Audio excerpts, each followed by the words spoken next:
The Glass Violin. Some music should never be played. By Adeline Pierce.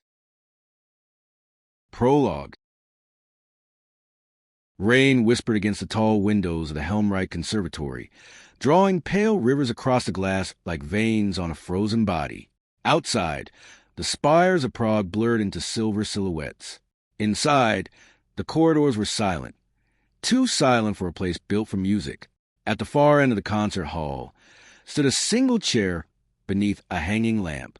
On it rested a violin made entirely of glass.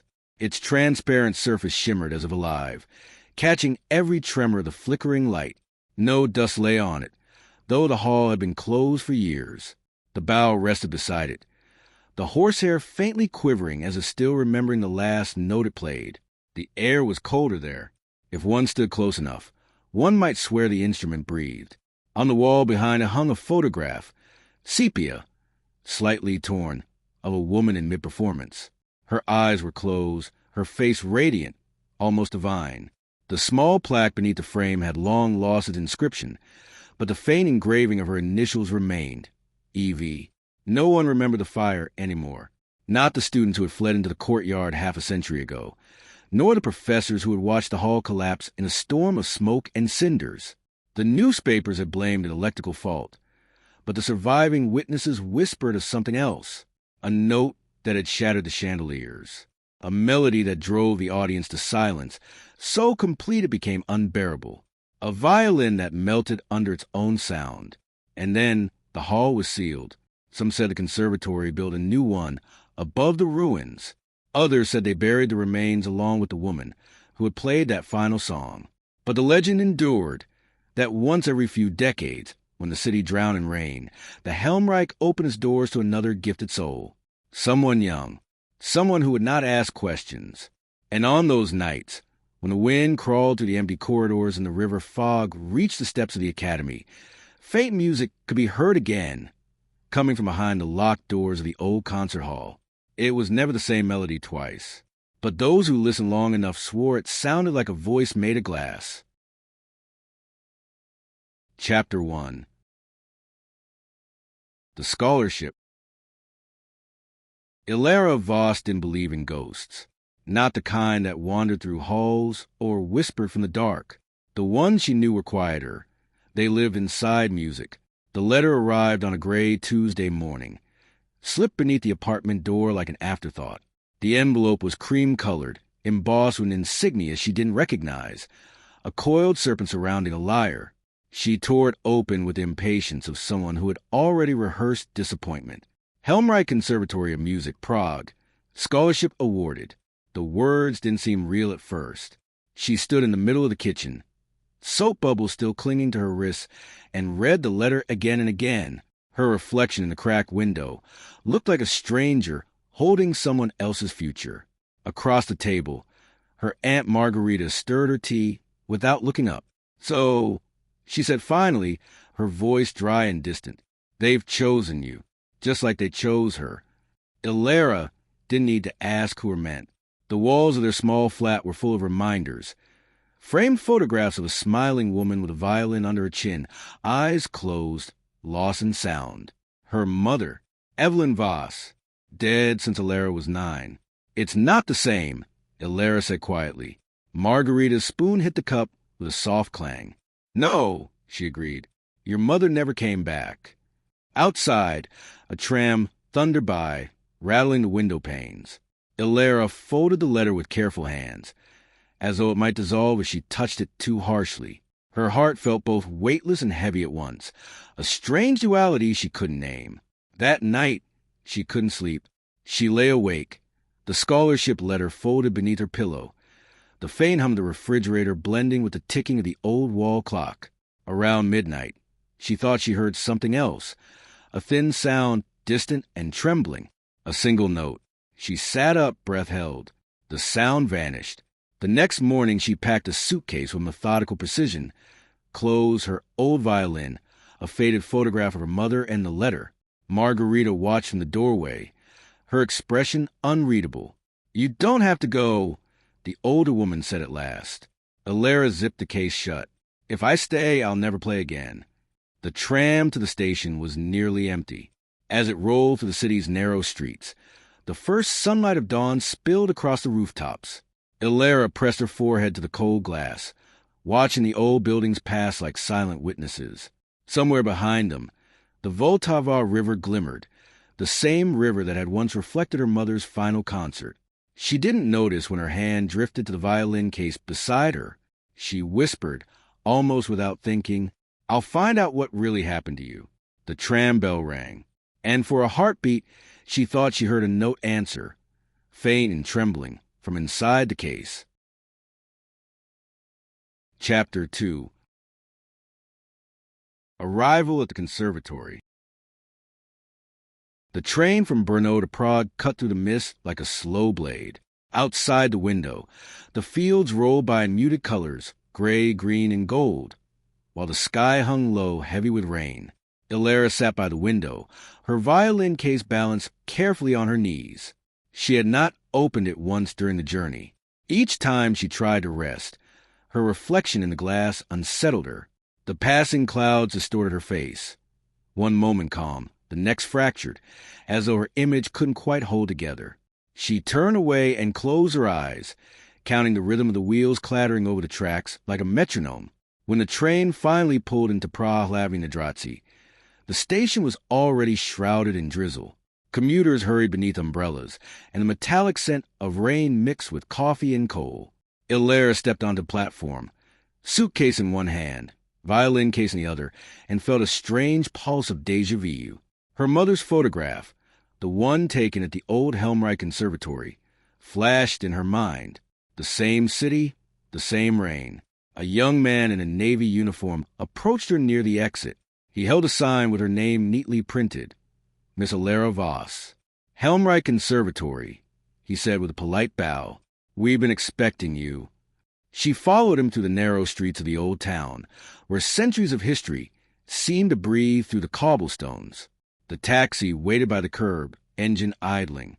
As they drove across the Charles Bridge, Elara watched the statues blur past in the rain, their stone eyes blind to the living. "Is it far?" she asked quietly. "Just across the river. The Helmreich stands on the western hill, near the monastery. You'll see it soon, can't miss it." He wasn't lying. The conservatory rose from the fog like something torn from another century. Tall spires of blackened stone, ivy creeping up the walls, and arched windows that reflected no light. A wrought iron gate guarded the entrance, its bars twisted into musical symbols. The car stopped before it, and Elara stepped out, the cold air cutting through her thin coat. For a long moment she simply stood there, staring up at the building. It was beautiful, and utterly wrong. The front doors opened before she could knock. A woman in a dark suit stood waiting, slender, silver-haired, her expression composed of perfection. "You must be Miss Voss." "Yes," Elara said, clutching her violin case a little tighter. "I'm Director Haldanova," the woman replied, her Czech accent crisp but elegant. "Welcome to the Helmreich Conservatory. I trust your journey was smooth." Elara nodded, though her voice caught when she tried to answer. "Good." The director continued, gesturing for her to follow. "Your classes begin next week. For now, we'll show you to your quarters and arrange your schedule." The marble floors echoed under their steps as they entered the main hall. The ceiling arched high above, painted with faded frescoes of angels holding instruments. The air smelled faintly of varnish and rain. Students passed by, some carrying sheet music, others whispering in low voices that ceased as soon as Elara looked their way. At the far end of the corridor, a door creaked open and an older man emerged, carrying a bundle of cleaning rags. His back was slightly bent, his uniform patched at the elbows. When his eyes met Elara's, something flickered there, recognition, maybe. "Ah!" Director Haldanova said sharply, "Mr. Yanek, you can take Miss Voss's luggage to her room." The custodian nodded silently. His gaze lingered a second too long on the violin case before he took the suitcase from her hand. "Top floor, east wing," he muttered, half to himself. "She liked the view." As they walked, Elara glanced back at him. He smiled faintly. "You play the violin?" "Yes," she replied. His smile faded. Then keep it close. Instruments have a way of wandering here. Before she could ask what he meant, Director Haldanovi's heels clicked sharply against the floor, pulling Elara's attention forward. They reached a narrow staircase that spiraled upward, lined with portraits of former students and masters. The eyes in those paintings seemed to follow her as she climbed. Her room was small but bright, with a window overlooking the river and a wooden desk scarred by years of use. A single bed, a wardrobe, and a music stand completed the picture. On the wall above the desk hung a black and white photograph, an old concert scene. The faces were blurred by time, but one figure stood out, a woman holding a violin. Her hair was the same shade of pale gold as her mother's. Elara felt her stomach tighten. She moved closer, but the photo was nailed to the wall. She couldn't remove it. Every room here carries its own history, said Director Haldanova from the doorway. You'll find that the Helmreich doesn't like to forget its past. When she left, Elara unpacked in silence. The rain outside deepened to a storm, wind rattling the old windows. The violin case rested on the bed, gleaming faintly under the lamplight. She hesitated before opening it. The familiar scent of maplewood rose to meet her. Clean, safe, human. Not glass, she thought with an uneasy smile. Just wood. A knock startled her. She opened the door to find a man in his 30s, tall, dark-haired, wearing a charcoal turtleneck beneath a long coat. His eyes were an unsettling gray, like polished steel. I hope I'm not interrupting, he said in a low voice. You must be the new scholar. Yes, Elara said. Elara Voss. He extended a hand. Professor Calder, violin faculty. I'll be overseeing your studies this term. His grip was firm but cool, his expression unreadable. Your mother studied here, didn't she? The question froze her. You knew her? A faint smile curved his lips. Only her music. It's unforgettable. He turned to leave, pausing at the threshold. Welcome to the Helmreich, Miss Voss. Be careful what you play at night. These walls have a habit of listening. The door closed softly behind him. Elara stood still for a long time, her heart pounding. The storm raged outside, and from somewhere deep within the conservatory, maybe the basement, maybe her imagination, came a faint vibration, like a single violin string resonating in the dark. She looked down at her case. The clasp had come undone on its own. Chapter 3. The Practice Room. The first week passed in a blur of sound and silence. Every morning, Elara walked the long corridor to the east wing, where the practice rooms were lined like confessionals, narrow spaces with peeling wallpaper and upright pianos gone slightly out of tune. Each door bore a number painted in gold. By the end of her second day, she already knew which students played too loudly, which ones cried when they thought no one was listening, and which rooms she instinctively avoided. The Helmreich had a strange way of rearranging itself. Corridors that seemed short in daylight stretched endlessly after sunset. Echoes behaved like living things, multiplying, fading, then returning from unexpected directions. Even footsteps on the marble floor carried a kind of rhythm, as though the building itself was breathing in tempo. Professor Calder's class met twice a week in the chamber hall, a vaulted room with stained glass windows depicting angels tuning instruments. He was not unkind, but there was something coldly efficient in his manner. His voice never rose, his criticisms were precise, and his compliments so rare that students whispered about them afterward as if they were miracles. Elara both feared and admired him. He never raised his voice. He didn't have to. During her first lesson, Calder asked her to play a piece of her choosing. She chose Bach Chaconne, the piece her mother had played on the night of her last concert. As soon as her bow touched the strings, she felt the old familiar ache in her chest, the longing that was both memory and wound. When she finished, Calder said nothing for a long time. Then very softly, "You play like someone chasing a ghost." She flushed. "Maybe I am." He gave a faint smile that didn't reach his eyes. "Then I hope you catch it before it catches you." After class, she lingered in the hall, watching the light shift through the stained glass. The colors bled across the floor in hues of red and blue, like bruises slowly healing. Later that evening, She decided to explore the unused section of the East Wing, a place students call the Hollow Corridor. The air there smelled of dust and varnish, and most of the doors were locked. But halfway down the passage, one stood slightly ajar. The brass number above it read B12. Inside, the room was colder than the hallway. A cracked mirror leaned against the wall, and a single chair stood in the corner beside an old music stand. On the desk lay a faded score bound with ribbon, the title nearly erased by time. When Elara brushed the dust away, the ink reappeared like a bruise. Concerto in D minor, Elara Voss. Her mother's name. She froze. The air seemed to hum around her, faint but unmistakable. It wasn't just memory. It was sound, too low for normal hearing, but deep enough to feel in her bones. Her fingers trembled as she reached for the violin case. She wanted to play, to hear how the room would answer, but before she could lift a bow, she heard something, a soft scrape from the far corner, like glass against stone. Elara? She turned sharply. Professor Calder stood in the doorway, his expression unreadable. "You shouldn't be here," he said. "This was her room, wasn't it?" she asked. He stepped closer, his shoes echoing against the floorboards. "There are dozens of stories about Elara Voss," he said. "Most of them are untrue. What matters is the music she left behind, not the ghost attached to it. Why was the room locked?" Calder looked at her violin case, then at the faded score. "Some instruments," he said quietly. "Remember too much." He left before she could answer. When she turned back, the mirror had fogged, though the air was still.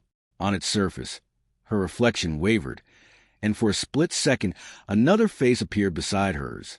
Pale, familiar, smiling. Elara stumbled backward, knocking over the chair. The sound of the fall echoed unnaturally long, as if swallowed by a cavern beneath the floor. She grabbed her case and fled down the corridor, her footsteps chasing their own echoes. Back in her room, she locked the door and sat on the edge of the bed, shaking. When she finally opened the case to reassure herself, she noticed something strange. A thin crack running along the edge of the bridge, catching the light. She touched it, cold, smooth, sharp. It wasn't wood. It was glass. She withdrew her hand, trembling. The rain outside began again, slow and rhythmic, almost musical. Somewhere in the building, a violin was playing, soft, distant, impossible. Elara listened until the last note faded into silence. And when she turned off the lamp, the violin case on her desk reflected the faint glow of lightning, like a whisper trapped inside crystal. Chapter 4. The Whisper in the Glass. By the time the sky cleared, the air over the city had turned the color of pewter, and the Vltava flowed heavy and dark beneath the bridges. From her window, Elara watched the fog drift up from the river like steam from a cauldron. Somewhere below, a street musician played an old folk melody on an out-of-tune accordion. The notes floated up to the rain and fell apart before they reached her. She had hardly slept since finding the crack in her violin. Every time she closed her eyes, she heard faint music, not melody, but fragment of one, always shifting, always unfinished. At first she blamed the other students, but the sound seemed to come from inside her room itself, whispering against the glass window, sliding under the door like breath. On the third night, she couldn't stand it anymore. She rose from bed, lit the small oil lamp on her desk, and opened the violin case. The instrument gleamed faintly in the low light, the varnish too smooth, the crack too perfect. It caught her reflection and fractured it into pale shards. Her fingers hovered above the strings. "Just one note," she whispered. The bow moved almost by itself. The sound that came out wasn't her own. It was softer, purer, like a sigh made of crystal. The air around her vibrated, and for a heartbeat, she thought she saw her mother's silhouette reflected in the window, standing just behind her, bow poised, eyes closed. Then it was gone. The door creaked. "Elara?" She turned quickly. It was Mr. Yanek, the custodian, holding a candle. His lined face looked carved from wood. "I heard the music," he said quietly. "You shouldn't play at night. Not here." "I couldn't sleep," she murmured. He stepped inside, the candlelight flickering on the polished surface of the violin. His gaze hardened. "Where did you get that?" "It's mine." "No," he said, shaking his head slowly. "That's not yours. That's hers." Elara's heart pounded. "What are you talking about?" He pointed at the crack along the bridge. "You think that's a flaw? Look closer. It's a seam. That instrument was repaired after the fire, but not with wood. They use glass. That's why it sings differently. The Helmreich didn't want anyone to know." He took a step back, lowering his voice. "Some say the instrument caught fire, but it didn't burn. It melted. And somehow, someone put it back together. Every time it's played, it remembers." "Remembers what?" "Whoever played it last." Before she could ask more, he backed away toward the door. "If you're wise, Miss Voss, you'll keep it locked. The school has long memories." When he left, Elara sat frozen, the candle trembling in her hand. The room felt colder than before. She wanted to put the violin away, but something in her resisted. A pull, delicate yet irresistible. She played again. The note bloomed into the air, expanding until it seemed to fill the entire room. The window pane shimmered, the lamp flickered, and suddenly she heard words. Faint, fragmented, buried inside the tone. "Don't trust him." The bow slipped from her hand. The sound died instantly. Her chest ached as though she'd been holding her breath too long. She closed the case with shaking fingers and pushed it on the bed, then sat down, heart pounding. "Don't trust who?" she thought. The next morning, she nearly convinced herself she had imagined everything. The day began with lectures, harmony, counterpoint orchestration, a blur of ink and chalk dust. She tried to focus, but her mind drifted back to the whisper. When she glanced out the window, the fog over the courtyard seemed thicker than usual, curling around the statues like smoke. After class, Professor Calder stopped her in the corridor. "You look exhausted," he said. "I couldn't sleep. New place, new ghosts." He smiled faintly. "Would you walk with me? There's something I'd like to show you." They crossed the inner courtyard, their footsteps echoing between the stone walls. The conservatory loomed around them like a cathedral of sound, every corridor a resonating chamber. Calder led her to a small gallery overlooking the practice rooms below. "You've heard of the Helmreich fire, I assume?" he asked. "Only rumors." He nodded slowly. "It wasn't a fire. Not really. It was an experiment gone wrong. Your mother was involved, though she didn't cause it. The Academy once believed that certain frequencies could alter perception, unlock something beyond technique. Evelyn Voss was their most gifted subject. Elara felt a chill crawl up her spine. "You mean she was part of a study?" "Nothing more. But she died here." His gaze drifted toward the fog below. "Death is rarely simple, Miss Voss, especially when it concerns art." He turned back to her, voice softening. "You play like her, you know. The same control, the same fear underneath. Don't let it consume you." When he left, Elara remained there, gripping the iron railing. Below, in one of the practice rooms, a faint sound rose, a violin playing scales, perfectly even, perfectly cold. But the room was empty. She descended the stairs slowly, her hand brushing the wall for balance. Each step felt heavier, as if the building itself resisted her. When she reached the door, the music stopped. Inside, nothing. Just an empty chair, a music stand, and a cracked window, letting in a thin beam of light. She walked in, her shoes creaking on the warped wood floor. Something glittered beneath the piano, a shard, clear and sharp. She bent down and picked it up. It was a splinter of glass, thin as ice and faintly warm to the touch. Her reflection in it looked distorted, fragmented, her face split into four pale versions of itself. Then a whisper, faint, close to her ear. "Elara!" She spun around, dropping the shard. It shattered soundlessly, disappearing into dust. No one was there. That night, the conservatory held a faculty recital in the great hall. The chandelier burned with hundreds of candles, their reflections glimmering across the polished instruments. Elara sat near the back, surrounded by students in dark coats and anxious faces. Calder took the stage, his violin under his chin, bow poised. The first notes of the piece slid into the air like silk, delicate, controlled, inhumanly precise. The hall fell into reverent silence. Yet beneath the perfection, Elara sensed something wrong, a tremor, an undercurrent of pain. Each phrase seemed to strain against itself, as though the instrument resisted him. When the final note died, Calder lowered the bow and looked directly at her. His eyes caught the candlelight and seemed to burn with a strange intensity.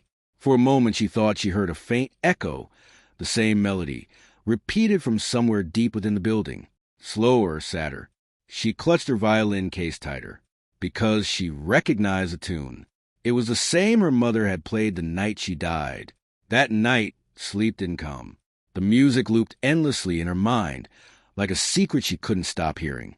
When she finally opened her eyes, the window was fogged over, and on the glass, drawn by an invisible hand, were 3 words written in condensation.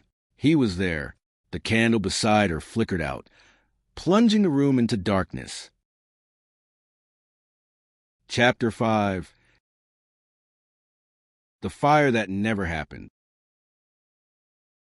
Morning came with a silence so thick it felt artificial.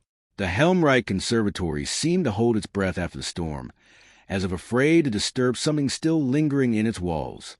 The students moved like ghosts through the corridors, voices low, eyes shadowed from sleepless nights of practice. Elara tried to follow the rhythm of their days, classes, rehearsals, study, repetition. But her attention drifted again and again to the fog windows and the flicker of shadows beyond them. Every time she opened her case, she half expected to find the violin change again. Its surface clearer, colder, more transparent. During breakfast in the refectory, a piece of conversation caught her ear. 2 second-year students were whispering over their coffee. They reopened the archives. One said, "Only for faculty, though." "Why now?" "Restoration project, I think." They said old files were damaged in the fire, but there was no fire. Elara froze. When she turned to look at them, they quickly lowered their voices, pretending to discuss assignments. But the words stayed with her all day. There was no fire. By late afternoon, she found herself walking toward the library. The building occupied the oldest part of the conservatory, where the ceilings were lower and the scent of damp paper lingered in every corner.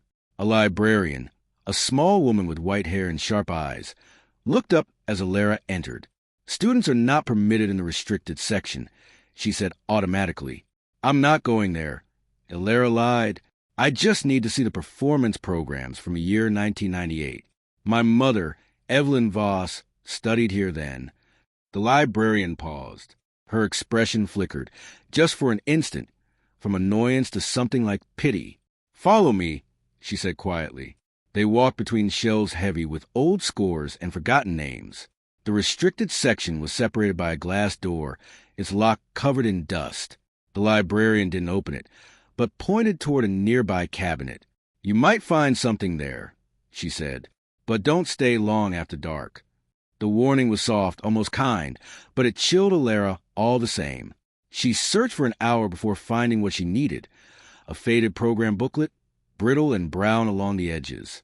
Inside was a list of performers, the title of the piece, Concerto in D minor, and a line that stopped her breath. Soloist, Elara Voss. Conductor, Dr. Anton Calder. Her mother's mentor, the same surname as her own professor. Her fingers trembled as she traced the print. The rest of the page had been torn away. On the next sheet, someone had written in pencil, "The lights failed before the final movement.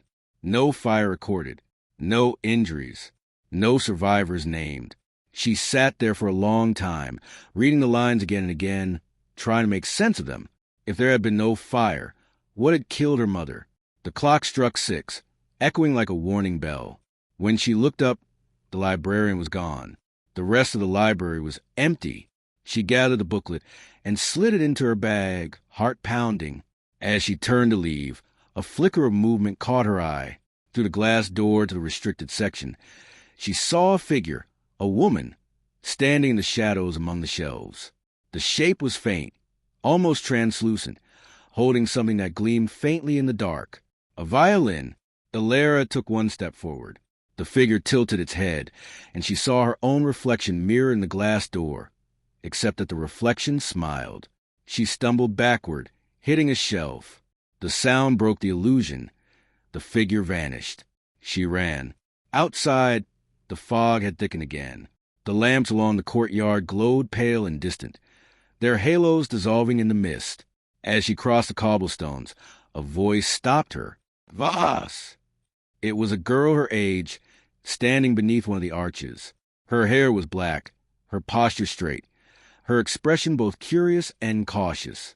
You're the new scholarship student, the girl said. I'm Helena. We share counterpoint on Tuesdays. Elara nodded, catching her breath. Sorry, I didn't notice you in class. No one notices anyone here for long, Helena replied. She lit a cigarette, the flame briefly illuminating her sharp features. You went to the library. How do you know that? Because you came out looking like everyone does the first time they find something they shouldn't. Elara hesitated. Then maybe you can tell me what really happened. Helena blew out smoke, watching it curl in the damp air. They call it a fire because it's easier to explain than the truth. Your mother played a piece that wasn't written by her, or anyone alive, for that matter. They said it came to her in a dream, some kind of experiment between music and memory. And when she performed it, her voice dropped. People stopped breathing. The sound froze in the air. They found her body still holding the bow, but the strings had turned to ash. No one could explain it, so they burned what was left of the hall to erase it. That's impossible, Elara whispered. Helena smiled without humor. Everything here is impossible until it happens again. She flicked her cigarette into the fog and started walking away. Be careful, Voss. Calder's not who you think he is. The sound of her footsteps faded. Elara stood alone in the courtyard, the program still clutched in her hand. A drop of rain struck the paper, smearing the ink. The words blurred together, the names dissolving until only one line remained legible. Concerto in D minor, Evelyn Voss. When she returned to her room, she found her window open. The air inside was colder than before, the curtains shifting slightly in the wind. Her violin case sat on the desk where she had left it, but the clasp, once closed tight, now hung open. She approached slowly. Inside, the violin gleamed faintly, its surface clear as frozen water. She could see her reflection perfectly, and for a heartbeat, she thought she saw her mother's eyes looking back through the glass. The crack along the bridge had vanished. In its place, faint but unmistakable, was an engraving, barely visible under the lamplight. For Calder, her breath caught. She stepped back, heart pounding so violently she thought the glass might shatter under its echo. From somewhere deep inside the building, a violin began to play. One long, perfect note, then another, until the air itself seemed to hum. Chapter 6. The Conductor's Secret. The next few days unfolded like a dream she couldn't wake from. Classes went on as usual. Lectures were given, bow arms adjusted, scores annotated. But everything felt slightly out of rhythm, as if time inside the Helmreich Conservatory had begun to stutter. Elara tried to focus on her practice, yet her fingers trembled when she touched the strings. The violin no longer felt warm against her skin. Its surface seemed to change with the light, turning almost translucent in the early mornings, as though it were slowly remembering what it truly was. She avoided Calder when she could, though avoiding him was nearly impossible. He seemed to appear everywhere, in the rehearsal hall, in the corridors, even once outside the library where he had no reason to be. He never confronted her directly, but his presence pressed against her like a shadow that refused to fall behind her. One evening, she lingered after ensemble practice, waiting until the last of the students had left. The hall was dim, the smell of rosin and dust heavy in the air. She walked to the conductor's podium where Calder's scores were always stacked in precise piles. On top lay an unfamiliar folder tied with black ribbon. Inside, the first page bore a title written in an elegant hand she recognized at once. Concerto in D minor, Evelyn Voss. Her pulse quickened. The handwriting wasn't a copy. It was her mother's.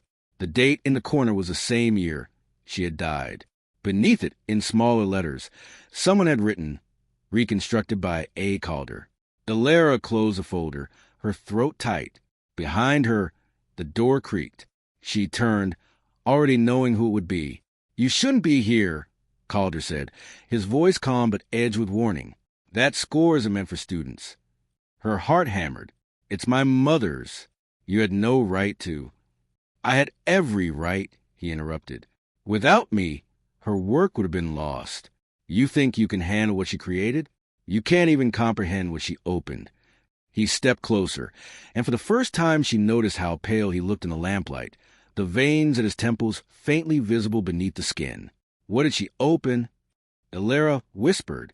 Calder studied her for a moment, then turned toward the podium, the barrier between sound and memory. He said finally, "She discovered that certain harmonics could call forth what the mind refuses to release. A melody that could resurrect emotion or something worse." He picked up the score, weighing it in his hands. She played it once. The audience never heard the final note. Elara's voice shook. "You were there." He didn't answer. Instead, he placed the score back on the podium and said, almost gently, "Leave this alone, Miss Voss. The Helmreich keeps its secrets for a reason." She stared at him, searching for any trace of humanity in his expression. There was none, only fascination, cold and absolute. When she returned to her room, she locked the door and pressed her back against it. Outside, the fog had thickened again, swallowing the city lights. She lit her lamp, sat at her desk, and opened her notebook. On the first blank page, she wrote, "He was there," the same words that had appeared on her window. Then she wrote more. If the concerto wasn't destroyed, maybe it's hidden. Maybe he's still trying to finish it. Her hand trembled. The lamp flickered. Somewhere deep below, a door slammed, echoing up through the floors. That night she dreamed of the concert hall in flames, the glass violin glowing like molten crystal, her mother standing in the center of the fire, playing, smiling, and turning slowly toward her as if she'd been waiting all this time. She woke before dawn to the sound of footsteps outside her room. Slow, measured, she held her breath. They stopped at her door, then moved on. The silence that followed was worse. Unable to stay still, she dressed and slipped into the corridor. The air smelled of rain and wax polish. She followed the faint echo of movement down the stairs, to the empty foyer, past the locked doors of the great hall. A single light glowed beneath the door to the basement archives. She hesitated only a moment before pushing it open. The staircase spiraled downward into shadow. The air grew damp, filled with the scent of old paper and stone. Shelves lined the walls, stacked with boxes labeled in fading ink. She ran her fingers over the spines. Student records 1975, performances 1980, experimental division 1998. That last label made her stop. The box beneath it was sealed with wax. Someone had drawn a sigil on the surface. A lyre encircled by serpents. The same emblem that had been embossed on her scholarship letter. She looked around. No one. She broke the seal. Inside were folders, photographs, and reel-to-reel recordings, all marked confidential. One file was labeled Voss, Evelyn, Harmonic Experimentation Log. She opened it and began to read. Subject demonstrates increasing sensitivity to resonant frequencies beyond human range. Reports auditory hallucinations correlated with specific pitch intervals. Recommendation: further testing under supervision of Dr. A. Calder. Her stomach turned. The next page was worse. Session 12. Subject claims to perceive visual manifestations corresponding to sustained harmonic tones. Possible cross-sensory resonance. Termination of experiment advised. At the bottom of the report, a final note had been added in a different hand. Do not terminate. Proceed to full performance trial. The signature was Calder's. She felt sick. Her mother hadn't been experimenting with music. She had been used for it. The air in the basement shifted. Papers fluttered as though stirred by a hidden breeze. Elara turned and froze. Someone was standing at the end of the aisle. The dim light caught his face just enough to reveal it. Calder. He didn't look surprised to see her. "So you found it," he said softly. "I wondered how long it would take." Her voice trembled. "You lied. You said you wanted to preserve her work." "I did preserve it, but preservation isn't the same as understanding." He stepped closer, his shadow stretching across the floor. You have her gift, Elara, the same ear, the same fracture between emotion and reason. You could finish what she began. I don't want to. He tilted his head. You will. The music always find a way back.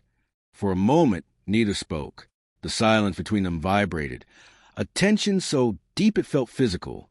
Then Calder turned away, his coat brushing the papers as he passed.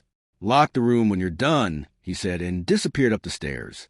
Elara stood frozen until the sound of his footsteps faded. Then she gathered the files, every photograph, every tape she could carry, and ran. Back in her room, she spread everything on the desk. The photos showed her mother in the same hall Elara now practiced in, eyes closed, bow raised, surrounded by instruments connected to strange metal wires. In one photo, Calder stood beside her, hand resting on the conductor's stand, watching intently. The caption read, Test 13, Resonance Threshold. She reached for one of the tapes, hesitated, then slid it into her small cassette player. The machine hissed, then crackled to life. At first there was nothing, then a faint, trembling note, another, and a voice, her mother's voice, barely audible. Anton, it's too strong. It's breaking. A burst of static swallowed the rest. Elara tore the tape out, breathing hard. Her hands shook as she shoved everything back into the box. The air felt thick, vibrating with an unseen pulse. A knock on her door made her jump. She froze. Elara? Calder's voice, calm and patient. May I come in? Her mouth went dry. She said nothing. I know what you found, he continued, but you're misreading it. Evelyn wanted to transcend limitation. She wanted to turn memory into sound. You of all people should understand that.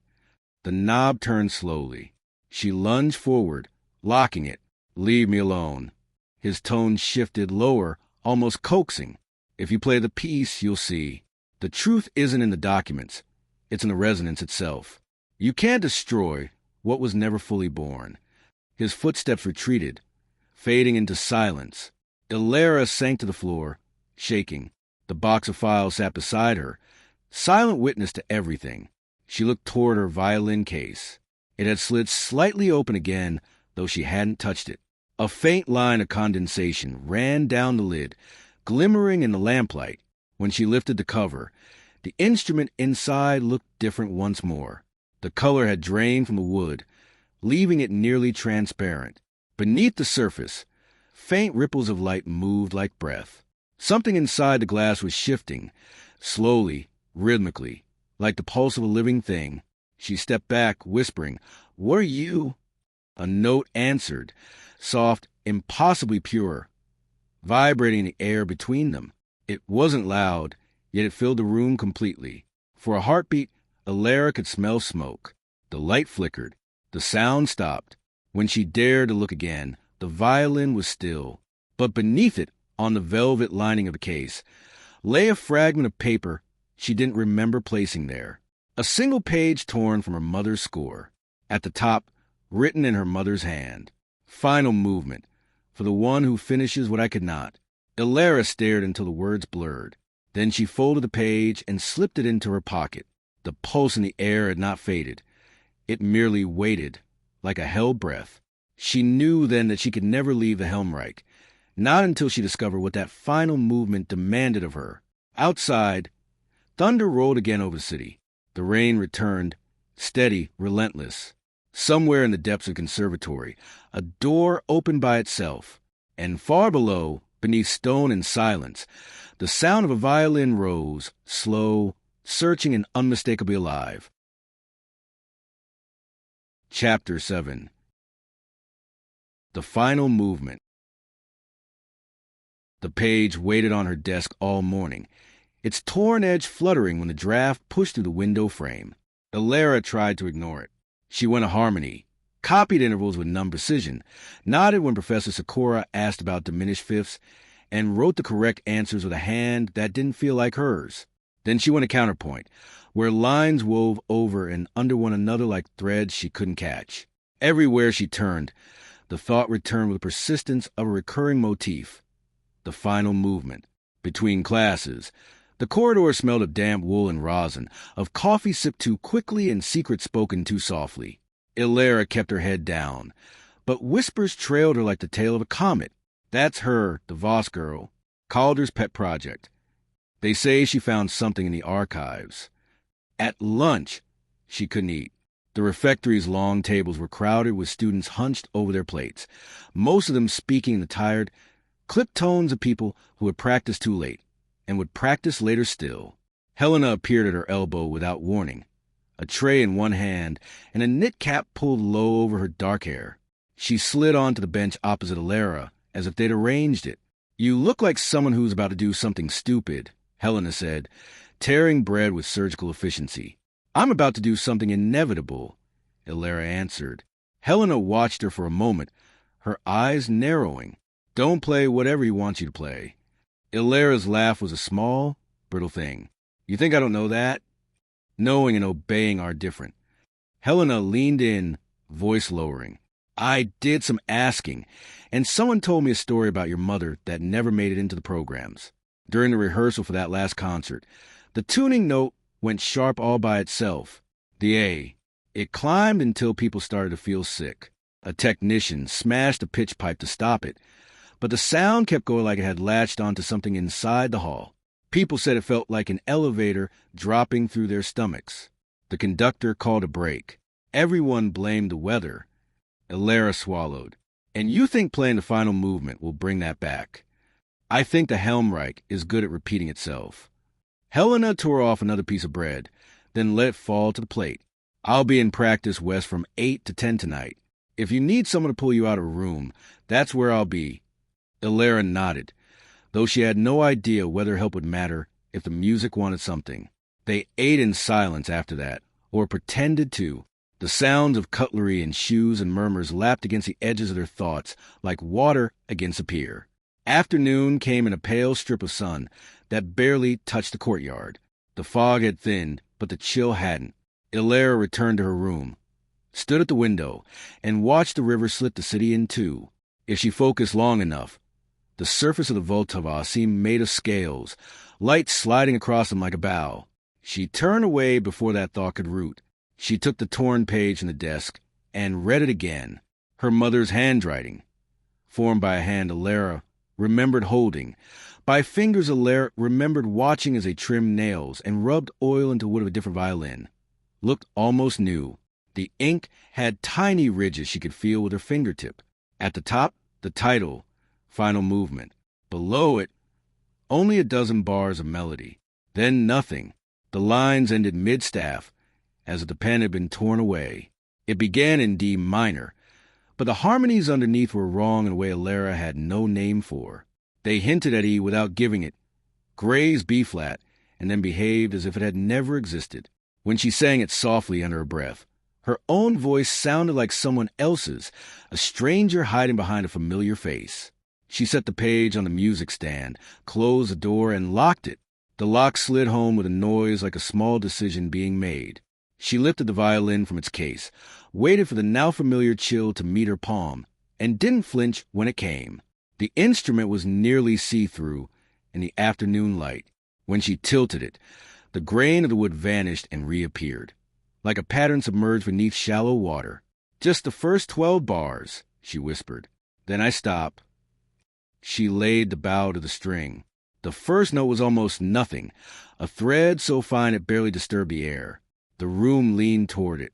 She felt that, a tilt behind her ribs, as if her body were a hallway the sound could walk down, opening doors as it went.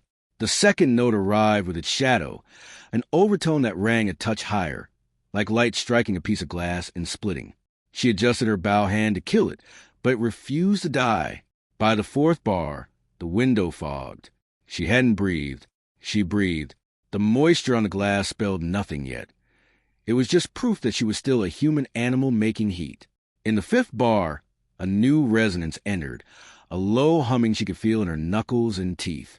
It was not from the violin. It came from the room, from the desk, from the bed frame, the building adding its own note to the line. In the seventh bar, pain flashed behind her right eye, a silvery thread of lightning. She blinked it away, but it left a trail, In the ninth, a scent rose. Not smoke, not quite. Something like rain on overheated stone. She heard a whisper, very far and very near, a mouth against glass. By the 12th bar, tears blurred the staff. She stopped. The silence that followed had edges. She lowered the bow with care, then set the violin on the bed as if returning a sleeping child to its cradle. For a moment, the room held. Then the window cleared. The hum sank. The scent dispersed. She sat on the floor and pressed her palms to her eyes until colors bloomed. When she let go, the light had shifted, and the faint mark she had noticed days ago on the instrument's bridge, for Calder, seemed deeper, as if the engraving had been cut again from the inside. "I didn't invite you," she said to no one, and only then realized she had spoken aloud. The practice bell tolled 6. Somewhere in the building, students changed rooms, swapped scores, retied hair. Elara stood, wiped her face, and stared at the 12 bars on the stand. The melody had planted itself. It would not leave. There are ways to cut a sound from your mind. Elara knew some of them. You could drown it with other music. Play scales until your fingers outpace thought. You could put your head under a faucet and listen to water. You could place the violin in its case and stack heavy books on top of it, like stones on a grave. She did the last. The case looked like a tomb. The image made her laugh. Then it didn't. She went to the library. The librarian's eyes softened when she walked in, and that kindness made Elara want to flee. Instead, she asked for performance records again, anything with her mother's name. The woman nodded, no questions, and led her to the same cabinet. The glass door to restricted held its own reflection, and in that reflection Elara looked like a girl who'd been underwater too long. An hour later, she had learned almost nothing. Programs had been trimmed, so their edges looked neat. Photographs had been labeled with wrong dates in a handwriting that didn't match any of the others. A single marginal note in pencil, almost invisible, read, "Helmreich Hall rebuilt in 1999. Cause of previous closure, structural failure." The lie was careful and complete. As she replaced the last file, a hand closed softly on the other side of the shelf. Fingers, long, elegant, familiar, curled around the wood. Elara didn't move. She recognized the hand before she heard the voice. "You're not ready," Calder said. "Then explain it." "It isn't a thing that yields to explanation."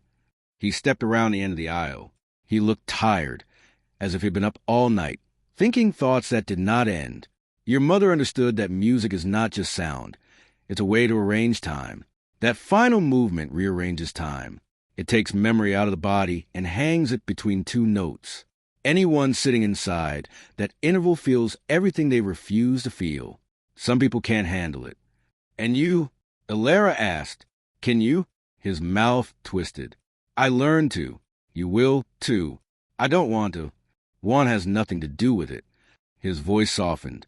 "You're not the first student to discover this. Others have tried. They play 12 bars, 15, 20. They break. Or they don't. The Helmreich carries the ones who don't on its shoulders for a while. It likes winners." He paused. "It liked your mother."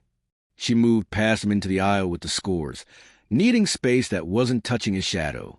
"If I'm not the first, then where are the others?" He didn't answer that. He didn't need to.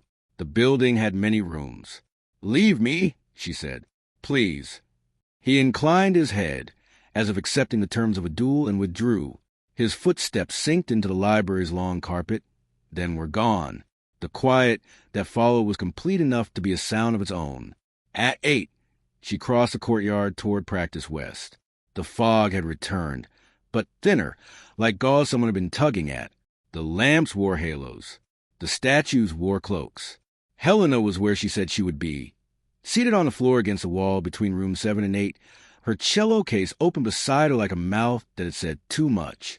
She looked up and took in Elara's face with a medic's economy. "How far did you go?" 12 bars. Helena nodded. "Stop at 10 next time." "There won't be a next time." "You say that like you have a choice." Elara didn't argue.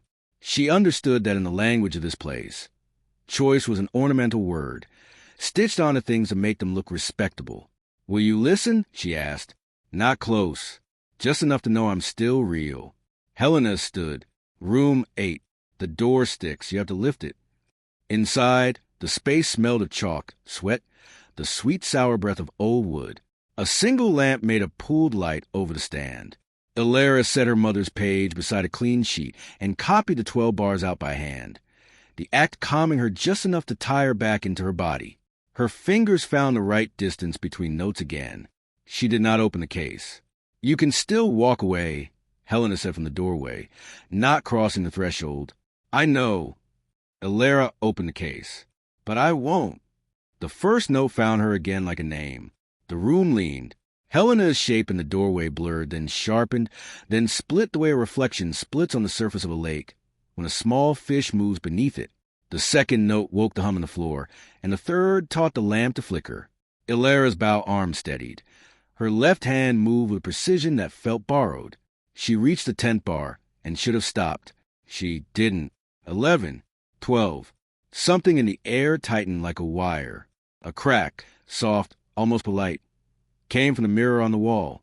A hairline fissure spread from the top corner down to the middle, a drawn diagonal that divided Elara from herself. The split reflection was not exact. In one half, she stood where she stood. In the other, someone older, with her mother's mouth, played the same line with a bow that glowed like a filament. Helena swore. A breath pushed through teeth. Enough, she said, and reached for the light. Elara kept playing. The next measure was not on the page. It came anyway, clear as a streak you've never walked, but know will lead to water. The hum in the floor climbed a step. The pitch in the window climbed with it. The mirror's crack deepened. Elara. Helena's voice didn't come from the doorway anymore. It came from the left, waist high, like someone trying to catch a sleeve. A hand closed over Elara's elbow. Human warmth. It shocked the sound long enough for her to breathe a decision into it. She dropped the bow. Silence. The silence wasn't relief. It was a pressure change. The mirror held. The lamp steadied. The hum continued for 2 seconds, then bled away. They stood there, breathing. Helena let go first. You're not doing that again, she said. I might. Elara bent, picked up the bow, set it gently on the stand. You don't know what it wants unless you let it speak. It, Helena repeated.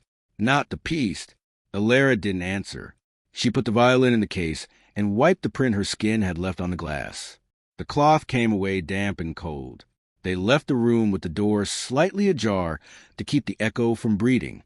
In the corridor, Mr. Yannick was waiting, hands folded around a ring of keys too large for any human pocket. He looked at the two of them the way a man looks at a storm that has decided his house is its route. I told you to lock it at night, he said to Elara. There are noises that are just noises, and then there are noises that remember how to be doors. I had a friend, Helena said, chin up and a hand on the light. Yannick nodded at that. A small salute. Good. Keep that. You, Voss. Come. He walked without waiting, so they followed. He led them down a narrow flight of stairs Elara didn't know existed, across a vestibule where boxes were stacked in a careful hedge, then into a passage that smelled of winter even though winter was weeks away. A door at the end looked like cut stone, not wood, and had no handle at all, only a shallow depression the size of a palm. Yannick pressed his hand to it, and after a heartbeat's consideration, the door decided to be a door and opened. The room beyond was neither warm nor cold. It was something else, a temperature you only notice when you step out of it into anything else and feel wrong for an hour. Shelves ran the length of the walls. On them sat cases, violin, viola, cello, each marked with numbers stamped into tin. No names. Names had been sanded off. There were also boxes, not labeled at all, and a table at the center bearing a single cloth, a lamp, and nothing else. Where are we? Helena asked, her voice smaller here than anywhere else she had ever spoken it. Yannick closed the door. The silence in the room separated into layers like oil and water. He crossed to the table and set the key ring down with care, as if it weighed more than it looked. Things the conservatory did not wish to destroy, he said. Things it did not wish to admit keeping. He lifted the cloth. Under it, a violin lay in 2 pieces, top and back, separated clean as a surgery. Elara stepped forward before she could tell herself not to, because the arch of the top plate was a curve she knew the way a dancer knows her own ankle. This was not her instrument. It could have been once. The wood had a memory of glass in it, a sheen that was not natural. In the center, where a sound post would normally rest, stood a small insert, crystalline and faintly cloudy, like ice that had been held in a mouth. From a hall that closed, Yannick said, as if telling a story to children he did not want to frighten. Not the same as yours. An earlier one. This is what happens when resonance goes where it shouldn't. The wood learns a new trick. It becomes what it pays attention to. Elara stared. Why are you showing me this? Because you are already in the room with the next trick, he said. Better to see the ending before you play toward it. An ending isn't the same as a truth, she said, surprising herself. Yannick's mouth tipped. No, but it's a shape. Sometimes shapes are what let us aim. He covered the instrument again. Helena had moved toward a shelf on the right, where a case smaller than the others sat without dust. She touched it. The tin tag read B12.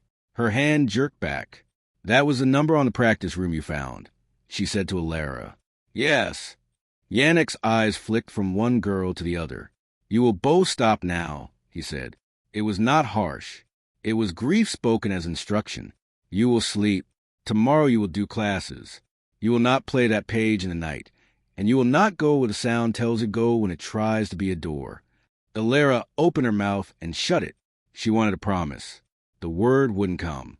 He let them out. The door closed. The passage forgot to be a passage until they were 3 corners away. When they reached the corridor again, Helena touched Elara's shoulder. If you're going to finish that movement, she said, don't do it alone. I won't, Elara said, and heard within the sentence the pivot, where truth and lie tilt into each other like scales. They parted. Helena went left. Elara went up. In her room, the air pressed at her like a hand between her shoulder blades. Move, move, move. She set the violin on the desk. The window had clouded again, though she had not breathed on it. 3 words wrote themselves, the letters slow and clean. Crisp edgeway incisions are crisp. It never burned. Elara stood without moving until the words dissolved. Then she sat and copied the 12 bars again onto a fresh page, slower this time, so the ink had time to decide where to be thick and where to be thin. She whispered each note as she wrote it. By the time she finished, the breath in the room had changed. Her own breath matched it. Midnight lifted itself out of the city with a sigh. The clock on the hall struck 12 in a tone that sounded slightly older than it was. Elara closed her eyes. Her mother's voice came the way it sometimes came in dreams. Not words, not music, an intention you could almost hold. She opened the case and didn't touch the violin. She only looked at it. In that act, a decision completed itself without her help. It wasn't appetite. It wasn't surrender. It was recognition. The way a singer recognizes the key someone else has already given. She lifted the instrument, raised a bow, and placed both at the start of the line. This time, when the overtone came, she didn't try to kill it. She widened her bow's path a hair and let the 2 notes ride each other like light on water. The room leaned further. The hum under the floor climbed like a hand on a staircase. The scent of rain on stone made her eyes smart, but she didn't blink. 9 bars. 10. In the window, breath wrote arcs and erased them. In the corner, the shadow of the chair decided to be a person, and then changed its mind. 12. Beyond the end of the page, a corridor opened. The sound was the corridor.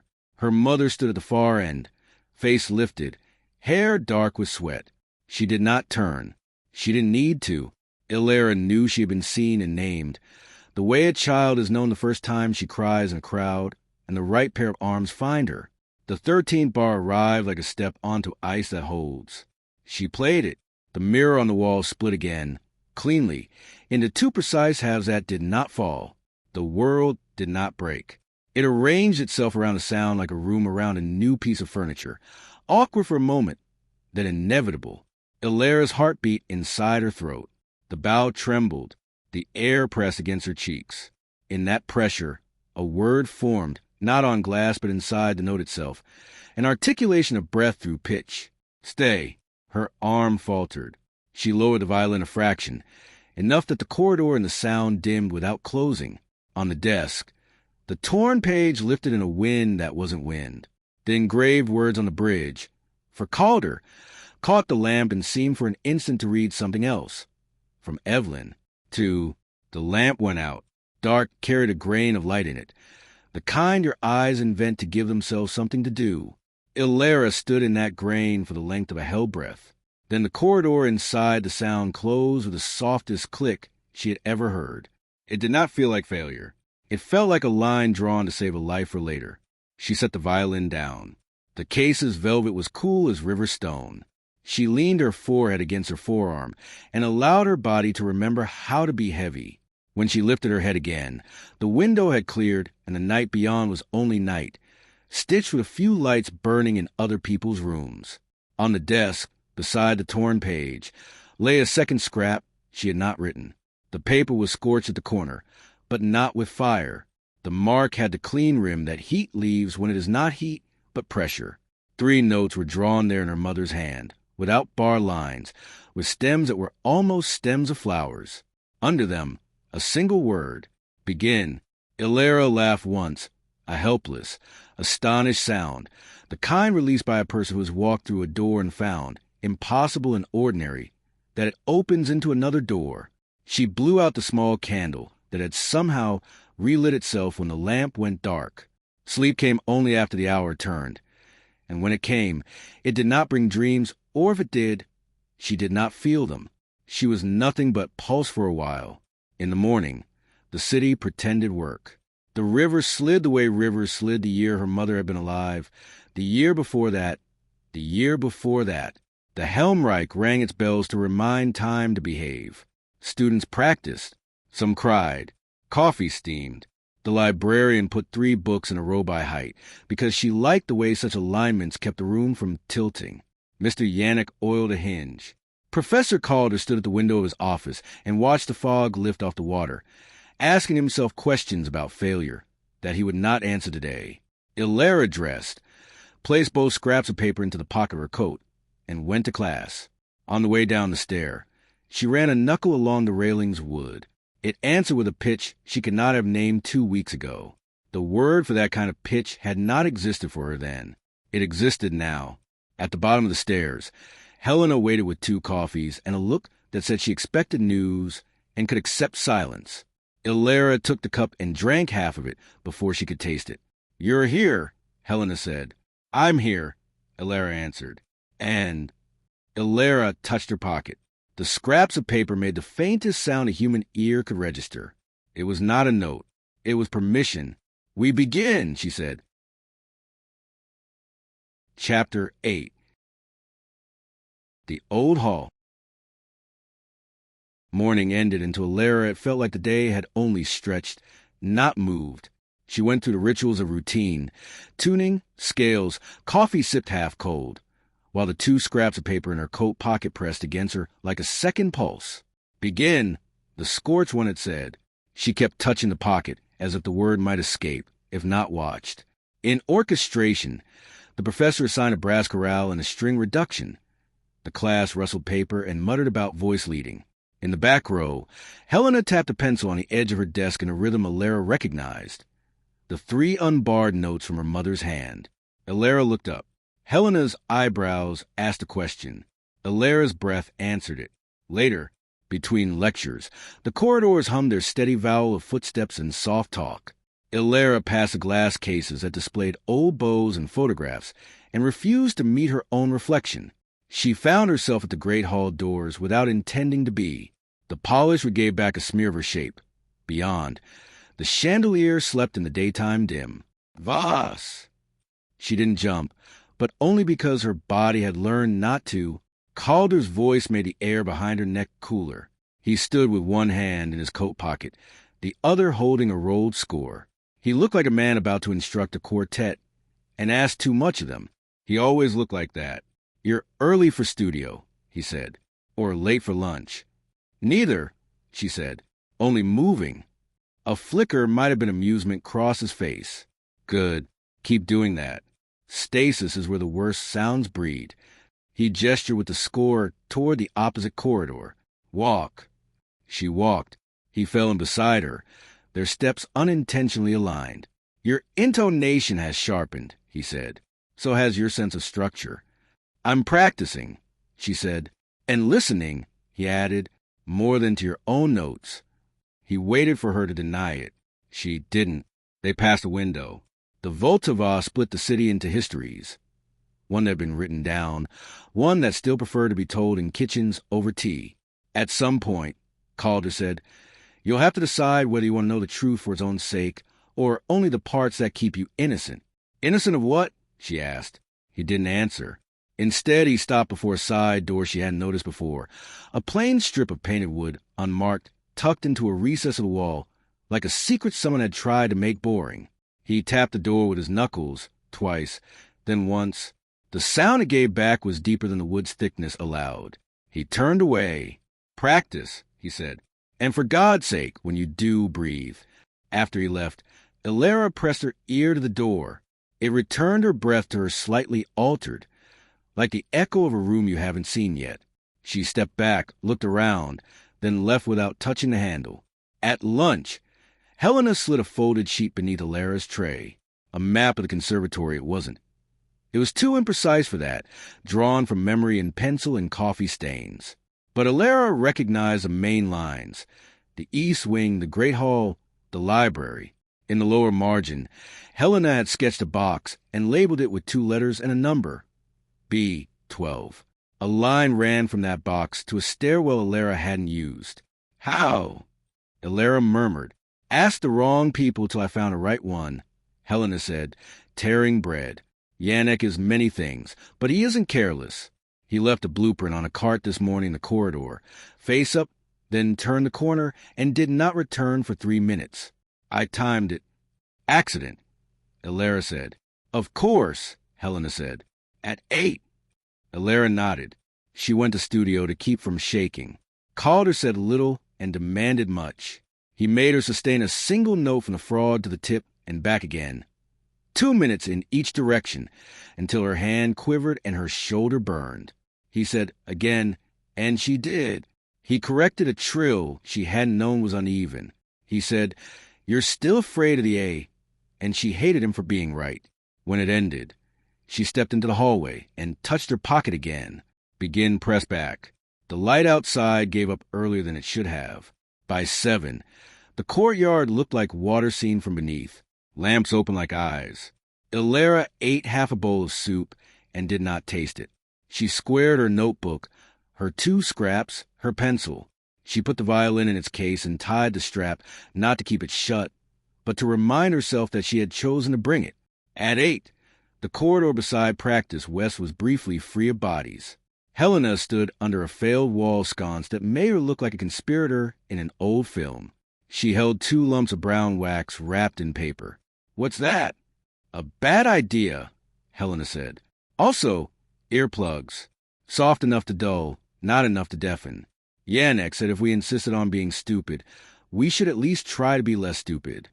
Yannick materialized a moment later, as if invoked by his name. He had that particular humility some caretakers develop, the sort that mistakes itself for invisibility, while knowing every nail and every board. He nodded to Elara, then Helena, then to the floor. You will walk where I walk, he said. You will not speak when we pass the old ventilation well. You will not stop if you hear a door close behind you. It is not closing. And if something opens, Helena asked softly, then we will consider our choices, Yannick said and almost smiled. He led them down a short flight, then a longer one. The light thinned. The smell changed. Less wax, more stone. A thread of river damp. The stair ended at a landing with 2 doors. Yannick did not choose either. He pressed his palm to a patch of wall the color of old bone. The seam of the 3rd door revealed itself like a line emerging under water when the sun shifts. Inside, the corridor was narrow, and both girls angled their cases not to scrape. They passed the ventilation well that hummed with a low pitch just below hearing, felt more in the chest than the ear. Yannick put a finger to his lips. They did not breathe until the hum slipped away. 3 turns later, they stood before a door of steel dressed as wood. Yannick took out a key that looked like it had been made when doors were vows and locks were arguments. He did not open it. He set the key against the metal plate, and the door thought about it, then decided to be generous. The hinges didn't complain. They remembered the pressure of opening. The old hall. Elara had imagined ruins. Instead, the space felt preserved in negation, like a pressed flower that had held its color only by refusing to hold its scent. The stage remained, a shallow rise of boards that had learned to be stone. Rows of chairs stood in obedient lines, draped in cloth. The ceiling lay lower than the great hall above, and the chandelier did not hang. Its absence was a presence. She stepped forward until the floor gave a tiny sound like a thin crack drying. Yannick stayed by the door. Helena came to Elara's shoulder. There were marks only if you knew how to look. A seam on the wall too straight for plaster. A rectangle darker than its around where a panel had once been. A smear of soot that was not soot, because when Elara touched it, her finger came away clean and cold. "It never burned," Helena said, almost to herself. Elara moved to the stage. A conductor stand waited there, its top glass smooth.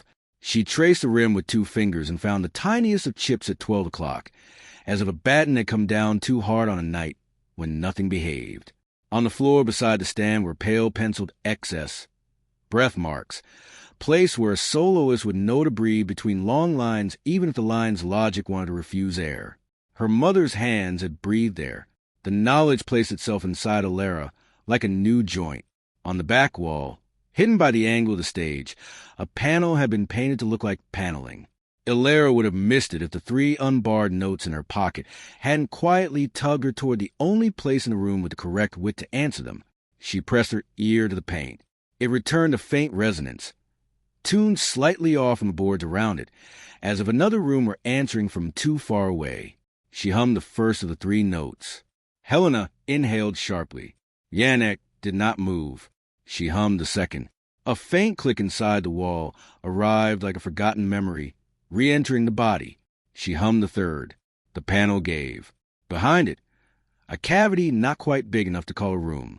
Dust that didn't act like dust hung in the air, each particle suspended exactly where it had decided to be last time. On a narrow shelf lay a small object, wrapped in linen gone gray. Elara reached. The linen came away without sticking.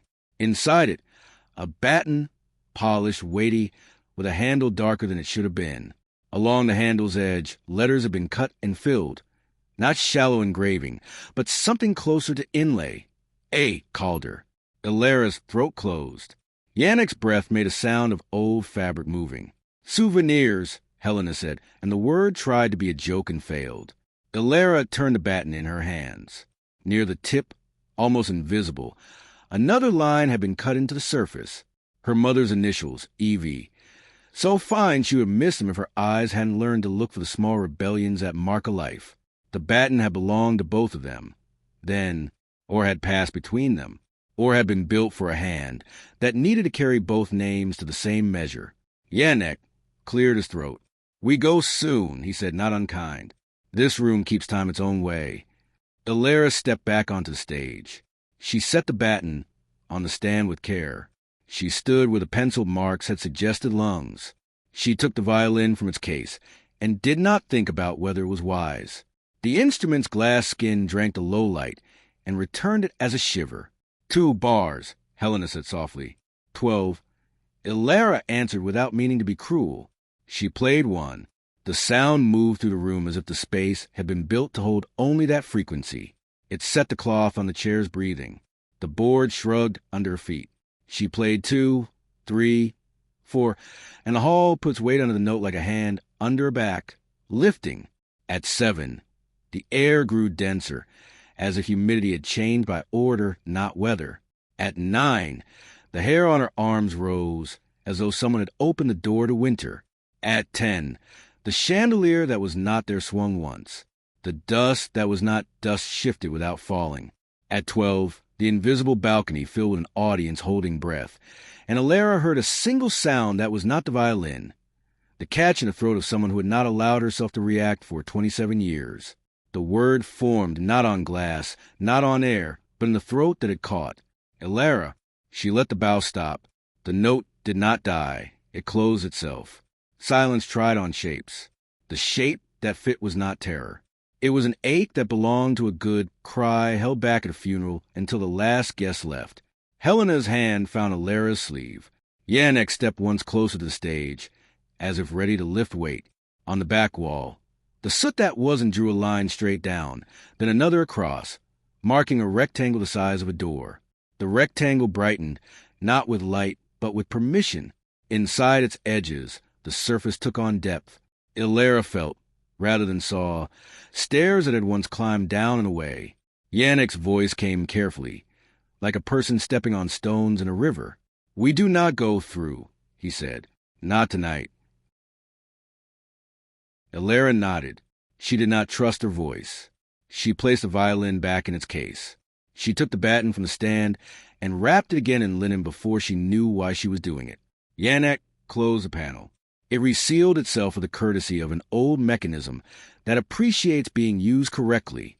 As they left, the hall exhaled. The door decided to be a door that shut. The corridor regained its corridor ways. They passed the ventilation well that hummed again. Yannick raised a finger, and the girls obeyed. At the top of the last stair, Helena leaned against the wall and let her head rest back. "I don't know what to call what just happened," she said. "Don't," Yannick said. "Naming is a kind of ownership. Isn't that what they tried to do?" Helena's mouth thinned. "Own it." Yannick didn't answer. He looked older than he had in the corridor below. He handed Elara the small packet of wax. "For later," he said. "Even the strong drown." Back in the student wing, the normal sounds bowled toward them as if to disguise everything with their human weight. Laughter half-forced, a door slamming because someone had been late and someone else had been angrier than was reasonable. A scale wrong, right. Helena squeezed Elara's shoulder and peeled away toward her own room. 2 fingers flicked in a good night that tried not to add the word please. Elara closed her door and leaned on it until her pulse took the hint. She set the rap baton on the desk. She took out the 2 scraps and laid them side by side. Begin stared up at her, both command and mercy. She opened her notebook and copied the 12 bars again, this time with the tiny adjustments the room had asked of her.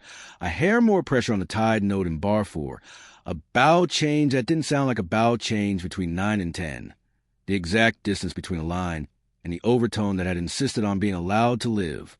When she finished, she sat very still. The window did not fog. The lamp held. The air was only air. She reached for the baton.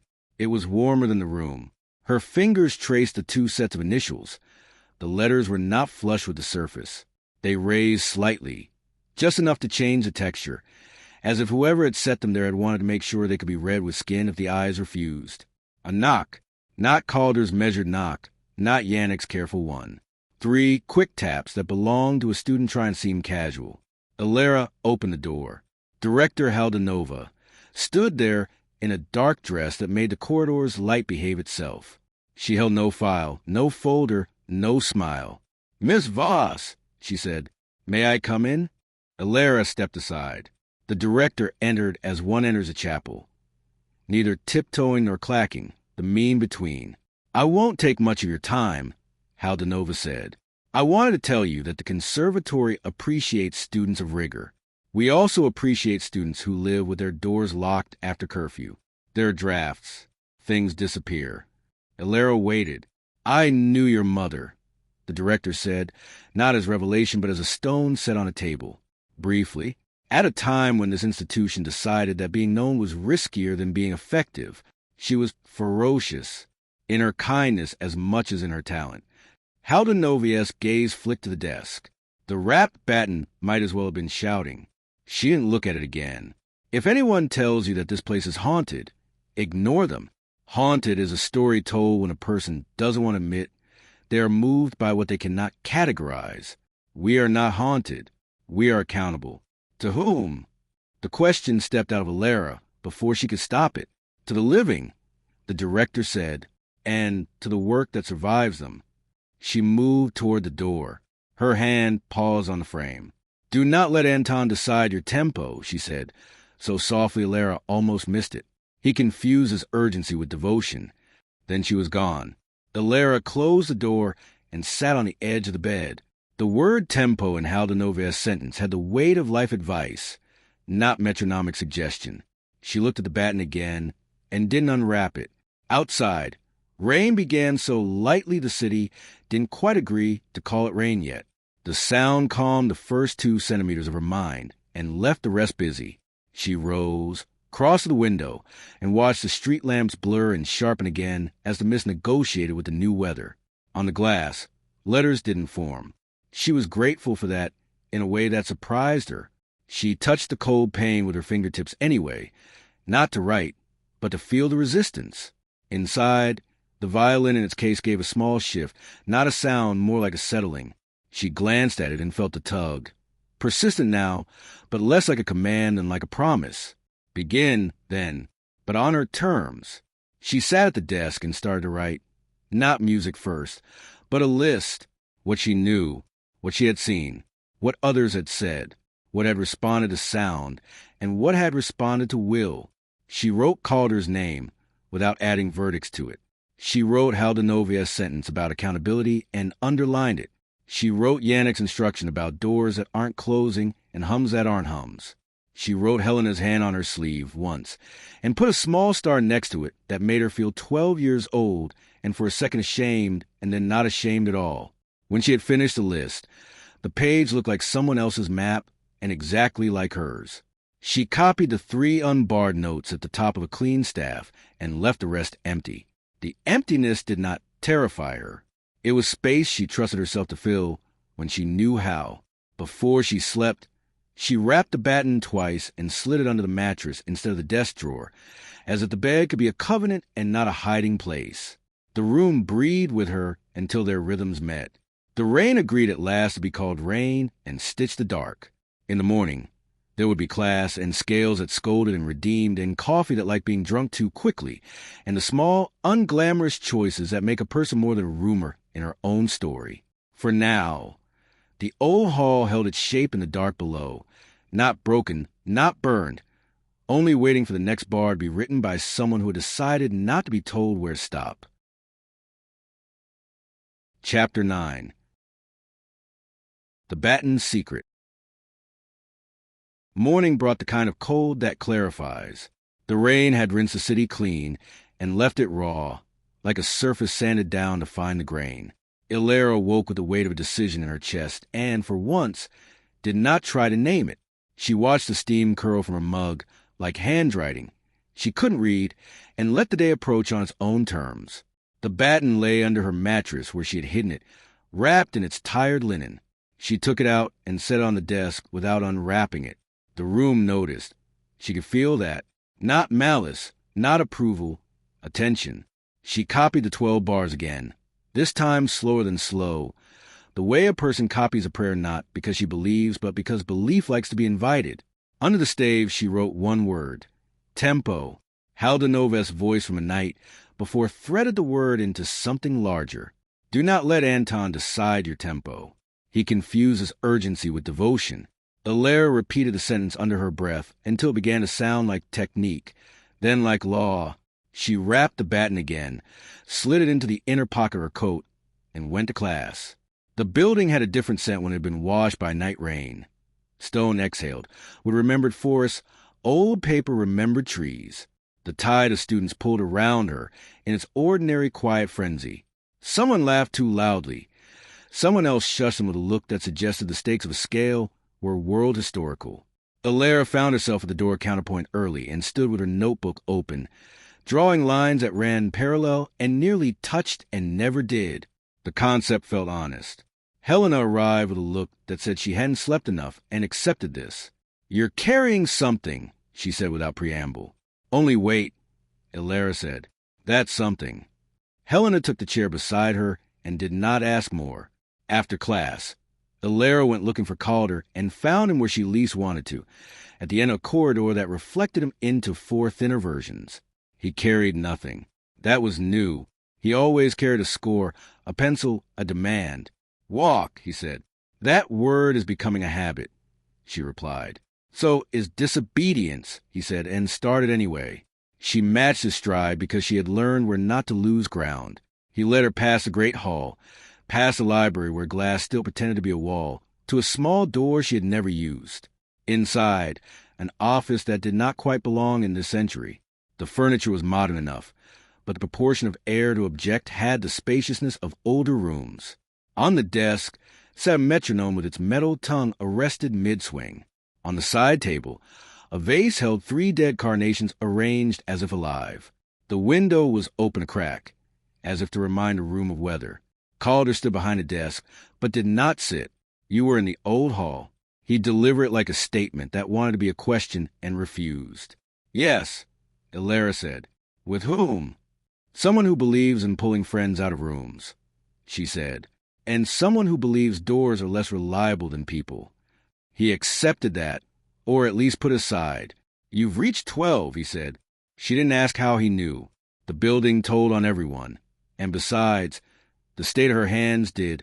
A faint tremor when she wasn't using them, a steadiness when she was. You understand now that the piece is architecture, Calder said, not melody. The bars are rooms. You can arrange them, but only if you feel the load-bearing walls. And who built it? Elara asked. My mother or you? For a moment something like anger touched his face and vanished. Not at her, at something he hadn't defeated. She drew the map, he said. I found the scale. He gestured at the metronome. Tempo is not time. It's the art convincing time to cooperate. Or obey, Elara said. Obedience is a blunt instrument, he said, and this time there's humor in it. Cooperation is artistry. He moved around the desk and stood closer than she liked. His voice lowered.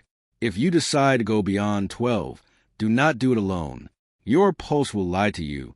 You need someone else's to correct it. Helena, Elara said.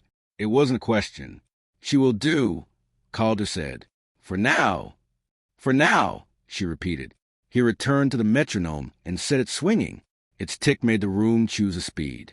If you aim to finish the movement, he said, you will find that what you need to steady you is larger than a friend. You've seen the hall. You've felt how a room can serve as a body. Find spaces that hold you to this world while you ask another for favors. Churches, Elara said, thinking of vaults and stone ribs and how sound moved under them. Maybe, or kitchens if you're wise. Places where time is already measured and shared. She could not answer that. He stopped the metronome. The sudden absence of tick sent every other sound into relief. The air's thin burr, the faint corridor noise, the distant throat clearing of a building asking if anyone needed anything. He looked at her as if to put a frame around the moment. Do not write me into your mother's story as a villain or a savior, he said. Both myths are lazy. I was a conductor. I tried to raise a music we did not have a word for. She tried to live inside it and found it larger than we were. We were wrong about many things. We were right about one. What one? That it isn't finished. She left before she could agree or refuse. The metronome resumed on its own when she crossed the threshold, and she did not turn back to see who had set it going. The afternoon tugged at her like a sleeve. She spent an hour in the library with the librarian, who liked order because it prevented a room from tilting. Together they found nothing that would convince anyone of anything, and the nothing itself began to look like a decision. When Elara stood to go, the woman slid a small object across the desk without looking up. A magnifying glass was scratched through its center.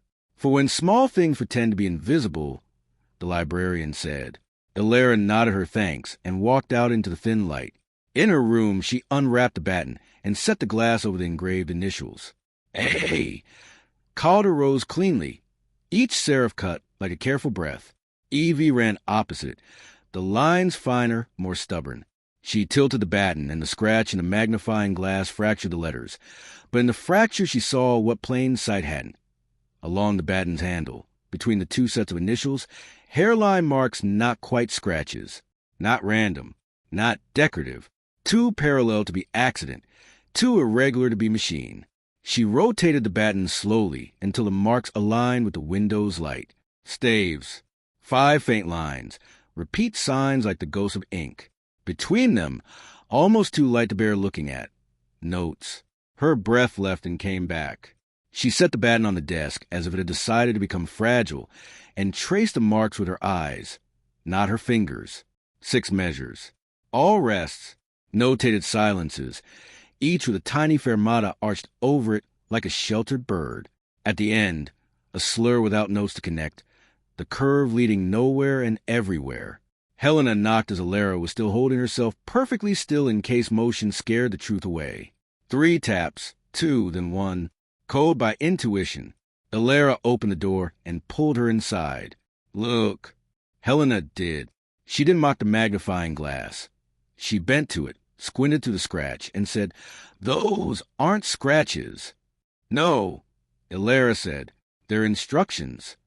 6 measures of silence, Helena murmured. "Fermatas. You're meant to hold the rests, to suspend time." And then a slur, Elara said, "From nothing to nothing." Helena straightened. From something to the next, something the slur calls into being. They regarded the baton a while. 2 students reading a secret written in a dead language that shared roots with their own. Outside the window the light thinned. The river hid itself in a color the world had not named.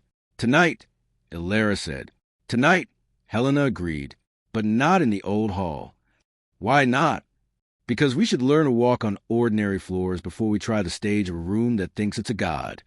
That made a kind of sense that wasn't logic, but felt like it.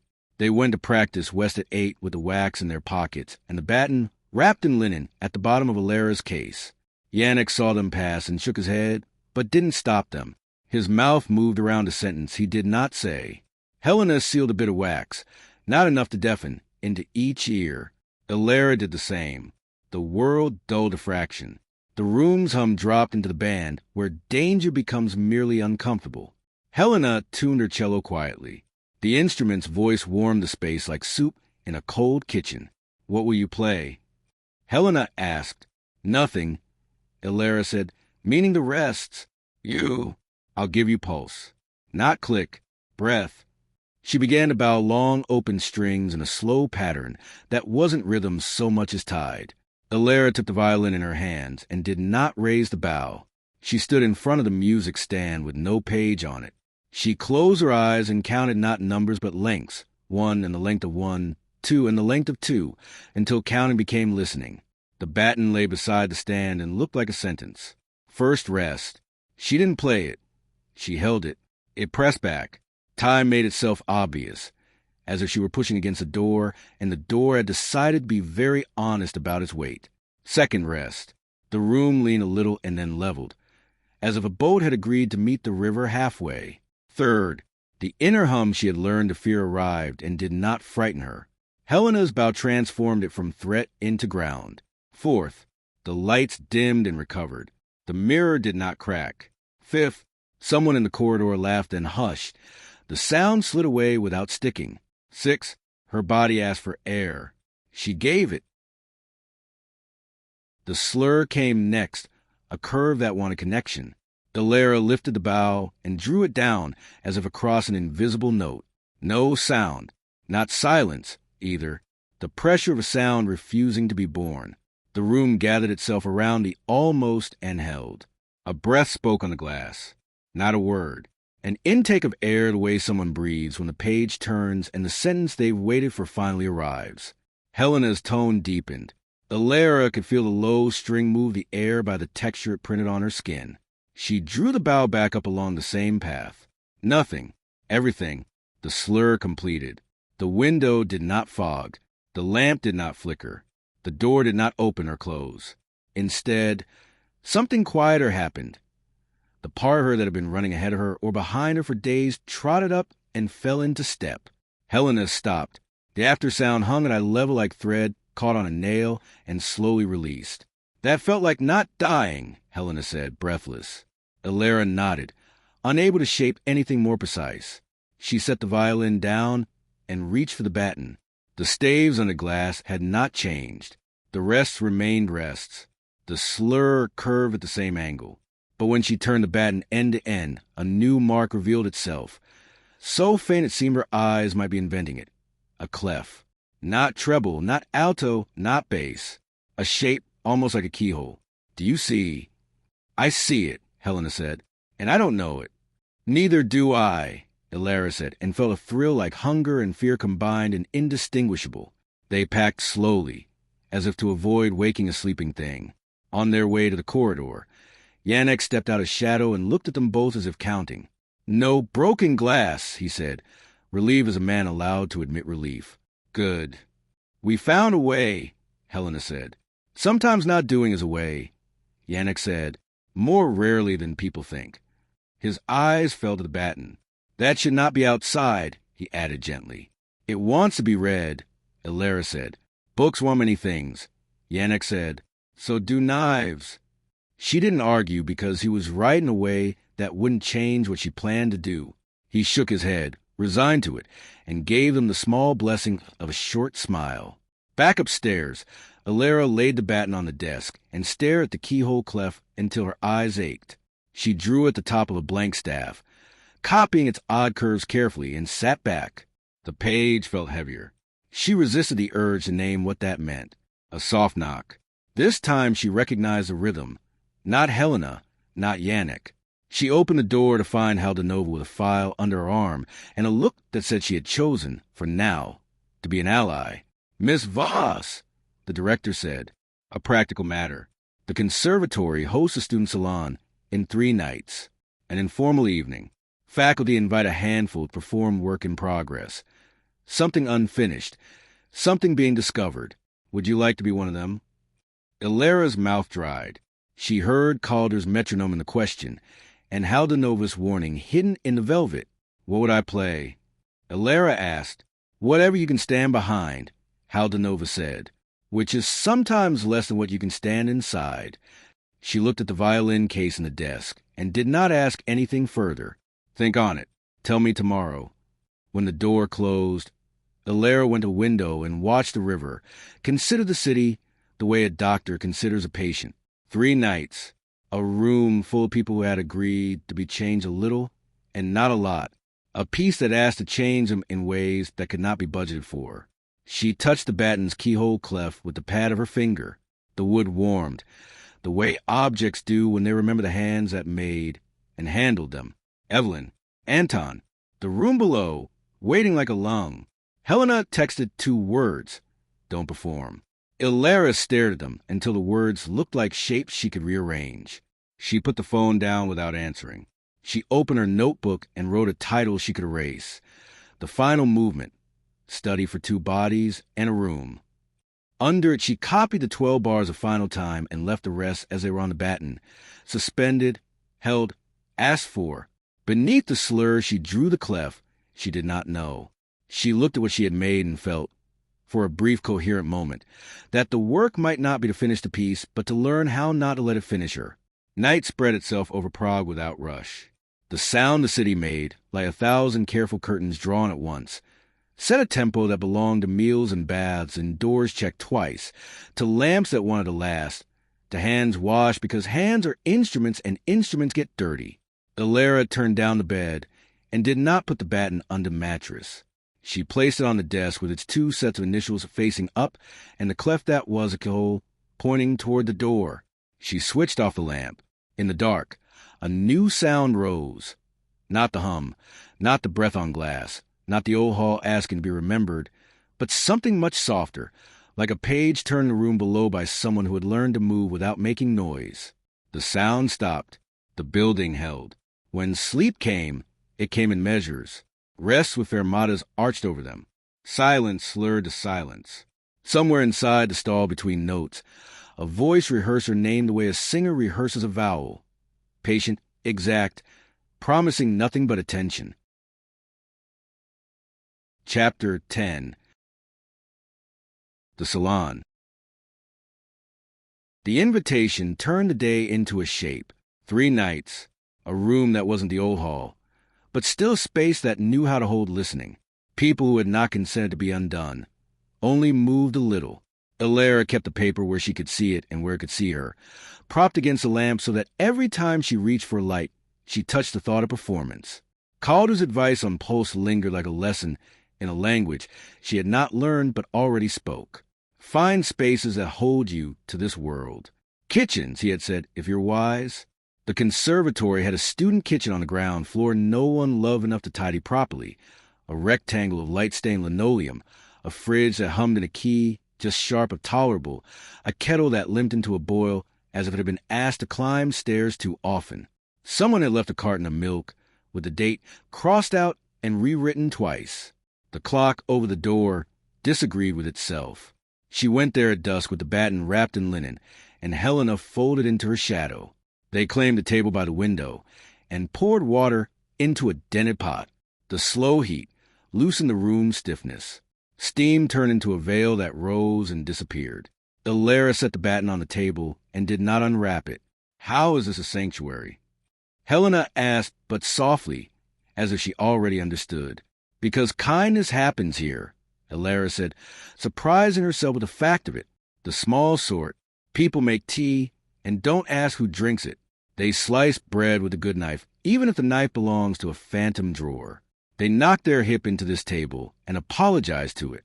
It remembers being forgiven. Helena smiled without showing her teeth. Then maybe it can forgive us. They timed water with their bodies. Helena laid her palm on the metal and withdrew it, counting the seconds until the sting.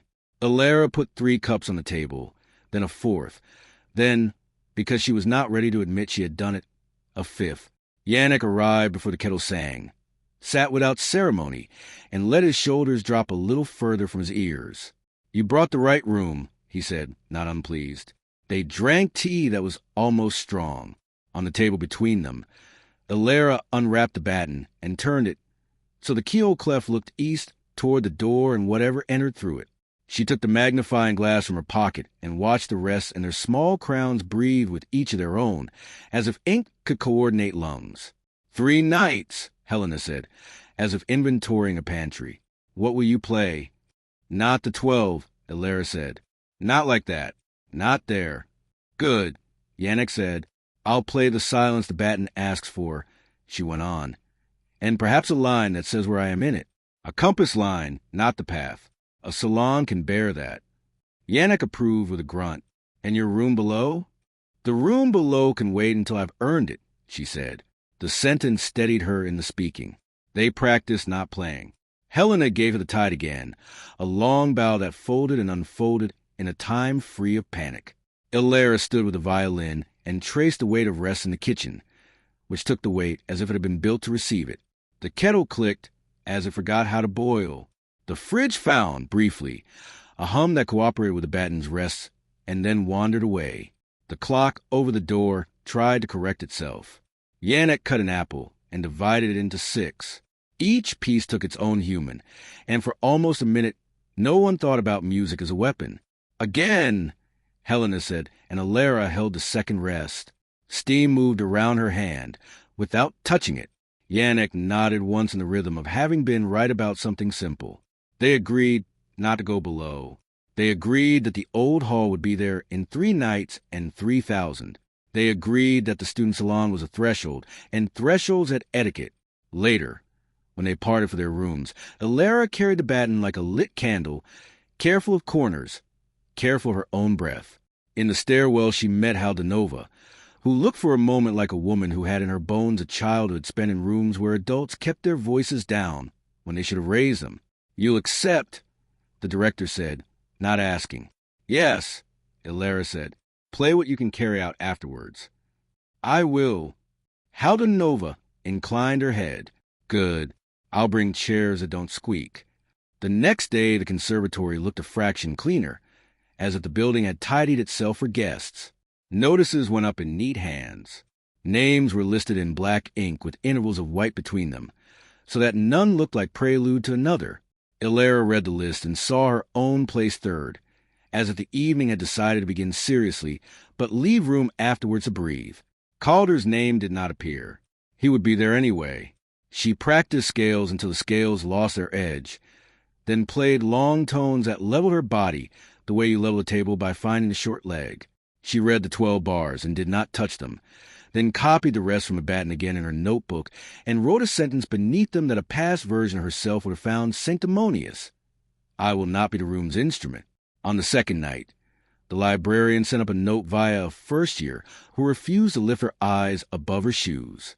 The note said only, "If you hear something in the shelves, it is a draft. If you see something in the glass, it is an arrangement. Please do not rearrange." Elara smiled, folded the paper, and put it in the pocket with the scraps. She liked the librarian's vanity. To think she could ask the world not to arrange itself around a work of art. That evening, Helena arrived with small talisman, a length of red thread coiled into a circle. She looped it around Elara's wrist without speech. The thread bit gently into skin. It looked like a mistake you decided to keep. "If you feel yourself slipping," Helena said, "look at it. It's something ridiculous to choose, and sometimes ridiculous is the only rope you don't resent." Elara laughed because the alternative was something noisier. "And you?" Helena lifted her collar to show a tiny pin there, tarnished, with a picture of a cat, so severe it looked like satire, from a grandmother who believed everything needed guarding. "I disagree, but I appreciate volunteers." On the third day, the weather turned the color of old pewter and stayed. The river looked like the side of a blade. The salon hung at the end of the day like a door you had told yourself not to think about walking through and had thought about anyway with every step. Rooms changed when they knew they were stages. The one chosen for salon was long rather than wide, with windows that made night part of the audience. Chairs had indeed been selected for their quiet. A tray of glasses stood at the back and asked to be left alone until it earned the right to sweat. The students arrived first, then paused as if at the edge of a pool, then went to their places with the self-conscious dignity of people who wanted to be admired and forgiven for wanting it. Faculty entered as if the room belonged to them, and were surprised again to find that it didn't. Calder stood in the rear, half in shadow, as if auditioning for the role of rumor. Haldenova exchanged 3 sentences with a teacher from composition, and examined the corners with the rapid attention of someone who once hid in corners and will not allow that for others. Yannick hovered near the fire exit with a bundle of keys and an expression that wished the world carried more hinges. The librarian sat in the second row with a small notebook in which she would write nothing but like the feel of in her hands.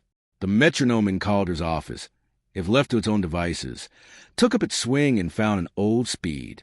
2 students went before Elara. A pianist played Debussy like someone unbraiding their own hair. A soprano sang a folk song in a language no one else in the room spoke, and let the last vowel rest on the air a heartbeat longer than taste demanded, and the room forgave her because her hands were steady at her sides. Elara was called by her surname. She stood. The violin was not heavy and not light. It was, she had to admit it, the weight she'd learned. She walked to the front and did not look at Calder, because that was a game she did not want to play and knew she would lose if she played it. She set the baton on the music stand where all could see it and still pretend they couldn't. She did not bring out the magnifying glass. She stood with her feet under her and let the red thread press at her wrist until her pulse found it and matched. "I'm working on a piece that isn't finished," she said. "It isn't entirely mine. Tonight, I'm playing a part that is. It has rests in it. If you find yourself listening to them, that's the music." A few students laughed because that was the thing to do. A few didn't because they had learned not to. Haldenova kept her face still. Yannick clasped his hands. Helena, in the back, lifted her chin as if the room in Elara's throat were the same object. Elara placed a bow, then lifted it clear of the string. First rest. There's a thin embarrassment that lives at the start of any public silence. She felt it pass over the room like a light cloth. It fell, slid, and was gone. Second rest. Breath changed. The casual coughs that punctuate shared air didn't dare. Someone in the second row adjusted their seat and found that they did not need to. Third, the window returned the room to itself with a faint reflection. Elara could see the outline of her own head, slightly misaligned with her body, and accepted this as part of the instrument. She let a single note in D enter, held it 2 heartbeats, and left it without cadence. The room provided its own cadence by staying. The rest asked for the room.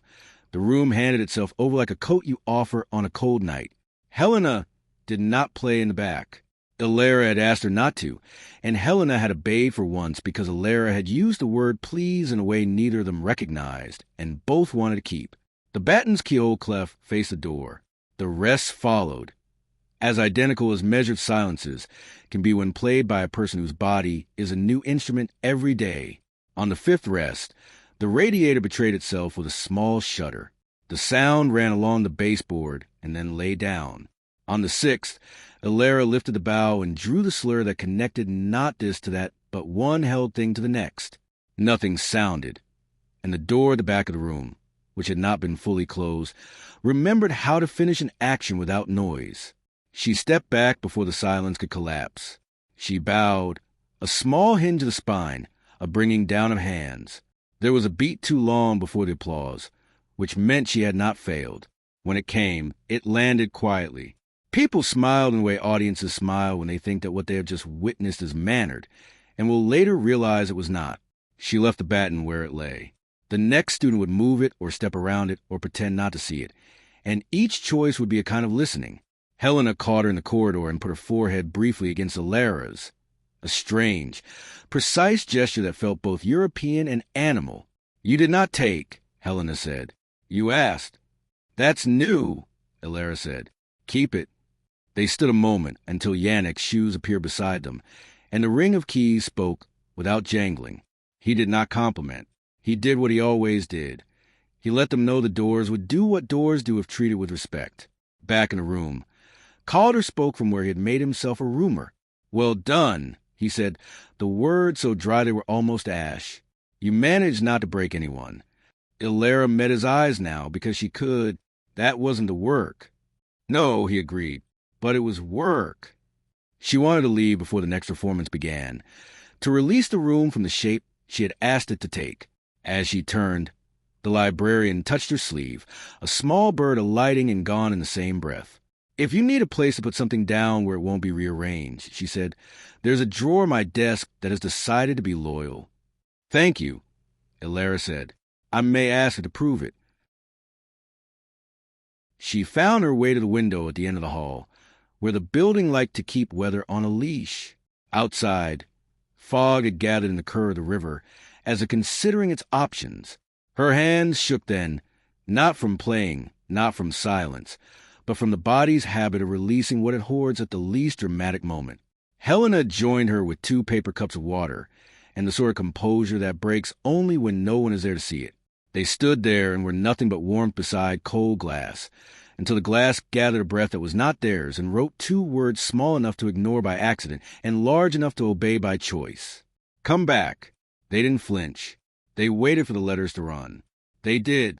Outside, the river made a sound that could have been city or water or future. The salon continued without them. A violist halved the room with Bach and stitched it back together with a smile. A poet read a piece about a laundromat and all the things in it that are neither clean nor dirty, only wet. Someone dropped a glass, and someone else picked up the shards without bleeding. The evening ended when it should have, not when it needed to. Later, Elara returned to her room with the baton against her spine, its length tucked into the line of her coat, as if she had grown a new narrow bone. The desk greeted it like an object in a house knows its own table. She expected the window to perform for her, to write something so obvious she could refuse it on principle. It didn't. The pane held nothing. The lamp behaved. On the velvet of her case lay an envelope that had not been there when she left. It was made of that expensive paper that pretends to be humble. There was no name on the outside. Inside, a single sheet with treble clef bass and a keyhole mark printed between them like a third set of lungs. No notes. Underneath, in a hand she knew from program margins, and a title written 30 years ago. "When you finish it, you will have to start it. When you start it, you will have to remember to finish." Do not confuse these tasks. Evelyn's was a flourish that did nothing. Beneath it, small, neatly placed like a correction made not out of pride but duty, another line. Calder's. "Do not do it where rooms are built to believe."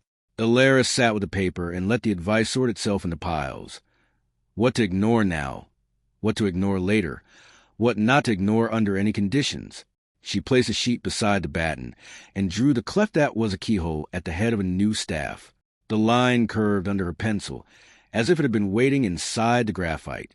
The city took a breath audible only to people who had lately taught themselves to hear what walls do. Somewhere below, a door did not close. Somewhere else, a draft decided to be a voice and didn't quite manage it. In the old hall, dust rearranged itself into a shape that would look to a person with poor eyesight like a stare. Elara pressed the red thread and felt her pulse answer. She blew out the lamp and did not fear the dark that followed, because she had chosen it. The room held. The rest did their work. In the morning, she would tell Haldenova yes again. She would ask the librarian for the loyal drawer. She would return the baton to its linen not as apology, but as a promise. And soon, but not yet, she would go back down with a keyhole clef in her pocket and a kitchen in her bones, and she would knock on a door by not touching it at all. Chapter 11. Rooms that Believe. The morning after the salon felt like the day after a fever, the city clearer, the body unsure. Elara woke with the red thread snug on her wrist and the baton on the desk where she had left it, its keyhole mark angled toward the door like an eye that had chosen not to blink. The envelope with her mother's sentence lay beside it. The warning about starting and finishing, the caution in Calder's hand about rooms built to believe. She carried the baton to the library when it opened and found the librarian already at her desk with the blinds half drawn, as if daylight needed instructions. "I need a place that keeps faith," Elara said. The librarian nodded, as though this were the ordinary sort of request a student brings between classes. She pulled open the top left drawer, though it slid without sound. Inside lay nothing but a sheet of blotting paper and a pencil worn to its last honest length. "This drawer," the librarian said, "has been loyal since 1974. It keeps things as they were put. Not many drawers manage that. You may borrow its loyalty if you promise to return it." Elara hesitated. The baton was a key and a map, and, increasingly, a person. "I'll give the baton for a while," she said, "but not my mother's paper." "Drawers prefer wood," the librarian said, amused at her own wit. "They understand it better." Elara slid the linen-wrapped baton into the drawer. The librarian closed it and set a small brass weight on the corner, as if to teach the furniture responsibility. "If you hear something in the shelves," the librarian added, "ignore it. If you see something in the glass, remind it that reflection is not invitation." "I'll try," Elara said, meaning it. Outside, the corridor's noise arranged itself into the day's familiar braid. Anxious laughter, low voices, the periodic cry of a teacher who had found an error they thought extinct. Helena intercepted her under the light that always flickered even when it had been fixed yesterday. "Well," Helena asked. "In the drawer," Elara said. "Good. Drawers are better than pockets. Pockets make us run." They spent the next hour in a practice room, not because either intended to practice, but because rooms sometimes need to be used with their names in order to cooperate. Helena tuned her cello and then let it sit like a companion who would speak when asked and stay quiet otherwise. "I thought last night would make me feel brave," Helena said finally. "It made me feel accurate. There's a difference." Elara smiled. "I'll take accurate." In harmony, Calder spoke about modulation as if it were ethics. Not how to move, but how to deserve to move. Students took notes as if saving themselves by paper. When the clock released them, he followed Elara into the hall, without saying her name. "You didn't break anyone," he said. "Haldenova thanks you." "I didn't play the 12, Elara said. "You didn't need to," he replied. "You taught the room how to hold a rest. That's rarer than a clean cadenza. Is that praise?" "It is description," he said, and let her walk away. She met Yannick by accident, which meant he had planned it. "Your drawer?" he asked. "Faithful," she said. "Good. Keep it given." He led her to a closet that wasn't a closet until he opened it. Shelves with coiled extension cords, a cardboard box labeled rubber feet, a jar of screws that had convinced themselves they were sorted. From the back, he produced a piece of chalk wrapped in wax paper. "Not for the floor," he said, handing it to her. "For your skin. A mark above the pulse if the room begins to own you. The chalk doesn't do anything. The act does." She drew a small line above the red thread, a pale bar that turned the thread into a staff. 5 lines as she counted her bone and tendon, and a glyph of chalk. The notion steadied her, ridiculous enough to be useful. At noon, she went back to the library. The brass weight had not moved. The drawer opened with the same obedient slide. The baton lay as she had left it, the linen faintly impressed where the keyhole mark had pressed against it. She lifted it into her hands and felt the temperature difference, a hint of cool that might have been shadow or the drawer's idea of custody. "Thank you," Elara told the drawer, "because when people lend you loyalty, they expect you to notice." "Bring it back," the librarian said, without looking up from a book she wasn't reading. After classes, Helena arrived with a paper bag that turned out to hold bread and cheese, as if the evening would require the kind of courage kitchens make. "Tonight?" Helena asked. "Not the hall," Elara said. "Not yet." "Where, then?" Elara unfolded the envelope again and read Evelyn's hand. "When you finish it, you will have to start it. When you start it, you will have to remember to finish." She read Calder's line below. "Do not do it where rooms are built to believe. Not a chapel," she said. "Not the great hall. Not the old hall. A room that thinks it's only a room." "The student kitchen," Helena said. "The student kitchen," Elara agreed. They waited until the hour when kitchens forgive. The kettle behaved. The fridge found a tolerable key. Yannick arrived late and pretended surprise. "I was hungry," he said, accepting bread, which he ate as if it were a ritual he had taught himself when the world forgot to feed him. He watched them lay the baton on the table. He didn't touch it. "What do we do first?" Helena asked. "Read it again," Elara said. They set the magnifying glass above the staves hidden in the wood.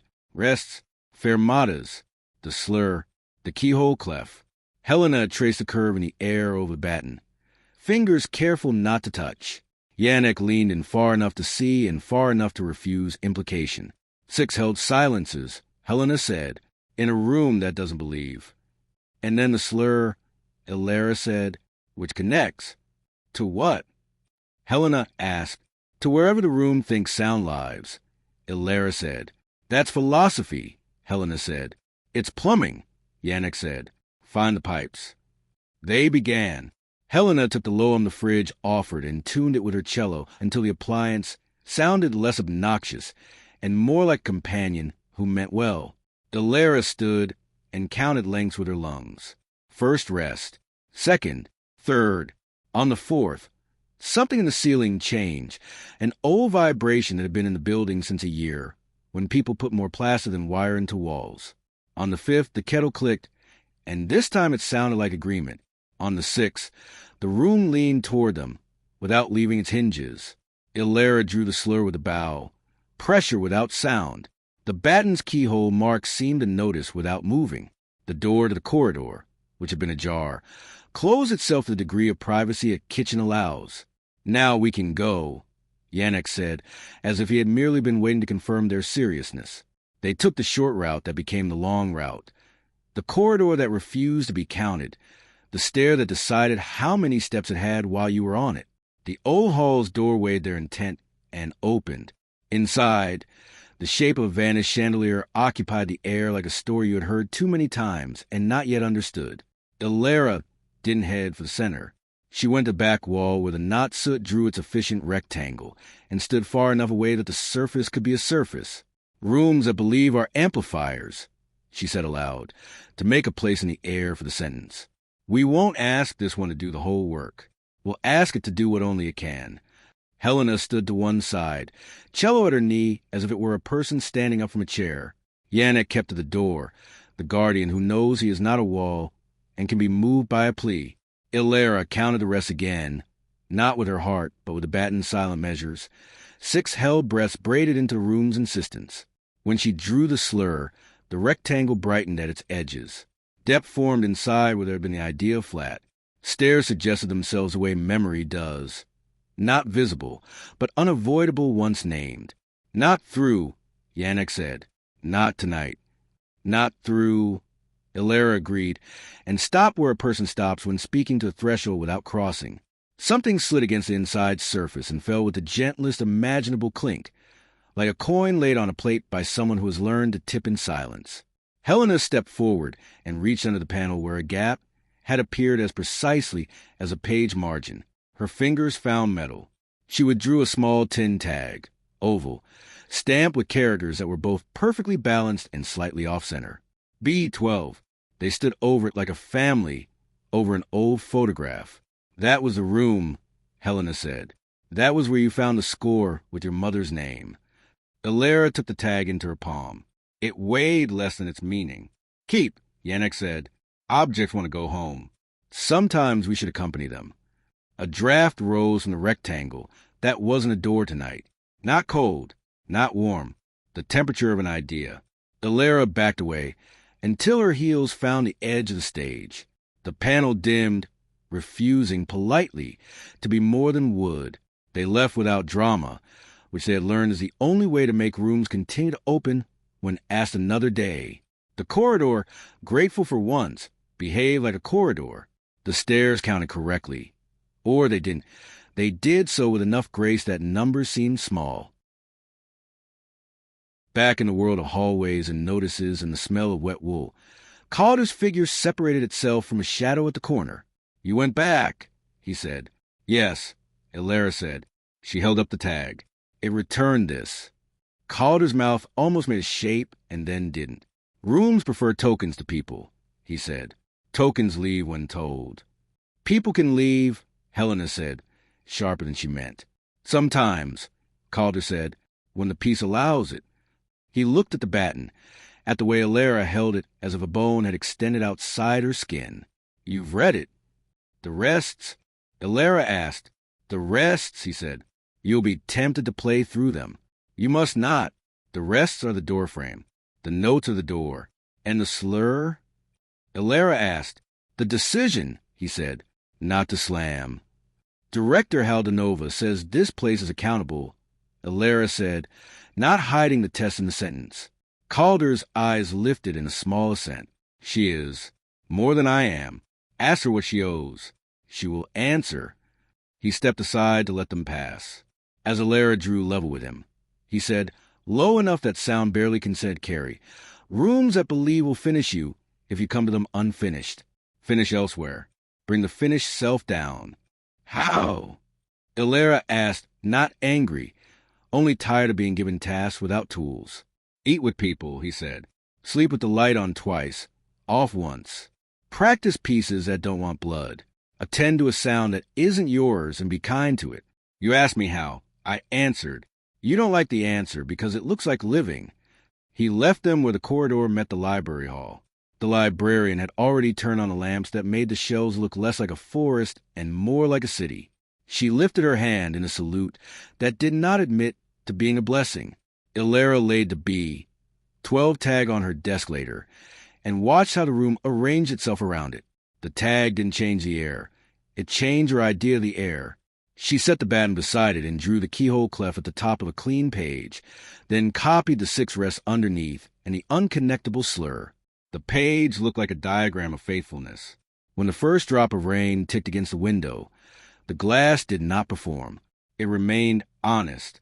Elara leaned her forehead against it for the simple reason that the glass was cold and she was not. Her breath left no message. It left the fact that she was alive and making heat. Helena knocked once and came in without waiting because their friendship had learned the difference between permission and rehearsal. Another night, Helena said, toeing off her shoes and sitting on the floor like a person who trusts a room not to betray her spine. Another knot fire. Elara smiled and offered the tag. Helena turned it over in her hand, like a coin that buys something priceless and obsolete. What next? Helena asked. Finish, Elara said, and then start, but not in the old hall. Not yet. Where then? Elara looked at the list she had begun days ago, what she knew, what she had seen, what others had said, and added a heading she would have mocked a week earlier. Rooms that don't believe. Under it, she wrote, kitchen, laundry, stairwell, tram, Yannick's closet. She added another column, people who hold. Under that, she wrote, Helena, Yannick, librarian, Haldanova, maybe. Me, if I practice. Tomorrow, she said, laundry. Helena lifted a brow. You play rest among machines? Elbows and lint traps, Elara said. Honest work, and meters that accept coin and refuse miracles. They laughed softly because the alternative was crying, and they had learned not to cry for rooms. Night offered itself without meaning to. Elara put the baton back in the drawer for a few hours because loyalty is a muscle and keeping it in you seemed human. The librarian didn't look up, but pushed the brass weight an inch closer to the drawer's corner, the way you tuck a blanket higher, without waking the sleep it covers. When Elara slept, she dreamed not of flames or glass, but of chairs being unstacked after a gathering, hands putting things back where they belong, the gentle noise of polite wood, the soft satisfaction of a floor that has once again remembered the shape of itself. In the morning, the city would smell like detergent and weather, and the day would offer a basin and a coin slot and a bench. She would sit, and Helena would sit, and they would count not measures but spins, and perhaps, in the rhythm of water pulling dirt from cloth, the slur would learn to connect without demanding to be a miracle. For now, she wrote a small note above the 6 rests. 2 words not her mother's and not Calder's, a sentence she could own without fear of rooms. Hold gently. Chapter 12. Laundry and other honest rooms. The list on Elara's desk had grown overnight without adding a single word. She had written the heading, Rooms That Don't Believe, and beneath it, Nita Stitch's kitchen, stairwell, laundry, tram. The paper held in tension the way a palm holds water, imperfectly, honestly. She touched the red thread on her wrist, and then the faint chalk line above it. Her pulse found both and settled, as if reminded that a body can be a staff for something besides fear. The baton stayed in the library drawer, entrusted to the loyal wood and the small brass weight. It was a decision that made the morning bearable. Without that responsibility against her spine, she could be only a student for an hour, early scales before harmony, the slow economy of the bow, control returning in angles so modest no one watching would have thought anything had happened to her at all. Helena arrived late, hair damp, the kind of late that means a person has made coffee, and carried it too quickly. She lifted the cup in a mock toast. Laundry? She asked. Laundry, Elara said. They met at noon in the basement, where the building did not bother to pretend elegance. The laundry room had been installed decades after the first stones, and it showed pipes on the ceiling like exposed ribs, a row of machines whose enamel was chipped into constellations, a vending machine that sold detergent in boxes, so small they looked like toys. The place smelled of heat and bleach and the soft fatigue of cloth. A fluorescent tube ticked at one end, as though it had learned rhythm from a beginner. Honest, Helena said, approving. No illusions, no chandeliers. Elara fed a coin into a washer and felt the ordinary satisfaction of the mechanism accepting her offer. The drum turned and turned the way rivers do, refusing drama, embracing repetition. She thought of Calder's speech about modulation as ethics and found that the machine's steady spin was the argument she preferred, not the 12, Helena reminded her, as if naming temptation kept it from being command. Not the 12, Elara said. She set her notebook on the folding table and opened to the page where she had copied the rest from the baton. 6 measures. Fermatas like small crowns, the slur drawn after them, not connecting anything, and therefore connecting everything. They did not begin immediately. They waited for the room to show its habits. A student came in with a sack of clothes and the fierce privacy of a person with a life elsewhere. He set his things down, glanced at the 2 of them, and decided that they were artists doing something artists do when they don't have a rehearsal room. He put coins into a dryer and left. The fluorescent tube clicked twice and settled. Ready, Helena said softly. Elara stood, hands at her sides, without the violin. She would do this with breath first, then with wood and hair only if the room agreed. Helena sat on the bench with her cello across her lap, not a posture meant for playing, a posture meant for presence. They faced nothing in particular. The wall with the posted rules that assumed people were careless, the laminated chart that pretended stains yielded to faith, the emergency number printed in a font so large it suggested drama where there rarely was any. First, Elara said. She inhaled and held the rest the way the baton had asked. Not as absence, but as a room being allowed to be a room. The washer's rhythm placed a coin in the measure, and then another, and then another. The air did nothing interesting. Good. Second, the fluorescent tube ticked, remembered that it was supposed to be steady and complied. Third, the dryer sighed. Somewhere a pipe burped. The ordinary held. Helena's bow moved once over an open string, then stopped an inch above the hair, as if to say, I am here without claiming sound. Fourth, Elara felt the pull toward the old hall as a pressure just behind the eyes, a place her body had begun to think of as a door. She exhaled a fraction and returned to washer, to the lint trap, to the exact and stubborn now. Fifth, a sock thumped against the glass, and became a metronome she could forgive. Sixth, she lifted her hand a little, as if completing a phrase, and drew the slur in the air. Something arranged itself, so small she might have missed it if she hadn't taught herself to look. The vending machine's reflection in the stainless steel of the folding table shifted by the width of a coin. Not a trick, an agreement. The room, asked politely, had made space. Helena exhaled in a single long ribbon. Again, she said. They ran the 6 rests twice more, the second time with Elara's fingertips pinching the air where a bow might have been, the third time with her palm flat over her sternum, counting the length of blood. The fluorescent tube didn't falter. The washer spun and clicked and hummed, an unpretentious choir. The room did not try to own them. It tried to hand them back to themselves. You see, Helena murmured, rooms that don't believe make us do the believing. Elara laughed because the alternative was to mistake a small victory for a large revelation. She closed her notebook and slid it into her coat pocket. When she lifted her eyes, Yannick stood in the doorway with a bag of spare hoses and the look of a man who will not pretend he arrived by accident but would prefer not to be thanked. You picked the right place, he said. Machines know what to do. They do not need be admired to do it. We're learning to hold without leaning, Helena said. Yannick nodded, pleased by a sentence that understood itself. Good. Leaning is a luxury, he said, and set down the bag. He crouched beside a washer and turned a screw as if doing, so were prayer. We repaired a pipe this morning above the old hall, he added. Water knows how to find what's hidden. I told it to go elsewhere. It listened. Elara wanted to ask him what he'd seen decades ago, why it stayed when others had been turned into rumors, whether he heard her mother in particular or only in the general category of loss. She asked none of that. She said thank you. He accepted it and returned to the machine. When he left, the door settled on its hinges and clicked once, almost polite. The fluorescent tube ticked. The laundromat smell of clean heat insisted on a kind of mercy. The world was filthy and it could be rinsed, not forever, but for now.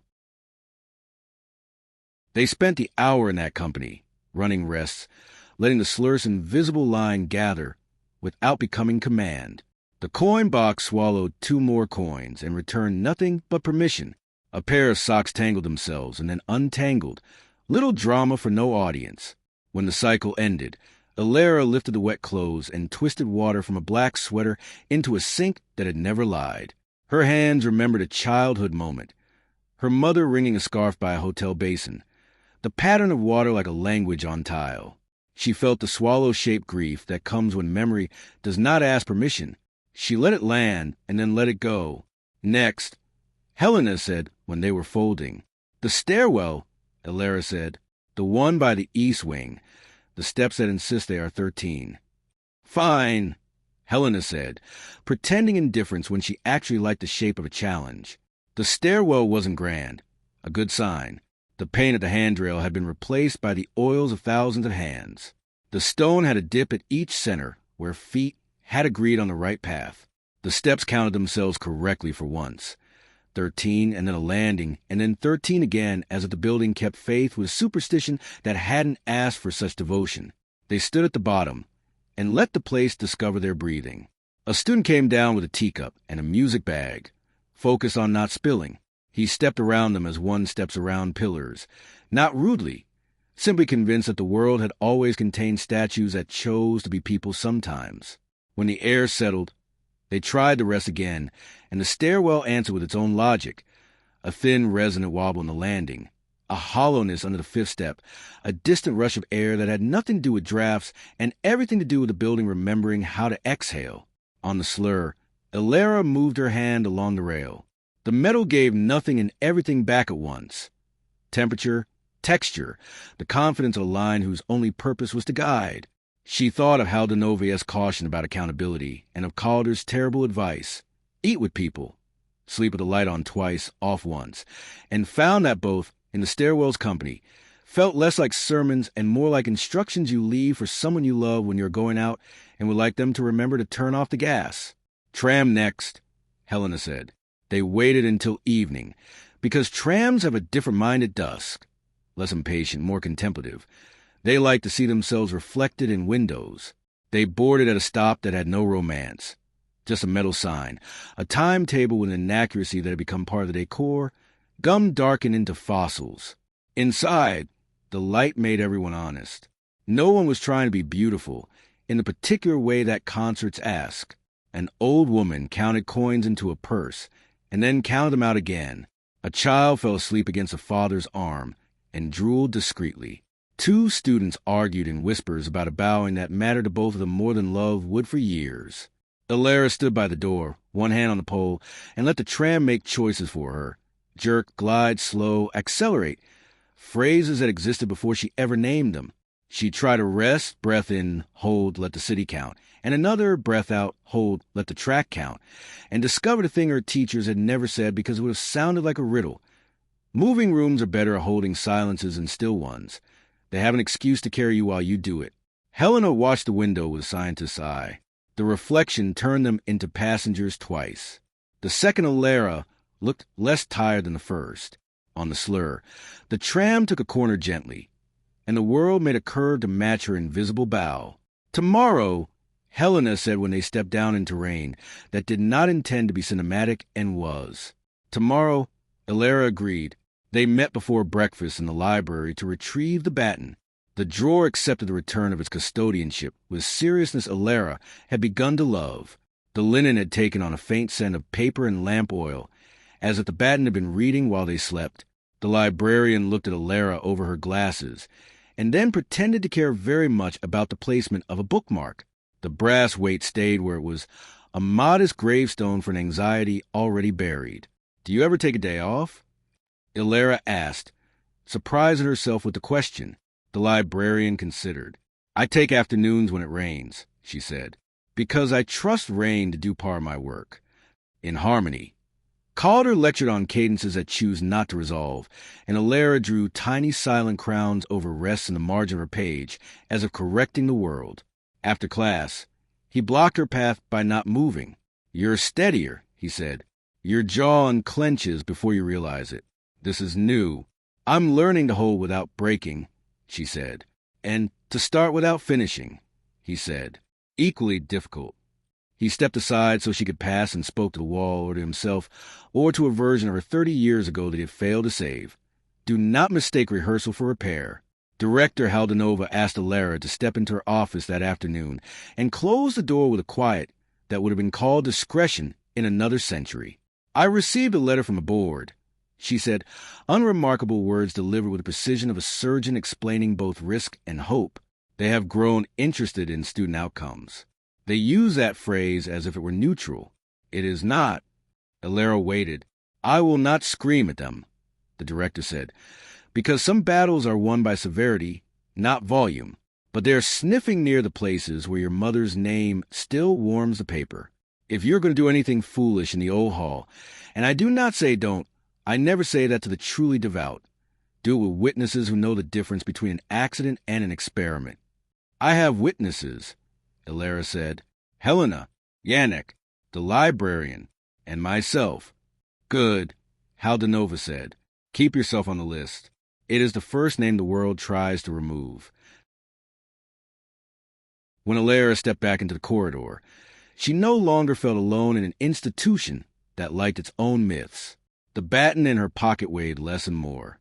In her room, she set it on the desk and sketched the keyhole cleft one more time, noticing something she had missed. A faint nick at the curve where a stem might attach if a note chose to be born there. It wasn't an ornament. It was a place to start singing without sound. Evening gathered in the windows until the river turned to graphite. Helena texted, "Laundry taught me how to be small, without being less." Elara smiled and answered with a picture of the 6 rests, the chalk line above her thread. The corner to be 12 tag peeking from under her notebook like a bookmark in a book that refused to be shelved. "Tonight?" Helena wrote. "Not below." Elara responded. "Not yet. One more room." "Which?" Yannick's closet. Elara typed, and then, because she could see her own future laughter at the sentence, added, the one with rubber feet, and the jar of screws that believe they are sorted. They found him there after lights out, when good students read, and great ones sleep, and the rest play the wrong piece in the right room. He did not look surprised. You bring bread? He asked. Helena produced a heel wrapped in paper. He accepted it like liturgy. The closet's smell of dust and oil made a sanctuary of the ridiculous. They stood in the square floor that had learned to receive the weight of people who fix things, so that artists can pretend things are fixed by art. Elara counted 6 rests in a space barely wider than their 3 shoulders. The jar of screws retained its order. The coil cord slept. The word rubber on the box, read in the dim, lost its meaning and became only a curve of letters in a human hand that had loved writing them long ago. She drew the slur, and nothing obeyed except her own breath, which slowed and remembered. All right, Yannick said, after a time broad enough to feel like mercy. Tomorrow you may go below. You have done your chores. They laughed because they were tired, and because the word chores turned ambition into something human. When they parted at the stairwell, Elara took the bat and the tag and the notebook and the chalk and felt, for the first time since she had arrived, not that she was walking toward a door, but that a door had decided to walk toward her. Back in her room, the window held no letters. The glass had learned discretion. She laid the B12 tag in the violin case, beside the place where a shoulder presses velvet smooth. The baton lay along the desk's edge like a straightened question mark. She wrote one line she had not earned a week ago. I will finish elsewhere and bring the finished self down. Sleep came without argument. When morning climbed the walls, the river looked ready to recognize its own face. The conservatory stretched the way old buildings do, joints popping softly. The kitchen boiled water for people who hadn't learned how to be kind to themselves and would learn by being given tea. In the laundry room, a dryer thumped and corrected itself. A tram braked with a sigh and carried on. Elara tied her hair back and dressed and took the baton from its linen, the tag from its velvet, the notebook from the desk. She stood in the doorway a moment and let the room see her leave. Tonight, she told the air, which accepted the appointment with the seriousness of wood. We go below.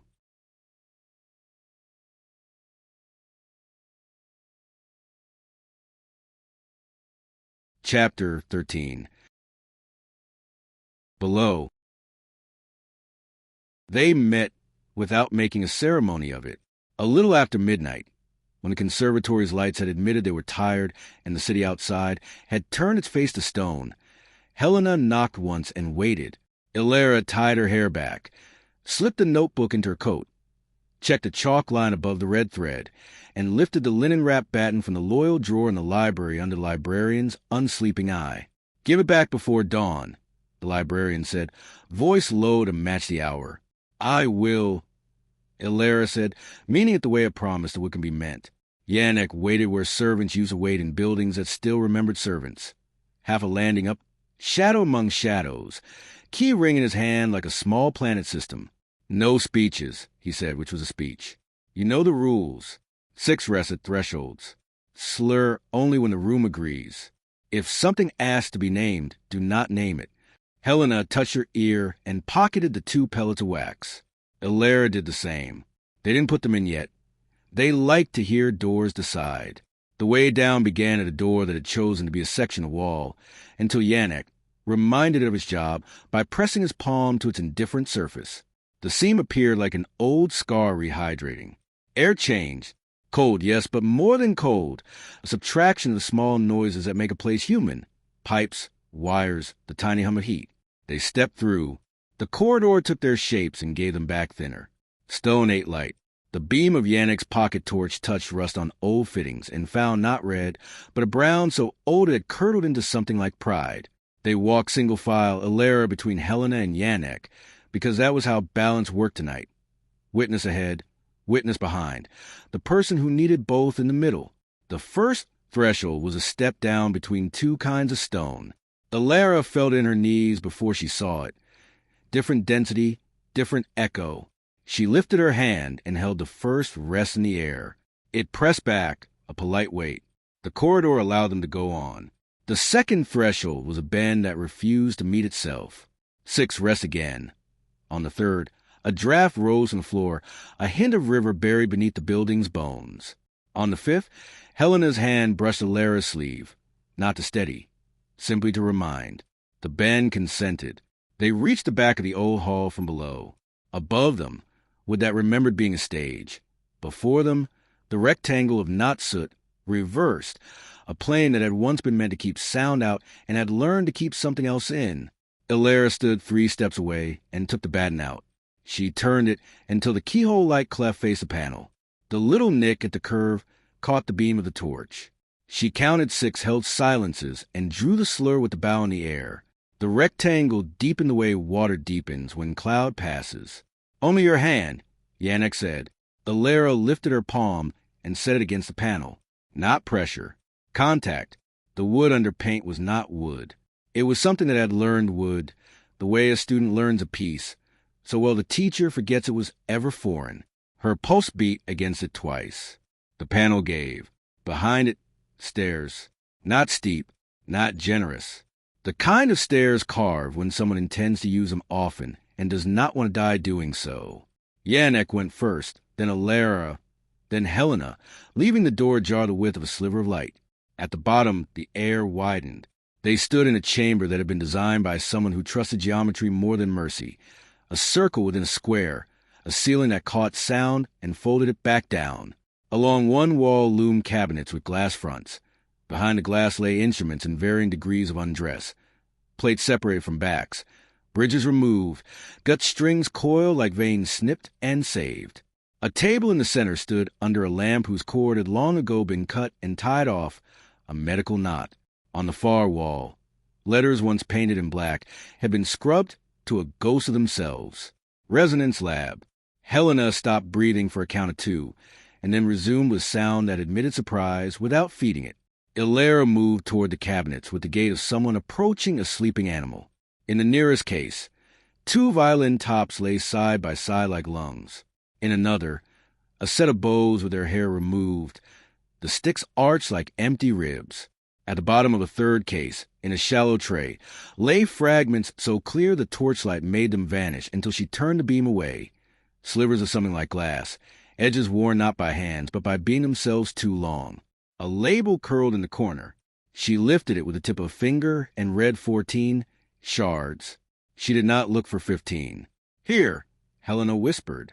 On the central table sat a stand built low, a conductor's stand for someone who conducted while listening from a chair. Under it, nailed neatly to the wood, a placard in small, careful type. Trial seating, soloist. Beside the stand, circles scuffed into the floor marked where chairs had settled for too many years. The scuffs were paired like footprints.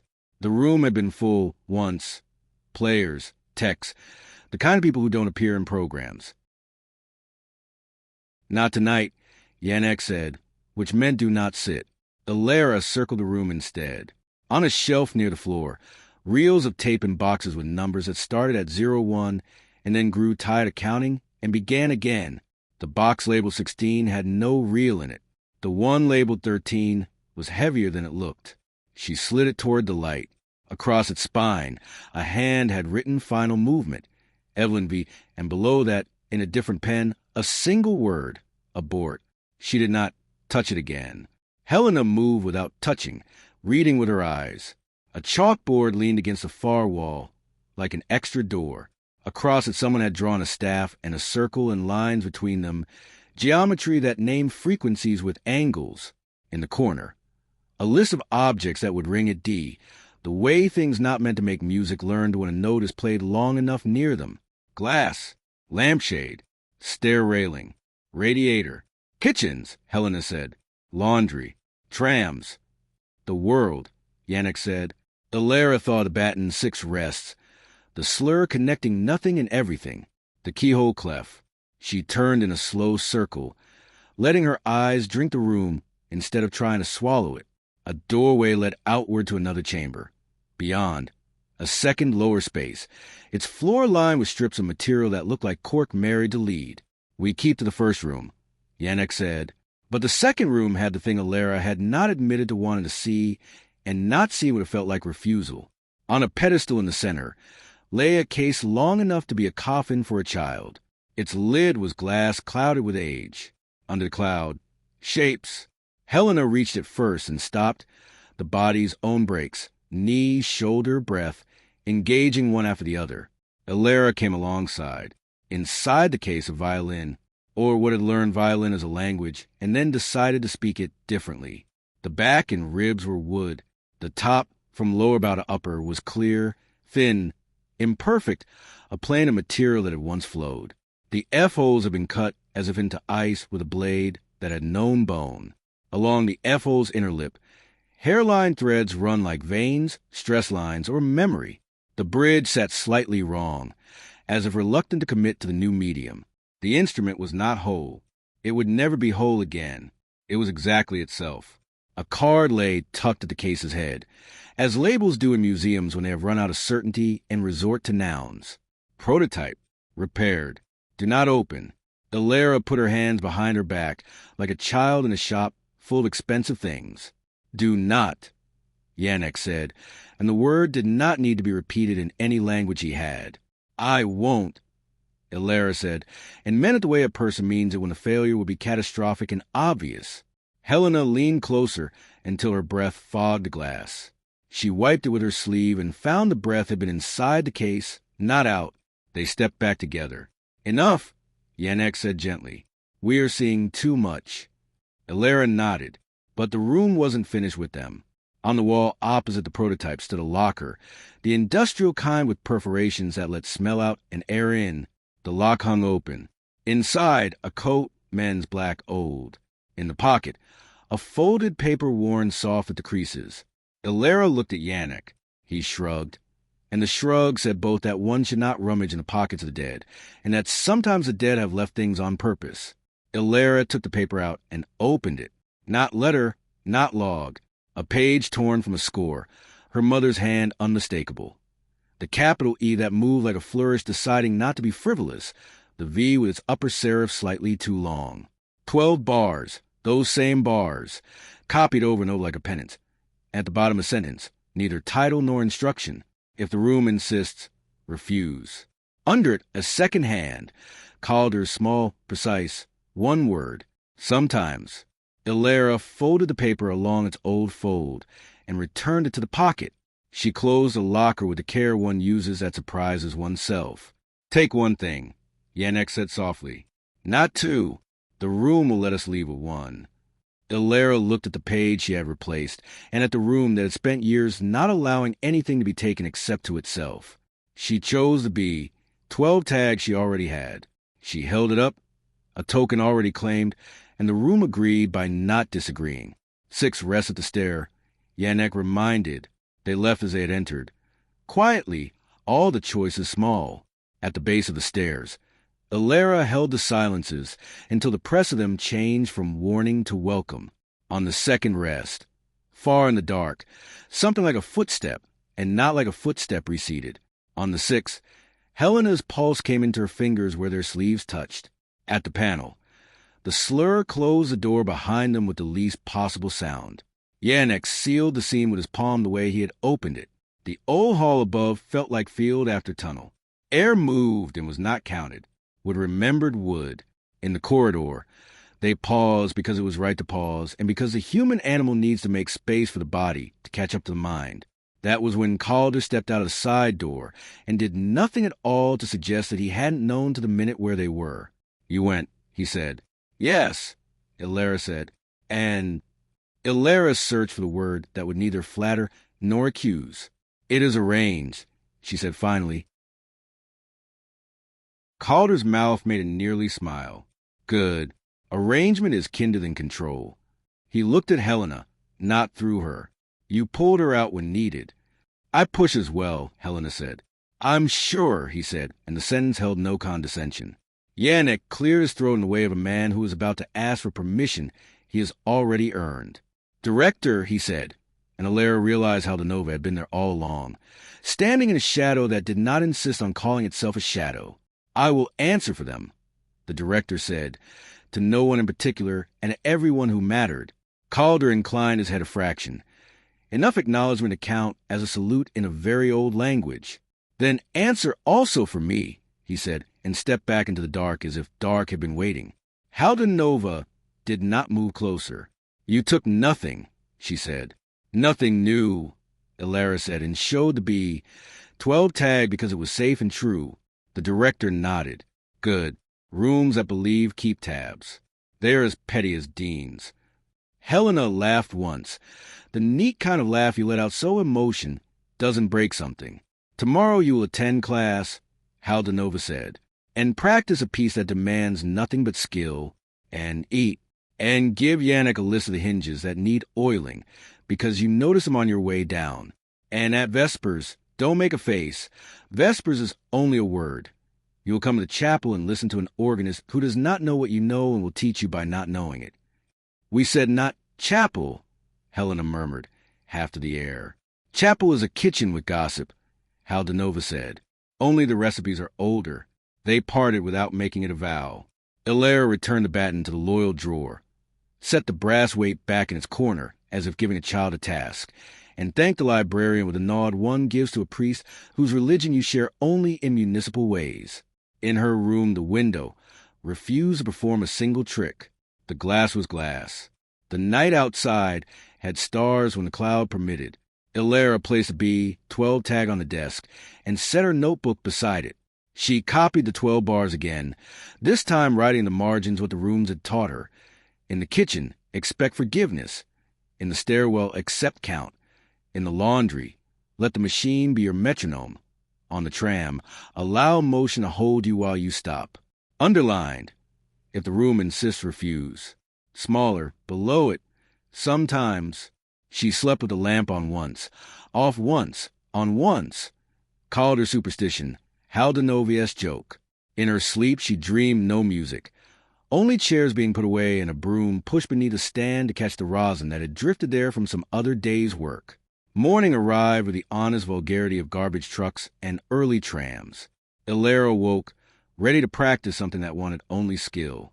She chose a Corelli sonata because it asked her to balance line and ground and did not demand blood. She played until the room's corners softened.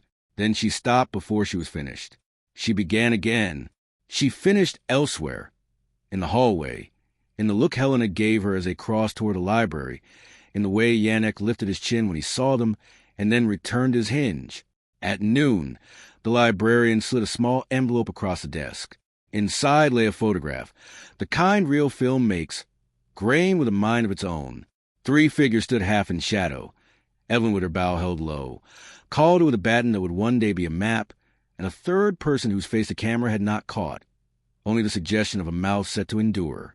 On the back, in Evelyn's hand, a date and a line. "We are building something that will not forgive us if we lie to it." Elara held the photograph the way one holds a sparrow that has flown into a room and forgotten windows are not air. She put it back in the envelope and slid it toward the librarian. "Not for keeps," she said. "For faith," the librarian agreed. "Faith returns things." That evening, when the city's roofs took on the color tin and the river restarted its old vowels, Elara and Helena walked the courtyard without agenda, as people do when the thing they're going to do is the kind that will break if rehearsed. The old hall below sat exactly where it had sat for years, present, not pressing. Elara touched the red thread in the chalk line and felt the pulse that had learned not to race at every door. "Tomorrow," Helena said. "Tomorrow," Elara agreed. "And tonight?" Elara looked at the sky that liked Prague spires and was unimpressed by them and found that she wanted to make a small, common decision. To eat soup, to call the instrument shop near the bridge and ask about gut string, to write a letter to an aunt she had left behind without goodbye, to list hinges for Yannick. "Tonight," she said, "we stay human." Helena smiled. "All right." They went to the kitchen, where someone had left a pot and a note that said, "Take if you need," which is the closest most people come to prayer. They ate in companionable silence. The kettle behaved.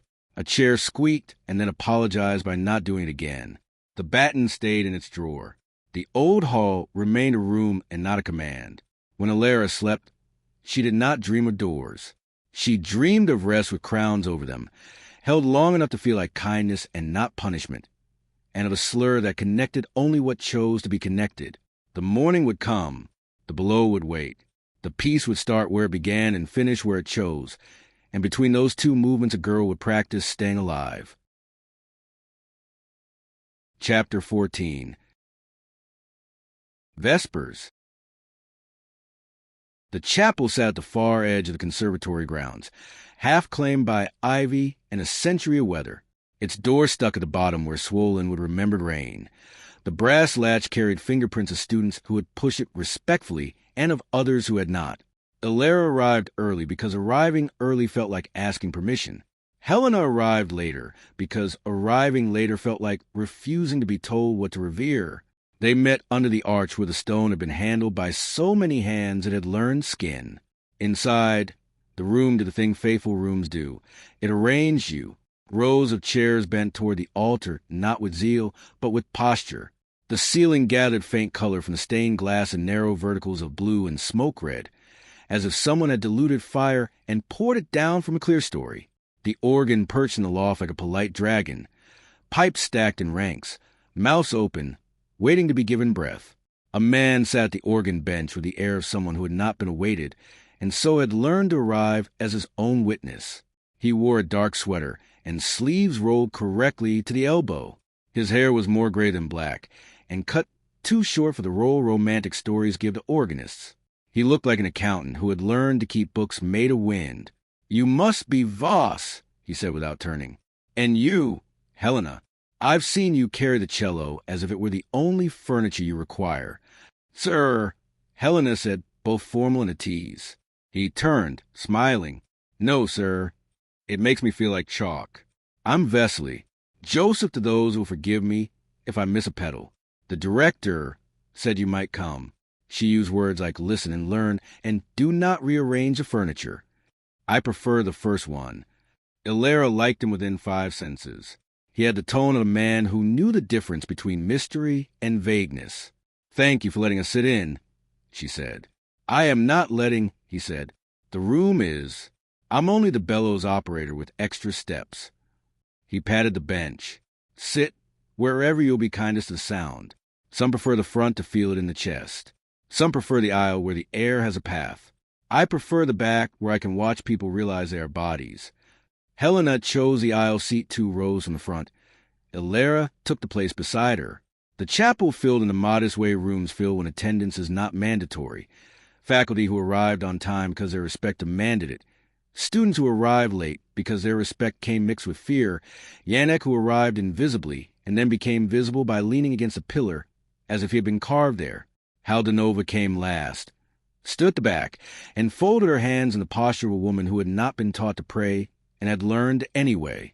Vesely arranged stops not for spectacle, but for breath. He drew 8-foot principal, a flute at 4, a soft string. He did not look at the score. He looked at the space the way a person looks at a person they want to trust to tell them when they are being clumsy. The first chord arrived like light through a curtain. Not startling. Simply proof that the room had air it had been saving. Elara felt the sound in her spine and the long bones of her arms. It did not push, it enlisted.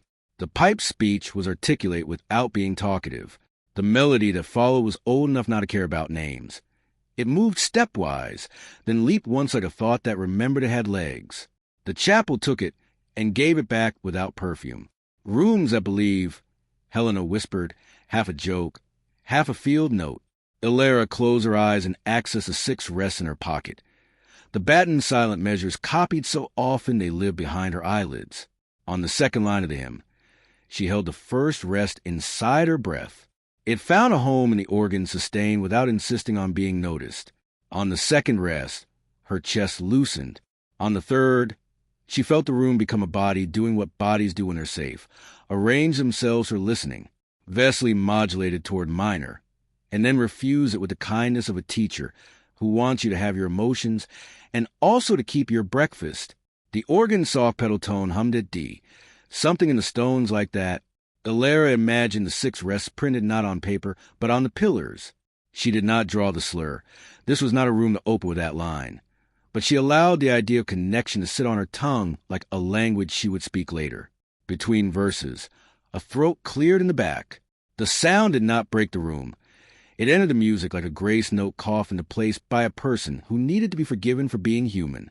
Elara opened her eyes and found Haldanova looking at her.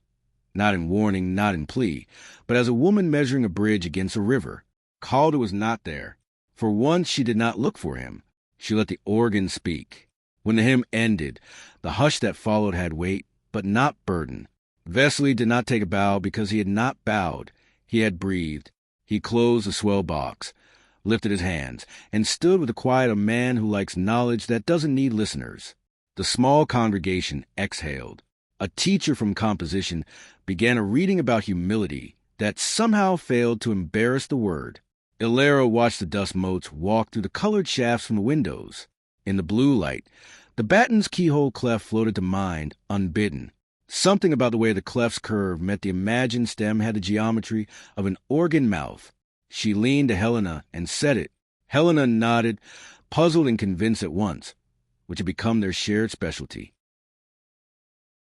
After the service, Vesely came down and shook the hands of people who wanted to believe he was a minor deity and those who wanted him to be a plumber. He stopped before Elara and Helena with a patience that meant he did not intend to speak first. "That was clean," Helena said. "Honest. That's the point of this machine," he said, patting the air. "It lies poorly.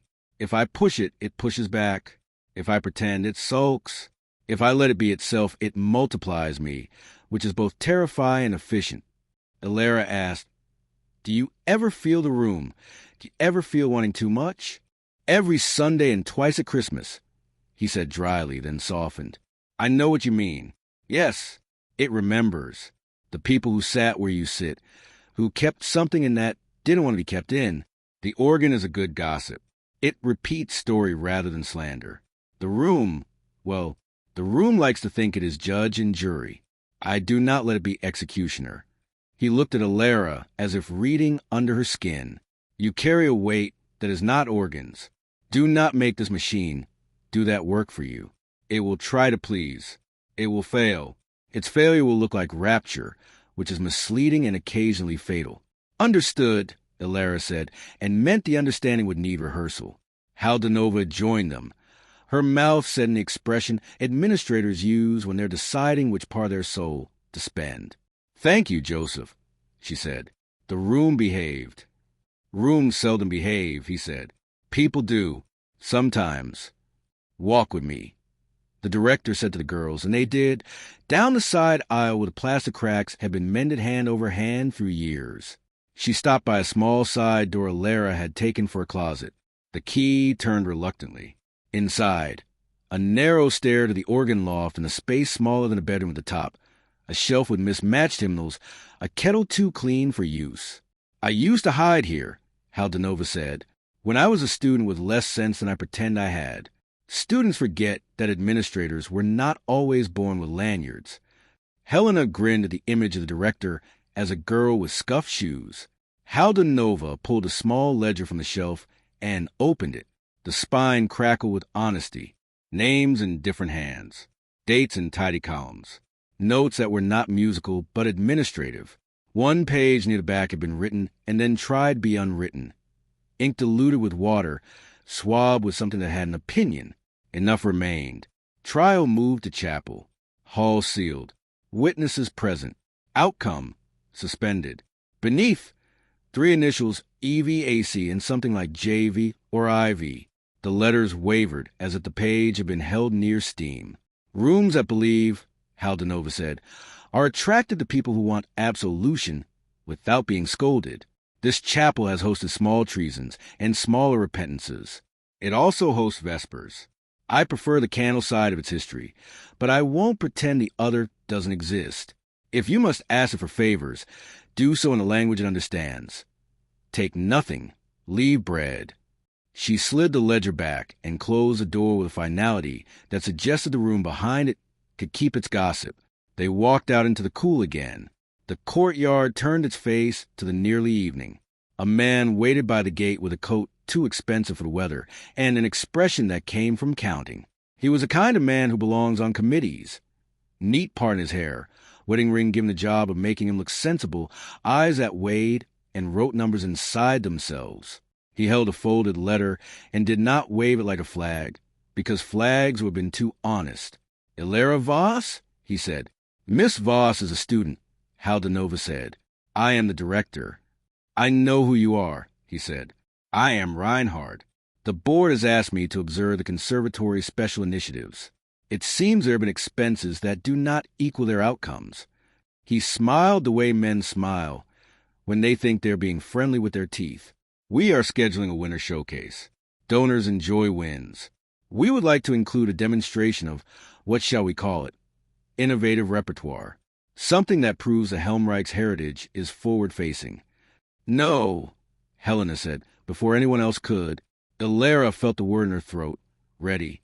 Haldenova placed a pressureless hand on Helena's sleeve, not to silence her, but to set tempo. "Mr. Reinhard," the director said, "this institution is accountable for many things. It is not a zoo. We do not parade in front of donors the parts of our work that prefer not to be gawked at." Reinhard smiled again. "Of course. And yet, perception matters. The press likes stories. Your alumna, what was her name?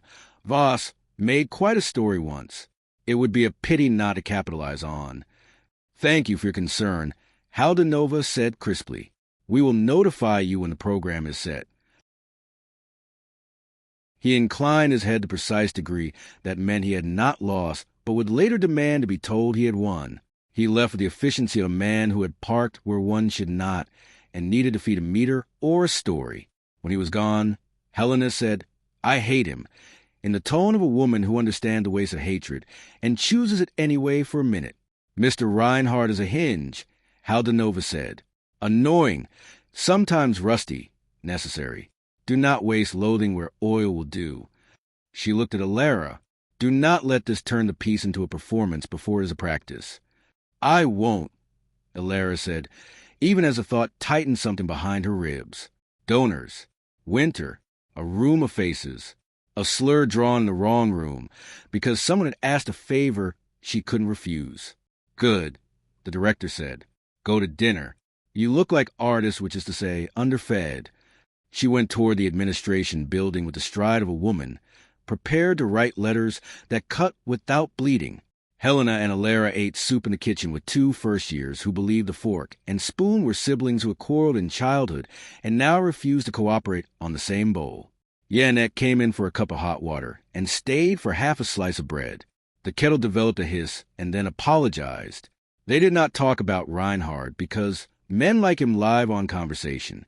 They talked about the laundromat and the organ and how trams explained the city to itself by tracing its desire lines in cable. Later, Elara went alone to the chapel. She stood in the last pew where dusk turned the stained glass into dark history. The organ's console sat shut like a book not to be opened by children. She did not go to the loft. She sat and held one rest and another and a third, feeling how the room's belief tried to do work for her. She refused politely. On the sixth rest, she drew the slur inward, not with a bow, but with a thought that did not demand to be thought. The air in front of her changed the way air changes when a person walks into a room. No figure, no voice on the glass, only the sense that attention had agreed to be reciprocal. She took the ledger memory out of her pocket, the half-thought of initials, J.V. or I.V. She thought of Vesely and decided it didn't matter. Names are hooks. She didn't want to be hooked. She left 2 slices of bread on the side shelf and a note that said only thank you in a hand that could have belonged to any student who had ever been tender and hungry. Then she closed the door and let it catch in a latch to remind the wood how to be joined. On her way back across the courtyard, Calder stepped out of the dark as if he had never been in it. He fell into stride. He said nothing for a while, which meant he had a sentence that needed a runway. "Organs are honest," he said at last. "They do not indulge. That is why religious people fear them more than they fear priests." Elara snorted, a sound she would not have permitted herself a week ago. "We met a board man." "Yes," Calder said. "He will ask again. He will ask until someone answers. Whoever answers will owe him." "Not me," she said. "I know," he said. He stopped, hands in his coat pockets, shoes placed as if he could remain there for a year and never lock his knees. "You will be asked to finish it in front of people. You will feel that refusal is cowardice. Refusal is sometimes devotion. Learn what you are doing before you decide. Is this advice or confession? She asked, not to score a point, but to move the air. Both, he said, and left without forcing farewell to be more than a nod. In her room, the window didn't write. She was grateful. She took the baton from the drawer. It had warmed there, which made no sense, and also did. She set along the top of the score she had begun called the final movement. Study for two bodies in a room, and drew the keyhole clef again, this time precisely where the baton's tiny nick suggested. The line looked less like a clef, and more like a map every time she drew it.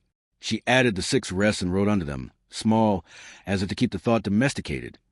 Kitchens, laundry, stair, tram, closet, chapel, bread. She listed one more. Street. She pulled on her coat and went out to the river. The city like pedestrians who walked as if they belonged. She crossed a bridge with the statues that had seen everything and learned to survive without making it all a story. On the far side, a busker held a violin under his chin and made it tell the truth about his day. 3 coins, a missed call, a woman who had smiled at him from a tram window, and then looked away because she had been taught not to encourage sorrow. Do you take requests? Elara asked. Sure, he said, suspicious in a friendly way.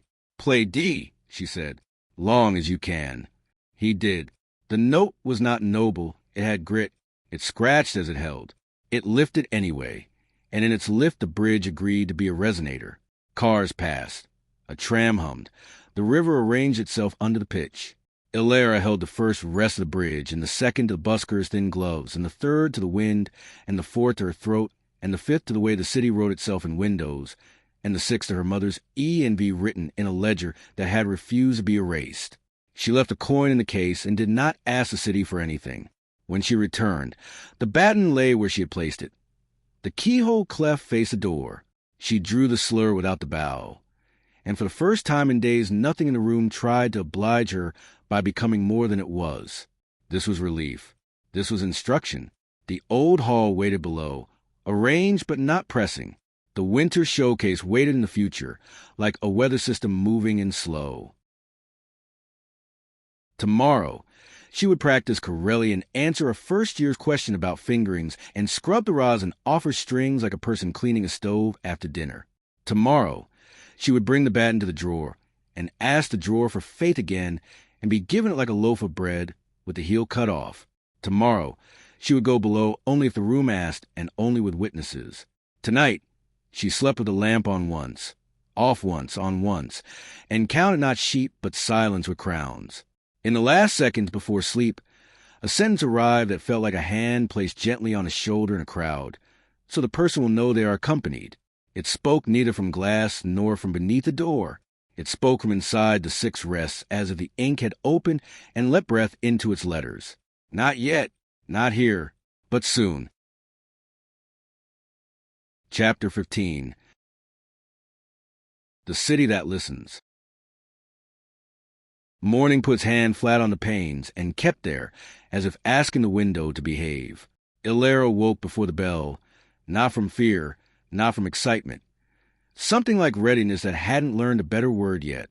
The baton waited in the loyal drawer. The brass weight kept its small vigil. The B, 12 tags sat on the desk and caught the first light, as if that were a job. On the mat outside her door lay an envelope with her name in a hand that had learned to be formal by practicing it. Reinhard's. She did not open it. She made coffee on the hot plate that hissed like a cat going to forgive you anyway, and drank it standing, watching the river draw its long vowels under the bridge. Helena texted, I dreamed a laundry machine that wouldn't stop. Not a nightmare. Just insistence. Elara replied, the city's heart. Then, Chapel taught me how not to be impressed by belief. Helena's answer came back with a speed that meant her phone had been in her hand before Elara wrote. Good. Meet library. Drawer. The librarian had already lifted the brass weight by the time Elara arrived. She didn't look up as she slid the drawer open. Custody performed a ceremony. Elara lifted the linen bundle. The baton felt warmer than the room. She turned it so the keyhole mark faced the window, a small superstition that had become a habit and might have been a map all along. A man from aboard came at dawn. The the librarian said, offhand in the way a person reports weather in a city that rains. He asked about the archives. He used the word transparency. I told him glass breaks. Thank you, Elara said. The librarian's mouth tilted. He brought a list of outcomes. I brought him a list of names. Outcomes get reprinted. Names stay. Helena arrived with the look of someone who had slept properly for an hour, and then correctly for none. She peered at the baton through the scratch lens. The scratch now a trait she loved. I keep thinking the clef is a lock and the baton is a key, she said. Ridiculous. Ridiculous things work, Elara said. Yannick's closet taught us that. The envelope waited back in Elara's room like a small animal she refused to feed. It would be a date, and there would be donors, and someone would say legacy as if they meant resource, and someone would say innovative as if they meant disobedient with a good haircut. The day arranged itself around not opening it. Vesely found them in the corridor near the chapel as they were pretending to be on their way to class. He carried a folded newspaper under his arm, and the kind of smile that lets a truth out a little at a time. Your director brought me a ledger once, he said without preamble. Not last night, years ago, when she decided there were things she would never let happen again and needed a witness to remember what again meant. You were there, Elara said softly. I was there, he agreed. A boy with clean shoes who thought clean meant worthy. I learned quickly. We moved the trial to the chapel. Trial, listen to me. Even my words have obeyed the room and thought wind would make it safer. We were wrong in the way people are wrong when they try to cheat a law breath. What happened? Helena asked. We didn't finish, he said. And still we almost didn't survive not finishing. He folded the paper tighter. Your mother looked at me once, after, as if she wanted to laugh and couldn't because the laugh would have been a scream. She said, if rooms are going to believe, someone among us has to be an atheist. I have tried to be that. It's useful in churches. Thank you, Elara said, for being there and not pretending. He nodded and left with the ordinary grace of man climbing stairs in shoes. He had taken care of himself. The newspaper under his arm showed a headline about funding and culture and a photograph of a man whose part in his hair suggested that in some rooms, certainty is a hair product. Harmony passed without incident, if you didn't count the sudden, inexplicable steadiness in Elara's left hand. Calder noticed and didn't remark. He spoke about suspensions, the musical kind, the moral kind, and assigned homework that asked students to resolve only when necessary. It was the sort of day that convinces a person that work might save them if they allow it to be unglamorous. In the kitchen at dusk, they drank water and ate the heel of the loaf that had not intended to be generous and was. Yannick arrived late and pretended it was because of a hinge. He looked at their faces and said, Tonight we go where the city keeps its nerves. The tram depot, Helena said, delighted by the audacity of it. I know the night watch, Yannick said. Her mother taught me to repair a radio when radios were made of parts that learned to trust hands. She will pretend she did not see you. They didn't bring instruments at first. They brought the baton and the notebook and the wax and the small courage of people who have practiced not demanding miracles. The depot sat where rails braided and unbraided, metal making grammar out of direction. Under the high roof, the air smelled of oil and rain, and the tiny electric bite of current taking its decisions between pantograph and wire. A cat ignored them with political dignity. The night watch, a woman with shoulders like a pillar, nodded and returned to her thermos and her crossword, which she filled with words that liked to sit next to other words. Yannick touched the rail with 2 fingers, as if checking a pulse. Elara counted the 6 rests to the enormous room. Holding silence here felt like placing paperweights on a map. The air wanted to slide. She asked it not to. On the 4th rest, a tram-ad with empty energy rolled forward 2 inches and stopped. The 5th rounded something sharp and echo. The 6th found the roof girders and persuaded them to carry, not command. She drew the slur with her hand. The depot breathed once, as the chapel had done, but the breath tasted of metal. Now, wood, Helena said, and fetched the cello from its case, like a friend brought to a party she might hate. She tuned under her breath and then stopped tuning, as the room had already offered her G and D. Keep the rest, she said. If it asks for more, say later. Elara raised a bow. The baton lay on the edge of a maintenance pit, like a compass that had decided to be a ruler tonight.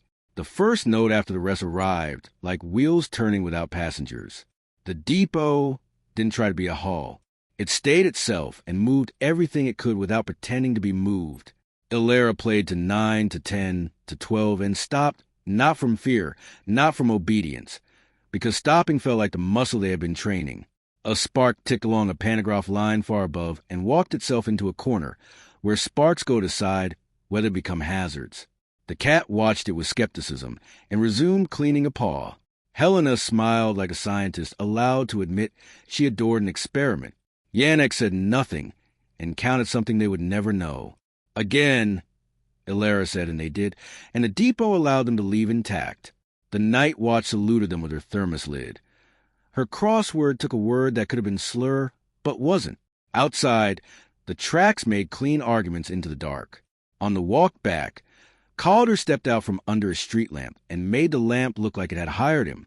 "You're collecting rooms," he said. "Yes," Elara said. "Good," he said. "You'll need them. The peace won't live in one." It never did. "You could have told us that a week ago," Helena said. "I could have," he said. "You might have believed me. Better to learn by not dying in a tram barn."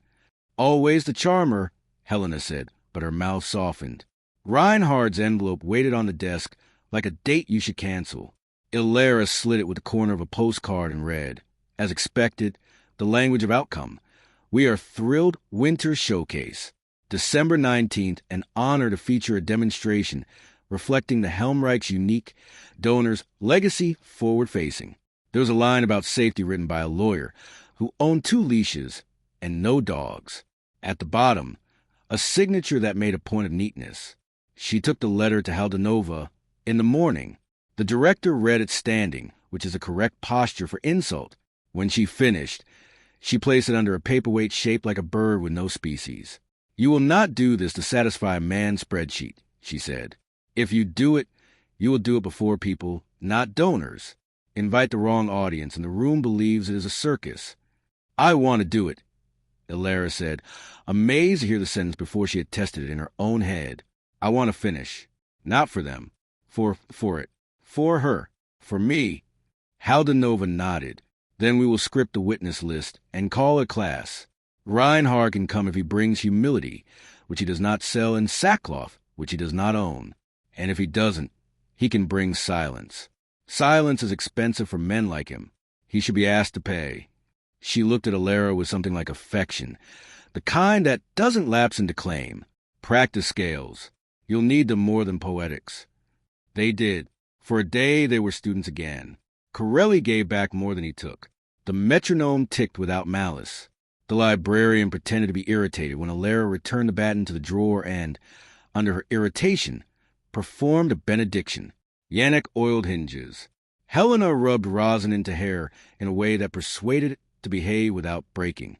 Vesely wrote a note in the chapel ledger, 1 word bread, and set 2 slices under the shelf.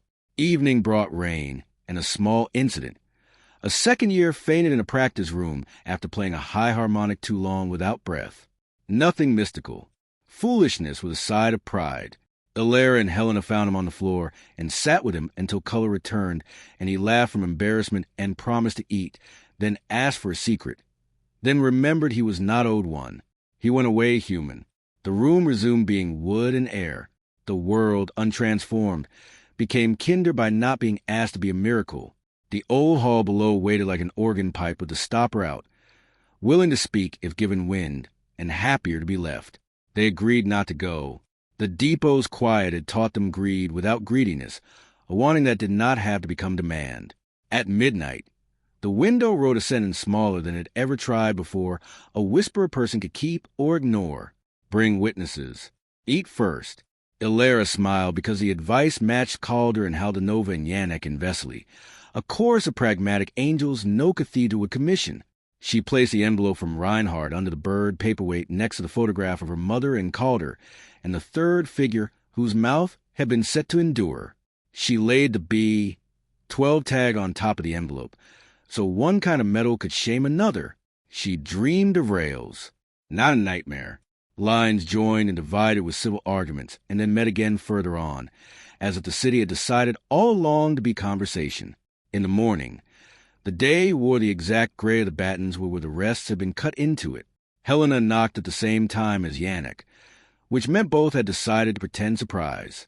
The librarian poured coffee into 3 cups, as if mugs had always been part of her job description, and then slid the drawer open to let out the batten, because the batten had earned parole. "Tonight," Helena said. "Tonight," Yannick agreed. "Elbows and lint traps first," Elara said, and they laughed, because ridiculous things work. They ate early. They met Vesely in the chapel, and stood in the last pew while he gave the room soft scales that taught the stones to be less proud. Haldanova stood at the back and did not check her watch. Calder passed the open door, and did not come in and looked. For a tiny beat, like a man tried to imagine not being himself, and failing, and choosing to go on anyway. At dusk, when the river turned to tin, Elara carried the violin to the kitchen and tuned it there, to kettles and breath and the refrigerator's corrected humility. She played nothing but open strings until the room forgot it should be impressed. Helena tightened the cello pegs, and let the instrument learn the smell of soup. Yannick wrote a list of hinges and put it in his pocket, and then read it again, because reading a list twice is an ancient rite of protection. They walked down not like heroes, but like custodians, which is the only safe way to approach a door that thinks it can love you. At the panel, Elara held the rest and the panel listened. At the stairs, she held them and the stairs counted. At the threshold of the lab, she held them and the air admitted what was alive. She did not sit in the trial seating. She stood where a soloist would not. She turned the batten until the keyhole cleft faced the room that had learned to be a listener. "Witnesses," she said, and named them out loud, one at a time, as if taking attendance in a class the room had tried to teach alone for too long. "Helena, Yannick, librarian, Vesely, Haldanova, myself." She lifted the bow. She did not begin with 12. She began with 1, and then with a rest, and then with 2 and another rest. The lab's cabinets did not mistake themselves for pews, or for an audience, or for judges. They remained what they were, glass and wood and old attention, waiting to be asked to behave. At 9, the hum that had warned them in so many rooms entered the floor and did not rise.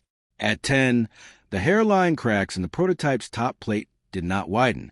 At 12, the door behind them breathed once as a door, and not as a mouth, and stayed shut. "Now the slur," Helena said, just loudly enough for the room to overhear. Elara drew the line the batten had taught her, without touching anything but air. The connection did not open a corridor. It connected what had been in the room already, breath to breath, pulse to pulse, witness to witness. The word that arrived did not write on glass.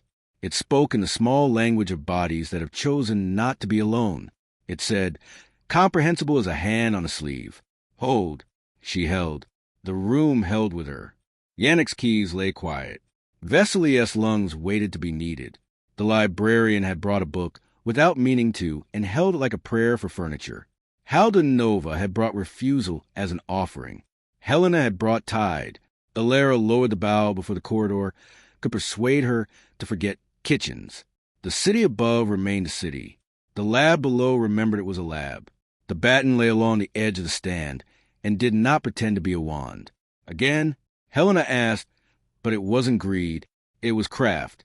"Tomorrow," Elara said, and meant it not as fear, not as evasion. Tempo. On the way up, Calder waited in the corridor, hands in his coat pockets, the posture of a man who has learned that pockets keep him from conducting when he should be listening. "You brought witnesses," he said. "Yes," Elara said. "And 8 first." "Yes." He nodded once, as if returning a permission someone else had denied him 30 years ago. "Good. The piece is beginning to believe you." "It shouldn't," Elara said, so tired she could afford accuracy. "It should trust me. Belief is what rooms do when they've seen too much." "Trust, then," he said, almost smiling.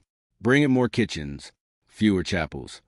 They passed Reinhard in the courtyard, pretending to look at the statue and actually looking at them. He lifted his hand like a man who has learned the wrong waving technique from movies. No one waved back.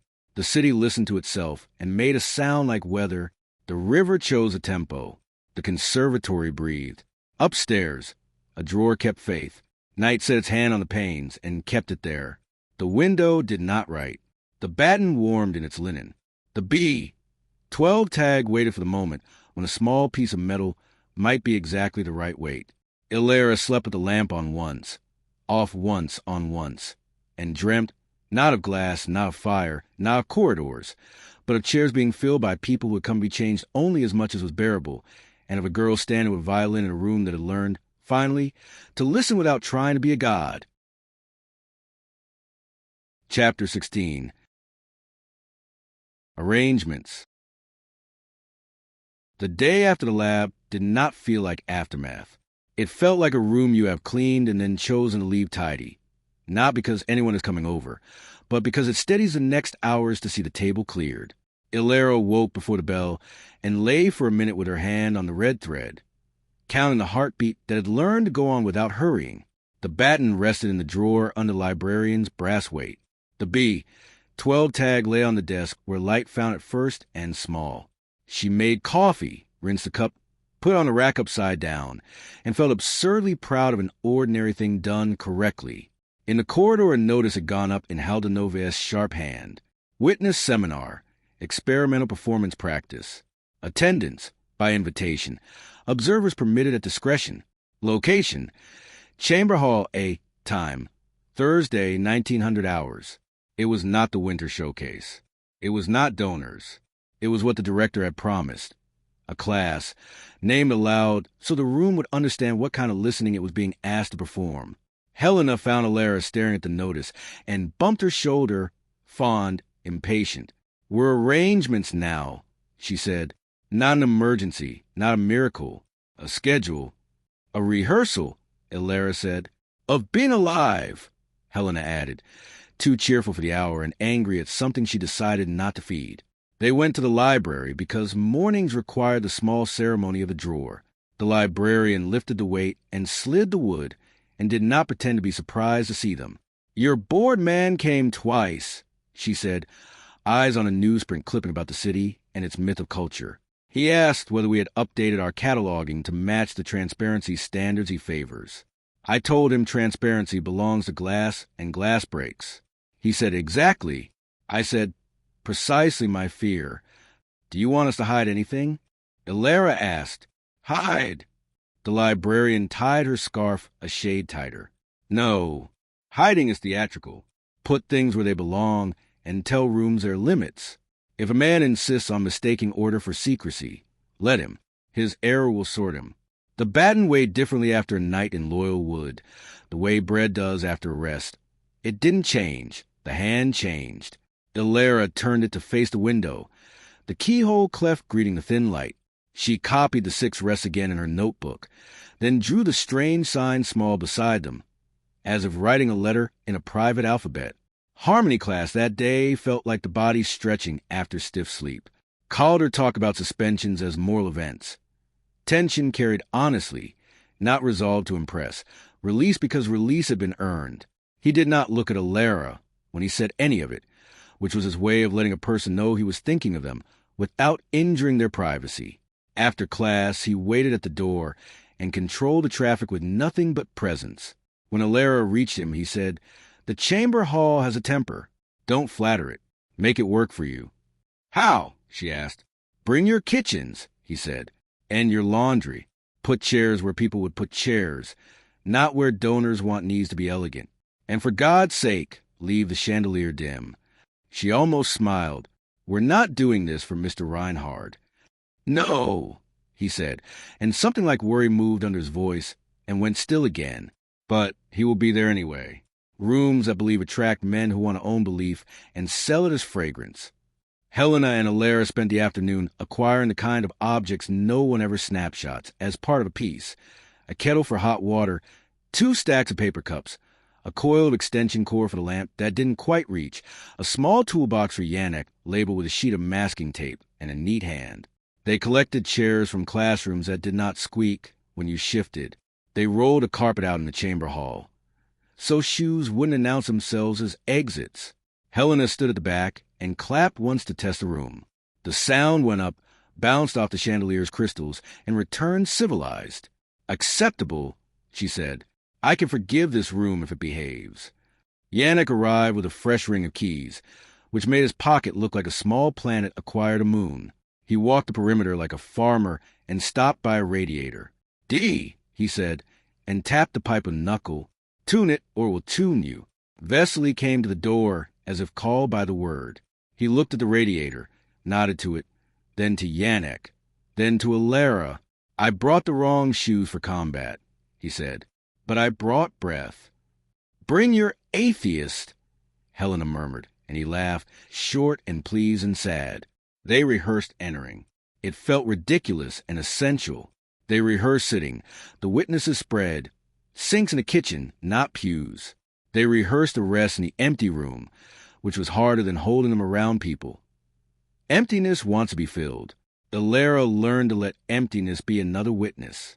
She avoided staring at the chandelier as one avoids looking a proud person in the eye when they're behaving, and you don't want to ruin it. In the evening, the kitchen fed them soup that tasted like someone had gotten the garlic exactly right, and had done it the way people do who know that mercy lives inside such exactness. Helena set the baton on the table while they ate and turned the keyhole mark toward the door out of habit. "We should invite someone young," she said, "to prove this isn't an old wound reenacted. A first year who plays scales like prayers and doesn't know yet what rooms can do. We will," Elara said, "but not to this. We'll teach them rests in the laundry first." "Good," Helena said, because she had wanted to be convinced that they were caretakers now, not accelerants. The morning of the seminar felt like all mornings you decide to avoid ceremony. Coffee swallowed, string cleaned, rosin not overdone, shoes chosen for squeaklessness rather than charm. Haldanova stood in the chamber hall doorway with a clipboard only because clipboards make people behave. She wore a dark jacket and an expression calculated to reassure a nervous bored man and terrify him an hour later. "Witness list?" she asked. Elara named them. "Helena, Yannick, librarian, Mr. Vesely. You, Calder, if he can bear not conducting. Myself." "That's 7, Haldanova said. "Good number. I will allow 5 students, quiet ones, hungry in the correct way, who can keep soup in a secret. Mr. Reinhard may attend if his pen chooses to be invisible." "And the prototype?" Elara asked, "because questions you're afraid of should be asked in daylight." "No," the director said evenly. "It is not a guest. It is not a prop. It remains under glass and under lock, and under the gaze of the only person in this building I trust to refuse when the room insists."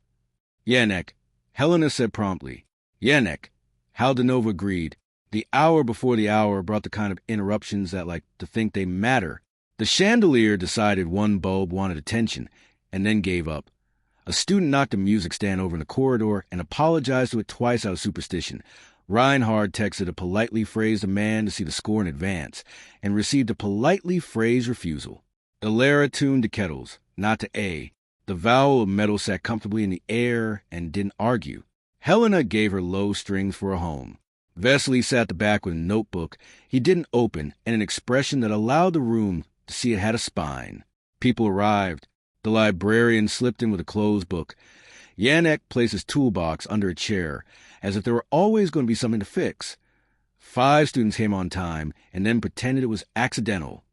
Mr. Reinhard came late by 2 minutes, which is a negotiation technique.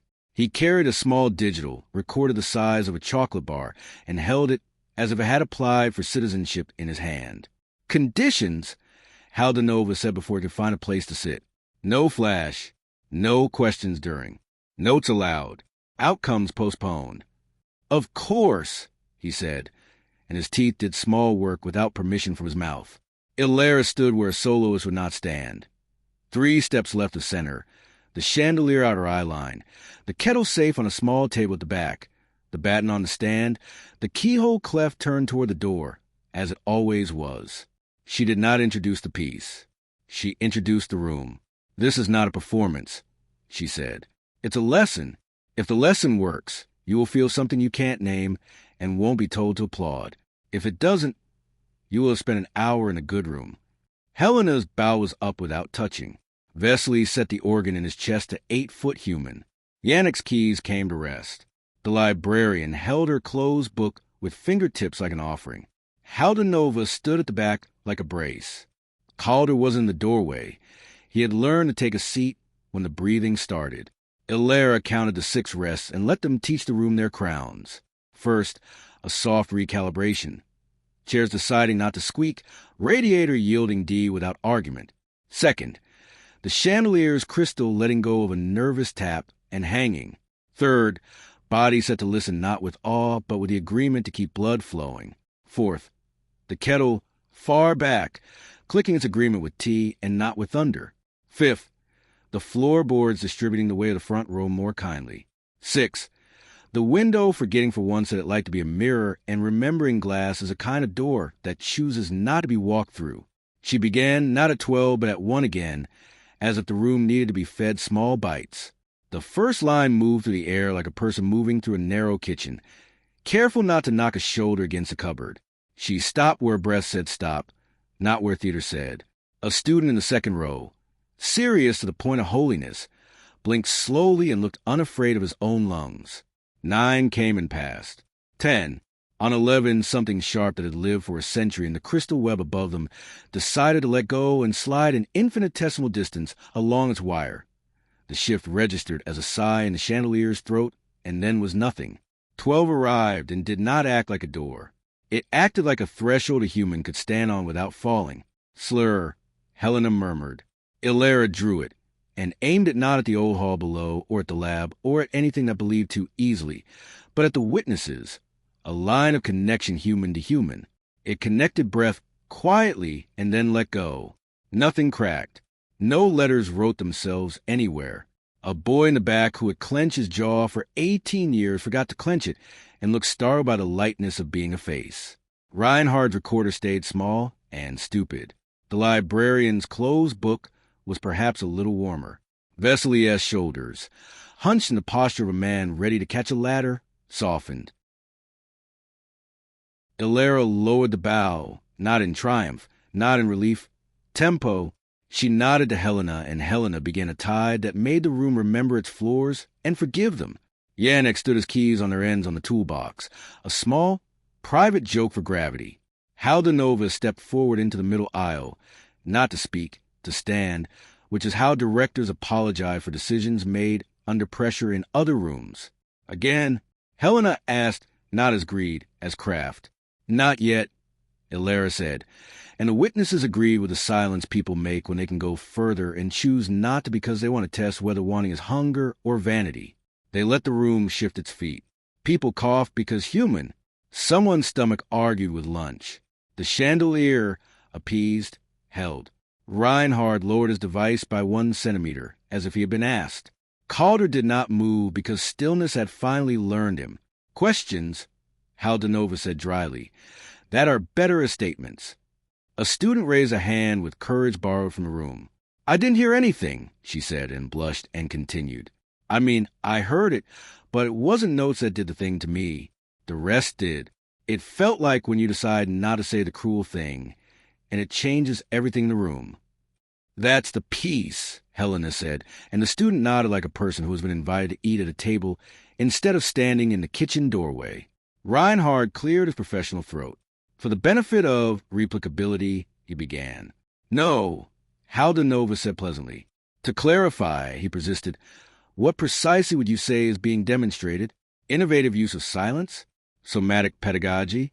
A reinterpretation of legacy? Care, the librarian said from the second row, without looking up. It was care. Vesely added, and breath. Yannick said, and hinges. Calder said nothing, which in the grammar of the room counted for a great deal. Elara lifted the baton and turned it over in her hand until the scratch lined up with a shaft of light from the window, the staves inside which showed their rests and their crowns. The keyhole sign faced the aisle.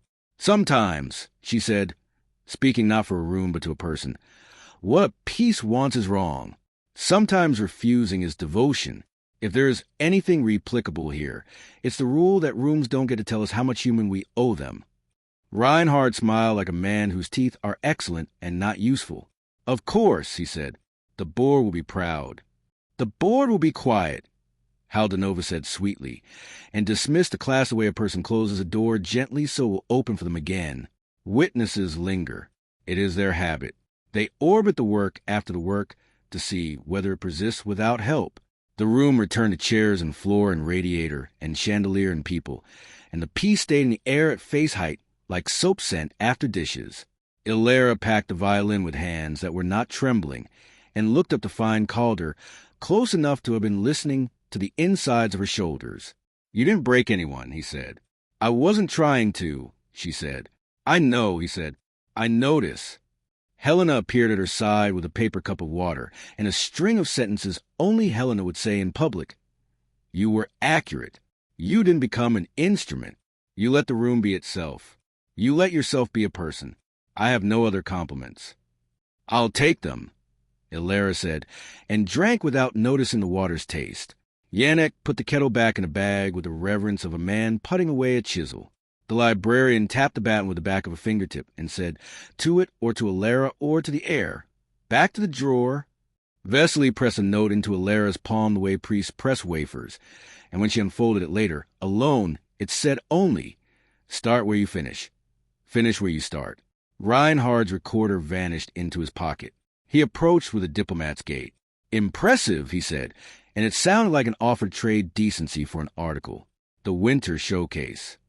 "No," Haldanova said, walking between him and the girls the way a person walks between a dog and a child near a street. "We have our own calendar." He smiled and tucked the smile away and left, his coat a quiet argument for wealth. They ate bread in the kitchen, like people who had earned it. The kettle performed without drama. The thinning rain ticked on the window. The world behaved. Later, Elara took the baton to the drawer and tucked it under the brass weight. The librarian nodded and said, "Sleep," and then, softly, "Call your aunt." The word aunt entered the day like a small bird, deciding a shoulder was safe. Elara had written a letter and not sent it. That had been days ago, a different person's caution. She returned to her room and found that fear had been replaced by fatigue that didn't mind being interrupted by kindness. She dialed. The line hummed. The river spoke in static. Then Margarita's voice, practical as a kettle. "Elara, aunt." Silence, then breath, then the kind of laugh that is mostly a cough. "I have been waiting by the phone like a person in a play where the playwright has bad timing." "I'm sorry," Elara said. "I've been." She looked around at the room. "Busy learning to stop." "Good," Margarita said. "Stopping is a profession." They spoke about soup and weather first, to teach the call not to break. Then the aunt said, like a woman delivering a spoonful of medicine without apology, "There's a box. Your mother left it with me with instructions I thought were melodramatic at the time. She said, 'Give this to Elara if she goes where the rooms believe.' I did not know what that meant, and I pretended to myself that you would be a mechanic. You are not. I will bring it. Don't, it's..." Elara glanced at the calendar. The week had too many edges. "All right, come, but bring your ordinary shoes. This place doesn't like heels." "I have one pair of heels, and they're for funerals," Margarita said crisply. "I will not wear them." They chose Thursday morning because it was an hour room between obligations. Elara hung up with the minute shock that follows an act of adult kinship. "I asked." She said yes. This is what families do when they aren't too tired to do it. Night came without tricks. The window decided to be glass. The river decided to be river. The old hall below breathed the slow breath of a patient who has decided to continue. Elara slept with the lamp on once, off once, on once, and her last thought before the lid of sleep closed was not of rooms or rests or slurs, but a woman lifting a teacup in another city and nodding to herself because the kettle had boiled correctly.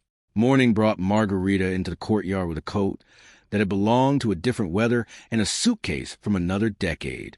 She hugged Elara with one arm as if the other were keeping a balance between sentiment and luggage. "You look like a person," she said.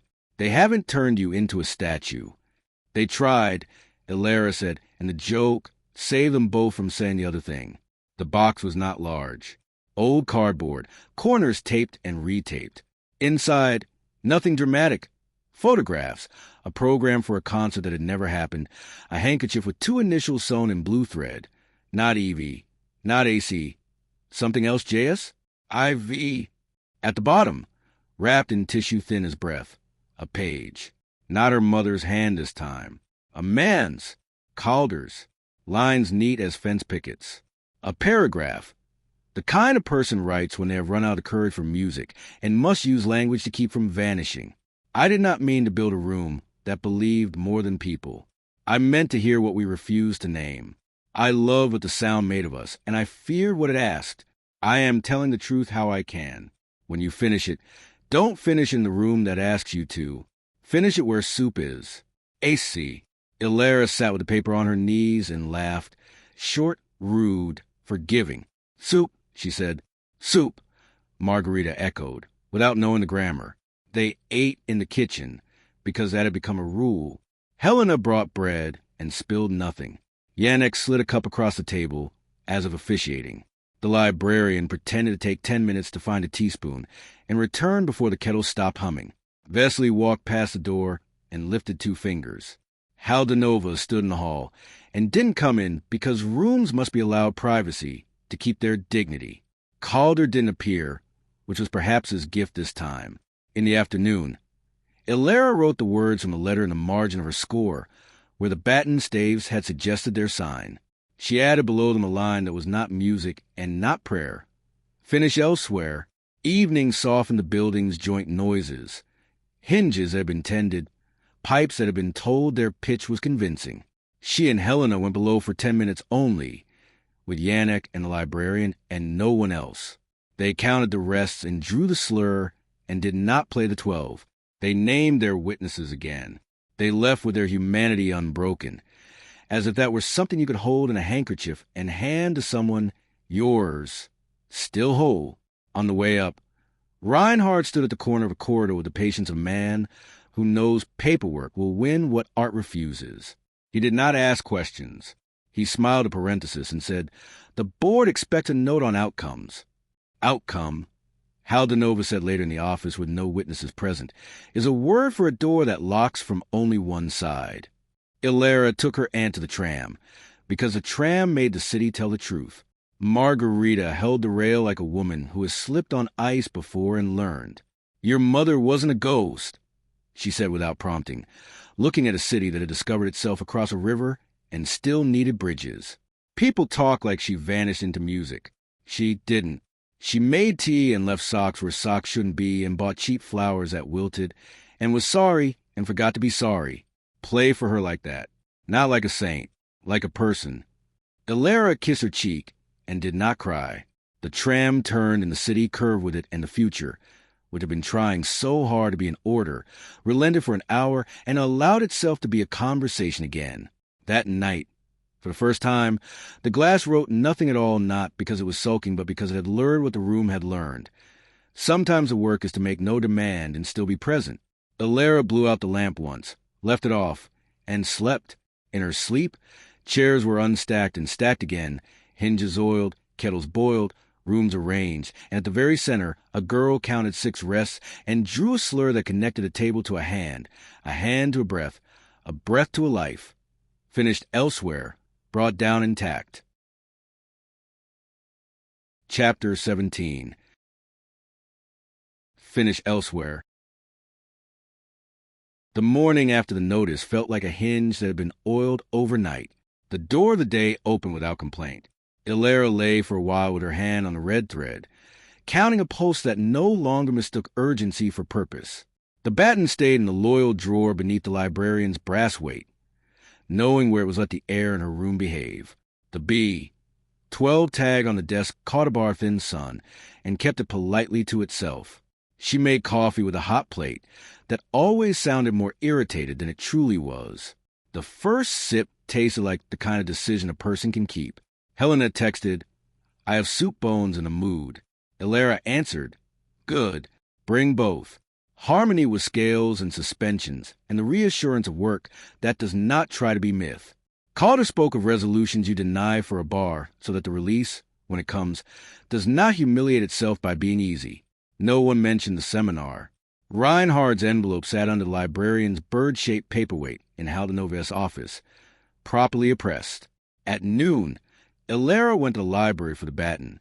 The librarian had already slid the drawer an inch, the way a person will open a door for a friend they know is coming.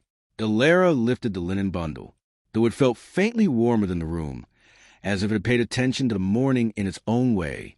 "Do you know," the librarian said without looking up from a card catalog she kept for pleasure of maintaining an obsolete order, "that the word finish used to mean boundary and not completion?" "I didn't," Elara said.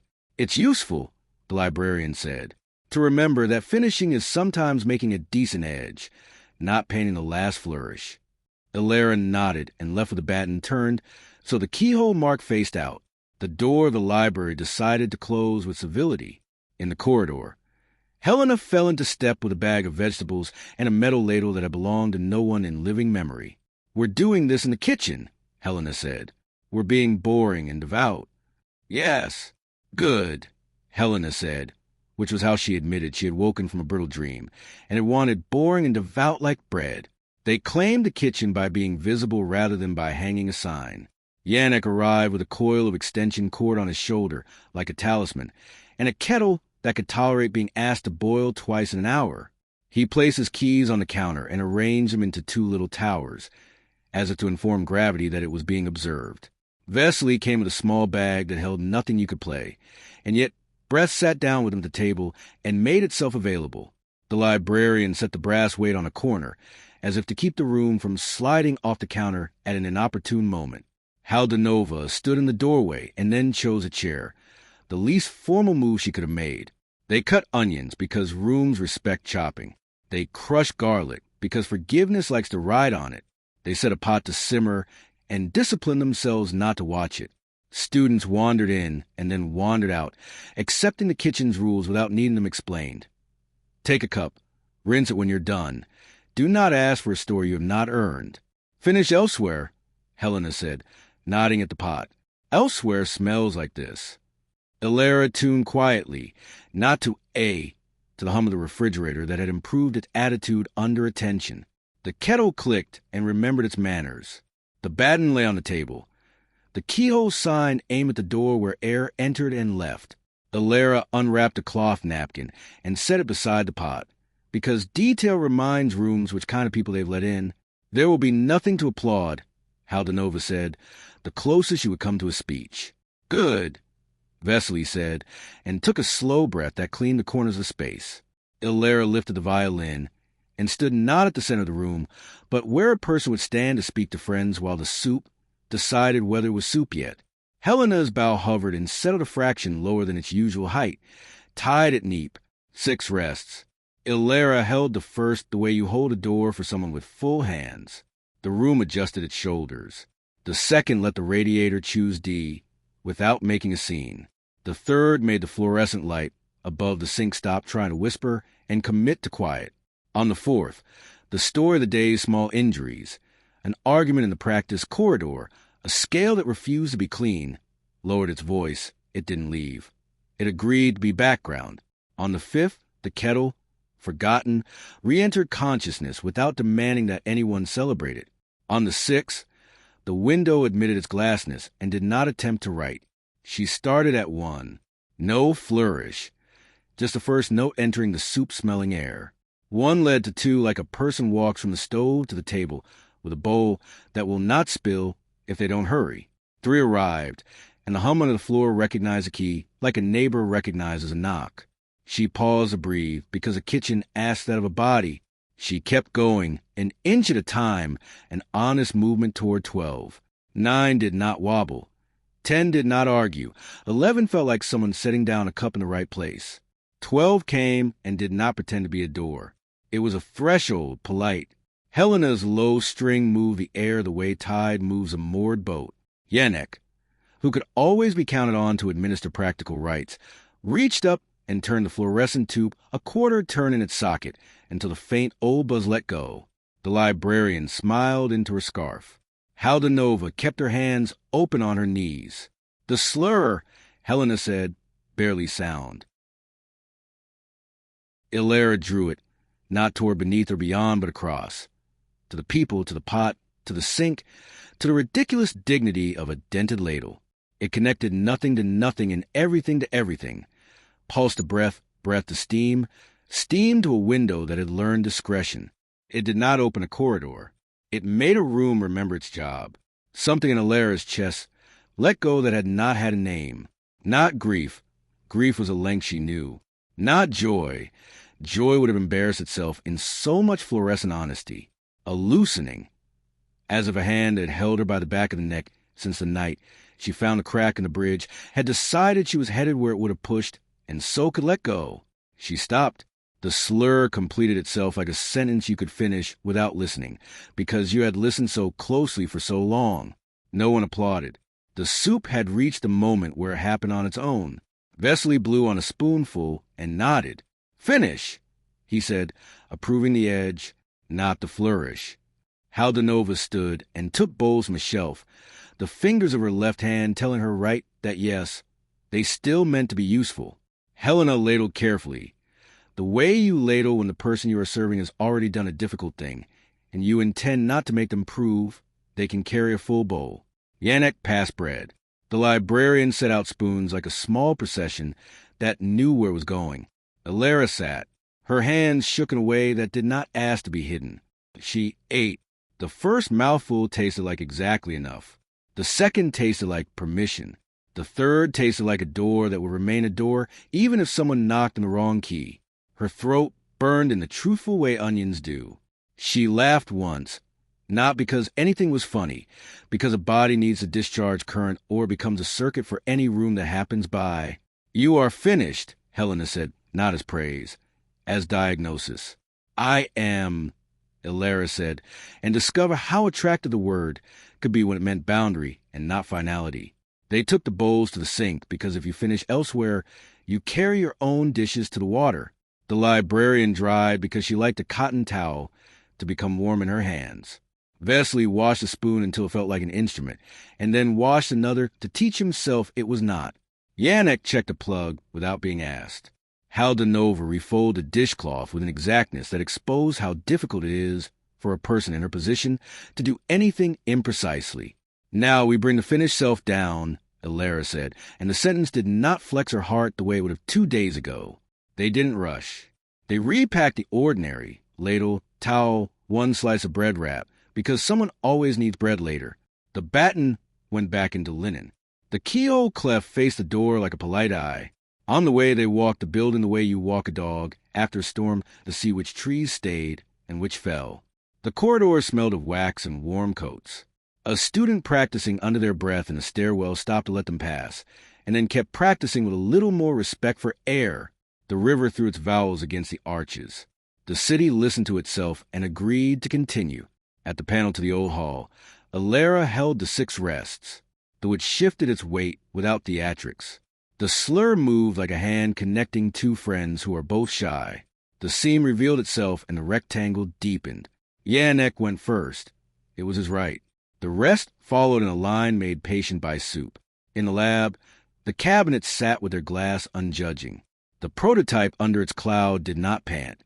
Someone had remembered not to starve attention and not to drown it in curiosity. The trial seating remained empty. Elara did not go near it. She stood instead between the table and the shelf with tape reels that meant nothing until someone made them mean again. "This is not a room that believes without permission," she said aloud, because statement transmutes into instruction when rooms overhear it. "We have finished elsewhere. We bring what is finished down." Helena set her end pin carefully and then lifted the cello again, deciding the instrument should stand for this, not kneel. Vesely breathed his 8-foot stop. The librarian closed her eyes the way a person does when the room will be better served by not having to host their gaze. Yannick arranged his keys into a slow circle and nodded to the floor. Haldanova stood sideways to the prototype, refusing to look until the room proved it could be trusted with faces. Elara lifted the violin. 12 lines lay in her like a riverbed. The 6 rests were there as crown and covenant. The slur made its arc. She began, not because the room asked, but because it had been told the terms and had agreed. 1, 2, 3, and 4. The air did a small thing it had never done here. It carried without amplifying. 5 taught the radiator to accept rather than insist. 6 placed the breath of 5 people and a janitor into a single shared length. 7 did not sharpen. 8 did not erode.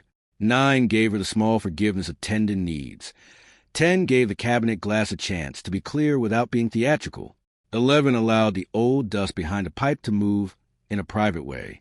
12 arrived and stood there like a threshold that a human can stand on without falling forward if her back is strong, and there are hands in the room. She did not push. The corridor did not arrive. The word that came was human scale and comprehensible. It was not written on glass. It was a pressure in the chest when a person hears their name said by someone who is tired and still kind. It said, "Enough." She lowered the bow. Enough meant a boundary that keeps the shape of a person intact. Enough meant a bar line you don't erase because you want a phrase to sound endless. Enough meant a finished edge that does not fray a day later.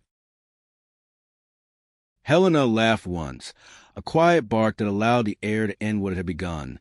Yannick took the coil of wire from a peg, looked at it, put it back, the liturgy of a man who keeps a shop.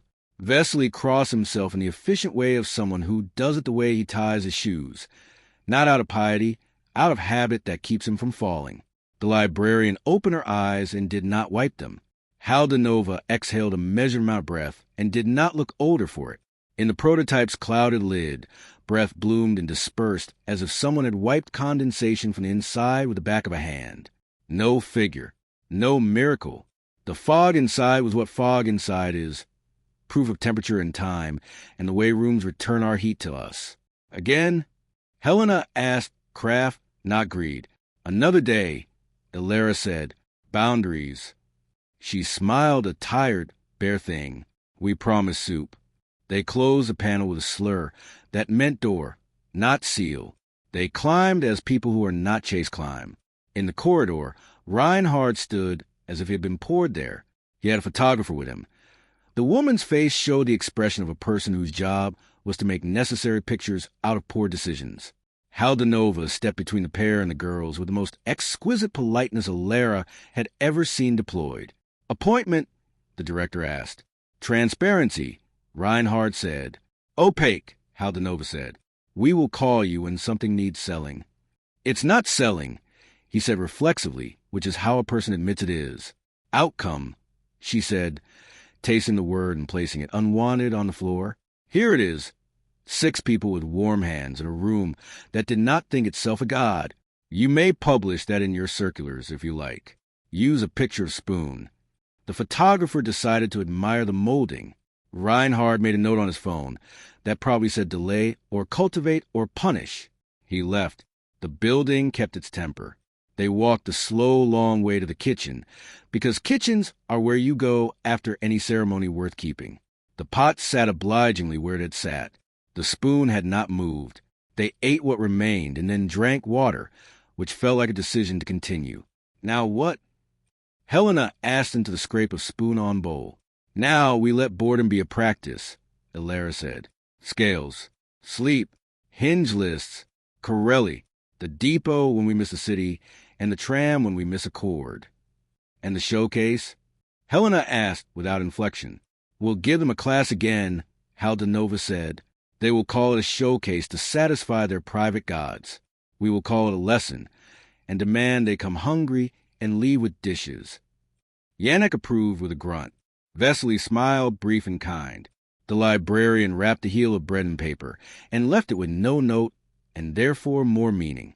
Elara returned the bat into the drawer and thanked the wood and the weight for being as faithful as furniture can be. The librarian slid it shut and straightened the brass bird so that it faced the direction birds face when they are about to sing and choose not to because winter. In her room, the window watched and refused to be oracular. The bee, 12 tag lay where it had lain. Object, not omen. She took out her mother's page, the one with the little sentence at the bottom, and wrote, very small, under the dozen bars, in her own hand and no one else's voice. Finish elsewhere. Bring the finished self down. Refuse the rooms when they insist. Sometimes. She closed a notebook. She let the body be stupid and human for an hour. Dirty cup, soap, water, drying cloth. She called her aunt to tell her that soup had been soup and not legend. Margarita said, "Good. Legends make for poor leftovers." Night came without glass writing. She slept with a lamp on once, off once, on once, and dreamed a dream that had no pictures. It had rests with crowns and a slur that attached a bowl to a hand to a breath to the next day's shoulder. In the morning, the city began practicing again. The river made the phonemes of weather. The conservatory stretched its back. A first-year cried quietly on a stair and then stopped. Elara dressed and tied back her hair and did not touch the baton. She played Corelli, then played one line of Bach because she felt like listening to a room not believing. Then she put the violin away and went to the laundry with a pocket full of coins because the work of finishing has many small edges, and the basket was heavy, and that, too, was music. Chapter 18. The Edge of December. December edged its way into the building the way cold gets through a good coat, respectfully, then insistently. Frost made the courtyard gravel look like sugar, and the river slowed, not from ice yet, from consideration. Elara woke before the bell and let the room find her before she asked anything of it. The red thread lay warm on her wrist. The chalk line had blurred to a pale ghost that still did its work. On the desk, the B12 tag held a sliver of morning and did not posture. In the library, under brass weight and loyal wood, the baton waited exactly where it belonged, doing the job of being something you didn't have to worry about. She made coffee and drank half of it standing. On the mat outside her door lay a program draft from the dean's office. Chamber Hall Seminar Series. Names like sober breath. Tucked beneath it, a second envelope in Reinhard's neat hand. She slid the program under the violin case and left the envelope where it was. Some things improve when ignored. Helena texted, "Wine tastes like iron. Soup later?" Elara replied, "Soup always." We're arranging chairs at 10. They met in the library first because the small ritual yokes the day to the right horse. The librarian had the drawer half open already. She straightened the brass bird paperweight so its beak faced east, as if this might influence the world. It never did, but performing care sometimes counted more than winning. "Bored man," the librarian said, not looking up from her index cards. "He came early, asked what we do about legacy. I told him we'd dust it and refused to perform it. Did he bring his recorder?" Helena asked. "He brought a pen," the librarian sniffed. It clicked like a nervous metronome. I told him to oil it. Elara lifted the baton. "Warm, the way a thing gets when it keeps a secret for you." She turned the keyhole mark toward the window. "Habit, orientation. We need a first year," she said, "to 10 tonight. Someone quiet and hungry in the right way." The librarian's mouth softened. Mirasimkova. Practices scales on the stair when rooms are full and notices hinges. She returned a book early yesterday and apologized to it. "Perfect," Helena said. "Invite her like it's an errand. Errands are less terrifying than invitations." Harmony class steadied Elara in the unremarkable way a good routine does. Calder talked about deceptive cadences as moral choices. Promises delayed so that the kept promise can be decency instead of drama. He set exercises that looked like arithmetic and saved lives. When class broke, he did the thing he only did when he was pretending not to care. He leaned in the doorway and let the room choose to bring Elara to him. "Chamber Hall," he said, as if naming an animal. "Leave the back doors unlatched. It keeps air honest." "We're not courting a draft," Elara said. "No," he agreed.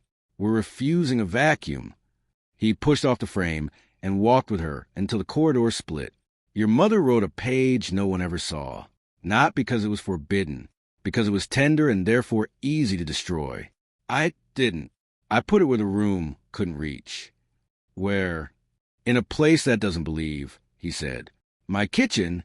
She stopped. It was the first time he'd said about a room that wasn't a hall. "Why now?" "Because you've earned it," he said, and for the first time the sentence didn't smell like condescension. "Come at 4. At 10, they arranged chairs in the chamber hall. Witness seating, not audience. Yannick walked the baseboards with his ear and tapped the radiator until it consented to the days key. Vesely came in with breath and a pocket watch older than the century, which he set on the windowsill to teach the room a tempo that wasn't humiliating. Haldanova stood in the doorway with a clipboard and no pen. The lack of pen made a point. She nodded at the open service doors in the back, the ones Calder had requested. The air moved like language, not like weather. "You'll keep it small," she said to Elara. "Small enough to carry," Elara said. "Good." The board sent me a seating chart with names weighted by giving history. I used it to level the table. "Thank you," Helena said. "We'll return with soup on it." At noon they went to the kitchen to rehearse not the movement, but its edges, kettles, cups, the small choreography of keeping people fed and awake. Mira Simkova stood in the doorway, poised to flee and to stay. "You," Helena said, without ceremony. "You carry chairs quietly and you notice hinges. That makes you a witness. Come tonight. No applause. If you feel like crying, drink water instead. You'll learn which is better." Mira nodded, eyes very serious, as if she had been given a clarinet and told that yes, it will bite, and yes, you still have to play it. She helped carry a stack of cups without making them sound like a drawer losing patience. At 4, Elara went to Calder's rooms. She had never been there. They smelled not like genius or failure, but like a person who owns a kettle and knows why. A small table with a cloth that had seen a decade and dared to remain white. A row of scores with spines cracked by honest use. The metronome with its tongue arrested mid-swing. Calder took a tin from a cupboard and made tea as if this were a lesson too. He set a thin folder on the table between them. The way a man sets a photograph he's not sure anyone should be allowed to see. Inside lay a single page fingered soft at the edges. Evelyn's hand, of course it was. Not the 12. She had copied those until paper remembered them more than ink did. Beneath them, not notes, words, a paragraph in a musician's tidy script. "If you are reading this, you are alive and I am a fact. I want the room to be fact too, not faith. The movement finishes when a person continues after refusing to be consumed. If the piece insists, say, 'I am not a door.' If the room insists, say, 'Come to soup.' If you cannot say either, stop and let someone else's inhale be the measure. Under that, smaller, certain, a single word in her mother's hand. Enough." Calder waited until Elara finished reading. His face behaved. "I kept it because I am a coward and because I am not entirely a monster," he said. "I thought if I let the building have it, it would perform remorse and then sell it. I have been wrong before. I prefer to pick decent errors." "Thank you," Elara said. She meant it, and the admission warmed something that had been a frozen knot. He poured tea and did not sit. "You think I asked too much of her?" "I did. She asked too much of herself. She asked too much of the room. We each have a portion of blame. That portion doesn't change what the music is.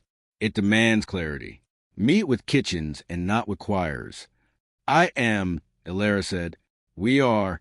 He nodded once and turned the metronome so its face met the wall.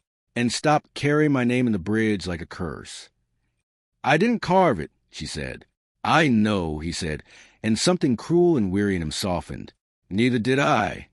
At 6, they ate soup early, because hunger declares itself at inopportune times, and kitchens handle commandments better than chapels do. Mira arrived on time and washed her hands without being told. Yannick lined a toolbox with a clean towel as if instruments might like a quilt.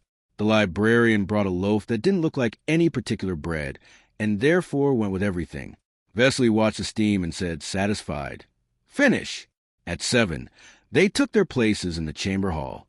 Mira sat near the aisle with her palms flat, the posture of a child taught by a grandmother to let hands be tools and not flags. The 5 students elected by Haldanova looked like people who completed things without telling anyone about it. Reinhard was not there, because Haldanova had told him a wrong time with precision that would have been petty if it hadn't been kind. Elara did what had become her simplest right. 6 rests, the slur across people instead of into walls. The first notes no longer felt like asking rooms to behave. They felt like remembering how to step into a kitchen and not bump a hip on the counter. At 10, the chandelier sighed and remained convinced of its place in the world. At 12, someone in the back row, one quiet student, lowered his head to his hands and did not cry. He breathed. The pieces of event fell into place, without needing to be called miraculous. Then the mistake occurred, the good kind, the kind you planned for. Somewhere behind the service door, someone charred bread. Not a fire, just the indecent smell of carbon and inattention.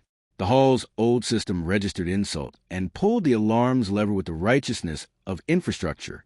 The bell bleated in the language of bureaucracy. Red lights blinked like embarrassed hearts. "Leave by the back," Yannick said, already standing.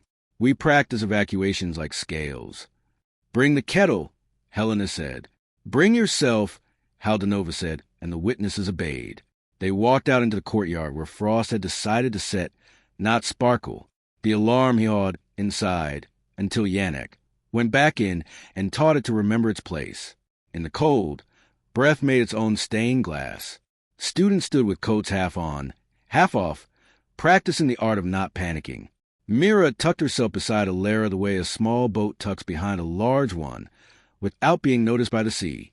"Finish elsewhere," Vesely said, choosing the whetstone at the courtyard's edge as if it were an altar designed by a minimalist. Elara looked at the river, which wasn't far, and at the city that had learned to make a body out of cold and light. She lifted the violin not because anyone stared, because no one needed staring to be convinced. 6 rests were shorter here. Cold compresses things. The slur connected the people to the air, and the air to the breath, and the breath to the simple act of continuing to stand until standing becomes something like devotion. She played what could be played in winter, without insulting the winter. The movement finished where Soup had taught it to finish, when the line closed at the edge and left a clean seam, not when the last ear had been dazzled. Someone clapped once because human. No one joined them. They put their hands back into their pockets and kept their heat. The alarm inside shut its mouth. The building looked sheepish and was forgiven. The group drifted back indoors the way people drift toward warmth in countries that have learned to share it. Mira touched Elara's sleeve and said, "Thank you. The way a person thanks a bench, that is exactly where the person needed it." Reinhard was waiting by the front doors with a coat designed for photographs and a smile built to win over donors who admired bone structure. He had a man with him who carried the small recorder, and a woman who carried a camera with a lens that had never quite like consent. Haldanova placed herself between the trio and everyone else without breaking stride. "You missed it," she said crisply. "We finished elsewhere." "Elsewhere?" Reinhard said, with a lawyer's joy for words that can be made to betray themselves. "In kitchens," she said. "In courtyards. In the artery of an honest city. Not everything fits your newsletter." "At least a quote?" he asked. "Of course," she said, and turned with the generosity of a door opening into a wall. "Soup." The photographer laughed. She couldn't help it, and lowered her camera, which was a small victory for photography as a profession. They ate leftovers because ceremony requires cleaning up after it. Mira dried so earnestly the towel left its fray on the plates. Yannick wrote a new hinge list because emergencies reveal lazy screws. Vesely took off his watch and wound it, a gesture so old it made the hour behave. Helena sat on the counter and held out her bowl for more, the way a person does when refinement would be theft. The librarian sliced bread with a good knife and did not demand a story. Calder appeared in the doorway and did his best to be a roomer. He failed. People saw him. He held no score, no baton, only the streak of cold still on his cheekbones from outside. He looked at Elara for a moment long enough to count as a history, then at the pot, then at the chair stacked tidily against the wall. "Enough?" he asked. "Enough," she said. "Good," he said, and for once the word didn't mean victory or surrender, only exactly itself. An edge done clean, a scene that holds. He lifted a bowl when Helena thrust one at him and stood like a man prepared to absorb more heat than he could ever claim to deserve. He ate.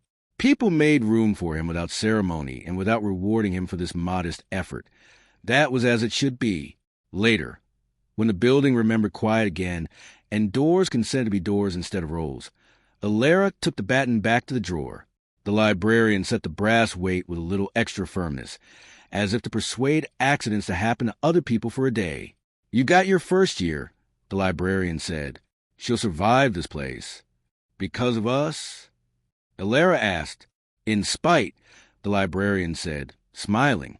And yes, in her room, the window showed nothing but the city deciding whether to freeze. Elara pulled out her mother's page and wrote beneath the 12 lines a sentence Evelyn had written in her kitchen, adding 4 words that made it precisely Elara's. If the piece insists, say, I am not a door. If the room insists, say, come to soup. If you cannot say either, stop and let someone else's inhale be the measure. Enough for now.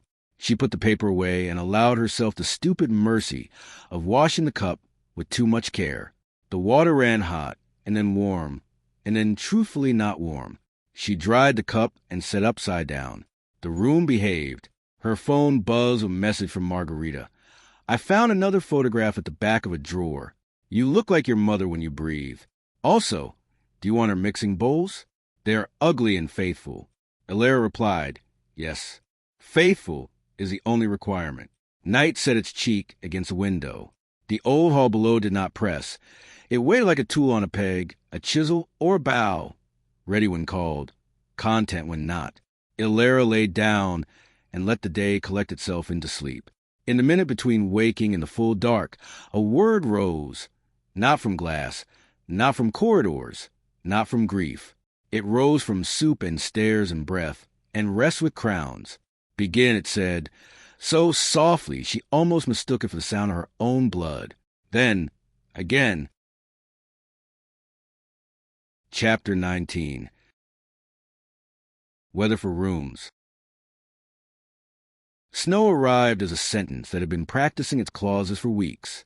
It began with the air changing temperature in a way the skin understood before the mind did, then a powdering of roofs, then the river thickening its vowels until the bridges fell heavier for carrying them. The conservatory woke under a thin white grammar and pretended not to be pleased. Elara lay listening to the new sound the city made when tires decided to be careful. The red thread warmed under her fingers. The chalk line had almost vanished, but she could still feel where it had been.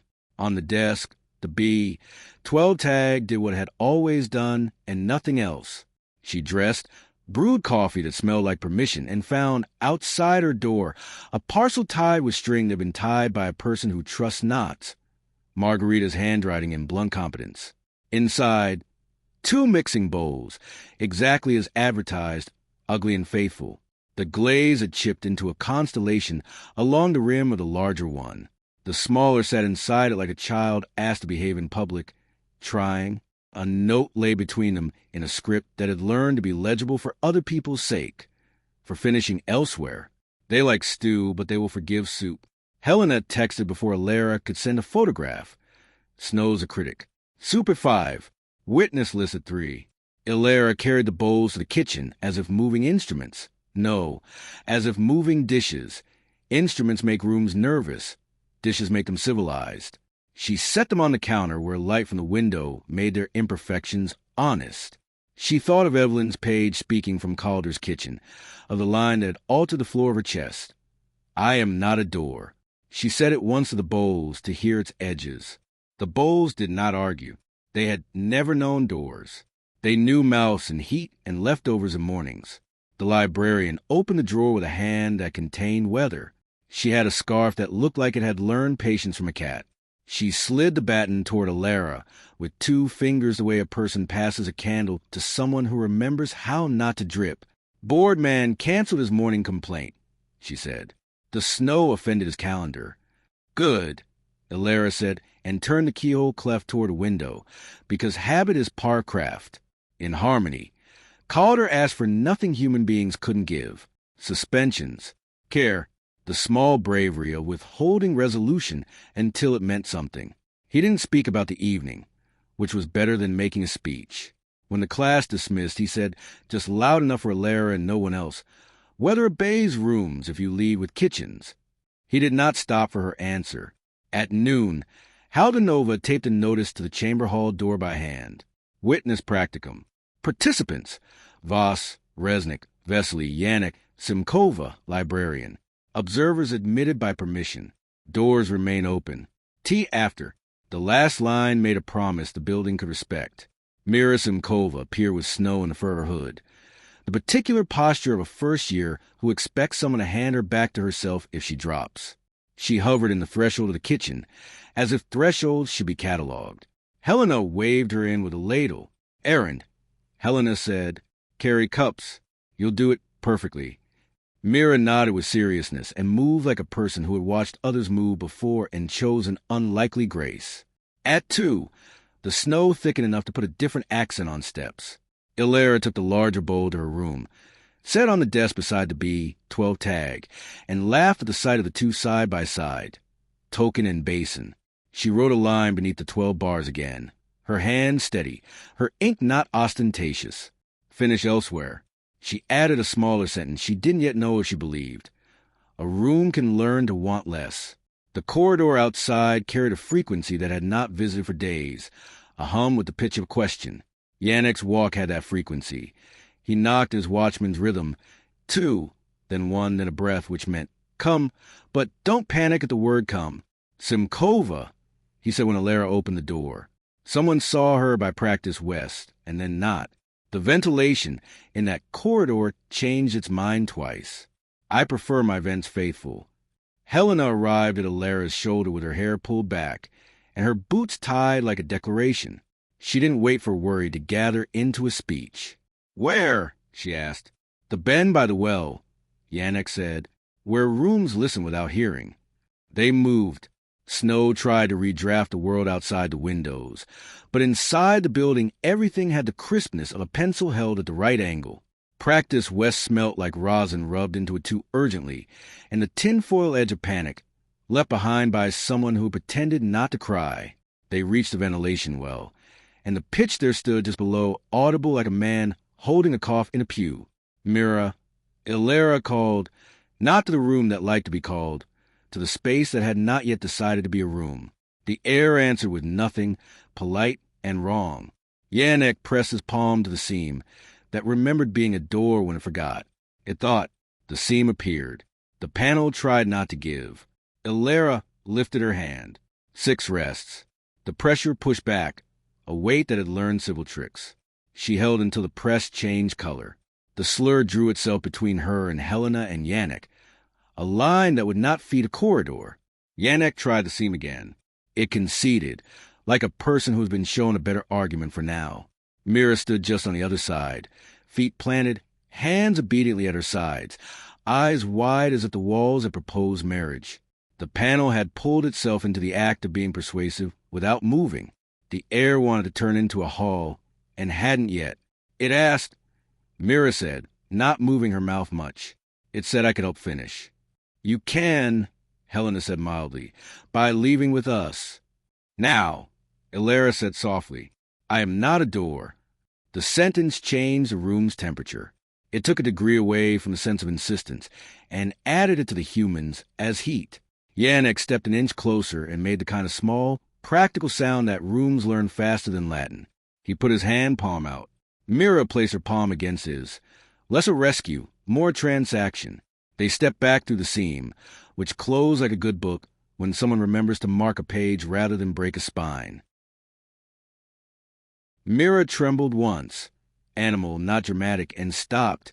"I didn't go," she said, ashamed of how proud she was of the fact. "You stood," Elara said. "Standing is a piece." Yannick locked the seam again and taught the wall to stay a wall until asked properly. He didn't scold the air. He never scolded anything.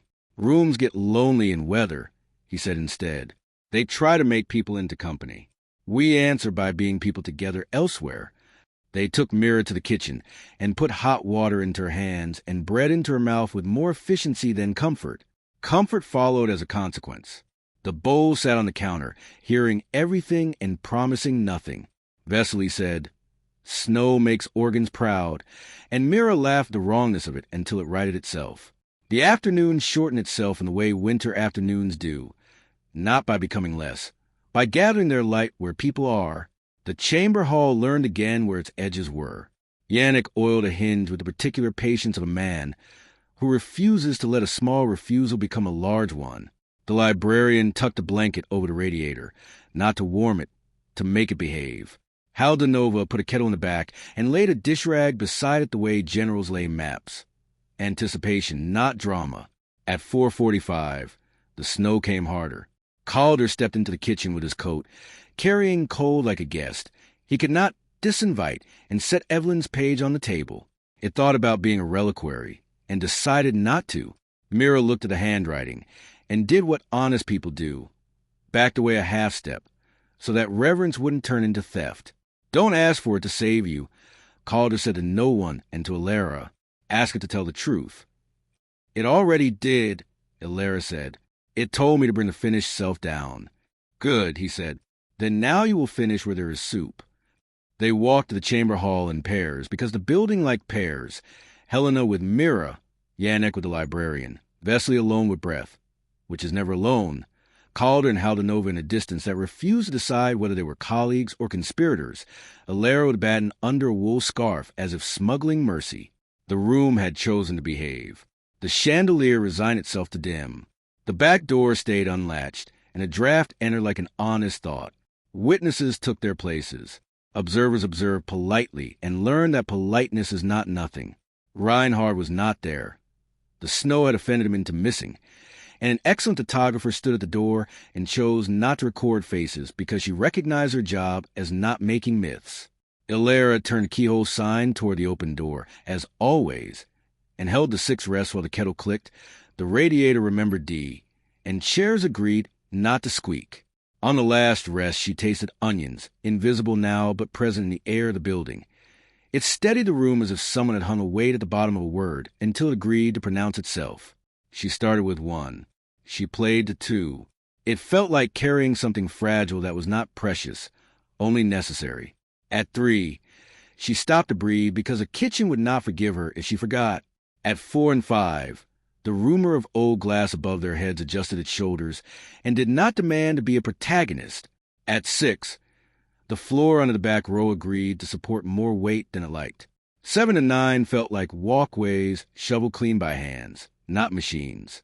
10 and 11 lived at face height, the place where people noticed themselves without being punished for it. 12 did not pretend to be a door. It was a seam sewn in with small, exact stitches. Helena did not ask for the slur this time. Elara drew it anyway, between people. It refused corridors and chose air. It held without gripping. When she finished, the room didn't try to perform a miracle to compensate for its bruised vanity. It remained a room. That was the miracle. Someone at the back wept once and stopped. Mira pressed her palms to her knees as if to steady the tide in them. It steadied. Vesely's shoulders had adopted a new angle, one that suggested he had learned how to carry less and therefore more. Tea, Haldanova said, because tea carries a room to the point where applause wants to intrude. They drank. A student who had been given permission to observe stood with a cup and tasted a part of the work that does not fit into scores. Reinhard arrived 20 minutes late and out of breath, the snow on his shoulders making him look like he had been stopped in the act of becoming elderly. He opened his mouth to demand a retrospective miracle for his schedule and found that the room had learned not to be impressed. He closed it. He took a cup. He stood. The photographer lifted her camera and then lowered it again, because some evenings look better when not made to behave like evidence. Afterward, Elara put the batten back in its linen and the linen back in her pocket. The mixing bowls went into a bag with crinkled paper. People drifted toward the kitchen without instructions. Mira stayed and watched Yannick fix a plug with precision that could teach the exactness of a tie bow across a rest. The librarian fetched 2 jars and decanted loose tea as if improving small weather. Vesely washed his hands and dried them. Helena sat and leaned against the counter, eyes closed, not sleeping, listening. Snow changed what streets ask of feet. When the hour let them leave, the witnesses left 2 by 2 under a sky that knew what its job was. Elara walked in the middle of the courtyard and let her boots give her the small dignity of soles that held. Calder fell into stride and did not impose conversation. It came anyway. I carved nothing, he said without preface. On the bridge, in the wood, I wrote my name in places that asked me to and stopped when the room started writing it for me.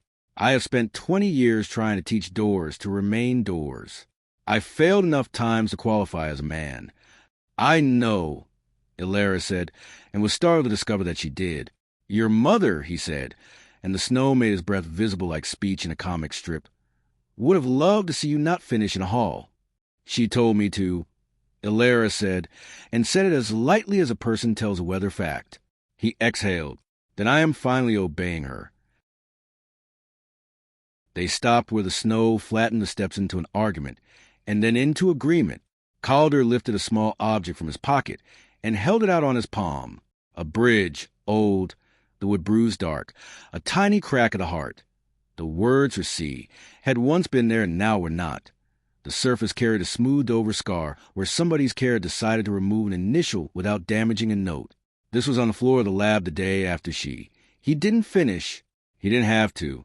"I sanded it until it stopped making vowels it couldn't keep. If it wanted a name again, it can have yours." She shook her head. "No names. The bridge should remember flesh and weather, not signatures." He closed his fingers around the small wood and put it away. "Good. Bring the bowls tomorrow," he said brusquely, and went to find a night that would allow him to sit in a chair like a man who might not forgive himself but will at least eat. Elara took the longer route back, so that the river could ask her if she still meant it. She did. She stopped on the bridge and let a busker's breath shape a note in the cold. No, not music breath, because the cold stiffened string and hair. D try to happen and turn into a story about trying. She held a rest to it and another and did not draw a slur. The city accepted her refusal to become a door. The kitchen smelled like the last of what had been soup. Helena had left a line of bowls to dry that looked like a scale in ceramics. Yannick's hinge list lay under a salt shaker like a liturgy preserved from drafts. The librarian had tucked a note under the kettle. "You can sleep now. The room will not ask for anything ridiculous." Elara returned the bat into the drawer, set the brass weight carefully, and straightened the bird the way the librarian did, beak to east, laughter muted but present. She carried the ugly, faithful bowls to her room and set them where she would see them before the window could write. The window did not write. It watched snow. It let the snow do the talking. She called Margarita, because a thing is not finished until the person who sent the bowls hears that they worked. "We did it," Elara said, so simply felt like truth told with bare hands. "We finished elsewhere." "Good," Margarita said. "Now remember to start there next time, and don't pretend it's a new idea." Paper rustled at her end.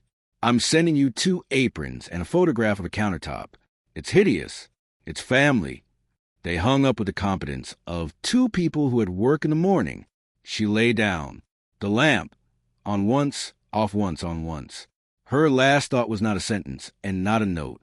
It was a bowl on a table and hands that would wash it, and a hinge that would need oil and snow that would be slush by noon, and the deep quiet of a hall that had learned to stay a room.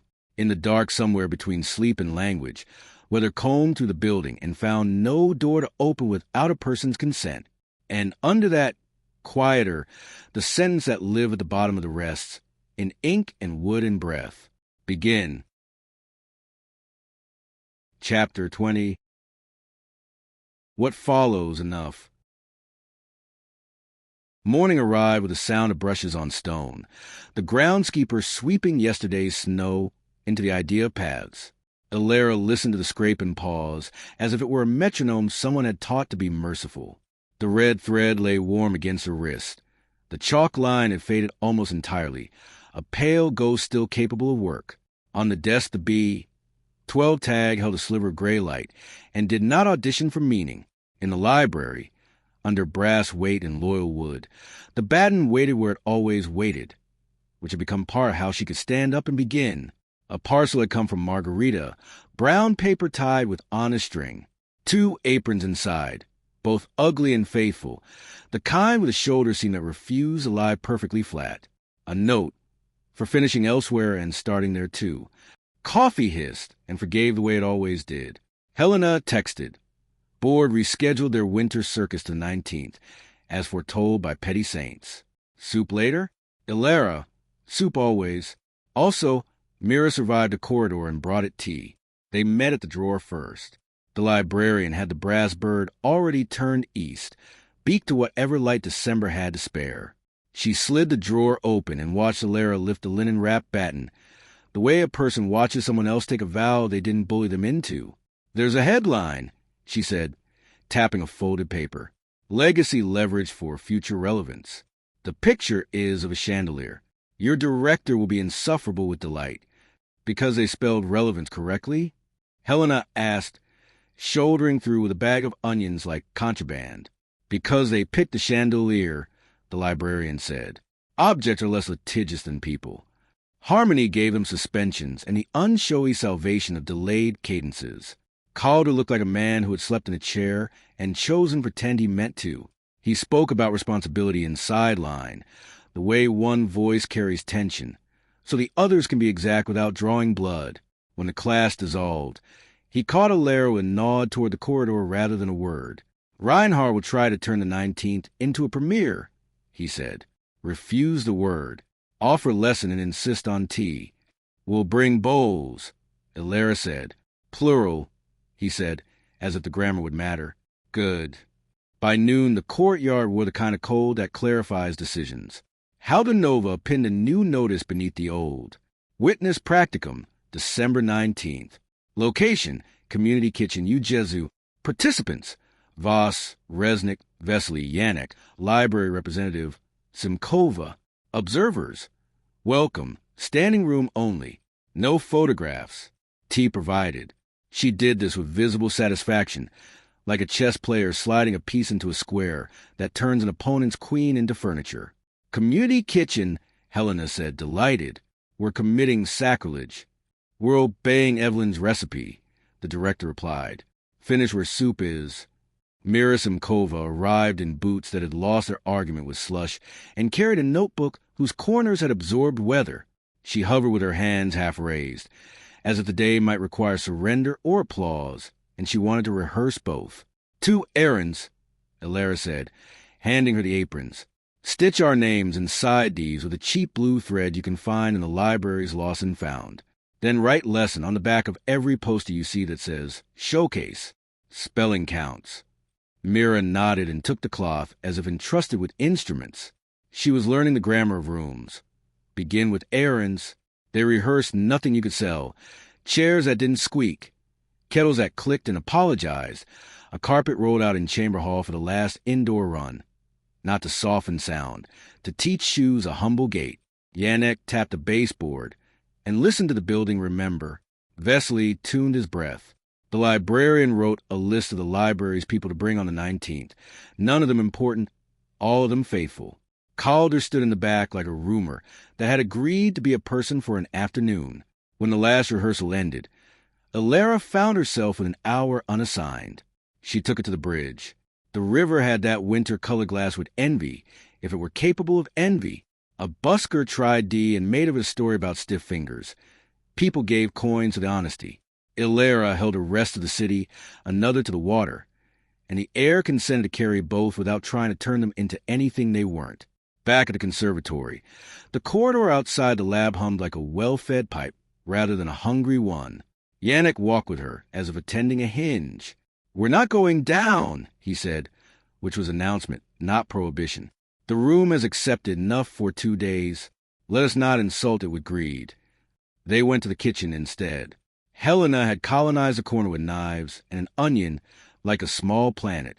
Mira arrived with the aprons, names stitched in blue without fuss.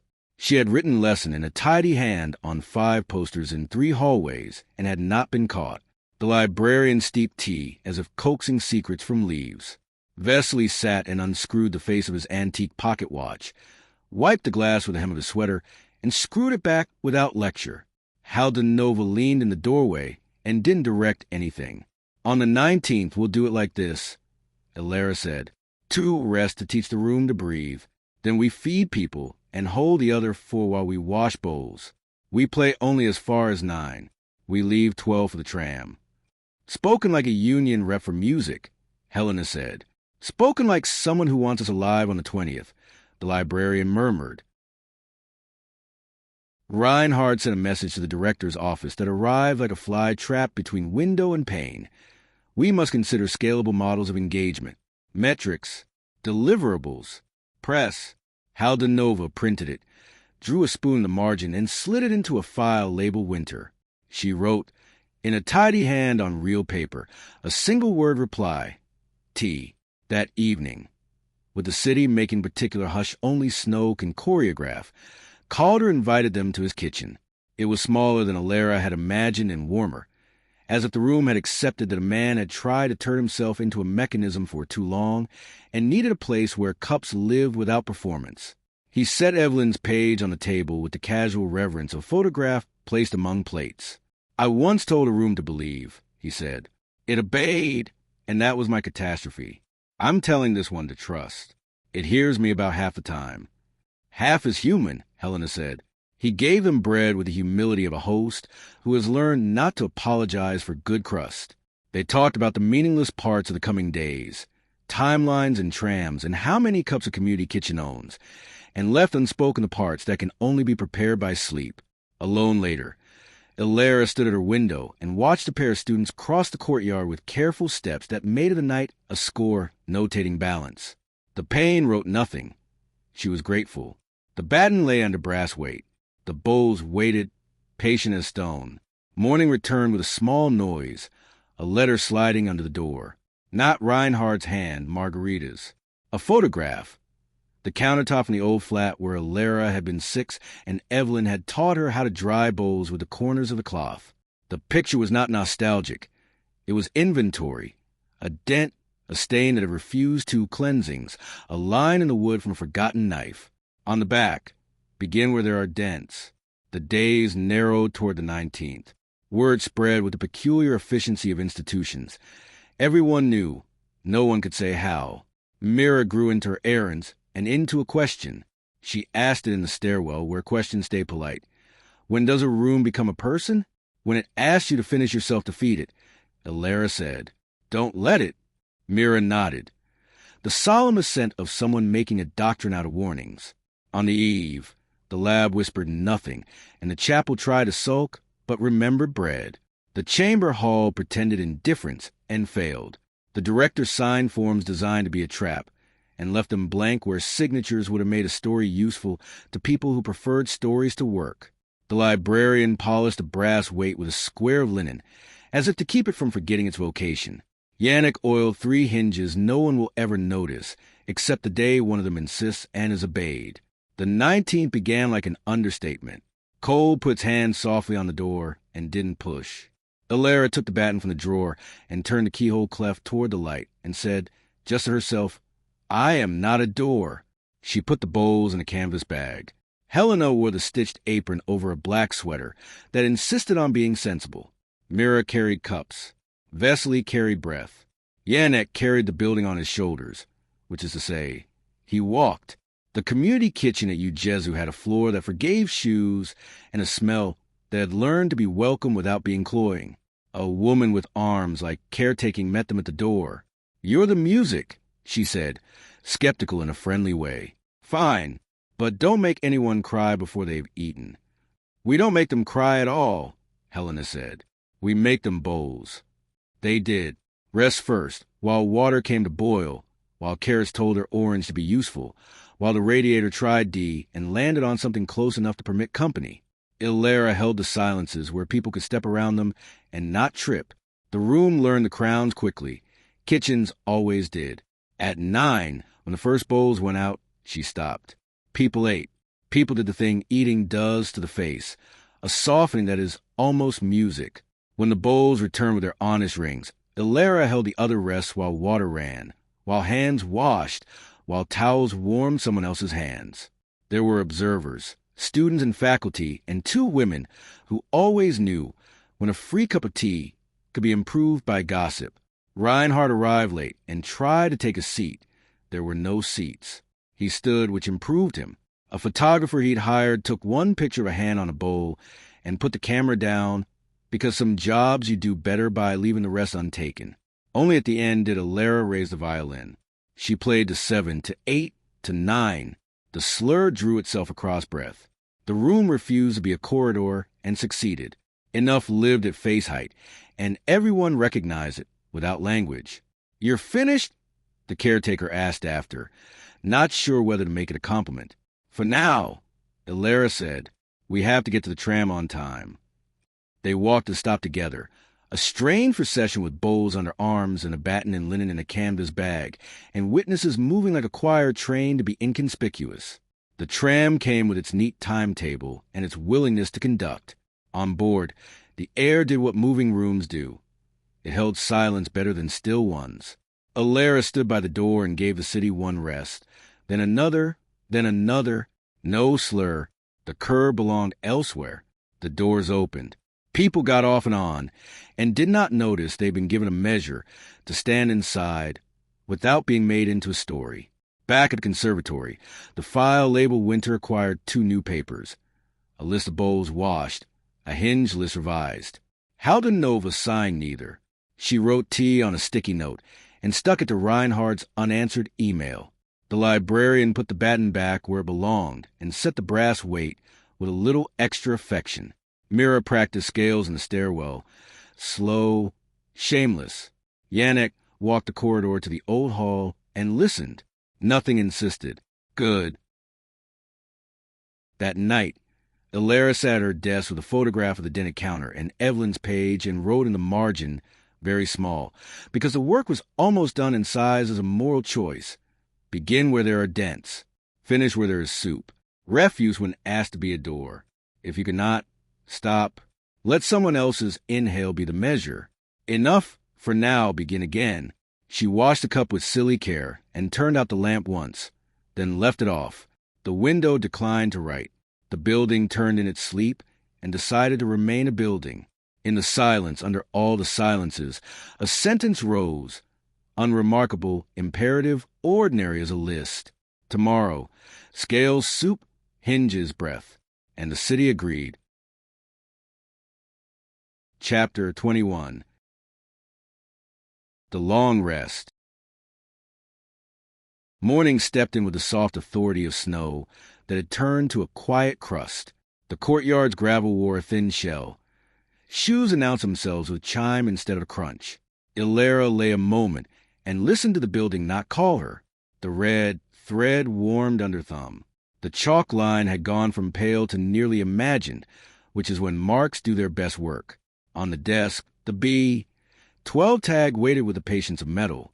In the library, under brass weight and loyal wood, the baton did not need be thought about to exist. This was progress. Helena's text arrived with the shape of a yawn. Mira practicing scales at dawn like a monk. Soup later? Elara, thought you'd never ask. Long rest, eh? Helena, long rest. If anyone insists, we refuse. They met at the drawer, because ceremony had turned into practice.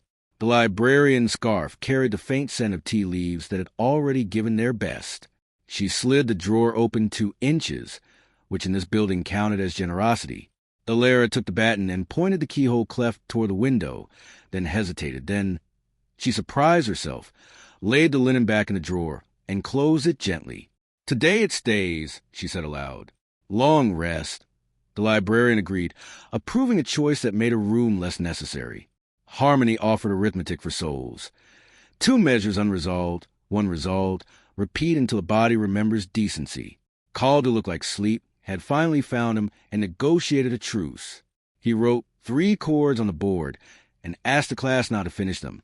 The tension is not a threat, he said. It's an offer. When the hour broke, he did not corner Elara. He let her pass like a person he trusted to cross a street, without being told to look both ways. This, too, was progress. They gave the old hall a day off by staying away from it. They made the kitchen a home by being conventional in it. Mira arrived with the apron's blue stitching clean of a stray thread, the sort of care no one teaches. Yannick entered with the gait of a man who has already chosen a hinge he will love this morning. Vesely brought a paper-wrapped something that turned out to be poppy seed cake, the slice width measured by breath rather than knife. Nova leaned in the doorway, lanyard absent, a civilian. Inventory, Helena said, tying her apron. Now of objects, of kindness. They went around the room as if taking roll in a class that needed reminding it existed. The kettle, faithful. The cups, chip, which is not failure but history. The radiator, D when coaxed, D sharp when offended, corrected with a folded towel and humor. The fluorescent, obedient for now. The window, glass, not oracle. The bowls, ugly and faithful. The people, present. Long rest means what? Mira asked, pencil obedient, eyes large. Leave rooms unhungry, Elara said. Teach them that we will meet them, not feed them. Practice scales, oil hinges, do errands, refuse invitations from corridors like they're charming acquaintances who don't know your real name. Mira wrote with the solemnity of a scribe. Yannick set a tiny vial of oil on the counter like a sacrament. 2 hinges, he said. East stair, 3rd landing. They have become ambitious. We will teach them limits. They spent the morning on errands that make art survivable. Helena wrote out bowing for a nervous second year and resisted the quick seduction of showing off. Elara took down the showcase posters Mira had doctored and replaced them with lesson notices that named T first. The librarian rotated the brass weight as if it had a top and bottom, purely to keep herself from believing in charms.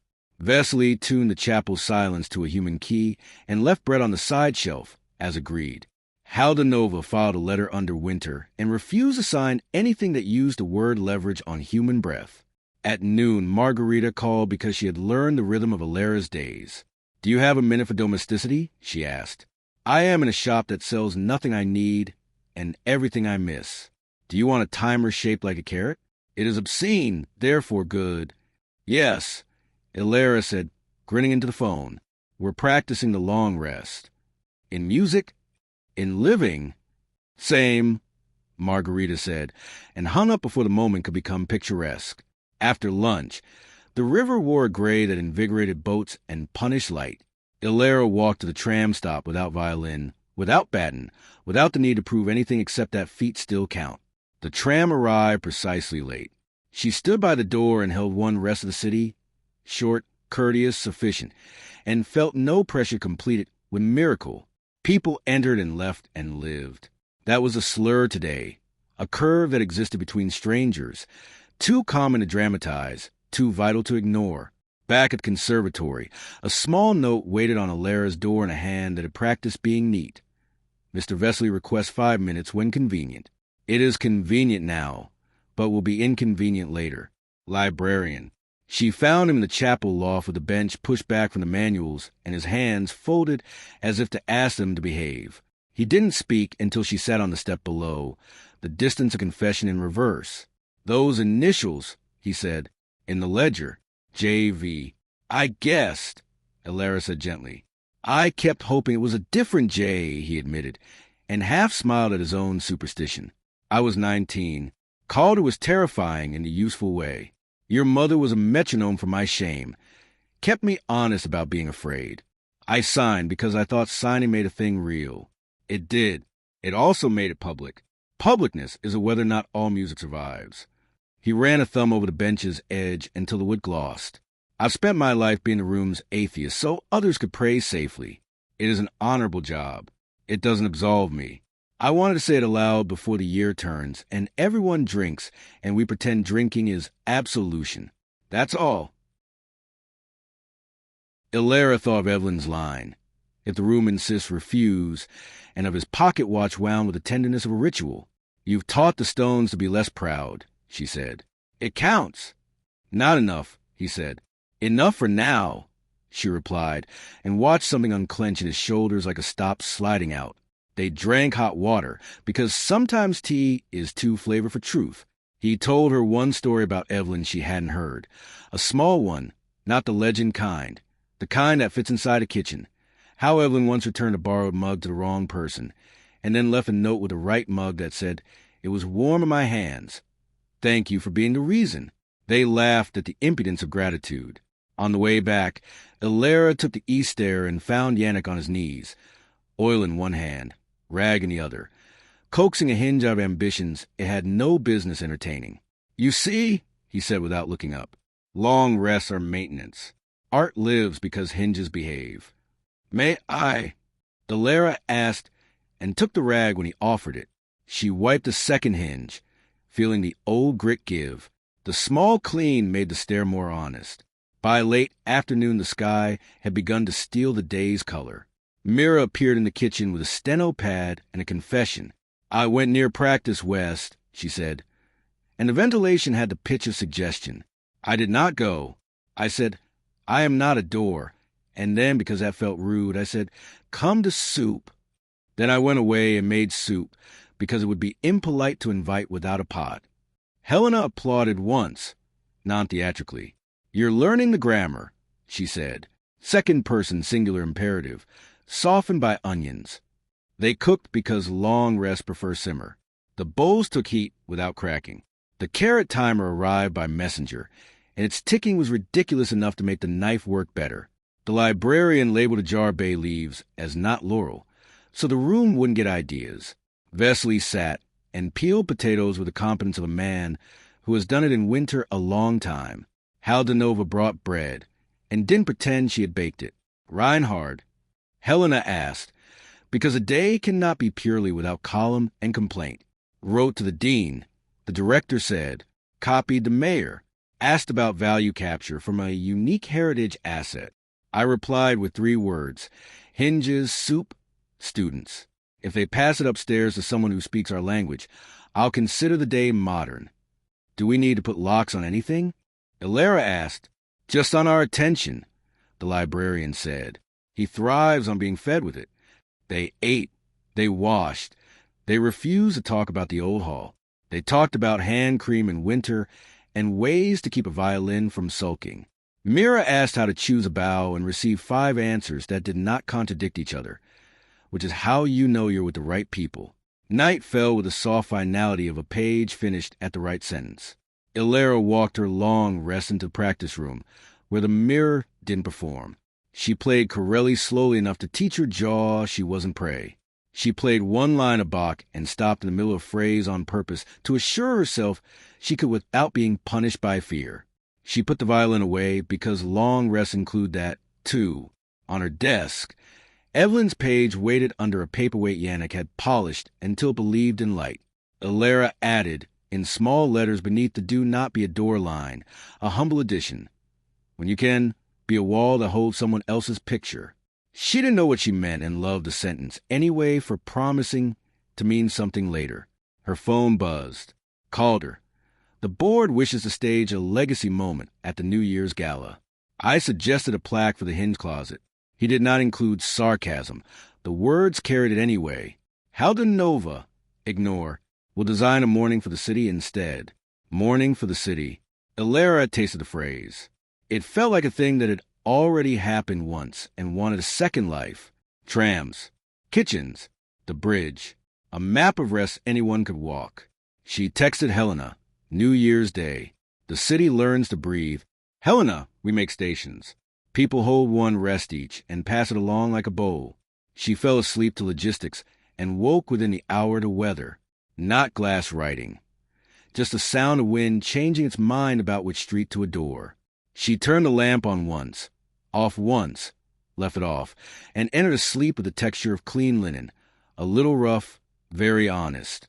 The long rest continued into the next day. It altered the building's manners. The old hall was quiet because no one asked it to be dramatic. The chapel enjoyed bread like a parishioner who won't confess because there's nothing to confess. The chamber hall accepted that chairs, when stacked carefully, count as music. Calder taught harmony like a man who believed in syntax. Yannick's hinge list shrank.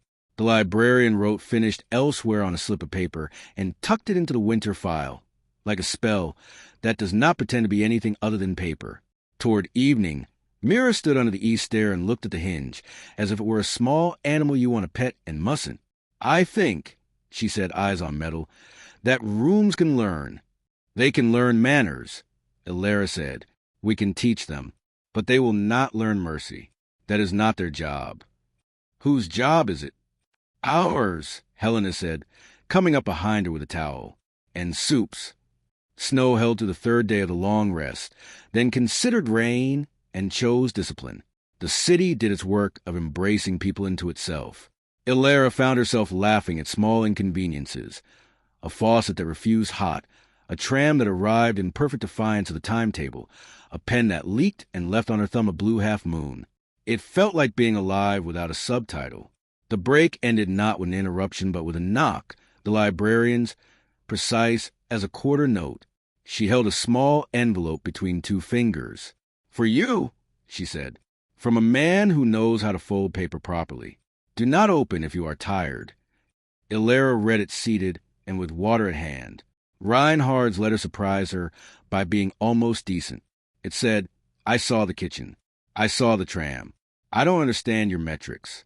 I recognize faces that look less afraid than in other halls. I am told fear reduction is not an outcome. It felt like one. The mayor wants photos. I don't. Can we agree on a plaque for the hinge closet?" He had drawn a small box in the margin and written in it, "TA."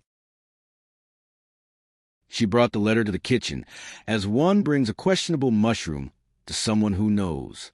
Haldenova read it, lips moving once, and nearly smiled. "He's learning our grammar," she said. "We won't give him the plaque. He can have a laminated card no one reads, and a cup of tea he must drink without making a face." "Outcome," Helena said, and they all laughed because the word had finally betrayed its power. The long rest ended the way good rests do, by becoming indistinguishable from breath. On the morning they would go below again, only briefly, only to teach the lab that love is not scarcity. Elara went to the drawer and lifted the linen. The batten felt like what it had always been and what it had learned to be. A piece of wood with instructions inside, a sentence with a subject and a verb. A rule of life disguised as a clef. She turned the keyhole marked toward the door, not to invite, to orient. She put the bowls in a canvas bag, because faithful objects deserve to travel. She texted Margarita, "Bring the ugly spoons when you come. We decided to make the city breathe on New Year's." Margarita, "Good. I'll bring a thermos big enough to regret." On the stairs, Mira hummed a D that wasn't pure and didn't need to be. Yannick checked his ring of keys and added one no one would ever use. Vesely wound his watch and kissed his fingers and touched the bench before he left the chapel. Helena tucked the towel into her apron like a flag. In a war-only kitchens fight, they would go below for 9, then leave 12 for the street. They would return the finished self to the room, the way one returns a borrowed bowl, warm, clean, unfussy. They would teach the corridor to stop expecting to be fed. They would make stations on New Year's morning where the city could learn a measure: bridge, tram, bakery, bench, riverbank. They would hand rest to strangers and teach them to pass what cannot be counted. Long rest, then movement. Winter had agreed to cooperate. The building had agreed to behave. The people had agreed to be people. And the batten, patient as a tool that refuses to be a god, waited in the linen until hands asked politely and knew when to let go. Chapter 22. 9 only.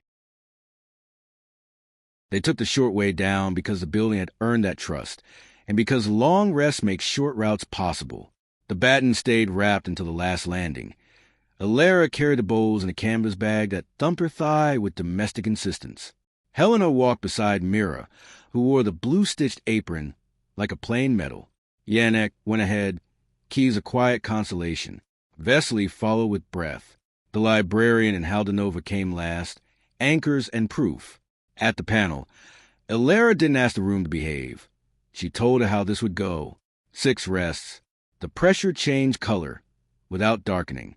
The slur connected only the people. Yannick pressed his palm to the seam, and would remember the etiquette of doors.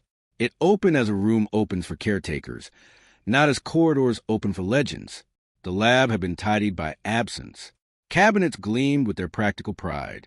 The prototype under its cloud did not try perform need. The trial seating remained a rumor of a chair. Air sat at a human temperature. Elara set the bowls on the central table, like a promise kept. Helena placed a folded towel beside them, the white of a flag that refuses surrender. 9 only, Yannick said, not as rule as liturgy. Elara unwrapped the batten. The keyhole cleft faced the room as if to say, "We remember you. Remember us." She lifted the violin and felt the exact weight of skill. No heavier, no lighter. Rest first, crowns quiet and firm. The radiator accepted D without sulking.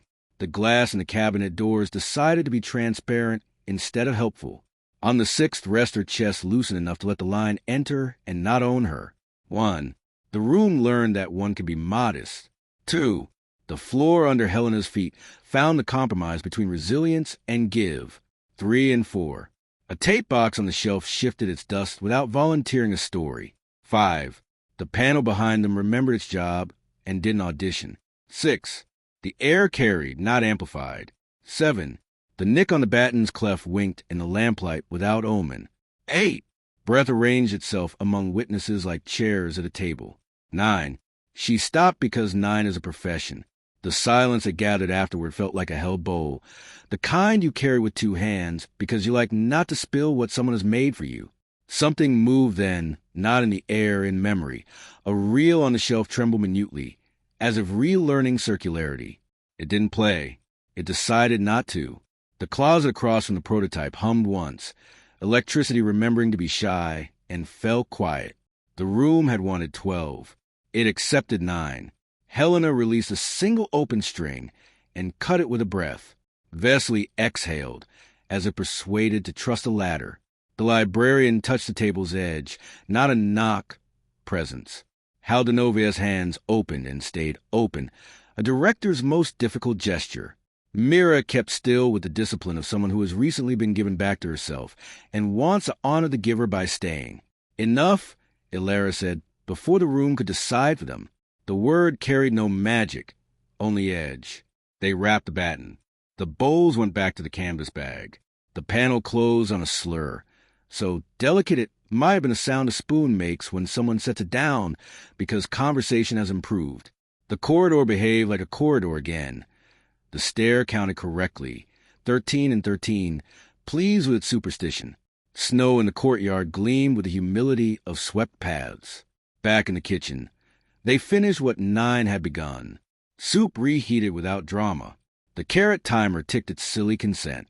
Mira assaulted with the caution of a person who has learned that appetite is not a god, but a negotiator. Yannick wrote 2 hinges okay in block letters on a card and tucked it under the kettle, as if the water needed good news. Vesely sat with his watch between finger and thumb and did not wind it yet. You don't hurry the future when the present is behaving. New Year. Helena said around a mouthful. Protocol ignored, mercy maintained. We mapped the city. They sketched it on scrap paper and then on the back of a winter file sheet, because some plans need to be born on unfriendly paper to survive. Stations. Bridge/tram depot/community kitchen/bench under the chestnuts/bakery on the corner that knows everyone's name/east stair third landing. Attended by Yannick. No instruments/chapel side door, bread only. No playing/library desk, 1 rest for borrower. Brass weight facing east/hinge closet. Plaque of laminated card. And no photos, yes TA. Stations keep the movement from pretending to be an event, Haldanova said. Satisfaction like a seam unfraying. A city is better at rituals than spectacles. Mira raised a hand in her own kitchen. What about the lab? She asked carefully. The lab stays fed with 9 on quiet days and nothing on noisy ones, Elara said. We make a room with a job, not a shrine with hunger. Good, the librarian said. Shrines are lazy. Rooms work. Reinhardt appeared in the doorway, snow in his hair, coat resigned, hands empty. He had the decency to look as if he had walked rather than arranged to be seen walking. I heard you went below, he said, not pretending authority. Only appetite for outcome. 9 only, Haldanova said. No press release. Have soup. He obeyed as if surprised to discover that obedience could be pleasant. He ate like a man who hasn't been fed decently by his own life for a while. When he finished, he stood with his bowl in his hands like an apology. The mayor heard about New Year's, he said. She's coming, with no staff. Don't punish her for that. We don't punish people for decent mistakes, Vesely said. Or decent efforts, Helena added. Reinhardt set the bowl in the sink and washed it badly. Mira re-washed it without making him see her do it. Progress. In the afternoon, they made the stations real. Yannick negotiated with the depot's night watch for a corner floor and a promise to keep the pantograph hush at a tolerable dignity. The bakery agreed to hold 7 minutes of silence on the hour and offer a pastry afterward with the word enough scored in icing smaller than appetite. The bridge would have to be held by courage. That station belonged to the city and its wind. Elara went to Calder's kitchen with 2 aprons and a question. He was already filling a thermos, as if summoned by grammar. The room smelled of tea strong enough to correct sloppy thought. "You kept 9, he said, pouring. "I have been cruel enough to know when kindness has taken over the baton." "We did," she said. "We're taking the rest to the streets." "You're making a public instrument," he said. "Good. That's what a city is for." He put Evelyn's page on the table. It had begun to look less like an artifact and more like a recipe card. "She wanted this," he said. "Not melodrama. Fact. A movement that teaches strangers how to protect each other from rooms." "Then we'll do it," Elara said, "and we'll end it when the soup runs out." "Correct," he said, and handed her the thermos. "Station 0, he said, tapping the counter. "We begin where there are dents." They set out at dawn, the kind of winter light that makes people kinder because they've had to decide to get out of warm beds. Mira drew chalk crowns on the pavement at each station, tiny, rainable enough. The librarian carried a stack of cards that said, in small print, "You are not a door. If a room insists, invite it to soup. If you cannot, stop. Let someone else's inhale be the measure." She gave them to people with the air of a woman, handing recipes to neighbors.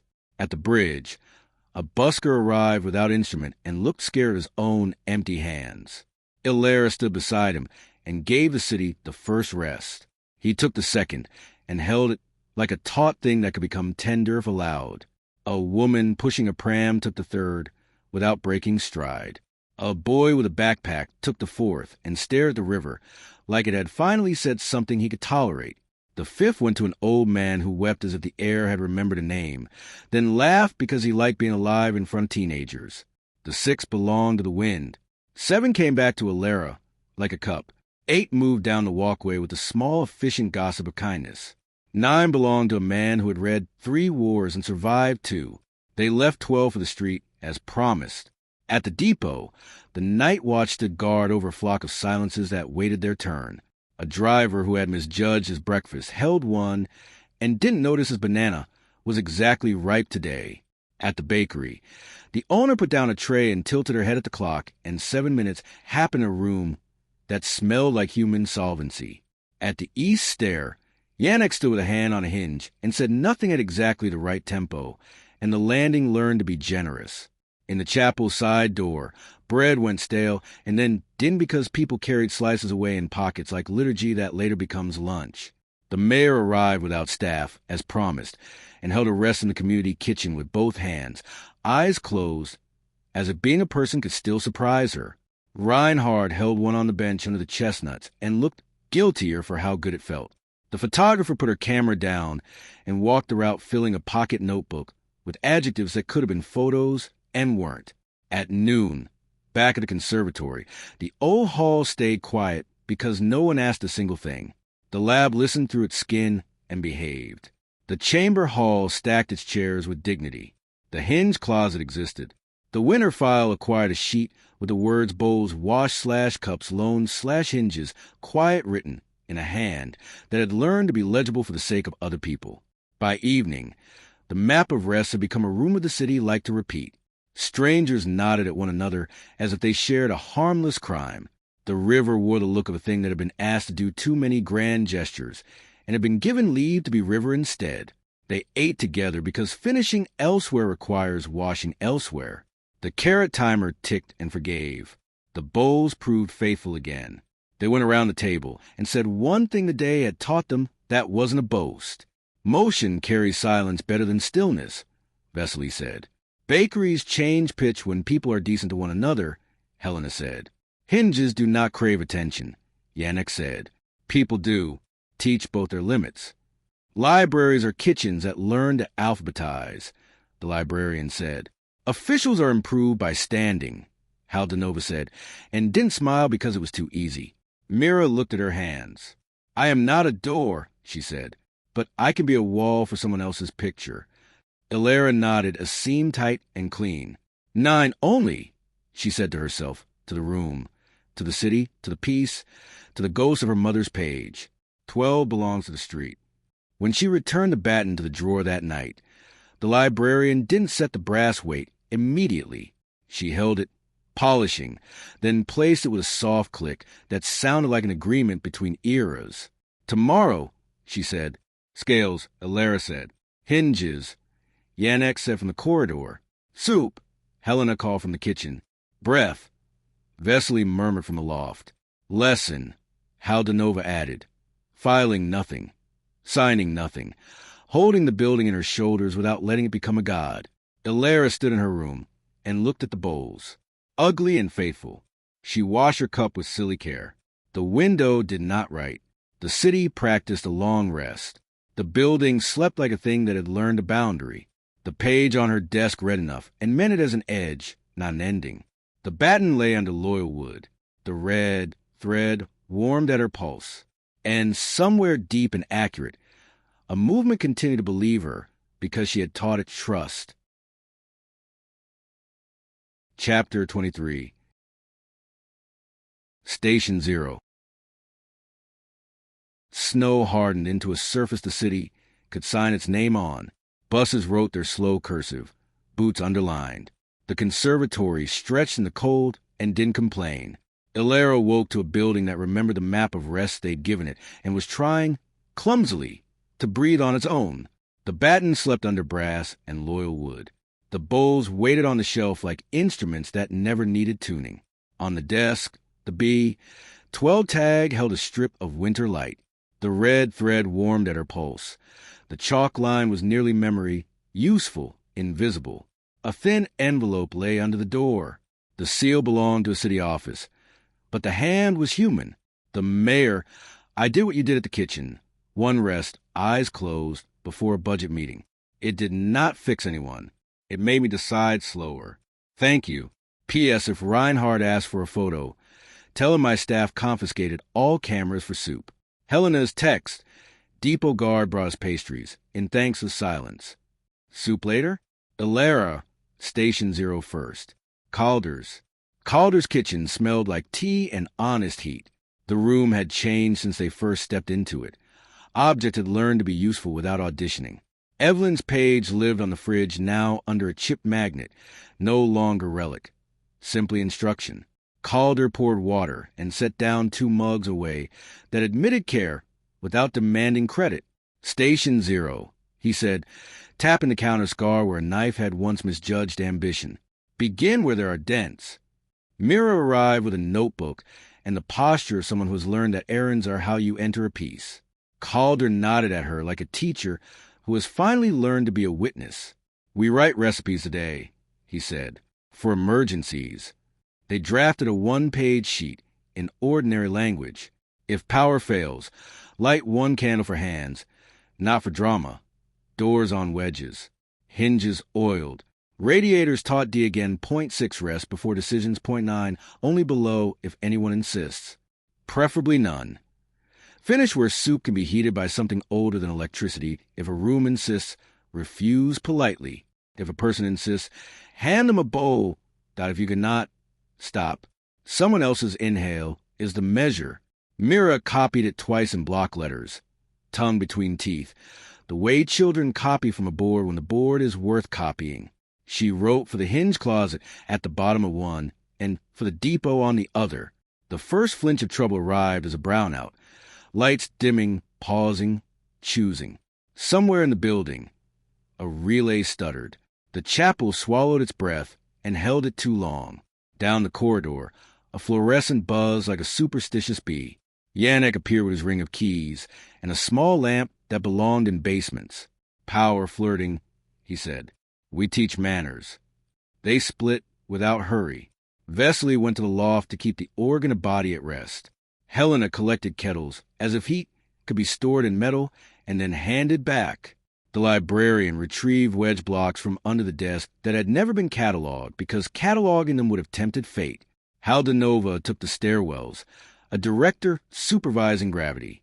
Elara and Mira walked the east corridor, where practice West leaned its old suggestion against the wall. The ventilation's pitch, the persuading one, had returned, softened by weather. Elara held 6 rests where the seam had one pretended not to be. The pressure that had liked to be clever this autumn found itself out-argued by a body that had eaten and slept. On the 6th, the hum relented. Mira smiled without triumph. Errand, Elara said, and handed her the Station Zero sheet. Hinge closet. They found Reinhard outside the chamber office, arguing with a blank wall via phone. He held the device away from his ear as if it had been engineered to be a bad listener. When he saw them, he ended the call without apology. "Power issues?" he asked, performing concern in a way that, to his surprise, came out nearly sincere. Practicing manual mode, Elara said and held up the sheet. Plaque alternative, a laminated recipe for the Hinge closet. He read, lips moving, as if learning a prayer in a language he used to mock. "This might keep my committee from asking for a showcase during outages." "That's a mercy," Helena said, arriving with a kettle like a punctuation mark. Reinhard looked at the kettle, at the sheet, at the unlit corridor. "I'll print it," he said, "and not brand it." "A beat. I am learning." "You are," the librarian said, astonished that it was true and publicly choosing not to mock him for it. The brownout turned to outage at 3, a soft agreement rather than a failure. Lights down to safety glow, heat on low, water obstinate but generous. People talk differently when a building is without power. They aim words where words belong. Yannick's lamp drew small circles of competence in the hall. Someone opened a door. Hinges behaved. The old hall below stayed under its slur. Fed yesterday. Not hungry today. The lab hummed once and then, as if remembering it had learned restraint, quieted. "Stations," Helena said. "Inside Dave version." They marked them through the building with a piece of chalk that drew softer than mirror light. Kitchen/East Stair Landing. Attended. /library desk /chapel bread. No sound. /hinge closet /courtyard bench. Coats on. Short rests. /Yannick's closet. No visitors. A room has to keep a secret. At the kitchen, bowls appeared as if summoned. Someone had brought a camping stove from a life that remembered the usefulness of flame. The smell of onions came quick. Mira taped a laminated sheet inside the Hinge closet with the reverence of a plaque and the speed of an errand. The librarian turned the brass bird to face the lowest light and sat out a stack of cards that said, "You are not a door. Take one. No questions." On the stair landing, a second year with a talent for worry showed up in tears and apologized for the tears, making the apology worse. Mira handed her a cup and said, as if reciting back a lesson in her own words, "Long rest. You're allowed to be a person." The girl breathed at the right tempo. The landing learned to hold. In the chapel, Vesely sat without playing. He put bread on the side shelf and arranged the slices as if the geometry mattered. A first year walked in, knelt from habit, stood from hunger, took a slice, and left without performing a single narrative. The room accepted the downgrade and did not punish anyone for it. In the library, Calder arrived without announcement, looked at the dark stacks, and decided to be furniture. He sat at the end of the shelf with Evelyn's page folded into his pocket like a permission slip and asked the air for nothing. A student found him there and learned by accident that teachers can be quiet and still teach. The outage lasted 2 hours, long enough to test, not long enough to hurt. When the lights returned, they did so shyly. The building exhaled like a patient cleared to go home. Somewhere a heater made the tiny clink. That means pipes are remembering heat. The fluorescent above the sink in the student kitchen forgot to buzz for once. The old hall did nothing dramatic, which is what success looks like in certain architectures. They debriefed over bowls like a committee that had retired from adjectives. "What did you learn?" Haldenova asked, not rhetorically. "That outage is preen," Helena said. "Don't flatter them." "Stations move," Vesely said. "You can carry one in your chest." "Rooms can keep promises they didn't want to make," the librarian said, turning the brass burr without superstition with affection. "Hinges accept lamination," Yannick said, then slid the Station Zero sheet into a clear sleeve and smoothed it with the care of a man who dislikes glass but accepts plastic when plastic behaves. Reinhard stood at the counter with his bowl and waited to be mocked. When none came, he offered the only thing he could think to offer. "I told the mayor we would not use the outage for PR. She said she had already considered photographing a candle and decided against it." "Good mayor," Helena said. "Teach her to hold one rest at the tram." She did, Reinhard said a little helplessly. A driver showed her. He told me I looked better with my mouth shut. Mira giggled and then controlled herself, impressed by her own new discipline. She said, level as a ledger, "Tomorrow I'll go to the depot with more cards." She held one up like a ticket. You are not a door. The next morning, the city woke into a thin light that made honest shapes out of roofs. The winter file acquired 2 new pages, manual mode protocol and stations interior, and 1 remove word, showcase. The mayor sent a thermos big enough to regret with a note that read, quietly, "Thank you for not making me a story." The depot guard returned the laminated sheet from a night before with a smudge on it and an apology. "It got soup on it," he wrote. "We cleaned it. It still says what it said." Elara visited the old hall as one visits a convalescent, briefly, with soup in hand, with a promise not to ask for conversation. She stood at the panel and held 2 rests, not 6. The wood acknowledged her. Temperature, not miracle. 9 tomorrow, she said, and the room declined to answer because manners. Calder found her in the corridor on the way back, hands in his pockets the way men who have learned to stop conducting keep their bodies polite. "Manual mode worked," he said. "It did," she said.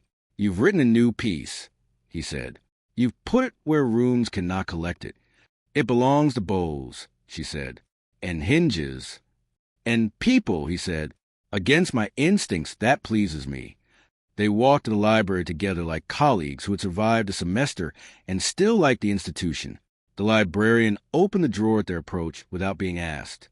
The baton lay in linen, not a treasure, a tool. Tomorrow, Elara told it, as if the wood could keep a calendar. 9 only. "Before tomorrow," Helena said, appearing in the doorway with Mira in tow and a list, "we draft the outdoor map for New Year's in a way that will survive weather and bureaucracy." They spread paper on the library table and wrote the city they wanted into squares.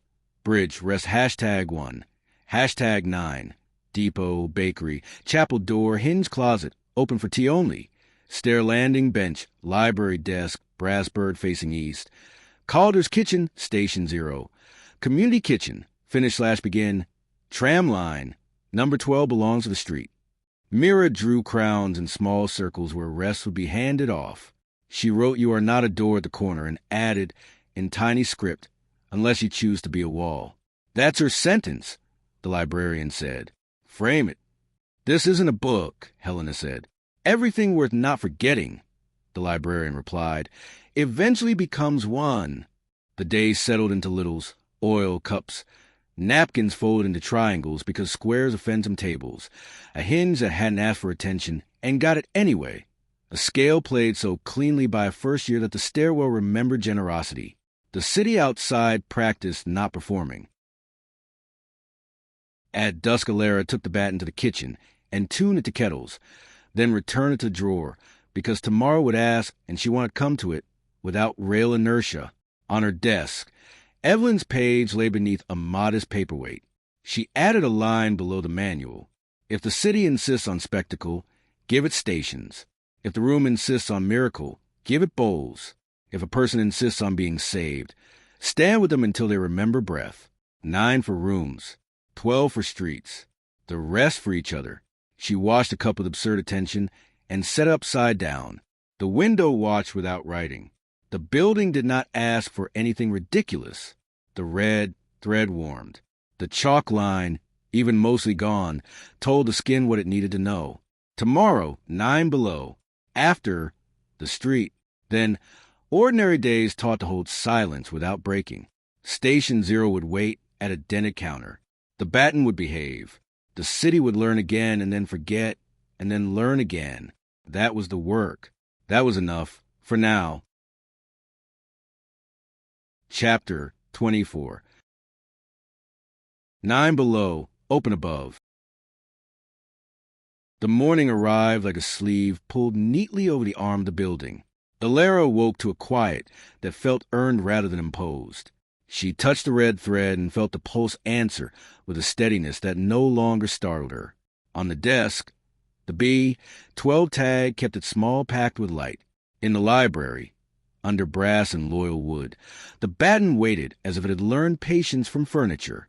They met without ceremony and carried ordinary things on purpose. Helena had the folded towel tucked at her waist like common sense.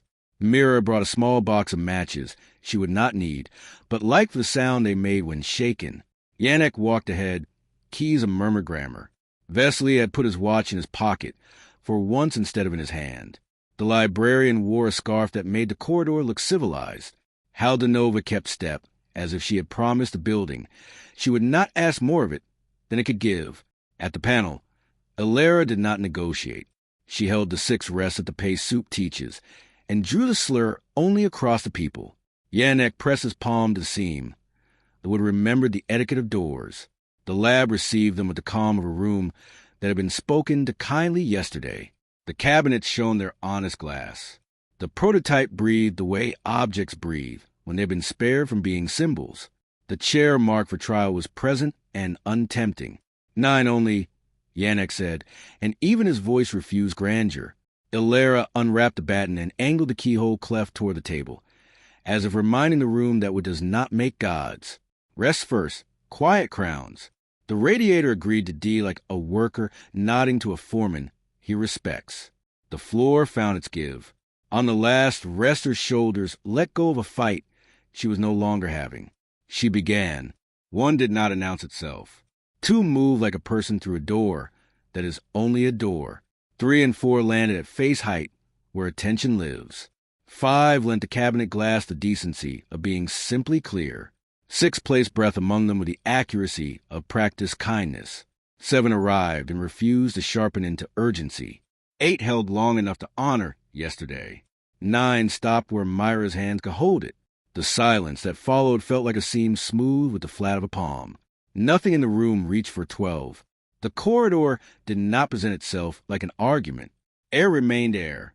The word that came did not come from glass or wood.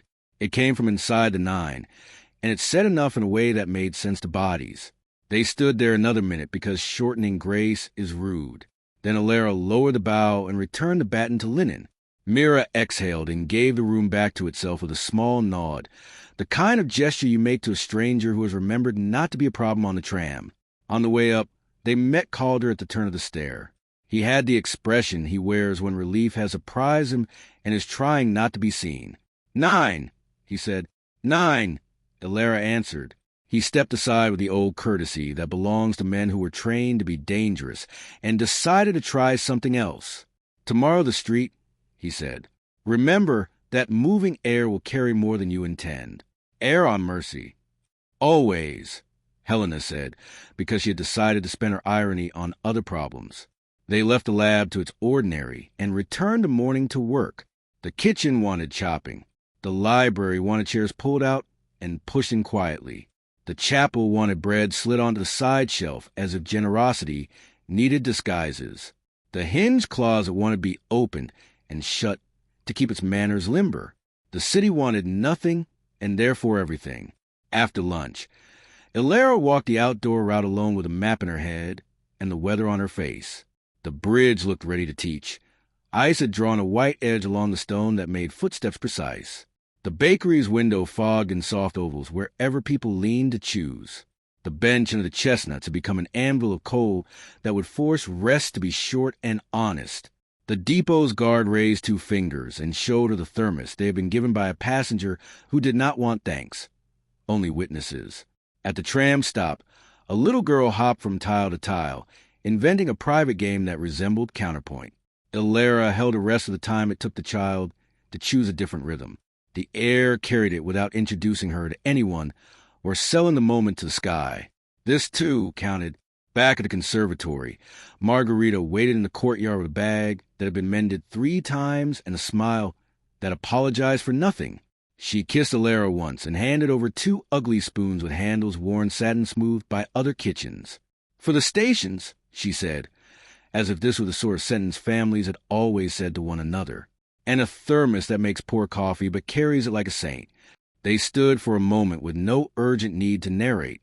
Then Margarita, who disliked lingering at thresholds, said, "Tell her, when you play tomorrow, that I kept the plant alive 2 winters longer than anyone thought fair."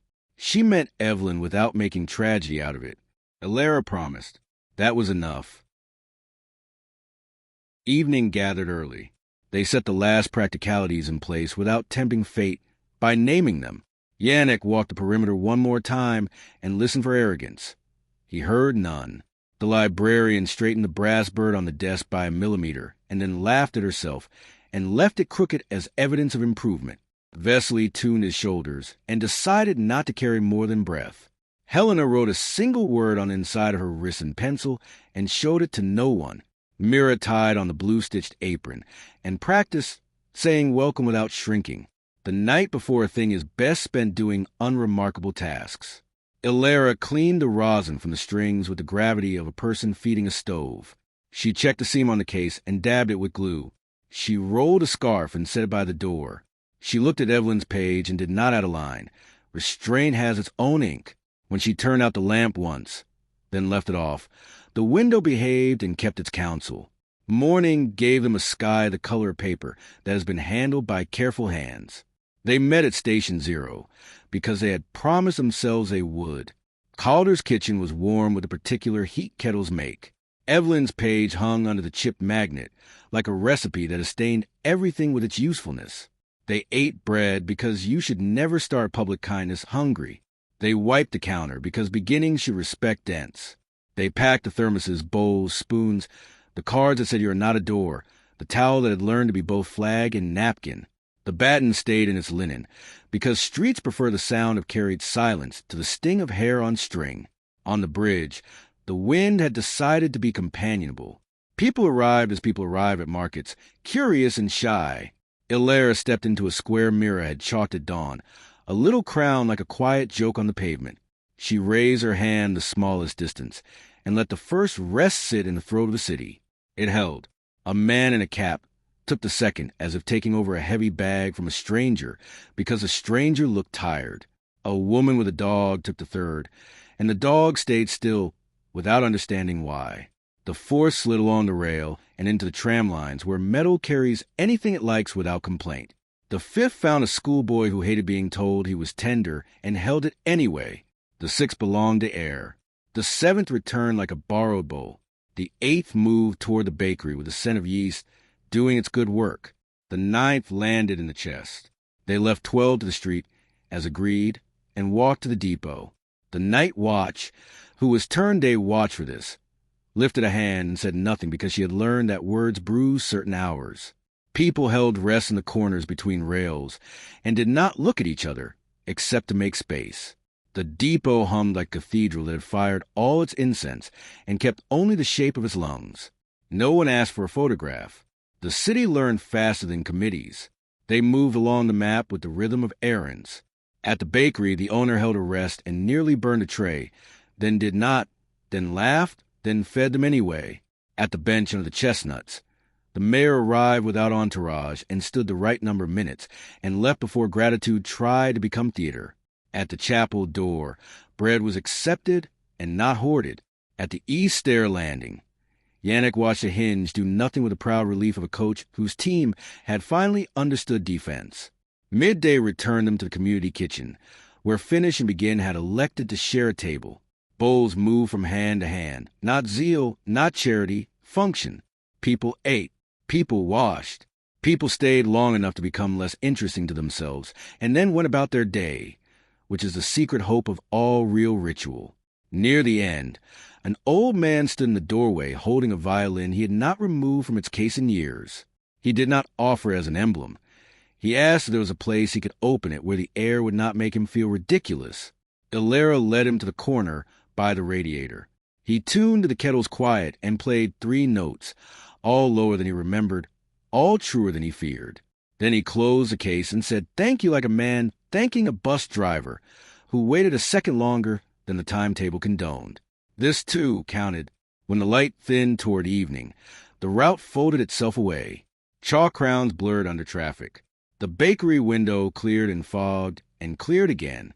The bridge remembered how to be only a bridge. The depot switched on its lamps. The cards in people's pockets curiously refused to become litter. The city exhaled through its windows. They gathered, as always, where kettles tell the truth. The bowls came back from the sink warmer than they had a right to be. Mira wrote a few lines in her notebook and then closed it because some days deserve to be remembered by hands, not pages. Yannick leaned against the counter with the tiredness of a man who has prevented disaster by training the ordinary. Vesely took off his watch, wound it once, and put it back on as if reattaching a day to a wrist. The librarian turned the brass bird west as a joke and left it there, proof that superstition can be domesticated. Halda Nova stood without lanyard and allowed herself a quietness that looked like a vacation from command. What did the streets say? Helena asked, not counting answers, only inviting them. Elara thought the old man's 3 notes, of a child counting tiles, of a dog that learned stillness without being scolded, of a mayor who decided slower, of a guard who cleaned a laminated sheet with a napkin as if caring for truth. It said it will try, she answered, and that is more than enough. They took the baton back to the drawer at last. The librarian opened the wood with the ease of a gesture, made 100 times without becoming empty. Elara set the linen inside and placed the weight. The drawer closed and the room kept nothing it shouldn't. Night settled with the soft thud of a book done for the evening. Elara sat at her desk and looked at Evelyn's page and did the only thing the day demanded of the margin. She wrote a single line, small as a seam and twice as strong. We finished where soup is and began where dents teach, and the room at last believed us because we did not ask it to. She slept without the lamp routine for the first time since autumn, not because superstition had failed, because trust had learned to stand. The window showed her no sentence. The city sounded like weather. The old hall below rested on its hinges like a good door. And somewhere in the tune quiet, 9 held, 12 belonged to streets, and the rest belonged to people who had learned to pass silence along without dropping it. Chapter 25. Ledger of Breath. The snow lost its gloss overnight and settled into the soft compromise of January. The courtyard looked like paper that had been written on and erased until the fibers thickened. Elara woke to a building that remembered yesterday without asking to repeat it. The red thread warmed beneath her thumb. The chalk line, nearly invisible now, did its work by memory alone. The B, 12 tag on the desk, kept a sliver of light, like a coin no one was trying to spend. In the library, under brass and loyal wood, the baton waited the way a well-made drawer waits for hands that know how to guide it shut. Helena's message arrived spare and cheerful, the way a musician set a tempo at rehearsal, so that everyone else will forgive themselves for needing it. Mira found a way to keep the depot station awake, between rushes. Soup at 6? Elara answered yes and folded the phone under the lid of the violin case, as if domestic objects could be taught to cooperate. She crossed the courtyard with the gate winter demands and let the morning's thin light decide what it wanted from her. The librarian had the drawer open 2 inches already. The brass bird angled west from some private experiment in unsuperstition. She did not say good morning, because mornings in this building had started to count themselves without needing announcements. 2 visits, she said, tapping a ledger whose paper had known winter before. One from the mayor's aide, who left a thermos and borrowed a book on public speaking. One from a journalist who asked to see the lab. I told him we don't give tours of rooms that behave. He asked for a quote. I gave him a recipe for onions and left out the part where you cry. Elara smiled and lifted the linen-wrapped baton, turning the keyhole cleft toward the window, because orientation is a courtesy, not a superstition. She did not pocket it. She set it on the table beside the ledger and ran a finger down a column of dates that had once cataloged small treasons and now measured a different currency.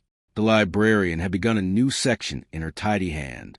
Not names, movements. Bridge, crowns held, bakery. Heat steady. Depot, rest carried. Kitchen, finish. The entries read like instructions left on a counter for whoever came home hungry next. Today we make the ledger honest, the librarian said, sliding a fresh page onto the stack. I'm tired of entries that pretend to be events. I prefer records of care. Harmony asked for nothing dramatic and gave back more than most people know to ask. Calder set exercises like a man putting down stepping stones across a river he had tried to run and learned to walk. On the board he wrote a cadence and then erased the final bar line with the heel of his hand, not to be theatrical, To prove there are measures you carry and measures you place. After class, he did not intercept Elara in the doorway. He stood back and let the room be narrow or wide according to its habits. This, more than any confession, felt like apology and acceptance arranged into a new chord. Reinhard waited outside the office with his coat, making him look like an expensive pen left uncapped. He held a laminated card in the expression of a man who has learned to begin a sentence with please, and discovered it does not kill him. "For the hinge closet," he said, offering the card with 2 hands the way a person offers a fragile cup. "Not branded. I fought 3 people to keep it plain." He turned the card so she could read it. Manual mode. Doors on wedges. 6 rest before decisions. 9 only below. Finish where soup is. The font had the humility of train schedules and recipes. "It will hang," Haldanova said, appearing without her lanyard as if to reassure the gods of earnestness. "But it will not be photographed. Bring a screwdriver if you intend to be useful." Reinhard produced one from his pocket with the embarrassed pride of a boy invited to help with a real task and not ruin anything. Yannick accepted it, tested the weight, and nodded as if the little tool had just successfully defended a thesis. They went together to the closet where rubber feet and coil sprang kept the building human. Reinhard held the card. Yannick drove the screws. The librarian stood with a pencil behind her ear because object behaved better when watched. Mira crouched to read the text as if memorizing it would protect a stare. The plaque hung crooked for a breath, then straightened under Yannick's palm. No ceremony. The screw head shone like new punctuation. In the chapel, Vesely sat at the bench and did not touch a key. He placed his hands on his knees, as if teaching them to let the day be beautiful without claiming it. A woman from facilities came in, set 2 loaves on the side shelf, and left, wiping her hands on her apron with the competence of someone who has stopped apologizing for being necessary. The room consented to the exchange with the dignity of old stone, declining to brag. In the kitchen, Helena taught 2 first-years how to salt a pot without writing notes. She showed them how to touch a spoon to the inside of a wrist and decide. Mira stood at the counter, repairing a frayed apron strap with blue thread and the concentration of a person building friendship with cloth. Elara sliced carrots into coins that held together no matter how long you asked them to swim. The carrot timer sat on the shelf ticking in its obscene orange, the sound now part of the building's metronome rather than a challenge to it. At midday, Calder sent a message unlike his habit.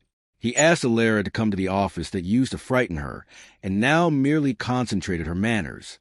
The room was smaller than rumors had allowed. He had one plant that had learned not to die. He offered her a chair that had nothing to prove. He slid a folder across the desk, the man's equivalent of drawing a curtain but not closing it. "I wrote something for a program we'll never print," he said. "When donors ask what the movement is, I've decided to tell them what it isn't. It isn't a premiere. It isn't a ritual. It isn't an exorcism. It is a set of instructions for not mistaking room for gods. If I send this to the board, will you sign it with me?" Elara read quickly and then again slower. The sentences had learned mercy without losing edge.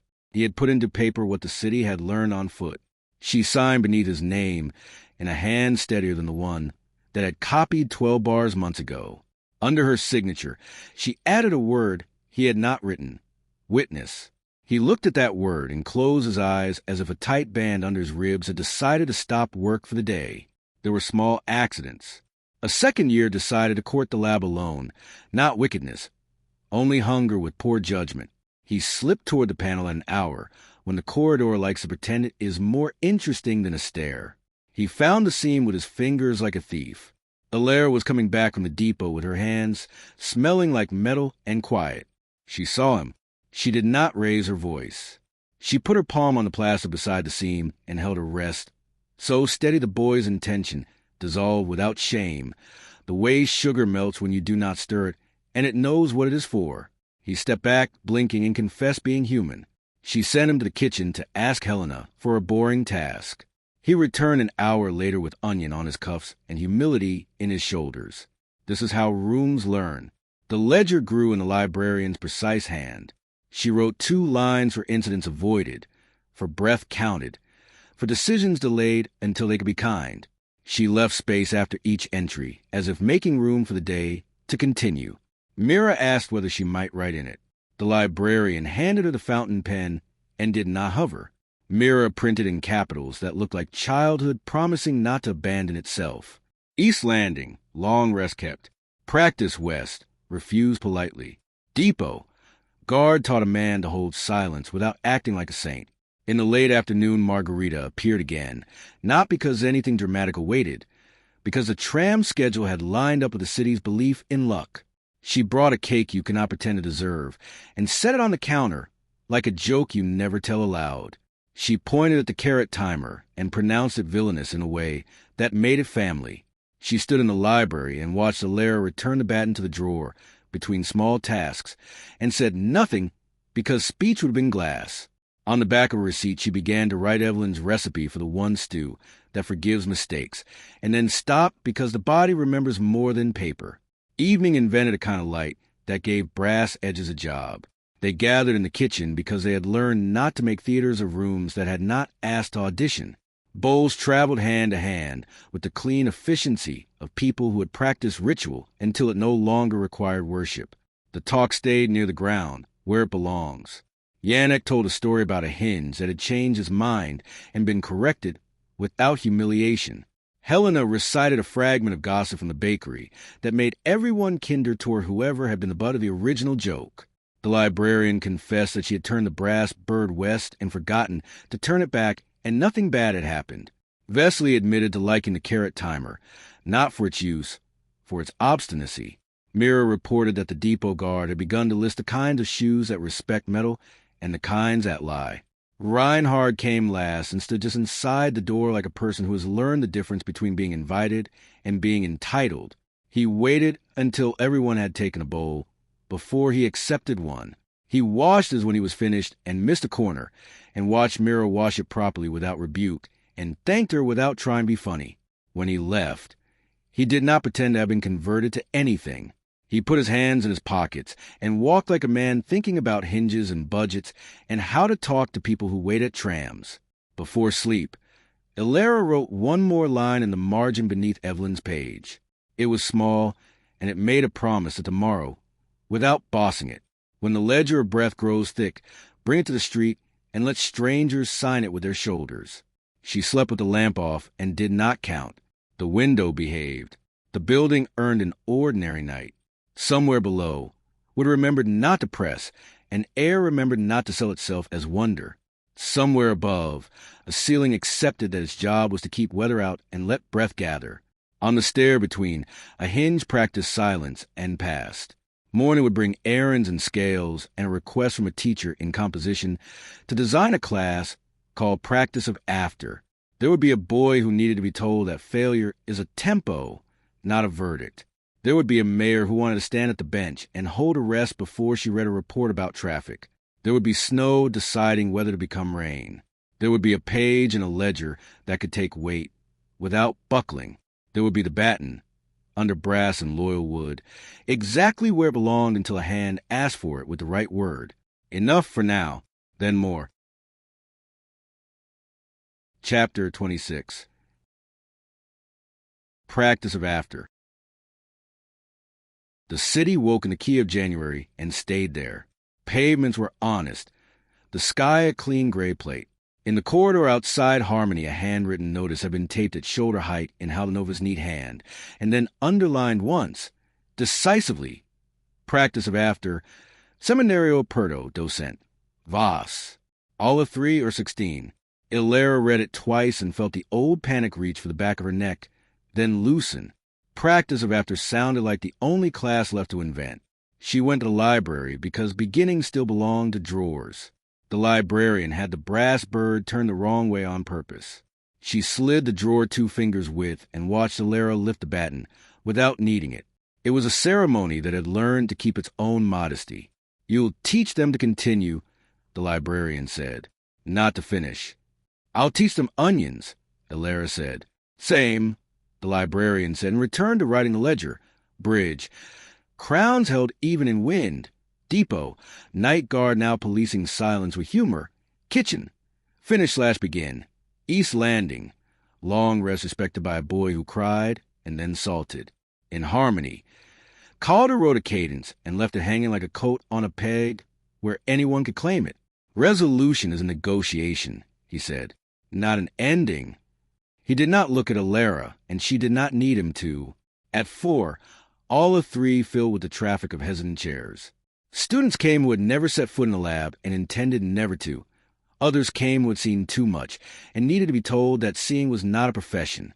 Mira sat near the door with her blue-stitched apron folded on her lap, like proof of employment. Yannick took the back corner, where hinges breathe.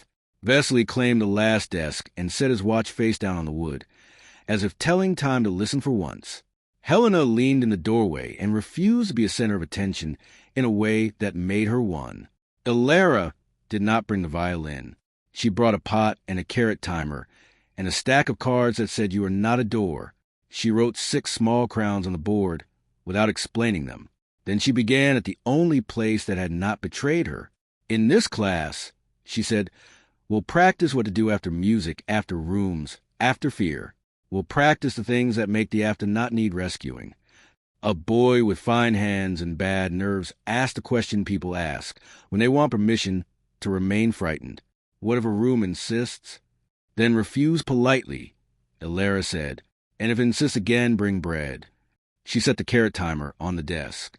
Students laughed because laughing was free and because laughter makes a good floor. She told them how to salt a pot without a recipe, how to hold a rest without hurting their own lungs, how to listen for the sound of a hinge that's beginning to believe in itself. She made them stand in pairs and hold silence between them for 10 seconds, then for 12, then for 9.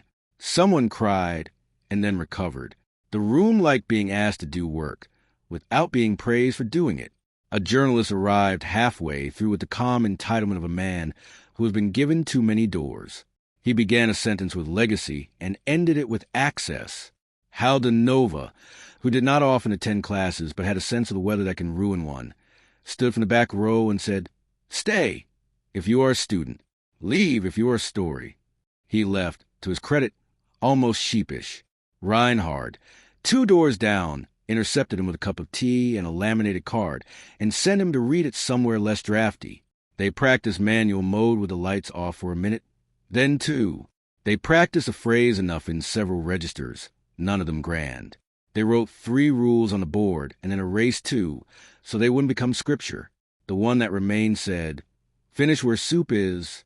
After, in the corridor, a second year stopped Elara with the breathlessness of someone who has decided to be honest.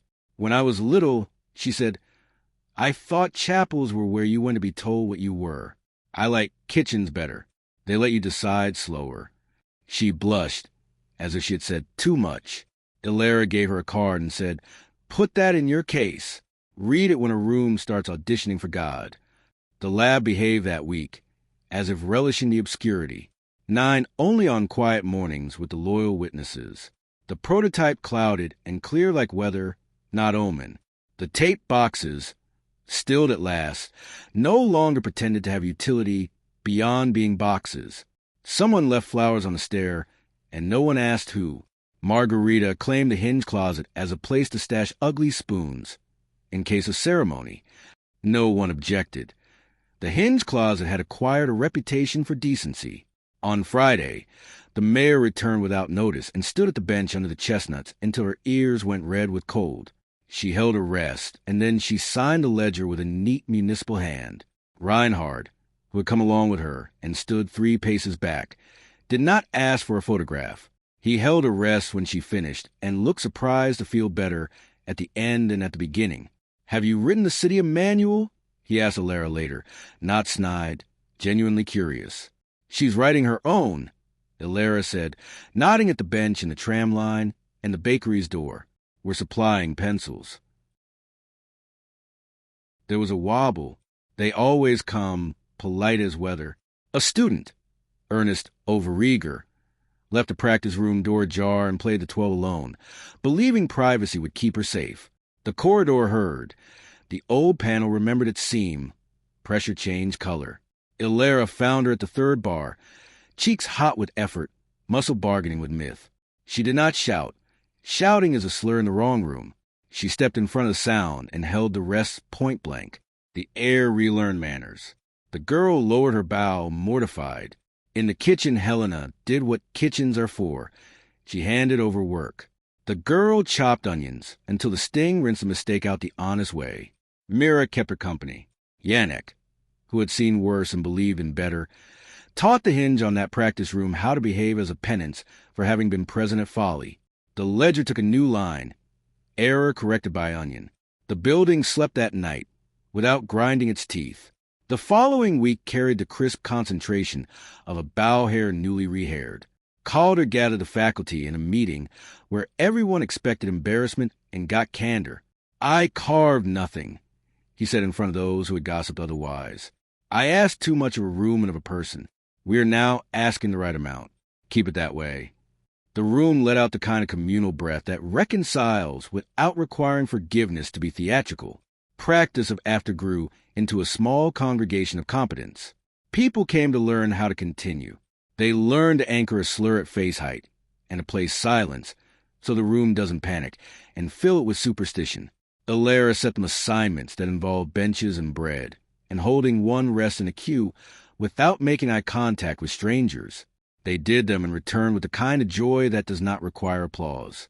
The street kept its stations. Mira took to chalking tiny crowns on the backs of signs where rain wouldn't get them, a private liturgy. The depot guard started a notebook of shoes and silences. The bakery cut enough into icing with a hand growing neater by the week.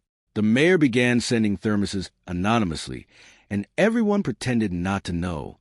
A choir tried to adopt a chapel, and the chapel sulked until they learned to leave bread and stop singing after 9. In late afternoon light that showed the dust to be honest, Elara stood in the library with Evelyn's page under her hand and the baton still in its linen. Calder came in and did the thing he had learned to do. Nothing. He waited until she spoke.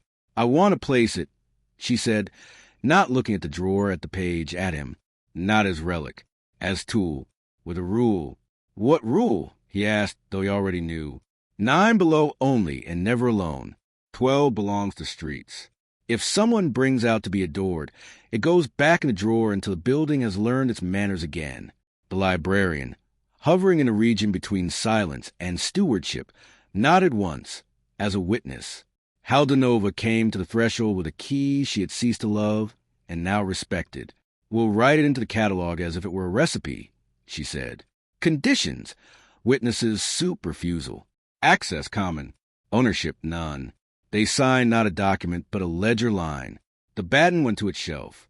The brass weight settled with the sound of an era clicking into a gentler place. Now what? Helena asked that evening as they stirred a pot with one of Margarita's ugly, faithful spoons. Now we keep being boring, Elara said. We practice after until it's a craft. And we finished the book, Mira said, surprised at herself by naming a thing before she had seen it. The librarian smiled because some students say it without making a grab for immortality. Calder looked at the ledger and did not touch it. Yannick added a hinge that had behaved to a list of thank yous. Vesely wound his watch and said, to no one, to everyone, begin. The city obliged. It began on small terms. A man held a rest at a crossing and didn't swear at a car. A child left a sticky fingerprint on a hinged closet door, and Mira polished it away without mention. The depot returned a laminated sheet with a crack, where someone had folded it wrong and apologized with cake. Reinhard sent a memo to the board with a line, inexplicable to his former self. Outcome. Fear reduced in rooms known for it. He received a reply asking for metrics. He wrote soup consumed and did not attach numbers. The last thing left was the quiet thing. Elara took the photograph of Evelyn, Calder, and the third figure with the mouth set to endure, carried it to Station 0, and set against a chip magnet. She wrote below it on the counter, in pencil where only the regulars would see, the words Evelyn had left for her. I am not a door. Then, smaller, Elara's own addition, I can be a wall to hold someone else's picture. On a morning that had no reason to be momentous, Margarita arrived with small parcel wrapped in paper that had wrapped a great many things. Inside lay the mixing bowl's twin, repair along a crack with a line of gold lacquer. A friend in ceramics owed me a favor, she said. Kintsugi for kitchens. Keep it practical. Elara traced the gold seam with a fingertip. "Finish where soup is," she said, and felt no quiver of myth. Only heat moving through clay and into a hand. That night, the window wrote nothing. The lamp routine retired without ceremony. The baton stayed in the drawer and did not miss her. She slept, and in a country where dreams sometimes cosplay as corridors, she found only chairs stacked tidily, a hinge behaving, a city passing a rest along a tram, and her mother's handwriting on a page that no longer needed guarding because the room had learned at last to keep itself decent. In the morning, the board asked again for a showcase. The director sent them a timetable for a class. The mayor sent tea. The depot sent shoes. The bakery sent crumbs. The hinge closet sent silence. The ledger sent blank pages with confidence. They would need the work again. Weather would misbehave. Students would be careless. Rooms would forget their manners and insist. People would cry at the wrong times and then laugh where laughter saves. 9 would hold. 12 would belong to streets. The rest would be theirs to practice, after and after and after, until boredom became skill and skill eventually felt like grace. Chapter 27. City in Manual. The thaw came like a poorly tuned choir. Rain striking the old snow until both agreed to be gray. Roofs let go in slabs, gutters argued. Pavements turned to sentences no shoe could read. The conservatory listened to the soft collapse and kept its back straight. Elara woke to a sky the color of cool pewter and the small domestic sound of the radiator, remembering D on its own. The red thread warmed under her thumb. The B. 12 tag held a stripe of light, as if to say, "Don't overinterpret me." In the library, beneath brass and loyal wood, the baton waited, unimportant and therefore safe. By noon, the rain hardened into ice pellets that ticked against the windows with an impatient consonant. At 2, the lights flickered once, twice, 3 times, the building performing a polite warning, and then the electricity stepped out for air. Heat fell to a hum. The long corridor sighed. Somewhere a student said, "Oh," the way a person does when a story asks for a simpler verb. Yannick appeared with his lamp and his ring of keys, the way sailors appear when the wind changes. "Manual," he said, as if naming the key would tune the day. He handed Elara a coil of cord and a wedge like a talisman. Doors on wedges. Stairs first. We teach the building to be proud of behaving. Helena took kettles to the kitchen and lit the camping stove Margarita had smuggled in under the rubric of basic decency.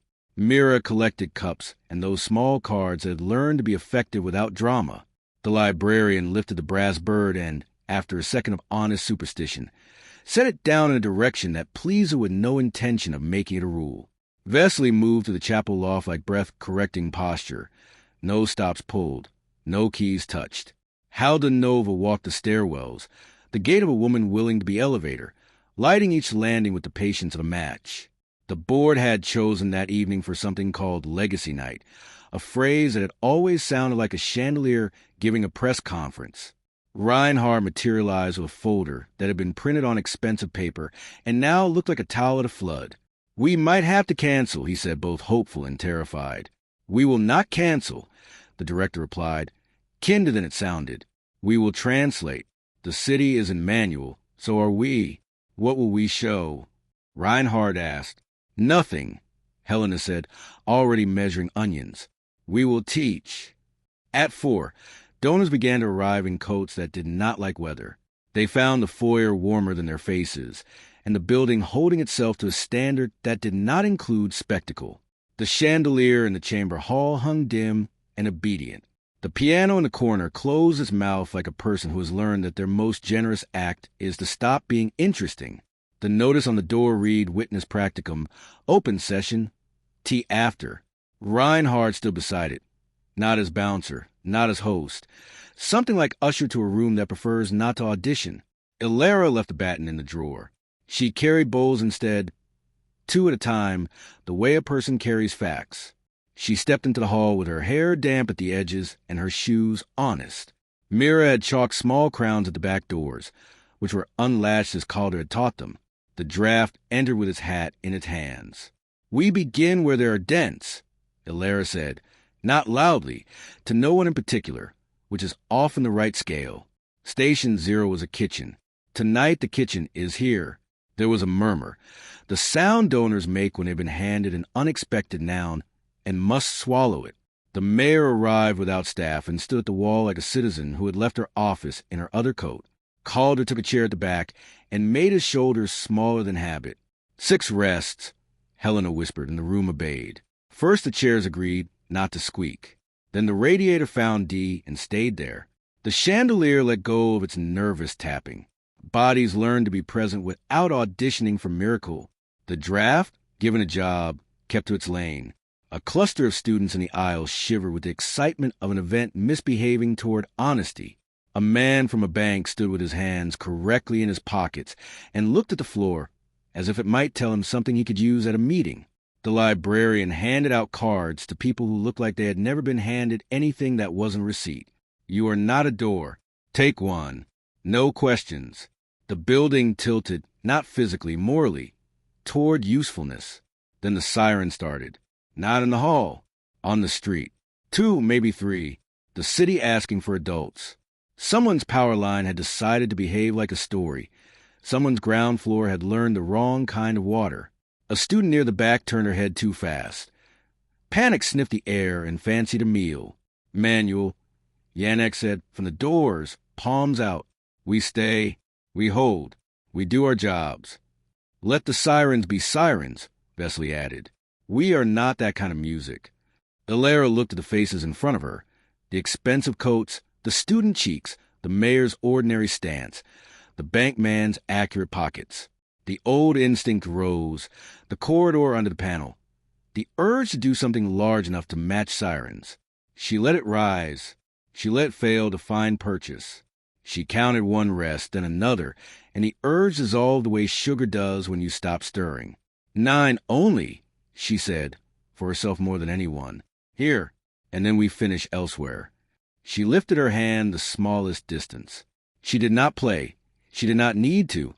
She set 1 on the room and taught the air to carry it. 2 followed. The 3rd found the back doors and sat there like a polite bouncer. 4 and 5 gave the floor purpose. 6 made space for breath that had been pretending it wasn't shallow. 7 remembered yesterday without punishing anyone for it. 8 arrived and stayed in the chest. 9 stopped cleanly, seemed smooth. They did not clap. They exhaled. It was better than applause. The sirens moved past like whether persuaded to choose another street. The mayor raised her hand, palm out, thanks in the language of municipal triage. Reinhard looked smaller and, for once, happier for it. The chandelier remembered was glass and therefore breakable and decided not to court disaster. Tea, the director said, and it was astonishing how many problems that solved. They translated legacy night into instructions for living. No stage, no microphone, no plaque. People took a card and learned to hold 10 seconds of quiet between themselves and a stranger without looking away. A banker stood still long enough to feel foolish, and then blessedly stopped feeling anything but present. A violinist with too much youth in her fingers learned how to set the bow down before the corridor made her greedy. The mayor dried 4 bowls without being caught.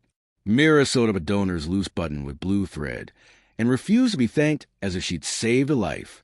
Reinhard tried, once, to say premiere and failed adorably. He replaced it with lesson and survived. He fumbled his phone from his pocket, looked at the dark screen as if it owed him a favor, and then put it back. Later he would tell the board that outcomes included fewer trembling hands and a measurable reduction in foolishness. Later they would ask for charts. Later he would send a photograph of the laminated card in the hinged closet and watch a committee fail to know what to do with competence. Near the end, a gust shouldered the back doors. The draft forgot his manners and slapped the chandelier. A crystal trembled and thought about being dramatic. Helena looked up, then down, then nowhere. Elara held 1 rest to the ceiling, without lifting her hand higher than her chin. The crystal apologized and stayed. People noticed and then did not. Mira smiled at the doors like a person forgiving a dog that had remembered the couch too late. After, in the kitchen, bowls made their rounds with the efficiency of a small fleet. The carrot timer ticked and forgave and was counted by 2 seconds, and no one corrected it. Yannick sat on a stool for the first time in 3 days and looked secretly proud of his lamp. The librarian wrote a line in the ledger with her fountain pen and did not recite it. Chamber hall. Sirens outside. 9 held.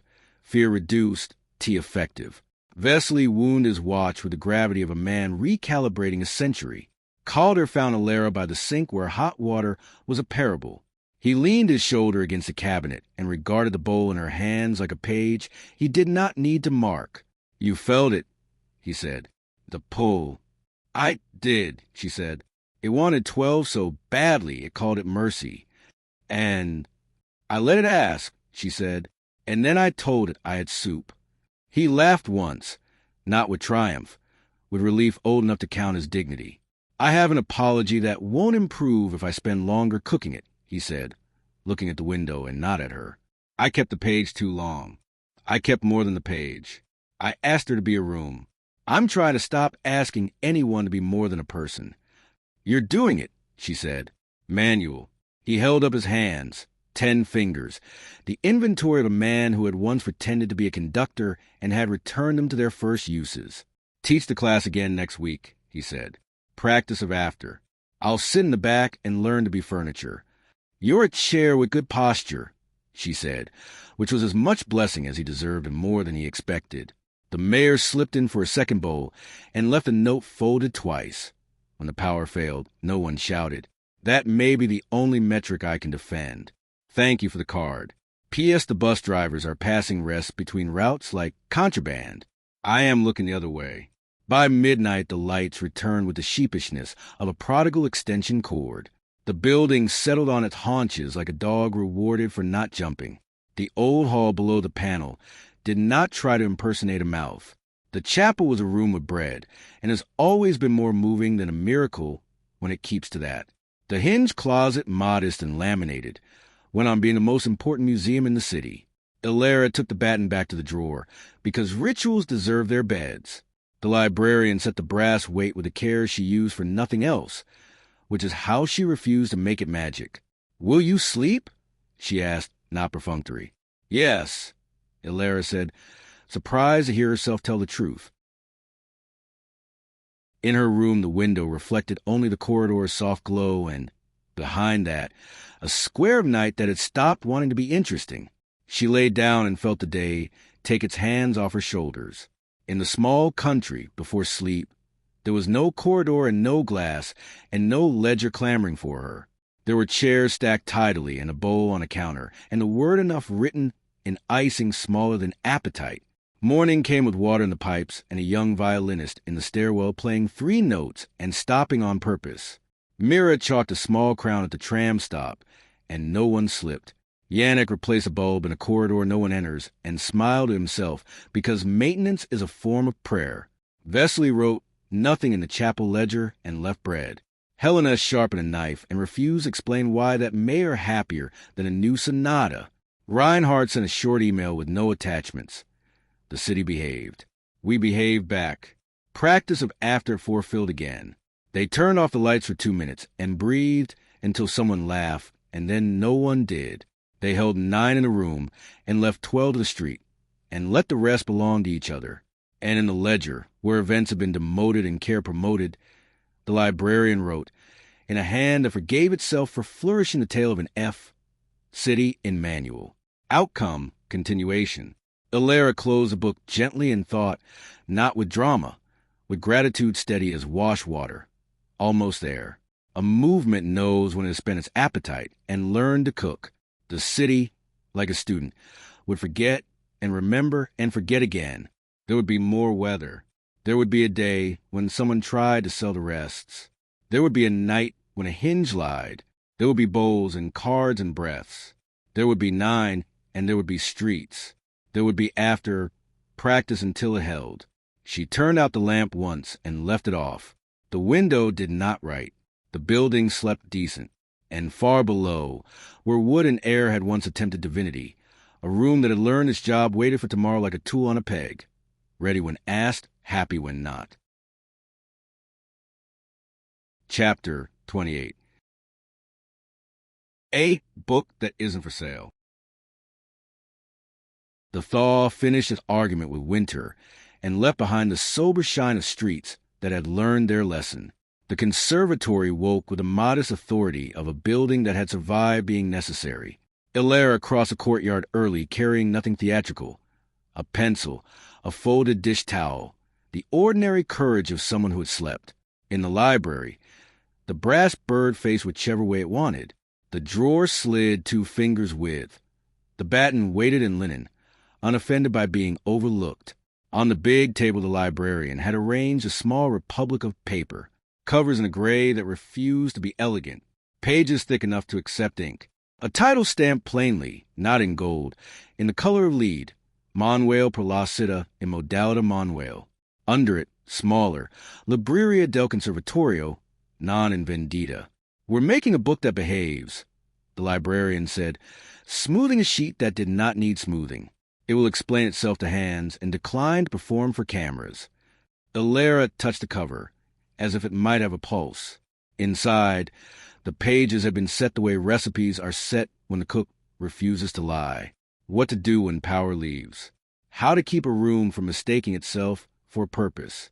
Where to bring bread. When to stop. A map for New Year's without dates. At the back, a single blank ledger page with lines faint enough to invite rather than order. Who writes the preface? Elara asked. The mayor, said the librarian.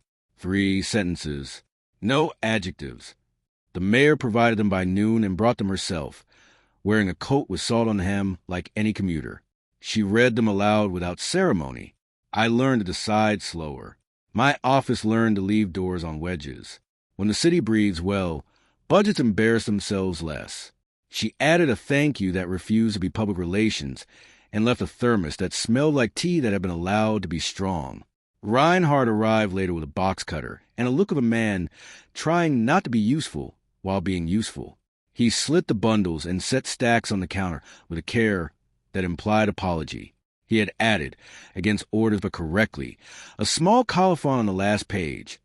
Printado in Cusine Cords, Banshee Panchine. He looked at Elara as if waiting to be told where to stand. She pointed him to the hinge closet. He went, pleased to be sent. Calder came at the hour that suits men who are learning to forgive themselves. He held nothing but his hands correctly. He took a copy of the manual and read without changing his face. When he reached the sentence about 9 and 12 and the rest belonging to people, he closed the book with his palm and left it there, not as a gesture, as a weight. Do we launch it? He asked. No launch, Haldenova said from the doorway, arriving with the timing of someone who supervises weather. We shelve it in the kitchen, on the bench, at the depot. If people want it, they will find it.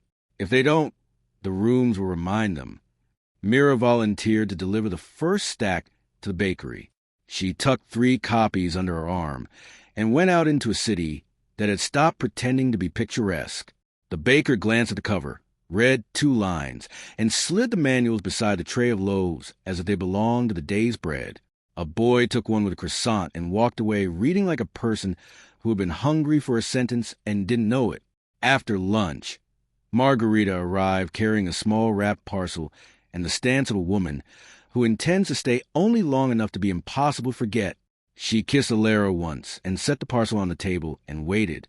Inside lay a photograph, not glossy, not composed, just a captured corner of a kitchen where a girl stood on a chair stirring nothing on a stove that was off. Evelyn's hand was on the girl's shoulder, steady without weight. On the back, Margarita had written what recipes write when they refuse to be pious. She kept the plan alive. You kept the room decent. Good work. Will you come below? Elara asked. 9 only. Aunt Privilege. Margarita made the face of a woman cataloging the day's tenderness and deciding which to accept. If I'm allowed to be bored, she said. You are required, Elara said. They took the short way. Yannick went ahead with his ring of keys, turned quiet.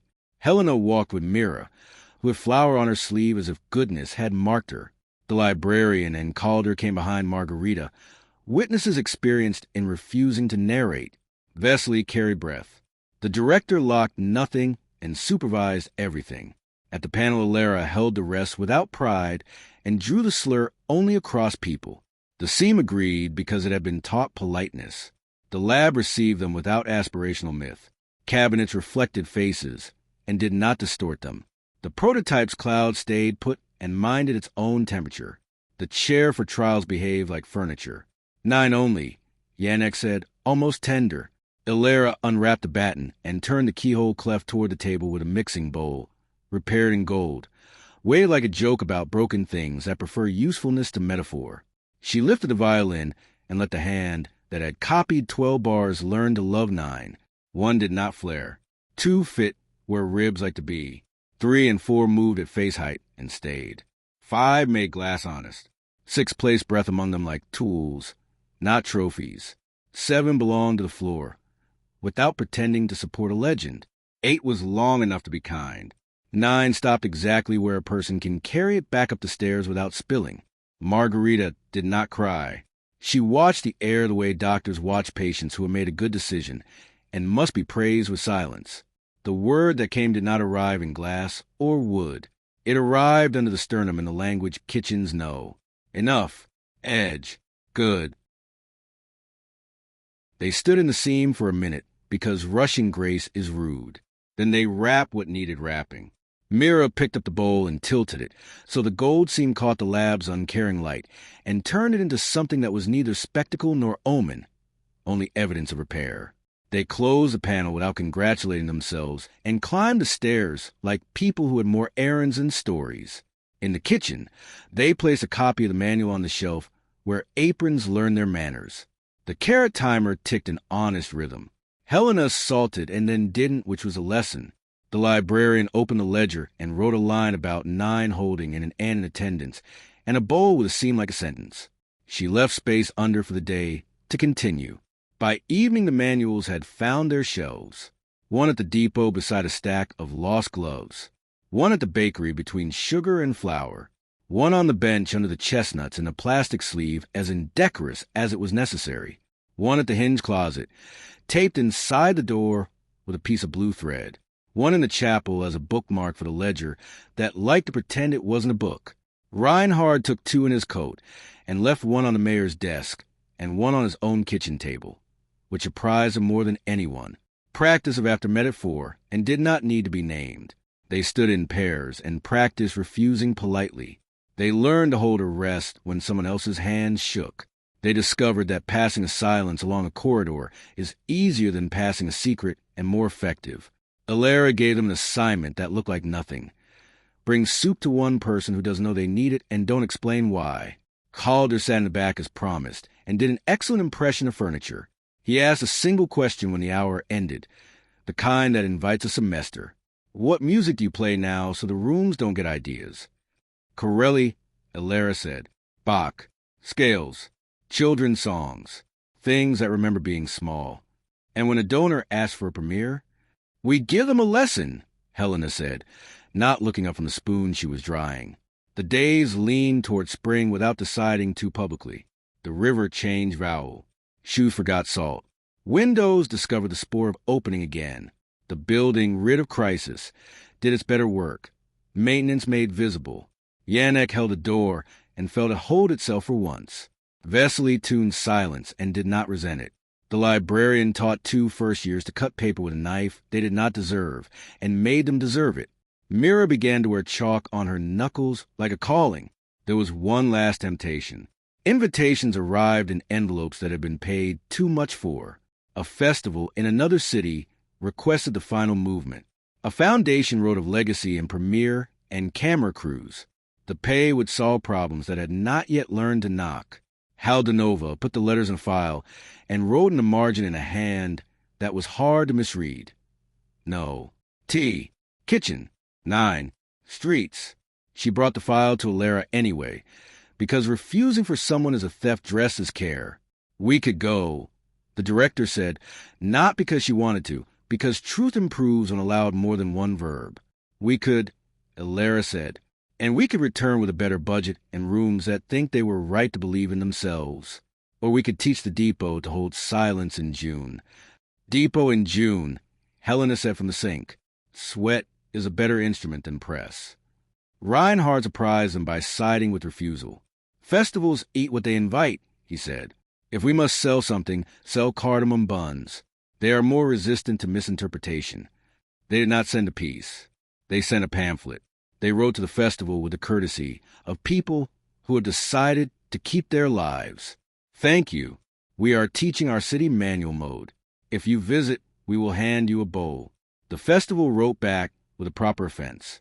Then they wrote again, less proud, asking for a copy of the manual. The librarian mailed one with a note that said, plainly not for sale, for use.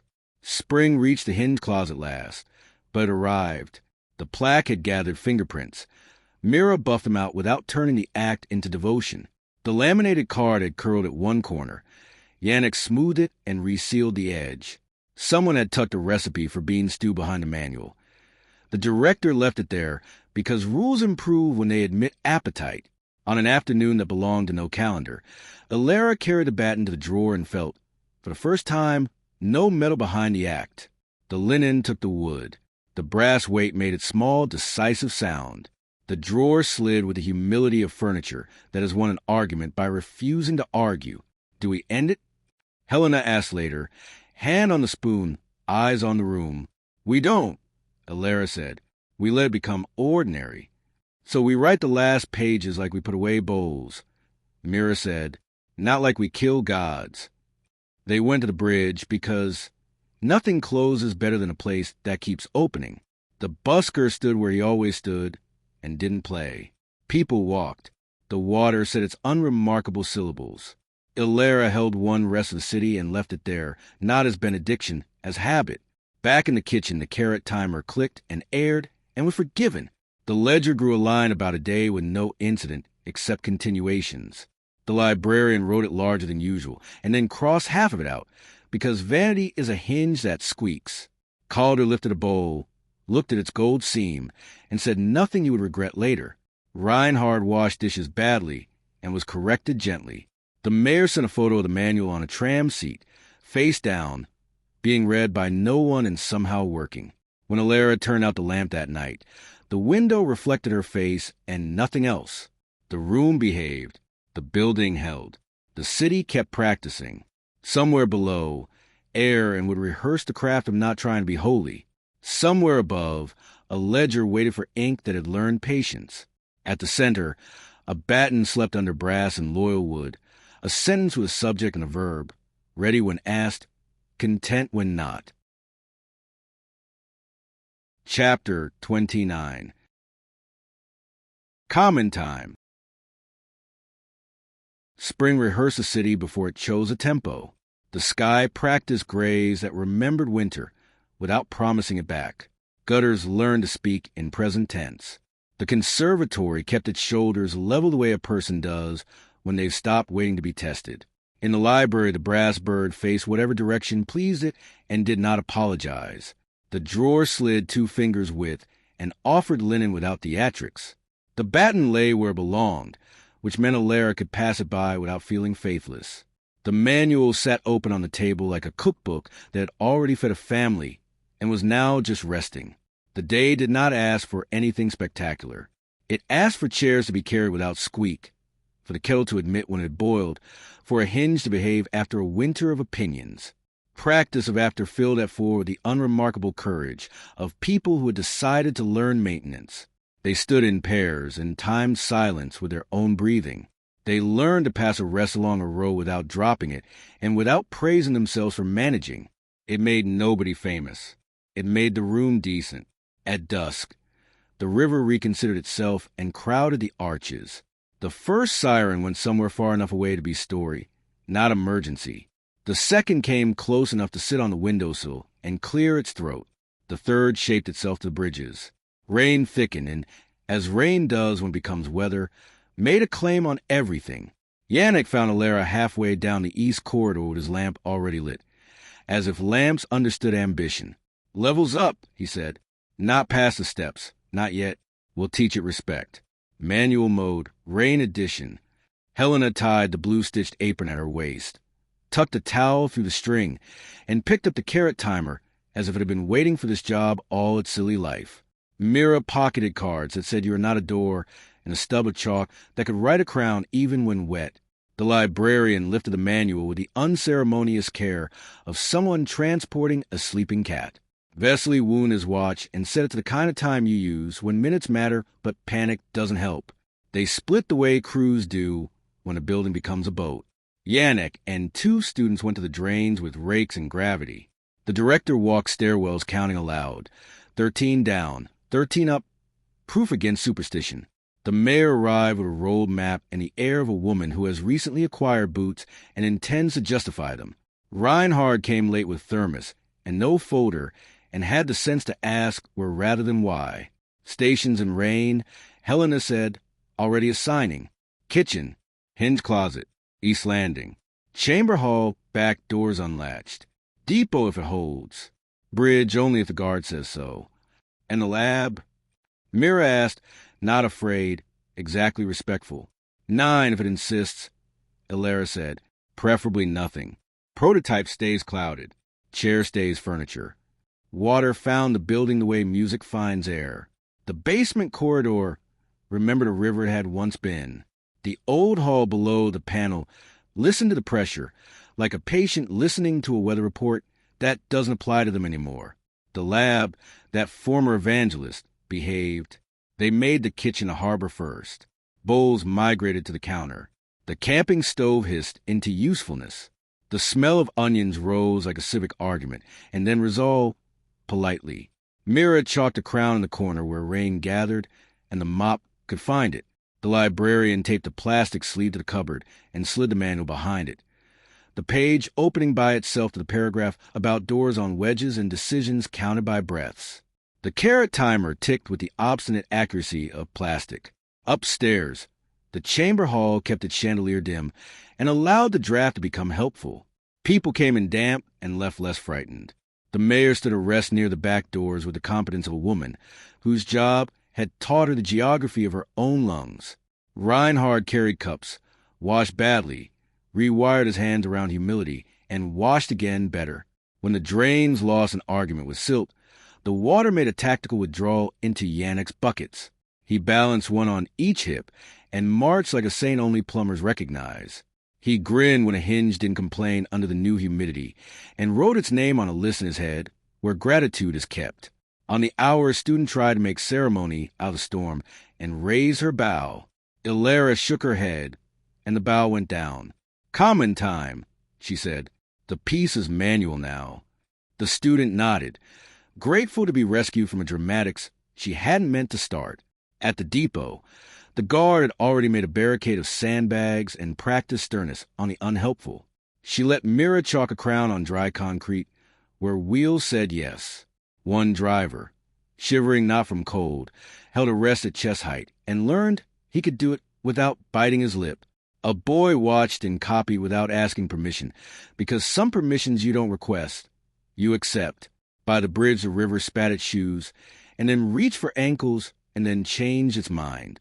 A busker without instrument held his hands in his pockets and let the city keep the beat, and if that beat wobbled, nobody shamed it. The mayor's aide arrived with a roll of trash bags and the face of someone eager to learn competence. The mayor pointed her to a broom. The aide saluted with an ease that suggested she might stand for office someday without humiliating herself. When the rain leaned in harder, the old instinct that pulled toward corridors and glass letters rose and tested the air. Elara felt it and did not become its instrument. She ran through the 6 rests in her chest, standing at the top of the stairs, counted 2 more for luck, and imagined soup at the end. The pressure relented, as if embarrassed to have tried a trick. Everyone had stopped applauding. They went below once, because courtesy matters. The seam at the panel presented itself like a good door. Yannick's hands were wet and honest on the wood. Elara held 6 rests and drew the slur only across the people in the half-lit corridor. The lab admitted them like a shop that has managed not to flood, because the owner rolled rugs up an hour early. Cabinets clear, cloud breathing, chair. 9 only, a line at face height, that remembered being human first. 1 found ribs. 2 stood at the skin. 3, for 5 made nothing dramatic a glass. 6 and 7 taught breath to carry. 8 persuaded the floor not to audition. 9 stopped where hands could hold it back up into sober light. The room asked for no miracle and received none. It rewarded them with ordinary, which is a correct wage. On the way out, Margarita appeared with the gait of a woman who had consented to be wet rather than dignified. She carried a coil of rope, 3 towels, and a look that had improved a dozen kitchens. "You need me be civilian?" she asked. "Always." Elara said, "Common time." By late evening, the city negotiated itself down from performance. Sirens lost interest in their own vowels. The river stopped trying to be an actor and went back to being water. The building, faithful because people had trained it to be, dried itself in the practical ways buildings learn. The hinge closet took on the smell of wet wool and competence. They gathered in the kitchen, the way ships gather in a harbor after weather. People who had not met properly met in the way bowls introduced citizens. No one asked for origin stories. The ledger lay open on the counter. The librarian dipped her pen and wrote what the day had been in a language that did not waste adjectives. Rain. Manual. Stations held. Fear reduced. 9 only below. Doors on wedges. Soup adequate. She did not flourish the F. Calder came late with sleeves damp to the elbows and eyes that had decided not to apologize. He read the line upside down and nodded like a man who recognized the cadence. "Common time," he said. "Common time," Elara answered, hearing in the phrase everything they had chosen to become. A meter you can walk in, a beat that does not exhaust musicians, a frame built to hold work instead of legend. Reinhard hovered until it was safe to ask a question that would not break anything. If the storm had insisted, he said, "What would you have done?" "Less," Helena said, ladle in hand. "Always less than the weather wants. Always more than fear suggests." And if the board asked for the story, he tried again, softer. "You'll give them the manual," the librarian said, "and a seat, and a bowl. If they stay, they are witnesses. If they leave, they are unserved customers. That is not our tragedy." They laughed because laughter had earned its place and did not demand applause. Near midnight, when people had to decide between staying, because they were helpful, and staying because they were in love with their own helpfulness, the building decided for them. The light steadied. The drain sighed a wordless amen. The radiator spelled D with consonants that sounded like sleep. Those who were not on night watch went home. Elara returned the bat into the drawer, not because ritual required it, because it belonged there. The brass weight settled. The room did not write on the window. She stood a moment with a photograph from Margarita's parcel. The girl on a chair stirring nothing over an unlit stove, Evelyn's hand teaching presence without performance. The picture fit the day. She slid it under the paperweight, where it could keep the manual company and not become icon. Sleep came like a coat put over shoulders by a friend who knows when to stop asking questions. She dreamed nothing she would regret telling. Chairs stacked, water behaving, a hinge that had forgiven February, a tram passing a rest along a line without dropping it, a spoon set down without ringing. Morning showed up without composing itself. Practice of after filled again with faces at ease and hands ready to practice boredom until it became craft. The storm had left puddles. Mirror chalk crowns just past them so shoes would dry where kindness happened. The mayor sent a note on municipal paper that made even the watermark look unpretentious. The city held. Continue. They would. The ledger had pages left. The manual would scuff at the corners the way good books do. The lab would remember its manners unless taught otherwise. The depot would change its pitch with seasons. The bridge would tell tourists nothing useful, and locals everything they needed. 9 would remain a boundary. 12 would belong to streets. The rest would continue to belong to people who had learned common time and had discovered, after all that drama, that the meter was the music. Chapter 30. Summer Measure. Summer did not burst. It amended. The river changed vowel again, and the bridges agreed to the new syllable. Trees learned the grammar of shade. The conservatory stopped bracing and started carrying. Doors on wedges in the morning. Windows open by consent. A building that had remembered its job and liked it. In the library, the brass bird faced the window because light pleased it. The drawer slid the measure 2 fingers width. The batten lay in linen like a tool that had survived several fashions. The manual had dog-eared itself with use, the way good advice acquires creases where thumbs insist. The ledger lay open to a page with more white space than ink, not because nothing happened, because nothing demanded to be declared. Elara walked the courtyard with a list in her head and a steadiness in her hand. Practice of after had grown into a civic habit. Students came, citizens came, an off-duty driver came and learned to measure decisions by breath. The mayor sent a note on paper gone soft at the edges from being folded in a coat pocket too many times. Let's get the city of data stations without a date attached. Ordinary enough to be contagious. They called it nothing. A map appeared anyway, chalked in corners, tucked under bread, left beside the hinged closet, drawn on the back page of the manual by Myra's careful hand. Bridge, depot, bench, bakery, chapel door, east landing, library desk, hinged closet, community kitchen, station 0. The order didn't matter. The meter did. Calder found Elara by the drawer, which had become their neutral ground. He carried no baton, no score, only the expression of a man who had decided to spend a humid day not regretting anything. We could shut the lab properly, he said. Not lock. Name. Give it the job it earned. What name? She asked. Workshop, he said. B. 12, if we must keep the room honest. Under the sign, instructions. 9 only. Never alone. Prototype not for performance. Chair's a chair. Finish where soup is. It won't like being demoted, Elara said, and surprised herself by sounding fond. It already likes it, Calder said. Rooms get tired of pretending to be gods. They prefer being held to standards. Haldanova signed a paper that was not a decree, only a permission. Yannick polished the metal letters B and 12 until they could see their faces there if they insisted. The librarian copy-edited the instructions on the placard, not for style, for accuracy. No adjectives, she said, and struck one through softly. Margarita arrived with a plan in a cracked clay pot and the confidence of a woman who knows ugly, faithful objects live longer. For the workshop, she said, it likes neglect and poor light and strong opinions. It will thrive. They went below in the mild hour before heat convinces mistakes, rests, slur across people only, seemed consented to be a door. Inside, the cabinet showed their clean faces. The prototype breathed without needing witnesses. The chair looked relieved to fulfill its vocation. Yannick mounted the sign. Calder held the screws.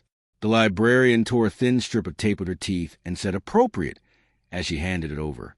Elara read the placard aloud, because the speaker rule is to teach it into the air. Workshop B, 12. This room is for repair and refusal. 9 only below. Never alone. Prototype not for performance. Chair is a chair. Finish where soup is. If a room insists, invite it to kitchen. If a person insists, bring bread. If you're not, stop. Someone else's inhale is the measure. They stood a minute, not for reverence, for comprehension, and then left. The panel closed on a seam that sounded like a spoon set down respectfully. Outside, the city rehearsed not being an audience. Mirror chalked small crowns at ankle height, where shoes looked, not cameras. The depot guard ran a rag over the manual sleeve, as if polishing a plaque would teach time to keep itself. The bakery cut the word enough into pastry, with icing so small you had to be hungry to read it. The mayor tied her hair back with a band not meant for photographs, and walked a route like any other person on an errand. The day of stations that had no name unfolded with the lax precision of common time. On the bridge, a boy bounced his ball and missed, and a stranger caught it and sent it back without turning the moment into drama. At the bench under the chestnuts, 2 old men who had stopped liking each other during a winter scandal held adjacent rests without competing, and were startled to discover they could do it. At the depot, a driver late from a route set his palm flat to his chest and stood 10 seconds still and didn't apologize to the schedule when he moved again. At the chapel door, bread disappeared slice by slice, and a note appeared in a childish hand. Grazie per niente, which in the grammar of that doorway meant everything. In all of 3, practice of after opened its windows to the day. Elara set the carrot timer ticking, and students laughed and then didn't. She had them write their own manuals for rooms they knew too well, dorms kitchens that lie about hot water, pianos that flirt with being out of tune. They wrote, "If the roommate insists, refuse. If the kettle complains, invite. If the mirror auditions for profit, turn it to face the wall." They read aloud, and no one died of embarrassment. Reinhard hovered at the library desk with a stack of envelopes. He could not make behave. He had accepted his demotion to competence and had begun to like it. "The board wants a gala," he said without venom. "I told them the city's already having one, and they aren't the host." "Correct," the librarian said. "If they want a role, I can offer cutlery." He laughed, a small, shocked sound, and then did something unfamiliar. He left the envelopes on the desk and put on an apron. He was bad at tying knots. Mira retied them without making him feel like a story. Afternoon turned heat honest, then forgivable. Yannick's hinge list shuffled itself into praise. Vesely sat in the chapel loft with nothing to play and played it. Calder wrote 3 sentences on a paper napkin at Station 0 and threw it away because the sentences were for him and the napkin had done its job. Haldanova stood at the stair landing and did inventory not of people but breath, and nodded, satisfied, to a count only she knew. At the kernel of the day, late light, long shadows, the hour when kitchens begin to earn their names, Margarita placed a cracked pot in the window of workshop B12. The plant looked unlikely. So did everything else that had survived the winter intact. She wiped her hands on her skirt and said to the room and not to people inside it, "You behave now," with the affection of a woman disciplining a dog that knows better. Elara took her aunt to the bridge because endings are better where things keep going. They stood where paper crowns had rubbed off on stone and returned as white dust onto shoes. Margarita let the city write its own sentences on her face and did not argue with any of them. She would have approved, she said, not weeping, not heroic. "She told me to." Elara answered, and did not need to point to the counter at Station 0, or the line in the manual, or the seam in the bowl to be believed. They walked back by the bakery. The owner pressed something sweet into their hands and pretended it was a mistake. Mira was on the bench under the chestnuts with a steno pad and an air of a forewoman. Reinhard, disastrously sunburned, carried water as if it were policy. The mayor held a rest on the tram and paid with a smile. She did not save for ribbon cuttings. The librarian turned the brass bird toward the evening without worrying about omens. Yannick leaned on a rail with the secret vanity of a man whose hinges were having a good day. Vesely wound his watch near the door and wiped his thumb on his trouser seam and closed the case with a click the size of an amen. Calder stood with his hands in his pockets and looked like furniture people would choose. Night did not arrive with ceremony. It eased and by degrees. Windows filled with domestic evidence. The conservatory kept its back straight, without trying to be monumental. The drawer accepted the baton with the sound of the sentence settling on its verb.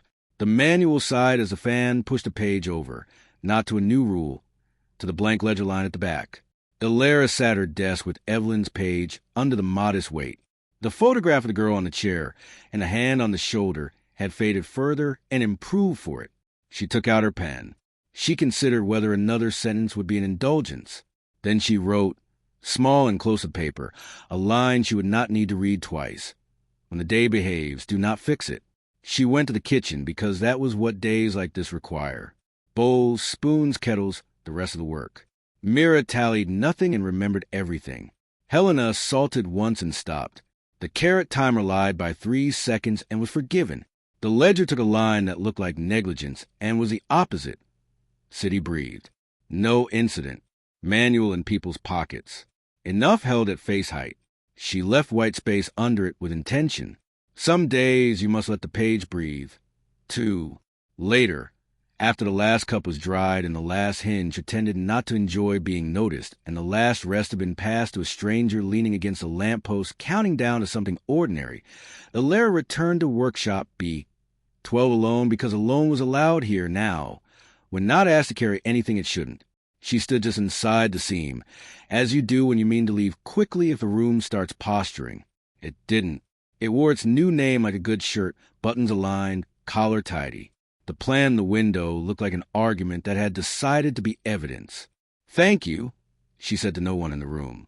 Not for miracles withheld or granted, for the decency of learning. In her own room, the window reflected the corridor and the night, and exactly her, not more. She turned the lamp off once and left it off. Sleep arrived without negotiation. She dreamed a map drawn in chalk and washed by rain, and drawn again because a hand had learned the route. She dreamed a bowl with a seam of gold and 2 ugly, faithful spoons. She dreamed a staircase that counted honestly and a hinge that produced no metaphor at all. Morning promised heat and the possibility of breezes. The city would forget and remember and forget again. The manual would lose a copy and be rewritten from memory in someone else's hand. The ledger would learn to be bored. The depot would pick up a new driver who would hold breath like a tool. The bakery would ice a smaller word on a larger bun. The mayor would send a budget with fewer apologies. Reinhard would show up early once, and no one would die of it. Yannick would add a hinge to his list of favorites, and tell no one which. Vesely would leave bread and fail to be sanctimonious. Calder would grade papers and refuse to be disappointed. Haldenova would sign nothing flashy and keep the place from confusing restraint with weakness. Mira would chalk a crown where a toddler would see it and step in the right place without being told why. Elara would pick up the violin and play Karelian scales, and, once a week, an old Bach line at a tempo that made rooms patient. 9 below only, 12 for streets, the rest for each other. The measure had moved from the page into the city. And because summer has a talent for hiding its endings in long evenings, the chapter turned and found itself already balanced on the edge that means continue without hurrying. Chapter 31. The Quiet Charter. By late summer, the city had taught itself how to be warm without bragging. Trees made serious shade. The river took its time and didn't apologize. The conservatory had the posture of a place that had learned how to carry. Doors on wedges early. Windows open by consent. Hinges satisfied to be noticed once a week. In the library, the brass bird pointed wherever it wanted, and no one scolded it. The drawer opened 2 fingers' width on memory alone. The batten waited under linen like a kindly hammer. The manual lay face down beside the ledger in a way that suggested someone had been interrupted by usefulness and would return. The interruption announced itself with the tidy consonants of administration. A letter embossed with a crest. Language boiled for safety. A signature bulky with titles. The ministry intended an evaluation of the conservatory's risk profile and heritage stewardship. They proposed to verify claims about the movement, the manual, the workshop, the rooms. They would arrive in a week with clipboards and expectations, and a camera, so small it would try to pass as modesty. Evaluation, Helena said, tasting the syllables like something that might curdle, not audit, different music. Same meter, the librarian replied. Common time. We will not perform. We will feed them. Haldenova pinned the letter under the brass weight and wrote on it with a pencil that refused ceremony. Kitchen, not chamber hall. Stations, not tour. No doors that aren't doors. Tea. They prepared the way good rooms are prepared. Not by decoration, by practice. The hinge list went tight. The workshop sign got 1 new screw. The manual sleeves were checked for nicks and resealed by Yannick with a satisfaction he tried to hide. Mira chalked small crowns at ankle height behind benches, where only the useful would see them. Vesely tuned silence and left bread. Calder wrote 2 sentences on a napkin for himself and tore them up because he didn't trust his mood. On the day, the ministry arrived carrying the complicated neutrality of people who have learned to be polite in rooms that don't love them. Suits that wanted air conditioning, pens that clicked, a camera that aspired to be unnoticeable and failed. They were greeted in the kitchen, bowls already stacked, kettles already considering a boil, windows open a measured hand. The mayor had taken a chair near the radiator and looked like a citizen who had chosen an afternoon off correctly. Reinhard stood by the sink with rolled sleeves and nothing to sell. Welcome. Haldenova said, lanyard absent. You'll see the building as it is. We don't stage rooms anymore. The lead evaluator, a woman whose face showed evidence of competence surviving 10 years of agendas, nodded. We're here to understand your practices. Practice of after, Helena said. You're in it. The evaluator attempted a smile and then surrendered to one. She glanced at her checklist and then put in a pocket. "We'd like to begin with your, legacy site." "No," the librarian said pleasantly. "You'll begin where the day begins." She set a bowl in front of the woman and a spoon beside it and stood long enough to make waiting the only polite option. "We finish where soup is. We begin there, too." The camera word a soft query. The evaluator's partner, a man who had dressed his anxiety in expensive fabric, raised it automatically. The mayor lifted a finger the size of a municipal ordinance. "Not in faces," she said. "You may photograph the hinge closet." They ate. The room performed competence. Someone rinsed. Someone dried. Someone wrote a ledger line in a hand that had learned to skip adjectives. The evaluator exhaled as if the ribs had been doormen and finally let her through. "Tell me your rules," she asked when the bowls were quiet. "No rules," Elara said. "A charter." She spoke it without reading because she'd been speaking it to rooms for months. "The workshop is for repair and refusal. 9 below only. Never alone. Prototype not for performance. Chair is a chair. Finish where soup is. If a room insists, invite it to the kitchen. If a person insists, bring bread. If you cannot, stop. Someone else's inhale is the measure." The evaluator did not write. She listened. The camera pointed itself at a cup and pretended it was a window. They walked, not a tour, a route. Library first, because drawers are where mornings are made. The evaluator watched the brass weights set and lifted and set and did not ask for metaphor. The drawer opened the measured width. The batten remained in linen. The room behaved. The camera took a picture of the brass bird facing nowhere in particular and found itself satisfied. All the three next, because practice of after was in session, and the best demonstration of anything is citizens learning to continue. Students stood in pairs and held 10 seconds between them with honest faces. Mira moved among them with chalk dust and competence. The evaluator tried it with the mayor. They succeeded and grinned like people who had managed a small heist of fear. "Chamber Hall?" the man with the camera asked, hungry for chandelier. After, the director said, "Bench first." She took them outside into heat considered enough to spare suits. Under the chestnuts, the bench wore a laminated sleeve with a manual tucked to the back. A passerby, middle-aged, burdensome satchel, the gait of someone who had learned to forgive their knees, stood a rest without being asked and left. The evaluator blinked at ordinary, doing the heavy work. "Depot." The guard nodded once and let them stand where wheels agreed. A driver taught the anxious man with the camera to hold a rest without closing his eyes. The camera hung from its strap and learned not to demand attention.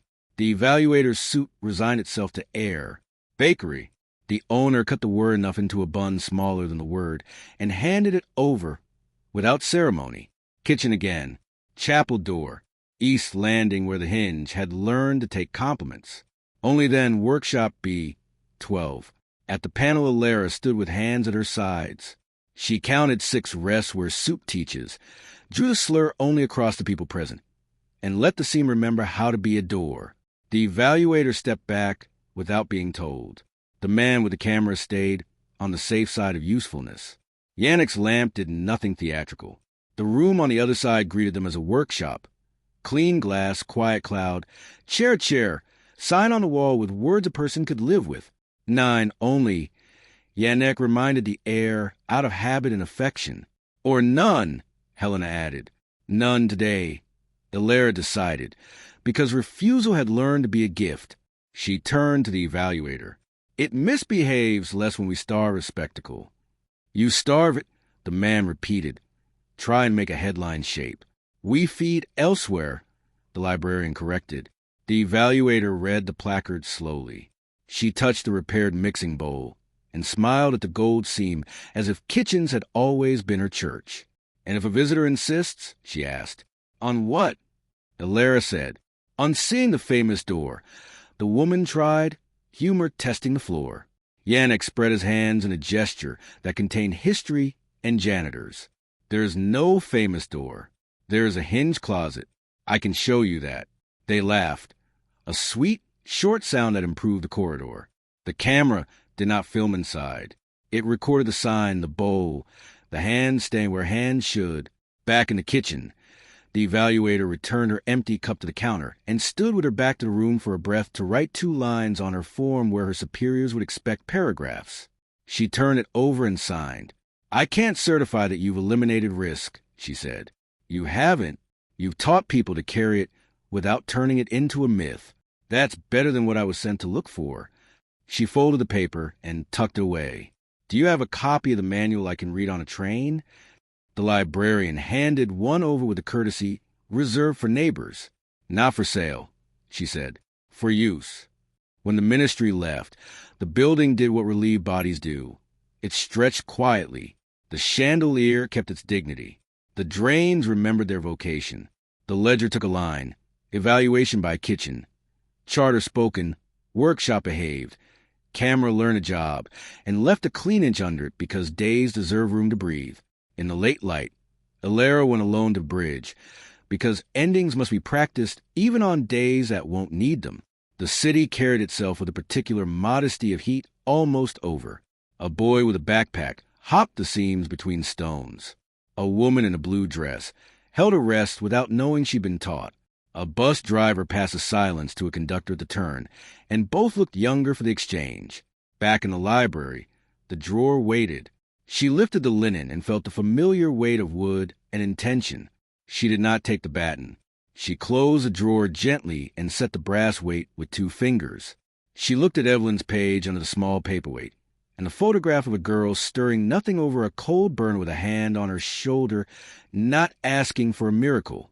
Calder found her there, and did nothing more complicated than lean on the end of the table.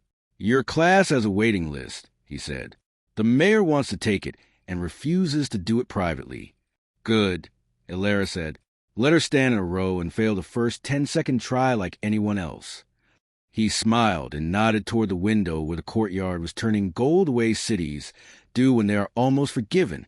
"You're ending this," he said, not a warning, not a plea. "I'm ending the book," she said. "We'll keep the day."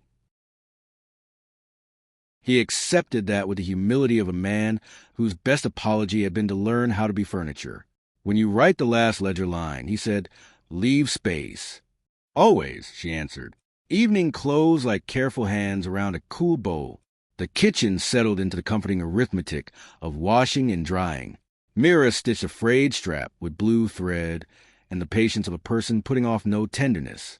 Yannick took one hinge off his list of worries and moved it to the quiet column. Vesely wound his watch and then did not check it. Helena wrote a word on her wrist and rinsed it off before anyone saw. The mayor sent a message on municipal paper. The ministry ate soup. Outcome: fewer adjectives. Continue. Elara lay down later with the lamp off on the first try, and the window innocent. Sleep shaped itself to her exactly. She dreamed not of corridors or glass, but of a city holding breath and passing along to strangers, as if that were what streets were invented for. In the morning there would be scales, hinges, bowls, students who cried briefly and then salted something correctly, a depot that changed key with weather, a bridge that refused to be interesting and therefore gave itself over to use. They were almost at the last pages. The charter had moved from paper into people. Workshop B. 12 wore it ordinary like a good shirt. The manual had begun to look handsome from being handled. The ledger had more white than ink and called that a victory. 9 below, 12 for streets, the rest for each other. And whatever came next, it would be carried in common time. Chapter 32. Practice days. The week between the evaluation and the new term arrived without fanfare, like a bar of rest that someone had remembered to write in. Mornings began with the same ordinary chores that had rescued the building from its own ambition. Doors on wedges. Windows opened by consent. Hinges tested once, then trusted. In the library, the brass bird pointed nowhere in particular, and therefore at everything that mattered. The drawer slid its 2-finger width. The batten stayed wrapped in linen, the brass weight resting on the edge as if keeping time rather than guarding magic. Elara spent the first day not below, not in any corridor that believed in its own mystique, but at a table under honest light with a stack of forms and a list of names. Practice of after Enrollment room, hour. No title grander than that. She copied the schedule in a steady hand, let the ink dry, and felt something inside her settle into the rhythm of timetables instead of omens. Helena stopped in on her way to the kitchen, towel already tucked at her waist. "You're making a class," she said, leaning on the edge of the table. "Not a ritual." "That's the point," Elara answered. "They need 10 seconds, not incense." 10 seconds and soup, Helena corrected. "Never forget the soup." In the afternoons, the conservatory carried the soft noise of people rehearsing things that were not destinies. Scales, arpeggios, the stubborn middle of a phrase. Elara walked the corridors with no instrument in her hands, counting stairs instead of breaths. 13 down, 13 up. The building had finally learned to tell the truth about its floors. She paused once outside all of 3, the room assigned for class.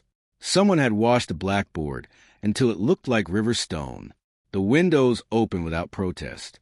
The chairs sat in patient rows, more like witnesses in pews.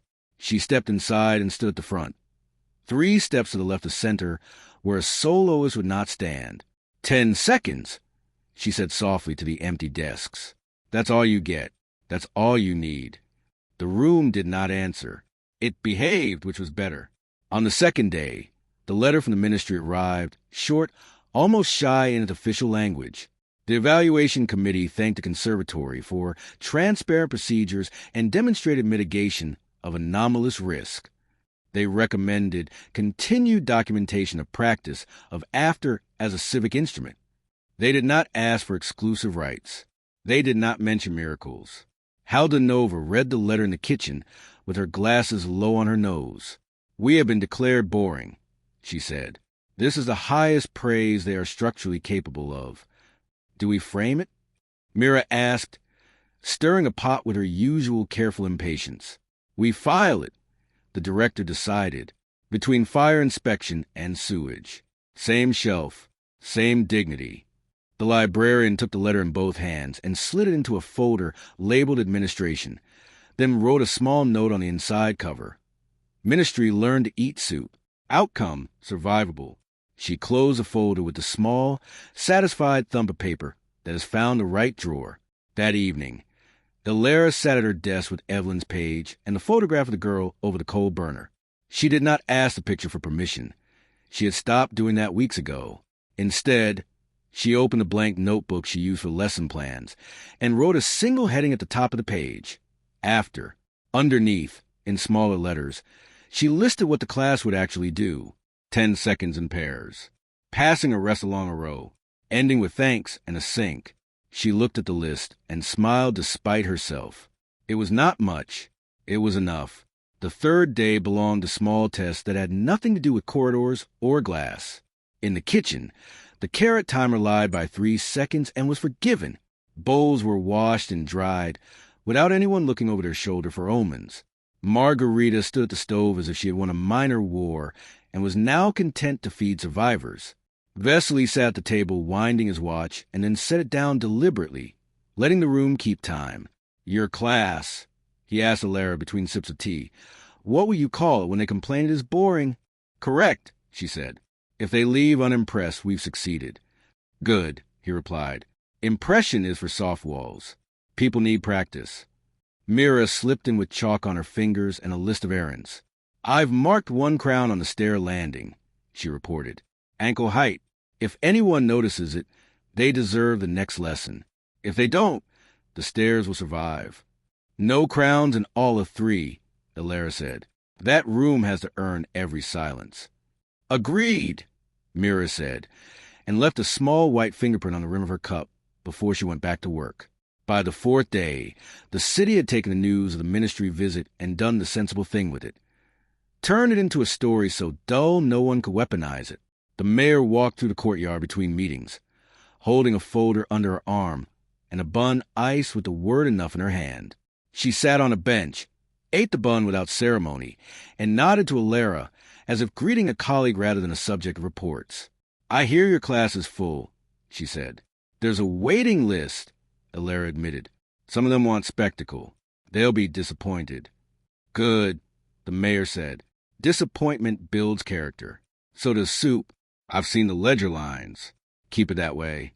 She left without asking for a demonstration, which was, these days, a love language.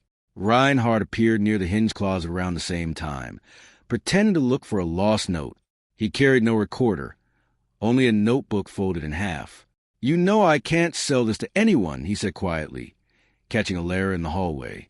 No drama, no disaster, just a building behaving.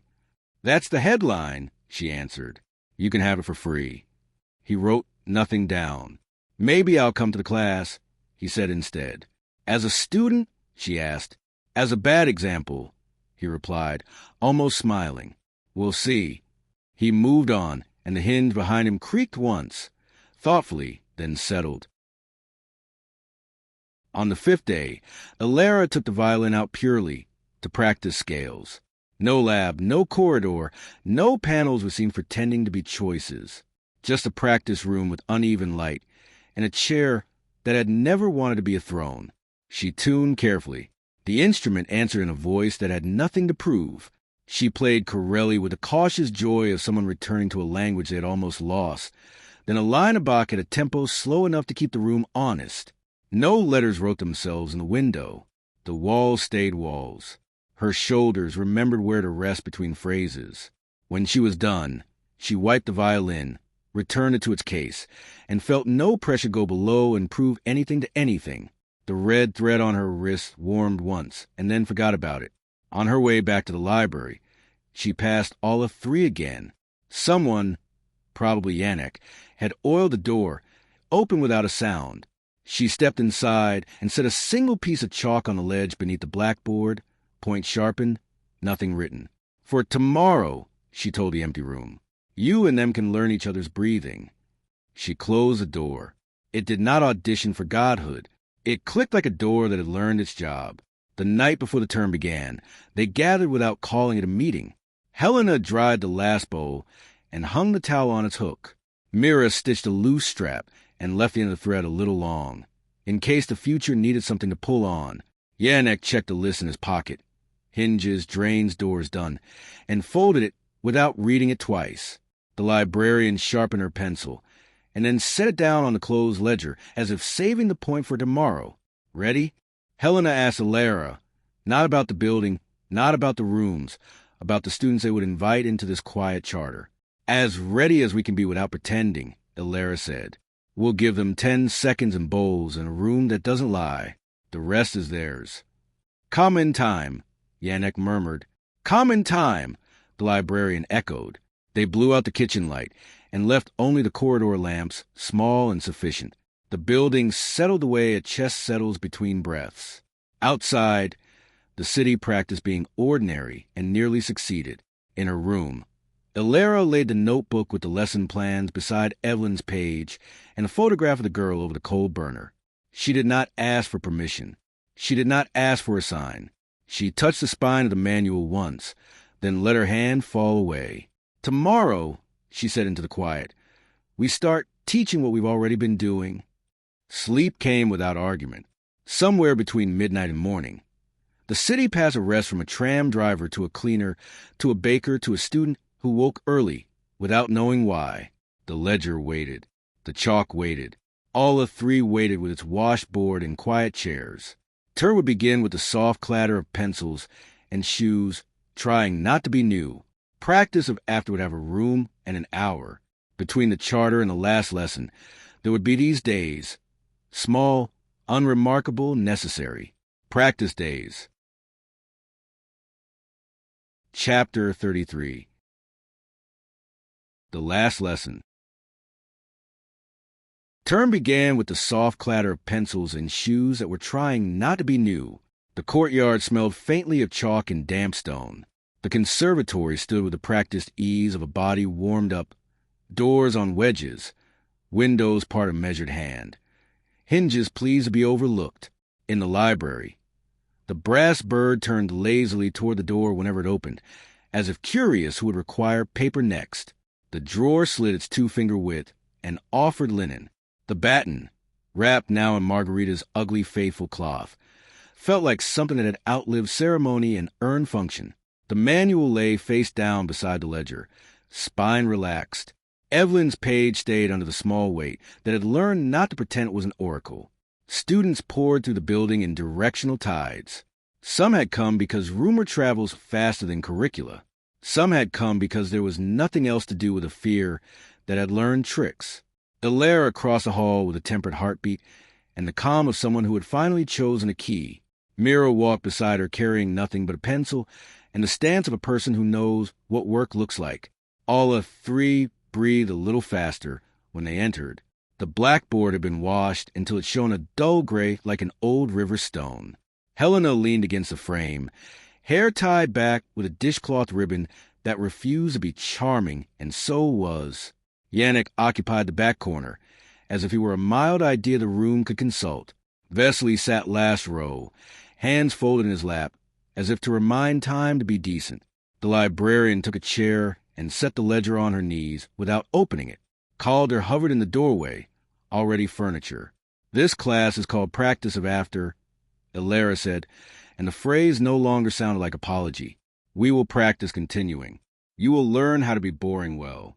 A ripple of relief moved to the first rows. Always did when someone named the scale.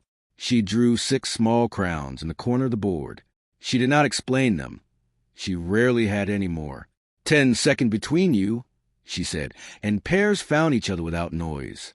A girl with quick hands and a history of showing off looked ready to turn the exercise into display. Then didn't. A boy with creases of worry between his eyes found that if he counted to 9 in his chest, the 10th happened by itself. They moved through small competencies the way kitchens move through onions and heat. How to refuse politely without leaving apology in the air like smoke. How to put your hand on the back of a chair and make the room remember furniture. How to carry a rest down a stair and set it carefully on a landing as if it were a bowl of something hot. Mira demonstrated a refusal with the exact posture of a hinge that has decided not to squeak. Students practiced. The room learned to like the sound of quiet. Midway, an eager second year at the door raised his phone toward the corridor like a divining rod. He had that look certain children get, the one that says, "I have always found a thread that people warn me not to pull. The seam of plaster near workshop B. 12. Merely wall again for months." Gave the tiniest counterfeit of a shiver. It was not a trick of air. It was hunger remembering its old profession. Mira was there before Elara could finish turning her head. She didn't touch him. She stood where his intention could see her and held the first rest with her hands down by her sides. She breathed once, then again, until the phone decided to be the weight of plastic instead of a key. The boy lowered it, surprised by his own relief. Helena tilted her chin toward the kitchen as if to say, "Onion, penance, rescue." The boy went. He came back 20 minutes later smelling like salt and humility. The wall had not moved. Last lesson of the hour. Elara said when laughter had finished making a better floor. When you can choose between spectacle and soup, choose soup. When you can choose between miracle and maintenance, choose maintenance. When you can choose between a room's appetite and a person's breath, choose the person. The bell sounded like a kettle politely ready. Students gathered their bags and their competence. At the door, the mayor paused, having slipped in halfway through with a notebook in her pocket and no entourage in sight. "Can I fail this class?" she asked dryly. "You can only practice it," Elara said. "Good," the mayor answered, and escaped before compliments could find her. After, the day arranged itself into stations, as it tended to now even without chalk. The bakery fogged and cleared. The depot changed shift with the sound of metal consenting to purpose. The bench under the chestnuts hosted a woman reading the manual as if it were a map to a neighborhood she had lived in for years and only now learned to pronounce correctly. The hinged closet held its laminated card and Calder's letter folded behind it. 3 paragraphs in his patient hand. Guilt translated into stewardship. Apology that knew it was late and went to work anyway. At midday, Elara and Calder took the long corridor to Workshop B. 12 because endings owe courtesy to the rooms that have misbehaved and then learned. The panel opened under 6 rests and a slur that stayed between people. Inside, the plant Margarita had donated looked pleased by the angle of the sun it had been allotted. The sign held. The chair remained a chair. The prototype breathed its quiet cloud, exact, unsold. I used to think craft was a penance for ambition, Calder said without defensiveness. And now, it's how ambition pays its rent. He took a folded sheet from his pocket and slid it under the sign with a fingertip. That's the syllabus for the class we should have been teaching 20 years ago, he said. Technique is refusal, rhetoric as maintenance, harmony as ethics. We're teaching it now, Elara said, and they're ready. They left the room properly unremarkable. In the library, the drawer was already open to respectable width. Elara unwrapped the batten, touched the wood as a person touches a friend's shoulder when the conversation requires no more words, and dressed it again. She set it back. The brass weight settled with that soft syllable the librarian loved. The ministry's report circulated like a rumor that refused to be titillating. Risk carried competently. Culture, not product. No recommendation for endurance tests or showcases. Note the unusual efficacy of kitchens. Reinhard stood at the sink and read it twice and then, without being asked, replaced a cracked drain strainer with one he had bought himself. He did it badly. Yannick fixed it in 15 seconds.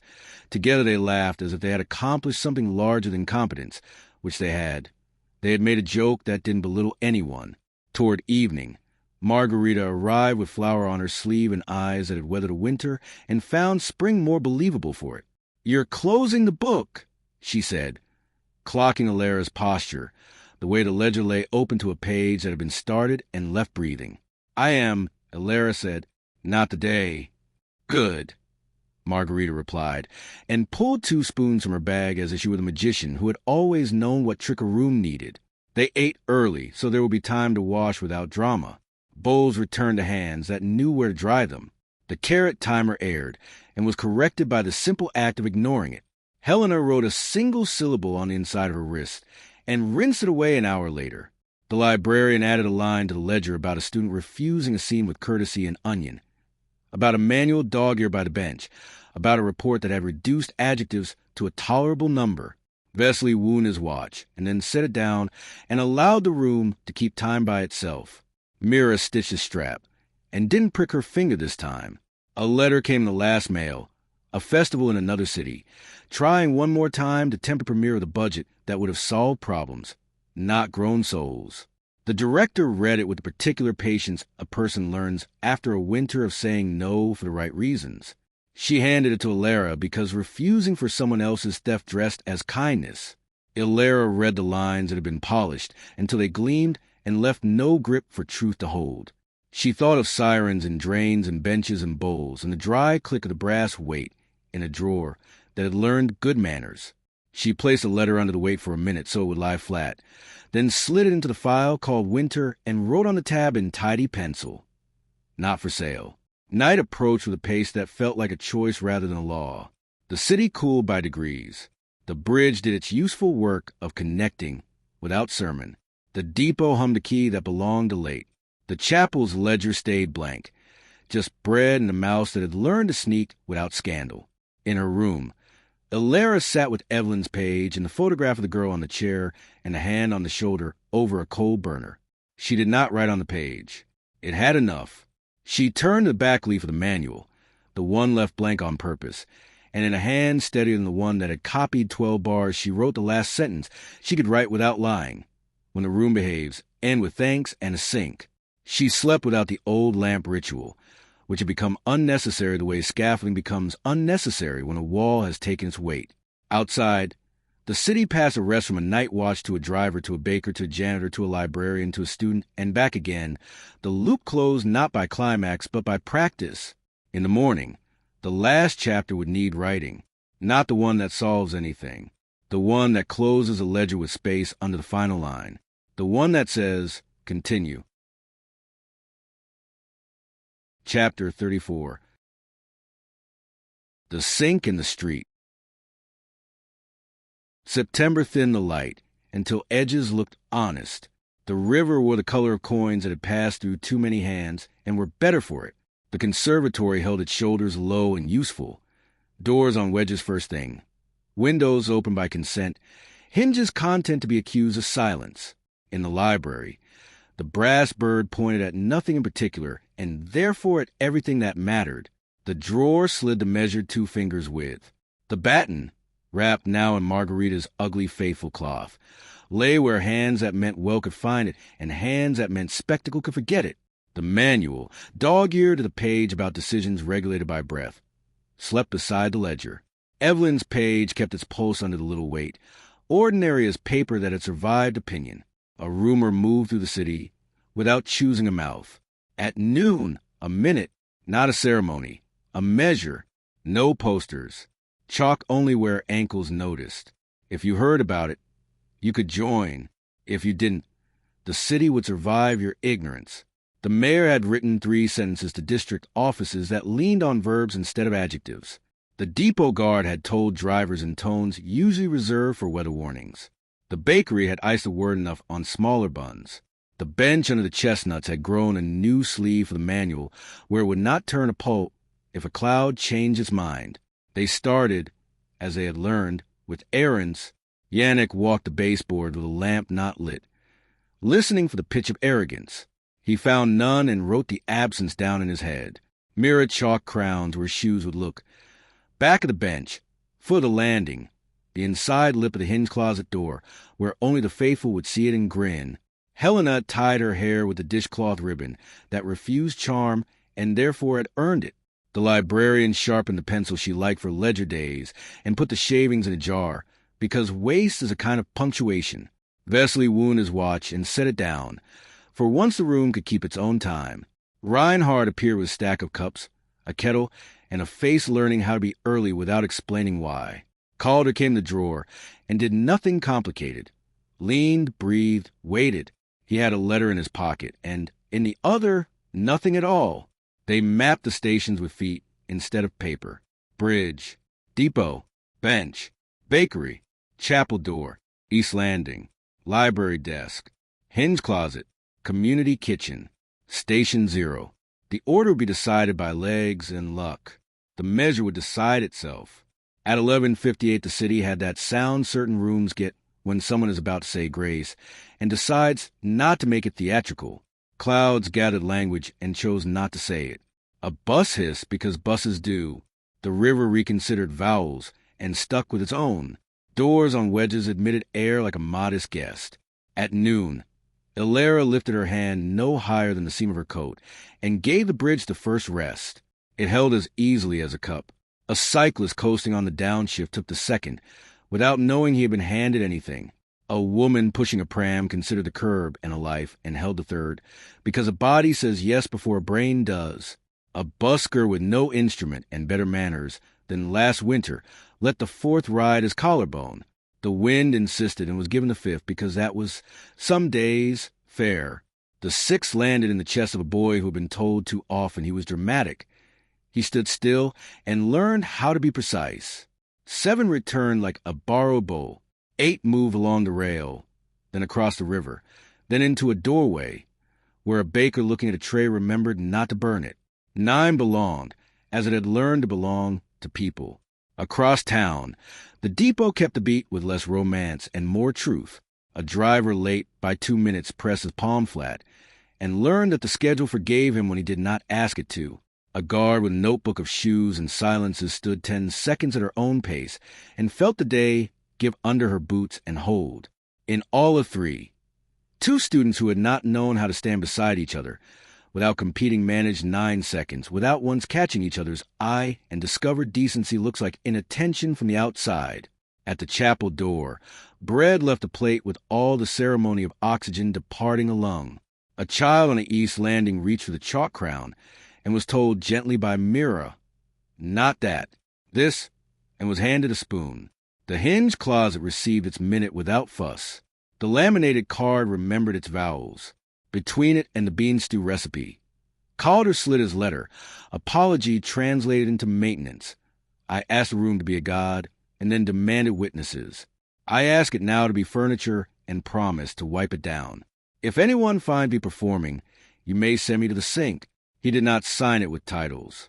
He signed it with his name and the date and folded it once, then again, as if to teach a humility. The old lab, workshop B, 12 now in metal letters that had learned restraint. Took none. Elara stood at the seam and counted 6 under her breath, because habits can be grateful. The slur drew itself only across the people at her shoulder. Yannick pressed his palm to the panel and felt what that had become proud of behaving. The plant in the window had turned toward light and kept its leaves. The room did not ask. The room did not insist. The room did its job, which was to be ready when called and content when not. At 12:01, the city restarted like a clock someone had wound with care rather than force. Tires took courage. Doors remembered to close politely. The river rejoined the conversation without fancy. They met in the kitchen because everyone did. Bowls out, bowls back. The carrot timer ticked its little lie and was corrected by refusal. The librarian opened the ledger to the page dated 2 days ago and left a finger in the place where the last line would go. She looked at Elara and tilted her head the way a person asks a question without punishing the answer. Elara smiled the answer back. Not yet. Afternoon built itself out of errands, as endings should. The mayor came through with hair damp at the forehead, and a satisfaction that belonged to the modest. She stood at the sink and washed 4 bowls without performance. Reinhard dried them badly and was corrected kindly, then competently. A student who had flirted with corridors brought a bag of onions and laid them on the counter as a tide to practice. Yannick wrote a Hinge's name on a list titled Thanked and put the list back in his pocket where no one would see it. Vesely tuned air and found it already obedient. Toward evening, Margarita appeared in the doorway with a cutting of the plant from Workshop B, 12 tucked into a paper cup. In case one dies of being cared for, she said. Plants prefer neglect to worship. She touched Evelyn's page with 2 fingers. Not superstition, inventory. Tomorrow you close the book. Tomorrow, Elara said. Tonight we leave the sink clean. They walked out to the bench under the chestnuts because benches have opinions about finales. The manual sat face down in its sleeve, page corners softened by strangers. Behind the bench, at ankle height, a faint crown persisted where Mira had chalked too lightly for rain to scold. The depot hummed the key of late. The bridge let footsteps become the only music. The city had the look of a place that had decided, if only for an hour, to be enough. Calder arrived last, as if he had been practicing letting rooms lead. He held out his hands, empty, and said nothing. The mayor, coming from the tram with no staff, lifted her chin to a precise degree that means a person will not be trapped by gratitude. Reinhard stood where a view of the hinge closet would have been if the bench had faced inside, and learned how to stand without a prop. What do we write? The librarian asked, pencil ready. Nothing tonight, Elara said. We let the page breathe. Helena laughed once, low. Now you're a teacher. Now I'm finally a student, Elara said. They went back to the kitchen, the way people go back to sentences they have learned to love. Bowls, water, cloth, the arithmetic of finishing elsewhere. Mira tied up a loose strap with blue thread and did not cut the end too short. Longevity deserves frayed honesty. Yannick put his lamp on its hook and patted it like a dog that has done what was asked and no more. Vesely wound his watch and then didn't check it, because watches, like rooms, behave better when trusted. Elara took the baton from the drawer and held a moment with both hands. Not as relic, as tool. She could feel in it all the verbs it had learned to choose. Begin, refuse, carry, finish. She wrapped it again in the ugly, faithful cloth and set it down. The brass weight made the syllable that had become the building's quiet amen. In her room, the window reflected only her and the corridor's modest light. On the desk lay Evelyn's page, the photograph of the girl on a chair stirring nothing over a coal burner, and the manual open to its unwritten back leaf. She did not write. She left the pen uncapped beside the ledger as if to say, this is not procrastination. This is practice. She slept the sleep of rooms that had been told the truth and accepted it. Somewhere between midnight and morning, the city handed the last rest of the day to a cleaner on the 4th floor who held in the elevator without closing her eyes, and then handed it to a driver who passed it to a baker who slid it under a door for a librarian who saved it for a student who did not yet know she would need it. And in that relay there was no miracle at all, only competence so persistent it looked like grace. Tomorrow the ledger would close with space under the final line. The book would end without pretending the day had. The workshop would remain a workshop. The manual would go on not being for sale. 9 would stay below. 12 would belong to streets. The rest would continue to be theirs, carried in common time. Chapter 35. The last line. Morning arrived with the quiet certainty of something learned rather than declared. The courtyard held its cool. The trees stacked shade in neat measures. The conservatory woke in common time. Doors on wedges. Windows open by consent. Hinges dignified by neglect. On Elara's desk, the B12 tag kept a stripe of light. The red thread warmed at her pulse as if to confirm inventory rather than perform magic. The manual lay face down on the page about decisions counted by breath. Evelyn's page kept still under the small weight, ordinary and faithful. In the library, the brass bird faced nothing in particular. Therefore, everything. The drawer offered its measured 2 fingers width. Inside, the batten, wrapped now in Margarita's ugly, durable cloth, waited the way a tool waits when it trusts the hands that will ask for it. The ledger lay open to a page with a date written and space waiting beneath it, white as intention. The librarian stood already with her pencil, one she sharpens only for beginnings and endings. Last line, she asked, not solemn, exact. By evening, Elara said, we leave the day to earn it. Practice of after met early, as if students had learned that concluding is something you do before noise. They stood in pairs and held 10 seconds between them. No one exaggerated.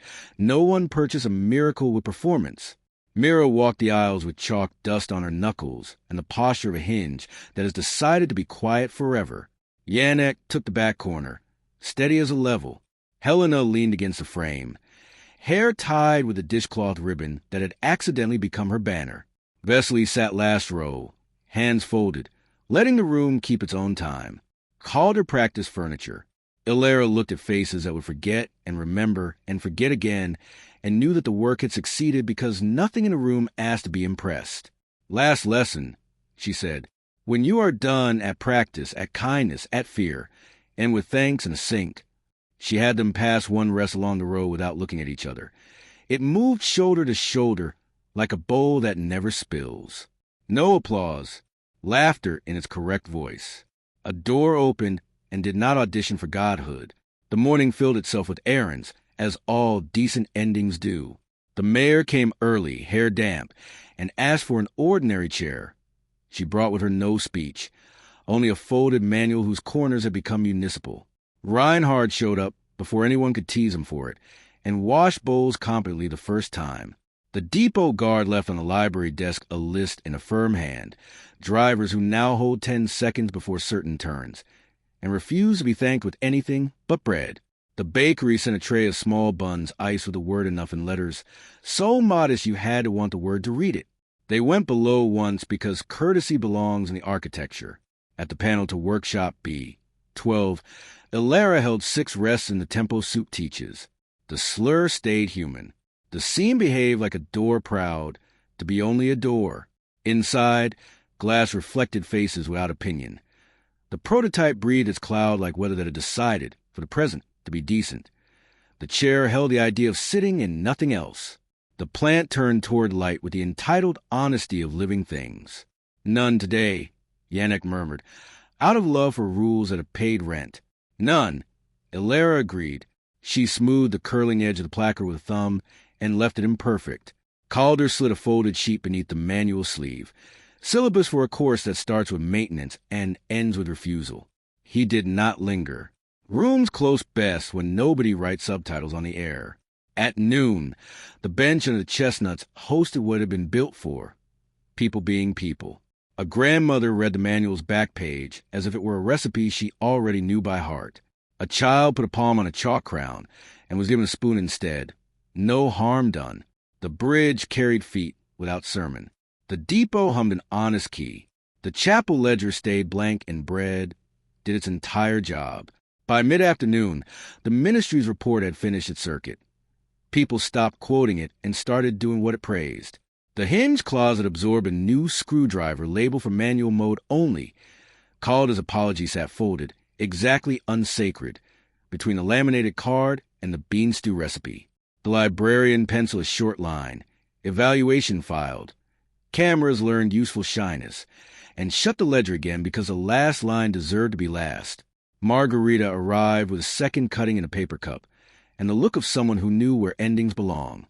For when you overwater the first one, she said, setting it on the hinged closet shelf as if to consecrate the banal. She touched Evelyn's page with 2 fingers, inventory again, and gave Elara a look that meant, "Don't gild this. Will you be there?" Elara asked. "In the kitchen," Margarita said, "where finales don't creak." Evening approached with the clean arithmetic of a room that has learned its job. The city practiced a long breath without having to be told. All of 3 emptied of effort and left behind only chairs placed carefully under desks. The chamber hall stood open and unremarkable, chandelier dim, back doors unlatched and behaving. The manual at the library desk had acquired one more thumb crease. The brass bird faced east, then west, then gave up performing direction and sat. They ate early. Bowls went out and returned with their rings the way constellations do.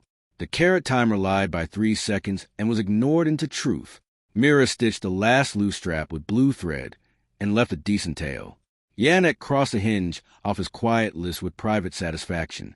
Vesely wound his watch and then left it to the table because trust is a better metronome. Helena salted once and stopped. Reinhard dropped nothing, broke nothing, explained nothing. The mayor, sleeves rolled in the municipal middle, washed 4 bowls and passed them down to dry. "What goes on the last line?" she asked, not as a politician, as a person who likes good paperwork. "Not numbers," the librarian said. "A sentence you can live by when nobody's looking." They walked together to the library because last lines belong to tables that have earned them. The room smelled like paper and clean wood, and the kind of tea that can be overbrewed without scandal. The drawer opened its 2-finger width and waited. Evelyn's page kept its pulse. The ledger lay open to the date. Elara stood with the pen of the librarian, lens only to sentences that promised to behave. She looked at the faces, Helena with her ribbon, Mira with chalk at her cuffs, Yannick with his ring of keys quieted, Vesely with the gravity of a watch unconsulted. The librarian ready to file and not to perform, Calder dignified into furniture, Haldenova present without lanyard, Reinhard untidily corrected, the mayor without staff, Margarita with dishwater cloth in her hands like a relic that refuses at word, and felt the room do what it had learned. Nothing dramatic, everything necessary. She wrote, in a hand steadier than the one that had copied 12 bars and less interested in being elegant. Workshop named and kept. Manual in pockets. Not for sale. Practice of after ongoing by hands other than mine. Fear reduced in rooms known for it. 9 below only. 12 for streets. The rest for each other. And with thanks and a sink. She left a line of white beneath it the width of a breath. The librarian read it once, not aloud, and nodded. She closed the ledger with both hands, a lid, not a curtain. She set the brass weight on it and let it make the small syllable the building uses instead of an amen. "Now what?" Calder asked, almost smiling. "Dishes," Helena said. "And tomorrow," Yannick added from the doorway. "Hinges." They returned the baton to the drawer. Elara rested her palms on the ugly, faithful cloth for the span of a count and let go.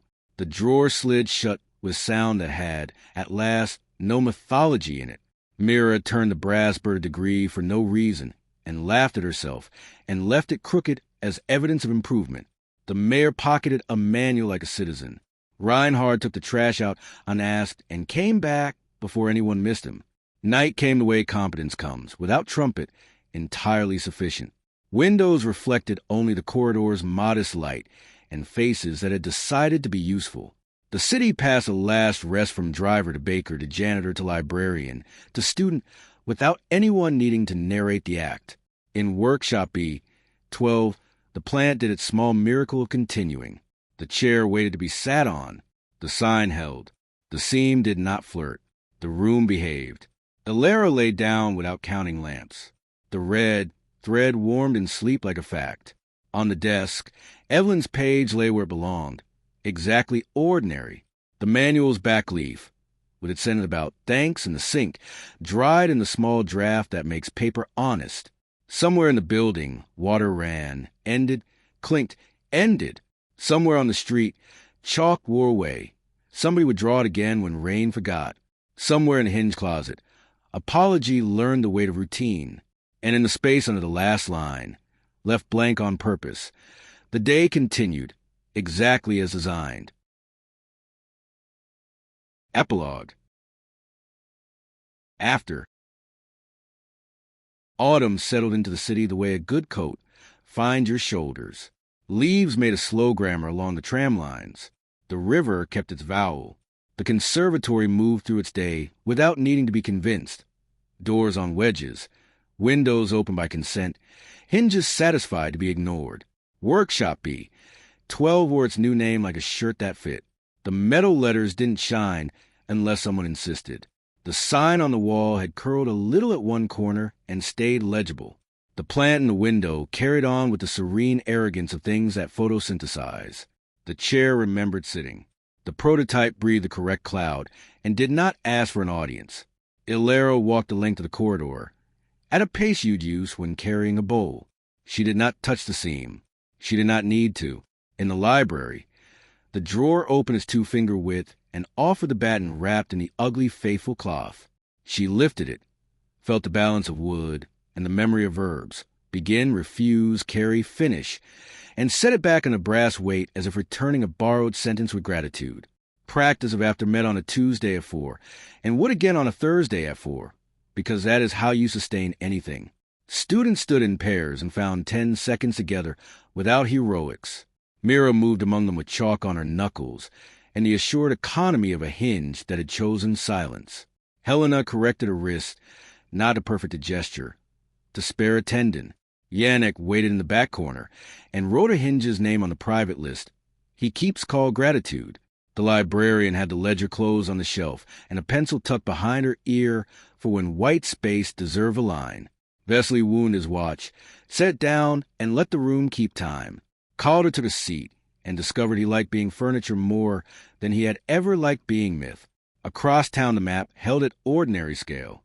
The bench under the chestnuts hosted 2 people who had argued last winter and now disagreed at a human volume. The depot's new driver learned to press his palm flat at the turn and felt the route ease instead of punish. The bakery iced a smaller word on a larger bun and sold out before noon. The mayor kept a manual on the corner of her desk with the back page folded to the sentence about ending with thanks and a sink. Reinhardt arrived early twice in a row, and the third time nobody mentioned it, because kindness is a skill, not a ceremony. There were still days with sirens and weather and the quick itch of superstition. There will always be. When a corridor tried to flirt, someone said no and meant soup. When a room asked to be a god, the hinge closet accepted an apology in the language of screws. When a student cried in the stairwell, a towel appeared and onion work followed, and the ledger later acquired a modest line about decency restored. On a clear morning with enough wind to speak, and not enough to boast, Elara crossed the bridge and stopped in the square of chalk mirror, kept renewing an ankle script. She held one rest and let it pass along the rail to a woman counting coins, to a man watching a bus he did not need, to a boy who folded the silence into his backpack like a pencil, to the wind that always demanded to share. She left 12 to the street, because promises matter more when no one is checking. Back in the kitchen, Margarita tied a cloth around her hair and called out for bowls, as if summoning witnesses. The carrot timer lied by 3 seconds and was forgiven. A copy of the manual lived on the shelf between the spoon jar and the tea, its cover scuffed in the way books pray for. Someone had tucked into the back sleeve a recipe for bean stew annotated in a dozen hands, none beautiful, all exact. Toward evening, Elara returned to the library and stood at the table, where Evelyn's page kept its pulse under the little weight. The photograph. Girl on a chair stirring nothing over a coal burner, a hand steady on her shoulder, had paled into the kind of image that lasts. Elara did not write under it. The margin had enough. She turned the ledger's cover and looked, not at the last line, at the space she had left beneath it. There was clean, ordinary, the width of a breath. She closed the book with both hands, the way you close a door that has learned its manners. The brass weight made the soft syllable this building uses instead of amen. Night came without a speech. Windows reflected the corridor's small light and faces that had chosen usefulness over legend. In Workshop B, 12 the plant turned a leaf toward the lamp and stayed alive. The chair kept the idea of rest. The seam did not pretend. The room behaved. Elara went home through a city that believed her not because she had won an argument with it, but because she had fed it and refused it and taught it to breathe. She set her violin on the table and played a line of Corelli, a scale half a Bach phrase at a tempo that keeps kitchens friendly. She stopped on purpose, because endings are craft. Before sleep, she wrote a single sentence on a scrap and slid it into the manual's back sleeve, where only the faithful would find it weeks from now. When the day behaves, do not fix it. She laid down without counting lamps. The red thread warmed like a fact. Somewhere a driver handed a rest to a baker, who handed it to a janitor, who handed it to a librarian, who saved it for a student who would need it at 4. Somewhere a hinge declined to squeak. Somewhere a bowl was set down without ringing. And in the rooms that had learned their jobs, breath continued in common time. The last line left white on purpose, so that anyone, arriving later with clean hands, could set their own sentence gently beside it and continue. Thank you for listening to The Glass Violin by Adeline Pierce. If you enjoyed this audiobook, don't forget to like, subscribe, and turn on notifications to support the channel and discover more immersive stories on the Inktail. The journey continues on the Inktail channel.